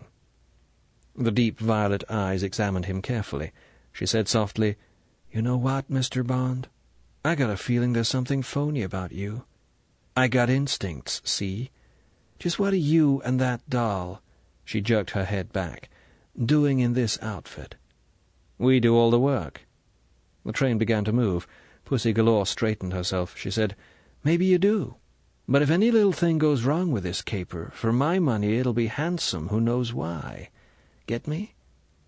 She didn't wait for Bond's answer, but moved on down and joined the Chiefs of Staff meeting. It was a confused, busy night. Appearances had to be kept up before the inquisitive, sympathetic eyes of the conductors. Last-minute conferences up and down the train had to wear the appearance of serious medical conclaves. No cigar-smoking, no swearing, no spitting. Jealousies and competition between the gangs had to be kept under rigid control. The cold superiority of the Mafia, particularly vis-à-vis Jack Strap and his soft, easy-living crowd from the West, might have led to gunplay if the chiefs hadn't been ready for trouble and constantly on the lookout for it. All these minor psychological factors had been foreseen by Goldfinger and prepared for. The women from the cement mixers were carefully segregated. There was no drinking, and the gang chiefs kept their men occupied with further exact briefings, dummy exercises with maps, and lengthy discussions about their escape plans with the gold. There was casual spying on each other's plans, and Goldfinger was often called in to judge who should have which routes to the Mexican border, to the desert, to Canada. To Bond it was amazing that 100 of the toughest crooks in America, on edge with excitement and greed, could be kept as quiet as they were. It was Goldfinger who had achieved the miracle. Apart from the calm, dangerous quality of the man, it was the minuteness of the planning and the confidence he exuded that calmed the battle nerves and created some sort of a team spirit among the rival mobs. As the iron gallop of the train stretched itself out through the flat lands of Pennsylvania, gradually the passengers fell into an uneasy, troubled sleep. But not Goldfinger, or Oddjob. They remained awake and watchful, and soon Bond gave up any idea he might have had of using one of his hidden knives on Oddjob and making a bid for freedom when the train slowed through a station or on an up-gradient. Bond dozed fitfully, wondering, imagining, puzzling over the superintendent's words. The superintendent had certainly thought they were the truth, knew that Fort Knox was in emergency. Was his news from Louisville the truth, or part of the giant cover plan that would be necessary to get every member of the conspiracy in the bag? If it was a cover plan, how meticulously had it been prepared? Would someone slip up? Would there be some ghastly bungle that would warn Goldfinger in time? Or if the news was true, if the poison had been successful, what did there remain for Bond to do? Bond had made up his mind on one score. Somehow, in the excitement of HR, he would get close to Goldfinger and cut his throat with one of his hidden knives. How much would that achieve, apart from an act of private vengeance? Would Goldfinger's squad accept another man's order to arm the warhead and fire it? Who would be strong enough, cool enough to take over? Mr. Solo? Probably. The operation would perhaps be half successful. They would get away with plenty of gold, except Goldfinger's men, who would be lost without him to lead them. And in the meantime, whatever else Bond could now do, had 60,000 people already died. Was there anything he could have done to prevent that? Had there ever been a chance to kill Goldfinger? Would it have done any good to make a scene at Pennsylvania Station? Bond stared at his dark reflection in the window, listened to the sweet ting of the grade-crossing bells, and the howl of the wind-horn clearing their way, and shredded his nerves with doubts, questions, reproaches. Chapter 21. The Richest Man in History. Slowly the red dawn broke over the endless plain of black grass that gradually turned to the famous Kentucky blue as the sun ironed out the shadows. At 6 o'clock the train began to slacken speed, and soon they were gliding gently through the waking suburbs of Louisville to come to rest with a sigh of hydraulics in the echoing, almost deserted station. A small, respectful group was awaiting them. Goldfinger, his eyes black-ringed with lack of sleep, beckoned to one of the Germans, picked up his authoritative little black bag, and stepped down onto the platform. There was a short, serious conclave, the Louisville superintendent doing the talking, and Goldfinger interjecting a few questions and nodding gravely at the answers. Goldfinger turned wearily back to the train. Mr. Solo had been deputed to take his report. He stood at the open door at the end of the Pullman. Bond heard Goldfinger say sorrowfully, "I am afraid, Doctor, the situation is as bad as we feared. I will now go forward to the leading diesel with this." He held up the black bag, "and we will proceed slowly into the infected area. Would you please tell all personnel to be prepared to put on their masks? I have masks for the driver and fireman. All other railway personnel will leave the train here." Mr. Solo nodded solemnly. "Right, Professor." He closed his door. Goldfinger walked off down the platform, followed by his German strong-arm man and the respectful head-shaking group. There was a short pause, and then silently, almost reverently, the long train whispered its way out of the station, leaving the little group of officials, now reinforced by 4 rather shame-faced conductors, with hands raised in benediction. 35 miles, half an hour to go. Coffee and doughnuts were brought round by the nurses, and Goldfinger thought of everything. For those whose nerves needed it, 2 grains of dexedrine. The nurses were pale, silent. There were no jokes, no smart remarks. The train was electric with tension. After 10 minutes there was a sudden slackening of speed and a sharp hiss from the brakes. Coffee was spilled. The train almost stopped. Then there was a jerk, and it gathered speed again. A new hand had taken over on the dead man's handle. A few minutes later Mr. Strap came hurrying through the train. 10 minutes to go. On your toes, folks. Squads A, B, and C get their equipment on. Everything's going fine. Stay calm. Remember your duties." He hurried through to the next compartment, and Bond heard the voice repeating its message. Bond turned to Oddjob. "Listen, you ape. I'm going to the lavatory, and probably Miss Masterton will too." He turned to the girl. "What about it, Tilly?" "Yes," she said indifferently. "I suppose I'd better." Bond said, "Well, go ahead." The Korean beside the girl looked inquiringly at Oddjob. Oddjob shook his head. Bond said, "Unless you leave her alone, I'm going to start a fight. Goldfinger won't like that." He turned to the girl. "Go ahead, Tilly. I'll see to these apes." Oddjob uttered a series of barks and snarls which the other Korean seemed to understand. The guard got up and said, "Okay, but not locking the door." He followed the girl down the Pullman and stood and waited for her to come out. Oddjob carried out the same routine with Bond. Once inside, Bond took off his right shoe, slid out the knife, and slipped it down inside the waistband of his trousers. One shoe would now have no heel, but no one was going to notice that this morning. Bond washed himself. The face in the mirror was pale, and the blue-grey eyes dark with tension. He went out and back to his seat. Now there was a distant shimmer away to the right, and a hint of low buildings rising like a mirage in the early morning ground mist. They slowly defined themselves as hangars with a squat control tower. Godman Field. The soft, pounding howl of the train slackened.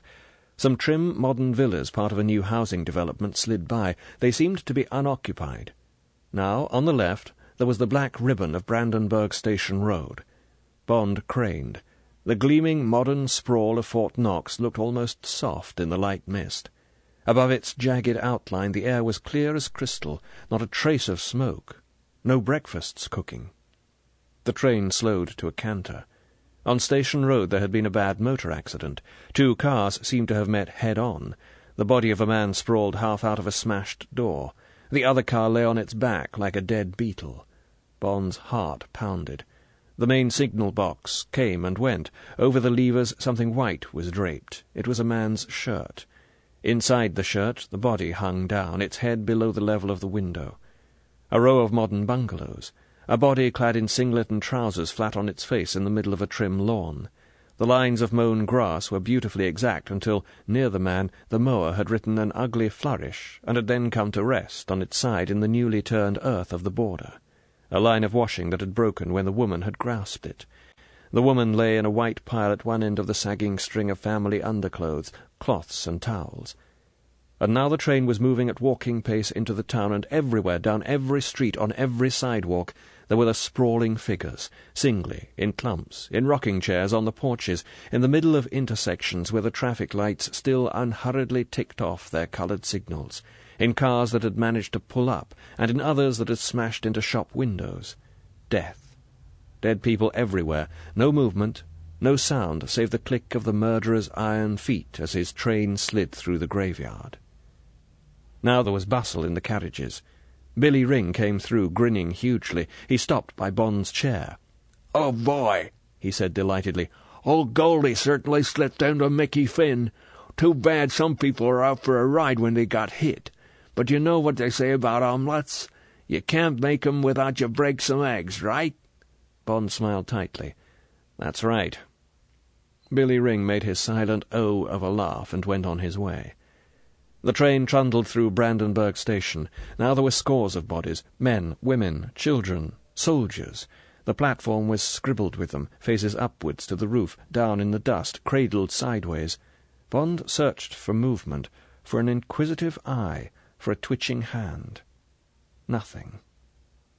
Wait, what was that? Thinly through the closed window there came a soft, mewing wail. 3 perambulators stood against the ticket office. The mothers collapsed beside them.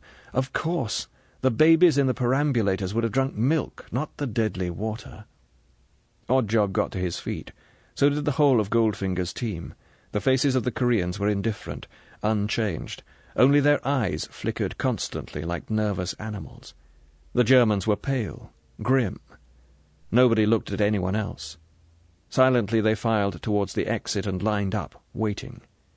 Tilly Masterton touched Bond's sleeve. Her voice trembled. "Are you sure they're only asleep? I thought I saw some sort of froth on some of the lips." Bond had seen the same thing. The froth had been pink.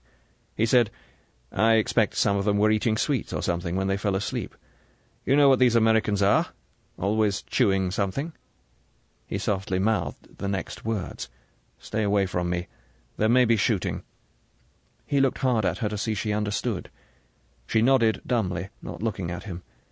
She whispered out of the corner of her mouth, "I'm going to get near Pussy. She'll look after me." Bond gave her a smile and said, "Good," encouragingly. The train clicked slowly over some points and slid to rest. There came one blast of the diesel's wind horn. The doors swung open and the different groups piled out onto the platform of the bullion depository siding. Now everything went with military precision. The various squads formed up in their battle order. First an assault group with submachine guns, then the stretcher-bearers to get the guard and other personnel out of the vault. Surely an unnecessary refinement now, thought Bond. Then Goldfinger's demolition team, 10 men with their bulky tarpaulin-covered package, then a mixed group of spare drivers and traffic control men, then the group of nurses, now all armed with pistols, who were to stay in the background with a heavily armed reserve group that was to deal with any unexpected interference from anybody who, as Goldfinger had put it, might wake up. Bond and the girl had been included in the command group, which consisted of Goldfinger, Oddjob, and the 5 gang leaders. They were to be stationed on the flat roofs of the 2 diesel locomotives, which now stood, as planned, beyond the siding buildings and in full view of the objective and its approaches. Bond and the girl were to handle the maps, the timetables, and the stopwatch, and Bond was to watch out for fumbles and delays and bring them at once to Goldfinger's attention, to be rectified by walkie-talkie with the squad leaders. When the bomb was due to be fired, they would take shelter behind the diesels. There came a double blast from the wind horn, and as Bond and the girl climbed to their position on the roof of the first diesel, the assault squad, followed by the other sections, doubled across the 20 yards of open ground between the railway and Bullion Boulevard. Bond edged as close as he could to Goldfinger. Goldfinger had binoculars to his eyes. His mouth was close to the microphone strapped to his chest. But Oddjob stood between them, a solid mountain of flesh, and his eyes, uninterested in the drama of the assault, never flickered from Bond and the girl. Bond, under cover of scanning his plastic map case and keeping an eye on the stopwatch, measured inches and angles. He glanced at the next-door group of the 4 men and the woman. They were gazing in frozen attention at the scene before them. Now Jack Strapp said excitedly, "They're through the first gates." Bond, putting half his mind to work on his own plans, took a quick look at the battlefield. It was an extraordinary scene. In the centre stood the huge, squat mausoleum, the sun glinting off the polished granite of its walls. Outside the big open field in which it stood, the roads, the Dixie Highway, Vine Grove, and Bullion Boulevard, were lined with trucks and transporters 2 deep, with the recognition flags of the gangs flying from the first and last vehicle of each convoy.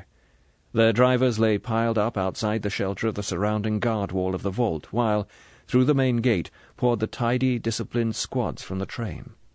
Outside this world of movement there was absolute stillness and silence, as if the rest of America was holding its breath at the committal of this gigantic crime. And outside lay the bodies of the soldiers, sprawling where they had fallen, the sentries by their pill-boxes, still clutching their automatic pistols, and inside the protecting wall 2 ragged squads of soldiers in battle dress. They lay in vague, untidy heaps, some bodies athwart or on top of their neighbours. Outside, between Bullion Boulevard and the main gate, 2 armoured cars had crashed into each other and now stood locked, their heavy machine guns pointing, one at the ground and the other at the sky. A driver's body sprawled out of the turret of one of the vehicles. Desperately Bond looked for a sign of life, a sign of movement, a hint that all this was a careful ambush. Nothing. Not a cat moved. Not a sound came out of the crowded buildings that formed a backdrop to the scene. Only the squads hurried about their tasks, or now stood waiting in their planned dispositions. Goldfinger spoke quietly into his microphone. "Last stretcher out. Bomb squad ready. Prepare to take cover." Now the covering troops and the stretcher-bearers were hurrying for the exit, getting down under cover of the guard wall. There would be 5 minutes' delay to clear the area before the bomb squad, now waiting bunched at the main gate, would go in. Bond said efficiently, "They're a minute ahead of time." Goldfinger looked past Oddjob's shoulder. The pale eyes were aflame. They stared into Bond's. Goldfinger's mouth twisted into a harsh snarl. He said through his teeth, "You see, Mr. Bond, you were wrong, and I was right. 10 more minutes, and I shall be the richest man in the world, the richest man in history. What do you say to that?" His mouth spat out the words. Bond said equably, "I'll tell you after those 10 minutes are up." Will you? said Goldfinger. Maybe. He looked at his watch and spoke rapidly into his microphone. The Goldfinger squad loped slowly through the main gate, their heavy burden slung from 4 shoulders in a cradle of webbing. Goldfinger looked past Bond at the group on the roof of the second diesel. He called out triumphantly, "Another 5 minutes, gentlemen, and then we must take cover." He turned his eyes on Bond and added softly, "And then we will say goodbye, Mr. Bond, and thank you for the assistance you and the girl have given me." Out of the corner of his eye, Bond saw something moving in the sky. It was a black, whirling speck. It reached the top of its trajectory, paused, and then came the ear-splitting crack of a maroon signal. Bond's heart leapt. A quick glance showed him the ranks of dead soldiers springing to life, the machine guns on the locked armoured cars swinging to cover the gates. A loudspeaker roared from nowhere, "Stand where you are! Lay down your arms!" But there came a futile crackle of fire from one of the rear-guard covering party, and then all hell broke loose. Bond seized the girl round the waist and jumped with her. It was a 10-foot drop to the platform. Bond broke his fall with his left hand and hoisted the girl to her feet with a jerk of his hip. As he began to run close to the train for cover, he heard Goldfinger shout, "Get them and kill them!" A splatter of lead from Goldfinger's automatic whipped at the cement to his left, but Goldfinger would have to shoot left-handed. It was Oddjob that Bond feared. Now, as Bond tore down the platform with the girl's hand in his, he heard the lightning scuffle of the running feet. The girl's hand tugged at him. She screamed angrily, "No, no, stop! I want to stay close to Pussy. I'll be safe with her." Bond shouted back, "Shut up, you little fool! Run like hell!" But now she was dragging at him, checking his speed. Suddenly she tore her hand out of his and made to dart into an open Pullman door. Christ, thought Bond, that's torn it. He whipped the knife out of his belt and swirled to meet Oddjob. 10 yards away, Oddjob hardly paused in his rush. One hand whipped off his ridiculous, deadly hat, a glance to take aim, and the black steel half-moon sang through the air. Its edge caught the girl exactly at the nape of the neck.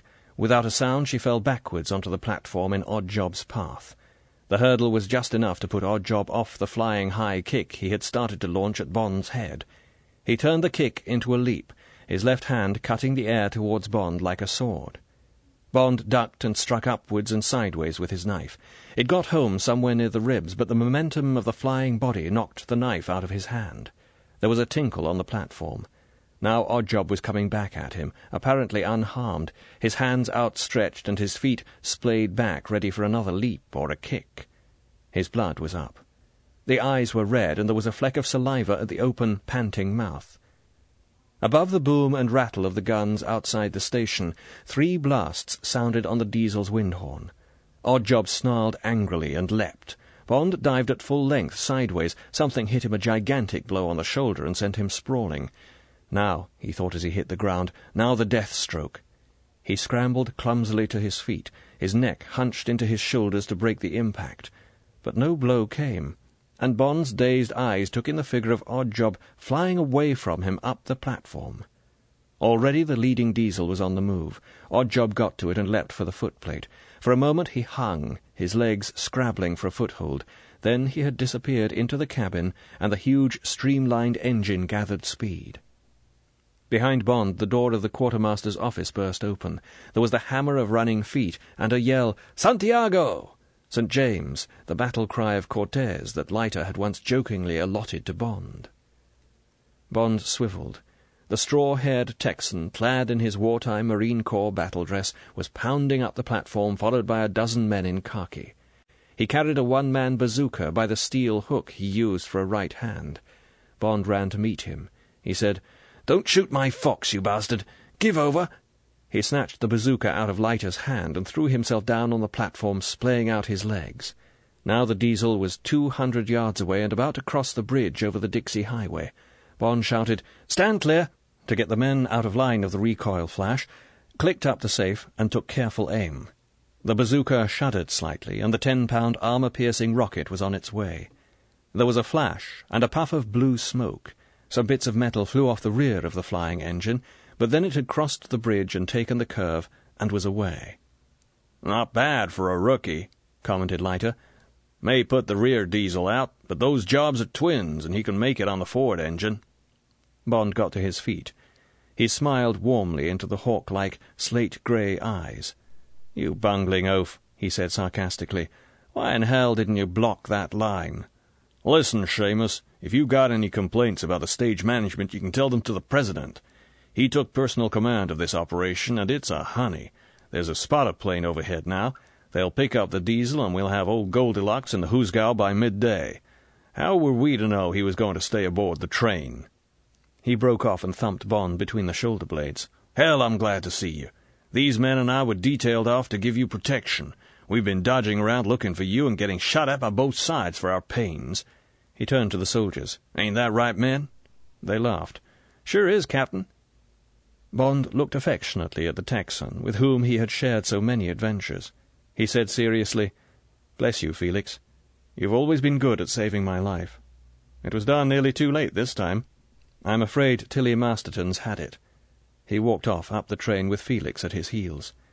The little figure still lay sprawled where she had fallen. Bond knelt beside her. The broken dull angle of the head was enough. He felt for her pulse. He got up. He said softly, "Poor little bitch. She didn't think much of men." He looked defensively at Leiter. "Felix, I could have got her away if she'd only followed me." Leiter didn't understand. He put his hand on Bond's arm and said, "Sure, kid. Take it easy." He turned to his men. "Two of you carry the girl into the QM's office over there. O'Brien, you go for the ambulance.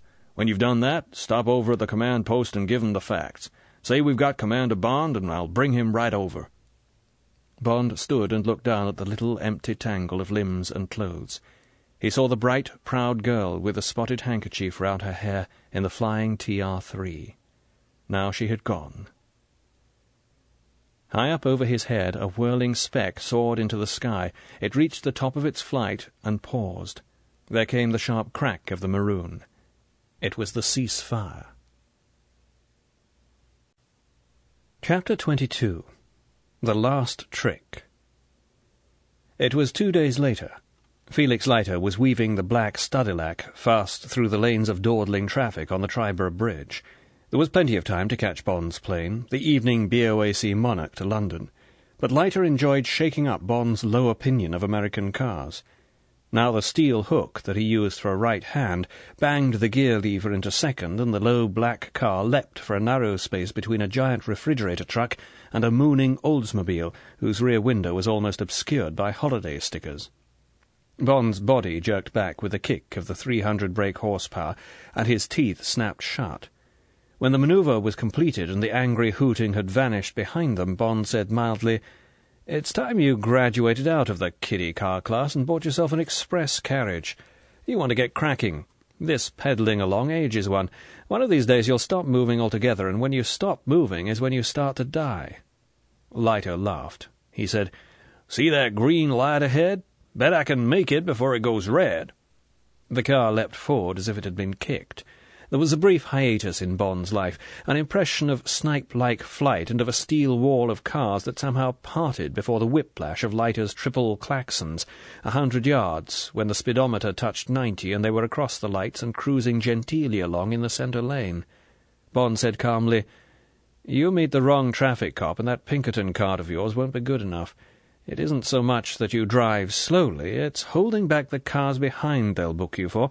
The sort of car you need is a nice elderly Rolls-Royce Silver Ghost with big plate-glass windows so you can enjoy the beauties of nature." Bond gestured towards a huge automobile junk heap on their right. "Maximum 50, and it can stop and even go backwards if you want to. Bulb horn, suit your sedate style. Matter of fact, there should be one on the market soon, Goldfinger's. And by the same token, what the hell's happened to Goldfinger? Haven't they caught up with him yet?" Leiter glanced at his watch and edged into the outside lane. He brought the car down to 40. He said seriously, "Tell you the truth, we're all a bit worried. The papers are needling us, or rather Edgar Hoover's crowd, like hell. First they had a gripe that the security clamped down on you. We couldn't tell them that wasn't our fault, and that someone in London, an old limey called M, had insisted on it. So they're getting their own back, say we're dragging our feet and so forth. And I'm telling you, James," Leiter's voice was glum, apologetic, "we just haven't a clue. They caught up with the diesel. Goldfinger had fixed the controls at 30 and had let it run on down the line. Somewhere he and the Korean had got off, and probably this Galore girl and the 4 hoods as well, because they vanished too. We found his truck convoy, of course, waiting on the eastbound highway out of Elizabethville, but never a driver, most probably scattered. But somewhere there's Goldfinger and a pretty tough team hiding up. They didn't get to the Sverdlovsk cruiser at Norfolk. We had a plainclothes guard scattered around the docks, and they report that she sailed to schedule without any strangers going aboard. Not a cat's been near that warehouse on East River, and no one's shown at Idlewild or the frontiers, Mexico and Canada. For my money, that Jed Midnight has somehow got them out to Cuba. If they'd taken 2 or 3 trucks from the convoy and driven like hell, they could have got down to Florida, somewhere like Daytona Beach, by the early hours of D+1. And Midnight's darn well organized down there. The Coast Guards and the Air Force have put out all they've got, but nothing's shown yet. But they could have hidden up during the day and got over to Cuba during the night. It's got everybody worried as hell, and it's no help that the president's hopping mad. Bond had spent the previous day in Washington treading the thickest, richest red carpet. There had been speeches at the Bureau of the Mint, a big brass lunch at the Pentagon, an embarrassing quarter of an hour with the President, and the rest of the day had been hard work with a team of stenographers in Edgar Hoover's suite of offices, with a colleague of Bond's from Station A sitting in. At the end of that, there had been a brisk quarter of an hour's talk with M on the Embassy transatlantic scrambler. M had told him what had been happening on the European end of the case. As Bond had expected, Goldfinger's cable to Universal Export had been treated as emergency. The factories at Recalva and Copet had been searched, and extra evidence of the gold smuggling racket had been found. The Indian government had been warned about the Mecca plane that was already en route for Bombay, and that end of the operation was on the way to being cleaned up. The Swiss Special Brigade had quickly found Bond's car, and had got on to the route by which Bond and the girl had been taken to America. But there, at Idlewild, the FBI had lost the scent. M seemed pleased with the way Bond had handled Operation Grand Slam, but he said the Bank of England were worrying him about Goldfinger's £20 million in gold. Goldfinger had assembled all this at the Paragon Safe Deposit Company in New York, but had withdrawn it on D-1. He and his men had driven it away in a covered truck. The Bank of England had ready an order in council to impound the gold when it was found, and there would then be a case to prove that it had been smuggled out of England, or at least that it was originally smuggled gold whose value had been increased by various doubtful means. But this was now being handled by the U.S. Treasury and the FBI, and since M had no jurisdiction in America, Bond had better come home at once and help tidy things up. Oh, yes. At the end of the conversation, M's voice had sounded gruff. There had been a very kind request to the PM that Bond should be allowed to accept the American Medal of Merit. Of course, M had had to explain via the PM that the service didn't go in for those sort of things, particularly from foreign countries, however friendly they were. Too bad. But M knew that this was what Bond would have expected. He knew the rules. Bond had said yes, of course, and thank you very much, and he'd take the next plane home. Now, as they motored quietly down the Van Wyck Expressway, Bond was feeling vaguely dissatisfied. He didn't like leaving ragged ends to a case. None of the big gangsters had been put in the bag, and he had failed in the 2 tasks he had been given, to get Goldfinger and get Goldfinger's bullion. It was nothing but a miracle that Operation Grand Slam had been broken. It had been 2 days before the Beechcraft had been serviced, and the cleaner who found the note had got to Pinkerton's only half an hour before Leiter was due to go off to the coast on a big racing scandal. But then Leiter had really got cracking, to his chief, then to the FBI and the Pentagon. The FBI's knowledge of Bond's record, plus contact with M through the Central Intelligence Agency, had been enough to get the whole case up to the President within an hour.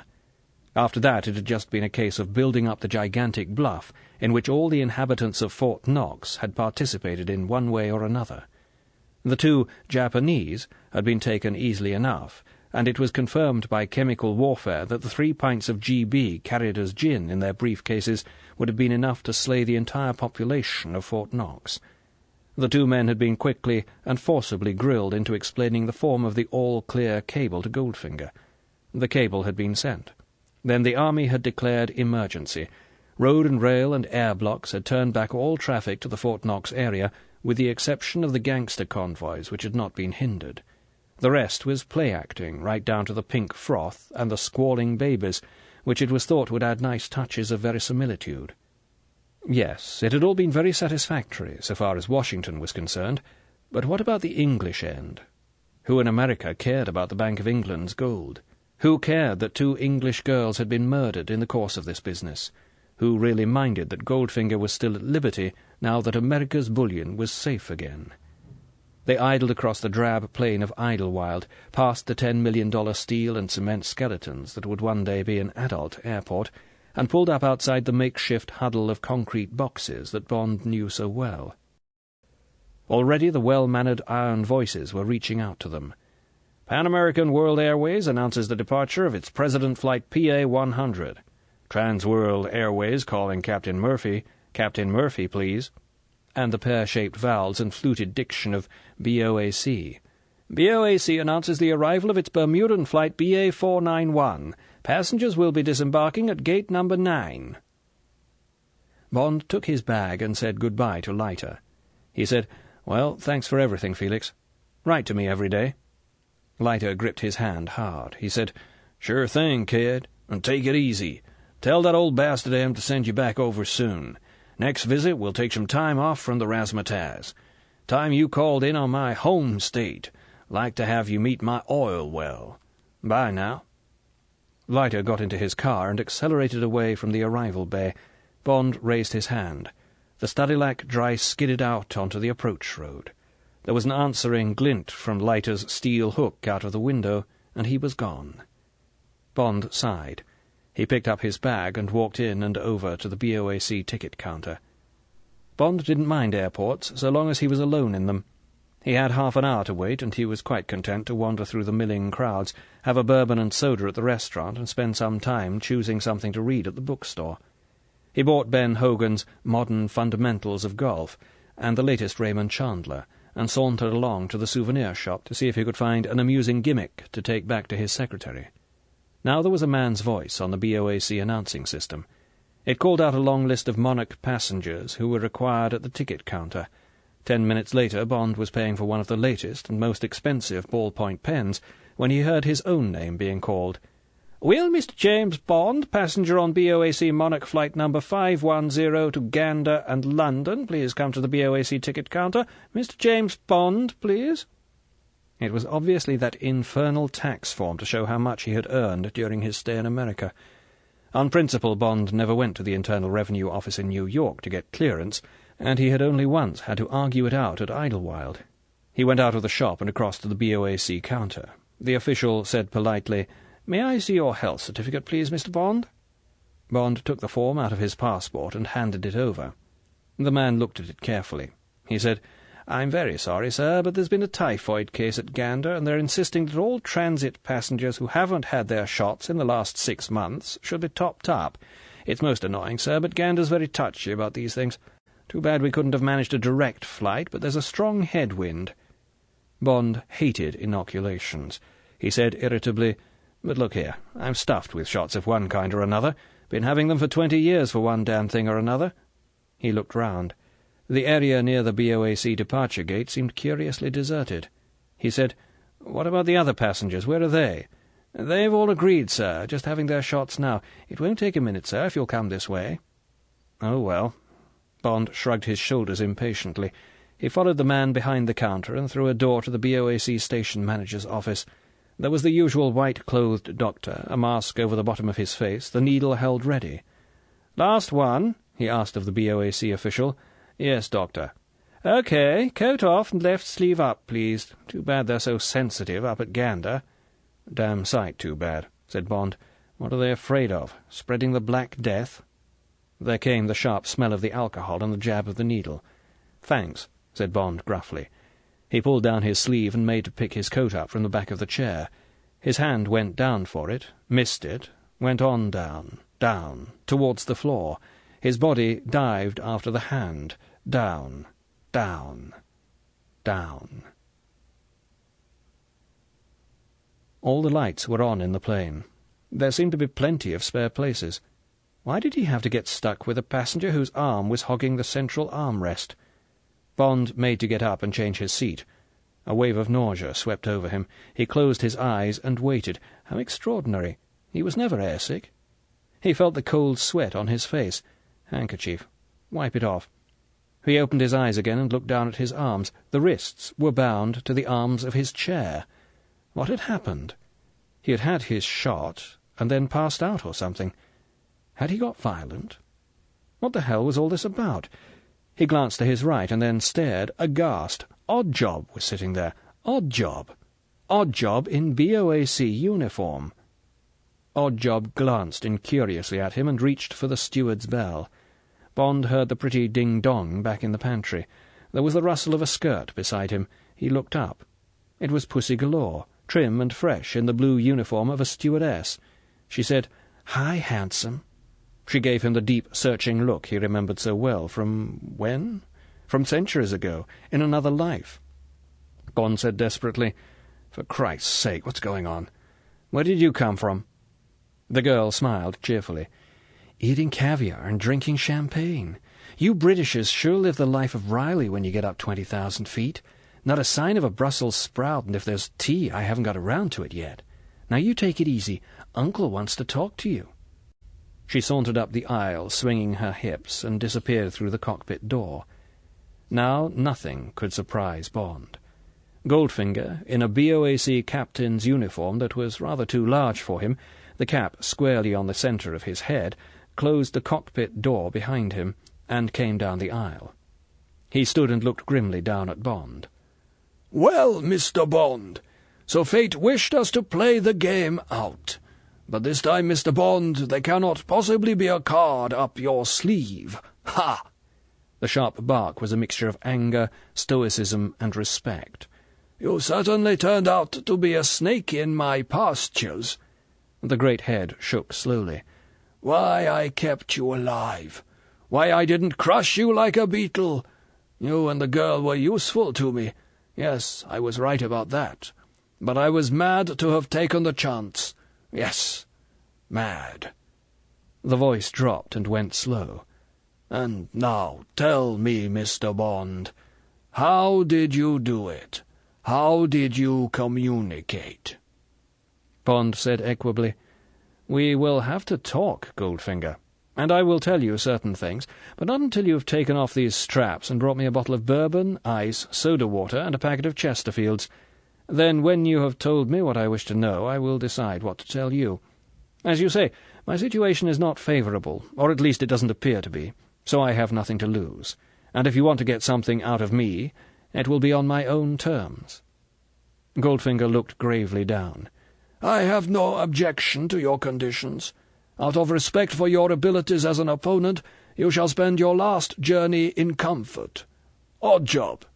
The voice was sharp. "Ring the bell for Miss Galore and undo those straps. Get into the seat in front.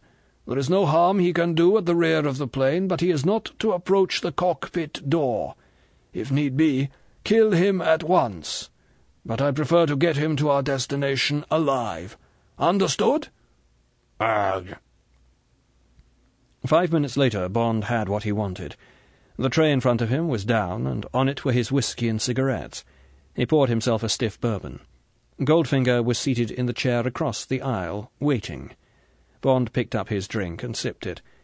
He was about to take a deeper drink when he saw something. He put the glass carefully down without disturbing the little round paper coaster that had stuck to the bottom of his glass. He lit a cigarette, picked up his drink again, and removed the ice cubes and put them back in the ice bucket. He drank the whisky down almost to the end. Now he could read the words through the bottom of the glass. He carefully put the glass down without disturbing the coaster. The message had read, "I'm with you, XXX, P." Bond turned and made himself comfortable. He said, "Now then, Goldfinger, first of all, what's going on? How did you get this plane, and where are we heading?" Goldfinger crossed one leg over the other. He gazed away from Bond up the aisle. He said in a relaxed conversational tone, "I took 3 trucks and drove across country to the vicinity of Cape Hatteras. One of the trucks contained my personal hoard of gold bullion. The other 2 contained my drivers, spare personnel, and those gangsters. I required none of them except Miss Galore. I kept a nucleus of the staff I would need, paid off the others with huge sums, and dispersed them gradually along the route. At the coast I held a meeting with the 4 gang leaders in a deserted place, having left Miss Galore under some pretext with the trucks. I shot the 4 men in my usual fashion, 1 bullet for each.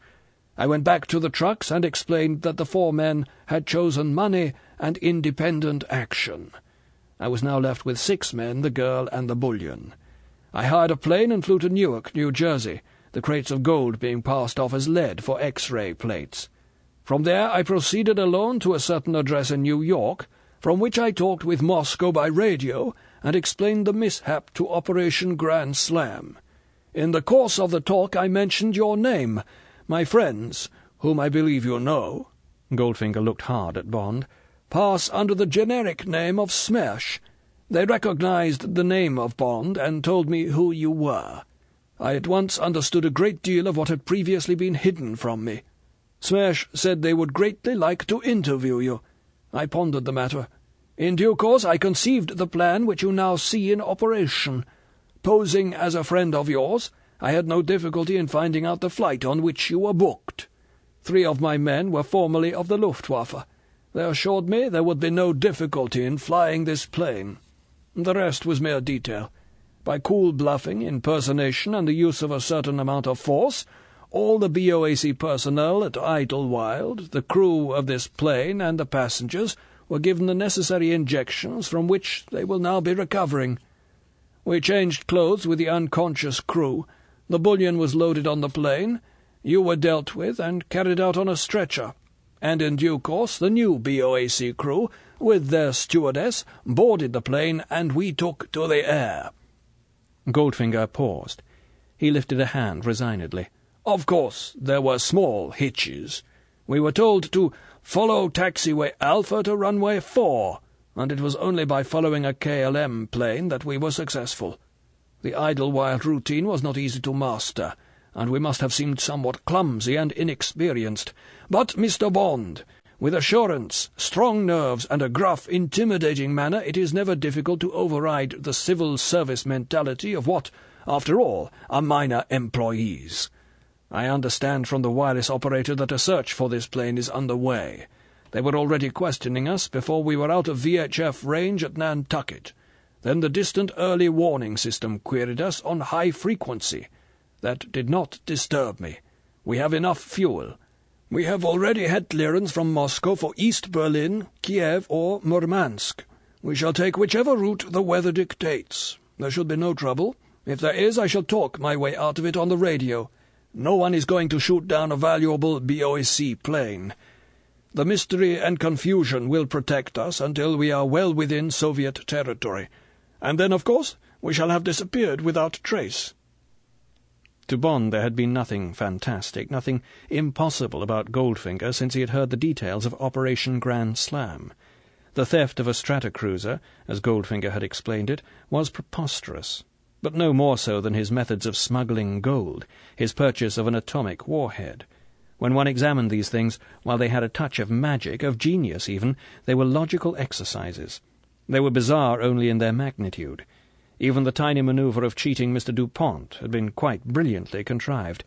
There was no doubt about it. Goldfinger was an artist, a scientist in crime as great in his field as Cellini or Einstein in theirs. "And now, Mr. Bond of the British Secret Service, we made a bargain. What have you to tell me? Who put you on to me? What did they suspect? How did you manage to interfere with my plans?" Goldfinger sat back, placed his hands across his stomach, and looked at the ceiling. Bond gave Goldfinger a censored version of the truth. He mentioned nothing about Smash or the location of the post-box, and he said nothing about the secrets of the Homer, a device that might be new to the Russians. He concluded, "So you see, Goldfinger, you only just got away. But for Tilly Masterton's intervention at Geneva, you'd have been in the bag by now. You'd be sitting picking your teeth in a Swiss prison waiting to be sent to England. You underestimate the English. They may be slow, but they get there. You think you'll be pretty safe in Russia? I wouldn't be too sure. We've got people even out of there before now. I'll give you one last aphorism for your book, Goldfinger. Never go a bear of England." Chapter 23. The last chapter. TLC treatment. The plane throbbed on, high above the weather, over the great moonlit landscape. The lights had been turned out. Bond sat quietly in the darkness and sweated with fear at what he was going to do. An hour before, the girl had brought him dinner. There was a pencil hidden in the napkin. She had made some tough remarks for the benefit of Oddjob and gone away. Bond had eaten some scraps of food and drunk a good deal of bourbon, while his imagination hunted round the plane, wondering what he could conceivably do to force an emergency landing at Gander or somewhere else in Nova Scotia. As a last resort, could he set fire to the plane? He toyed with the idea, and with the possibility of forcing the entrance hatch open. Both ideas seemed impracticable and suicidal. To save him the trouble of pondering over them, the man whom Bond had seen before at the BOAC ticket counter, one of the Germans, came through and stopped by Bond's chair. He grinned down at Bond. "BOAC takes good care of you, doesn't it? Mr. Goldfinger thinks you might have foolish notions. I'm to keep an eye on the rear of the plane, so just sit back and enjoy the ride, isn't it?" When Bond didn't answer, the man went on back to the rear section. Something was nagging at Bond's mind. Something connected with his previous thoughts. That business about forcing the hatch. Now what was it that had happened to that plane flying over Persia back in 57? Bond sat for a while and stared with wide, unseeing eyes at the back of the seat in front of him. It might work. It just conceivably might. Bond wrote on the inside of the napkin, "I'll do my best. Fasten your seatbelt. XXX. J." When the girl came to take his tray, Bond dropped the napkin and then picked it up and handed it to her. He held her hand and smiled up into the searching eyes. She bent to pick up the tray. She kissed him quickly on the cheek. She straightened herself. She said toughly, "I'll see you in my dreams, handsome," and went off to the galley. And now Bond's mind was made up. He had worked out exactly what had to be done. The inches had been measured. The knife from his heel was under his coat, and he had twisted the longest end of his seat-belt round his left wrist. All he needed was one sign that Oddjob's body was turned away from the window. It would be too much to expect Oddjob to go to sleep, but at least he could make himself comfortable. Bond's eyes never left the dim profile he could see reflected in the perspex oblong of the window of the seat in front. But Oddjob sat stolidly under the reading light he had prudently kept burning, his eyes staring at the ceiling, his mouth slightly open, and his hands held ready and relaxed on the arms of his chair. 1 hour. 2 hours. Bond began to snore, rhythmically, drowsily. He hoped hypnotically. Now Oddjob's hands had moved to his lap. The head nodded once and pulled itself up, shifted to get more comfortable, turned away from the piercing eye of light in the wall, rested on its left cheek away from the window. Bond kept his snores exactly even. Getting under the Korean's guard would be as difficult as getting past a hungry mastiff. Slowly, inch by inch, he crouched forward on the balls of his feet and reached with his knife hand between the wall and Oddjob's seat. Now his hand was there. Now the needle-sharp tip of the dagger was aimed at the centre of the square inch of perspex he had chosen. Bond grasped the edge of his seat-belt tightly in his hand, drew the knife back 2 inches, and lunged.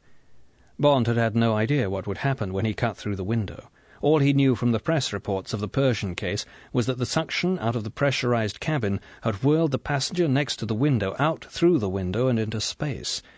Now, as he whipped back his dagger, there was a fantastic howl, almost a scream of air, and Bond was sucked violently against the back of Oddjob's seat with a force that tore the end of the seat-belt from his hand.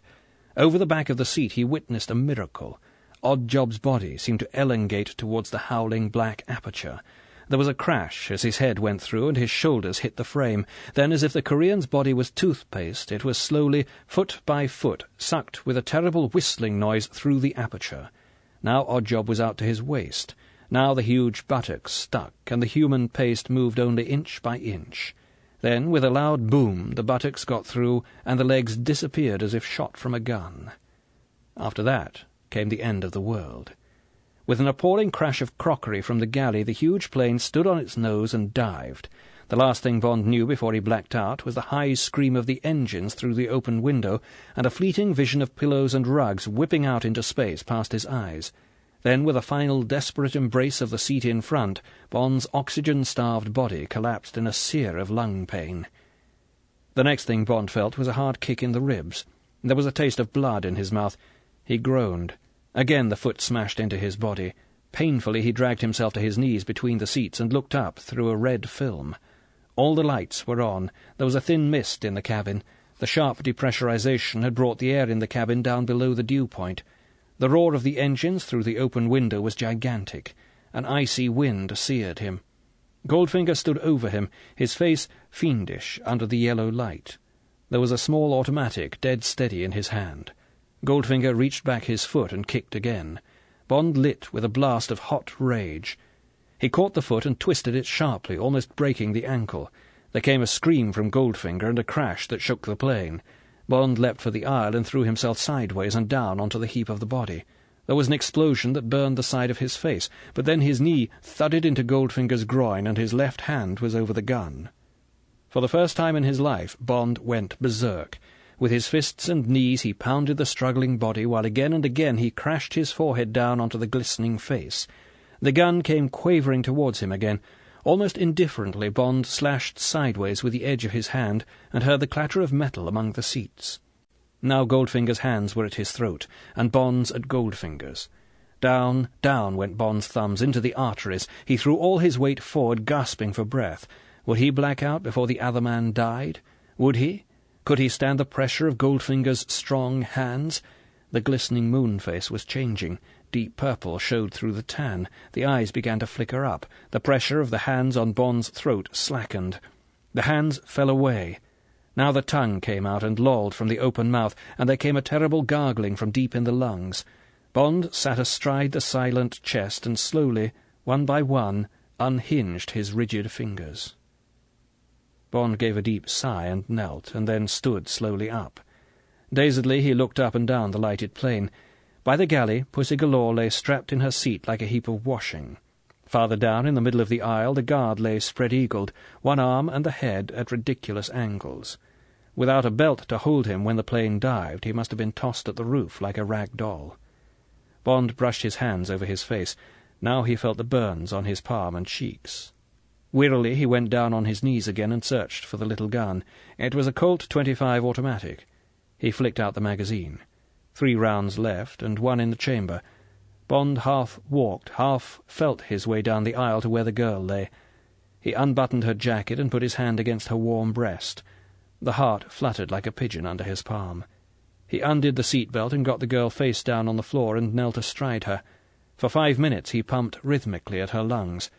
When she began to moan, he got up and left her and went on down the aisle and took a fully loaded Luger out of the dead guard's shoulder holster.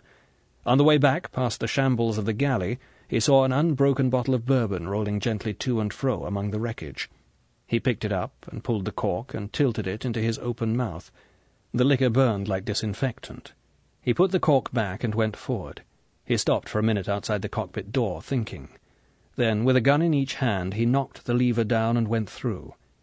The 5 faces, blue in the instrument lights, turned towards him. The mouths made black holes, and the eyes glinted white. Here the roar of the engines was less. There was a smell of fright sweat and cigarette smoke. Bond stood with his legs braced, the guns held unwavering. He said, "Goldfinger's dead. If anyone moves or disobeys an order, I shall kill him. Pilot, what's your position, course, height, and speed?" The pilot swallowed. He had to gather saliva before he could speak. He said, "Sir, we are about 500 miles east of Goose Bay. Mr. Goldfinger said we would ditch the plane as near the coast north of there as we could get. We were to reassemble at Montreal, and Mr. Goldfinger said we would come back and salvage the gold. Our ground speed is 250 miles per hour, and our height 2,000. "How much flying can you do at that altitude? You must be using up fuel pretty fast." "Yes, sir. I estimate that we have about 2 hours left at this height and speed." "Get me a time signal." The navigator answered quickly, "Just had one from Washington, sir. 5 minutes to 5 a.m. Dawn at this level will be in about an hour." "Where is Weathership Charlie?" "About 300 miles to the northeast, sir." "Pilot, do you think you can make Goose Bay?" "No, sir. By about 100 miles. We can only make the coast north of there." "Right. Alter course for Weathership Charlie. Operator, call them up and give me the mic." "Yes, sir." While the plane executed a wide curve, Bond listened to the static and broken snatches of voice that sounded from the amplifier above his head. The operator's voice came softly to him. "Ocean Station Charlie, this is Speedbird 510, GALGY calling C for Charlie. GALGY calling Charlie. GALGY."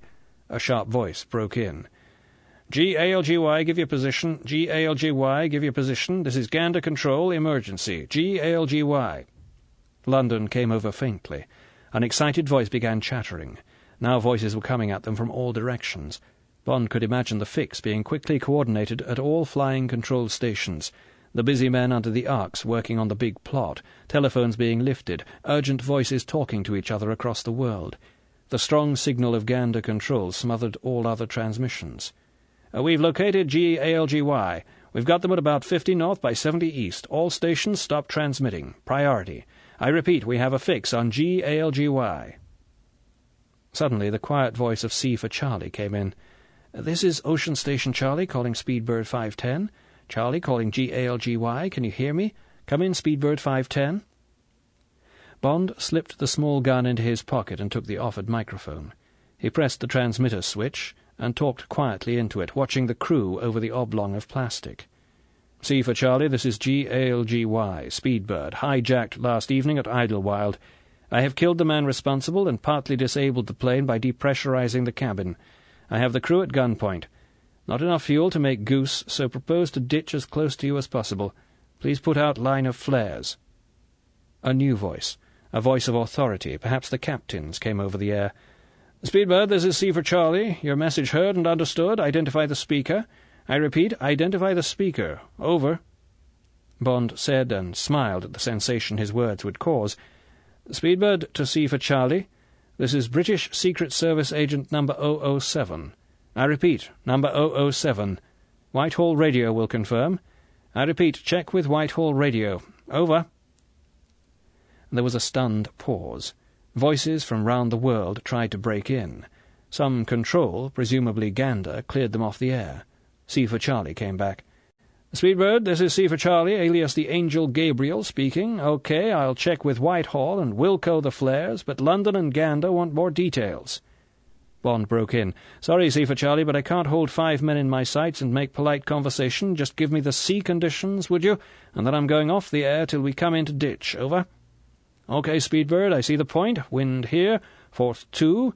Sea conditions, long, smooth swell, no broken crests. You should make it okay. I'll soon have you on the radar, and we'll keep constant watch in your wavelength. Have whiskey for 1 and irons for 5, waiting. Good luck, over." Bond said, "Thanks, C for Charlie. Add a cup of tea to that order, would you? I've got a pretty girl on board. This is Speedbird, saying over and out." Bond released the switch and handed the microphone to the radio officer. He said, "Pilot, they're putting down flares and keeping constant watch on our wavelength. Wind force 2, long smooth swell with no broken crests. Now take it easy, and let's try and get out of this alive. As soon as we hit the water, I'll get the hatch open. Until then, if anyone comes through the cockpit door, he gets shot. Right?" The girl's voice sounded from the door behind Bond. "I was just coming to join the party, but I won't now. Getting shot doesn't agree with me. But you might call that man back and make it 2 whiskies. Tea makes me hiccup." Bond said, "Pussy, get back to your basket." He gave a last glance round the cockpit and backed out of the door. 2 hours, 2 years later, Bond was lying in the warm cabin in Weathership Charlie, listening dreamily to an early morning radio program from Canada. Various parts of his body ached. He had got to the tail of the plane and made the girl kneel down with her head cradled in her arms on the seat of a chair. Then he had wedged himself in behind and over her, and had held her life-jacketed body tightly in his arms and braced his back against the back of the seat behind him. She had been nervously making facetious remarks about the indelicacy of this position when the belly of the Stratocruiser had thudded into the first mountain of swell at 100 miles an hour. The huge plane skipped once and then crashed nose first into a wall of water. The impact had broken the back of the plane. The leaden weight of the bullion in the baggage compartment had torn the plane in half, spewing Bond and the girl out into the icy swell, lit red by the line of flares. There they had floated, half stunned, in their yellow life-jackets, until the lifeboat got to them. By then there were only a few chunks of wreckage on the surface, and the crew, with 3 tons of gold around their necks, were on their way down to the bed of the Atlantic. The boat hunted for 10 minutes, but when no bodies came to the surface, they gave up the search and chugged back up the searchlight beam to the blessed wall of iron of the old frigate. They had been treated like a mixture of royalty and people from Mars. Bond had answered the first, most urgent questions, and then it had all suddenly seemed to be too much for his tired mind to cope with. Now he was lying, luxuriating in the peace and the heat of the whisky, and wondering about Pussy Galore, and why she had chosen shelter under his wing rather than under Goldfinger's. The connecting door with the next cabin opened, and the girl came in. She was wearing nothing but a grey fisherman's jersey that was decent by half an inch. The sleeves were rolled up. She looked like a painting by Vertès. She said, "People keep on asking if I'd like an alcohol rub, and I keep on saying that if anyone's going to rub me, it's you, and if I'm going to be rubbed with anything, it's you I'd like to be rubbed with." She ended lamely, "So here I am." Bond said firmly, "Lock that door, Pussy. Take off that sweater and come into bed. You'll catch cold." She did as she was told, like an obedient child.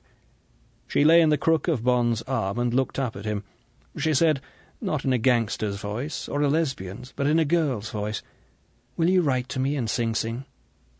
Bond looked down into the deep blue-violet eyes that were no longer hard, imperious. He bent and kissed them lightly. He said, "They told me you only liked women." She said, "I never met a man before." The toughness came back into her voice. "I come from the South. You know the definition of a virgin down there? Well, it's a girl who can run faster than her brother.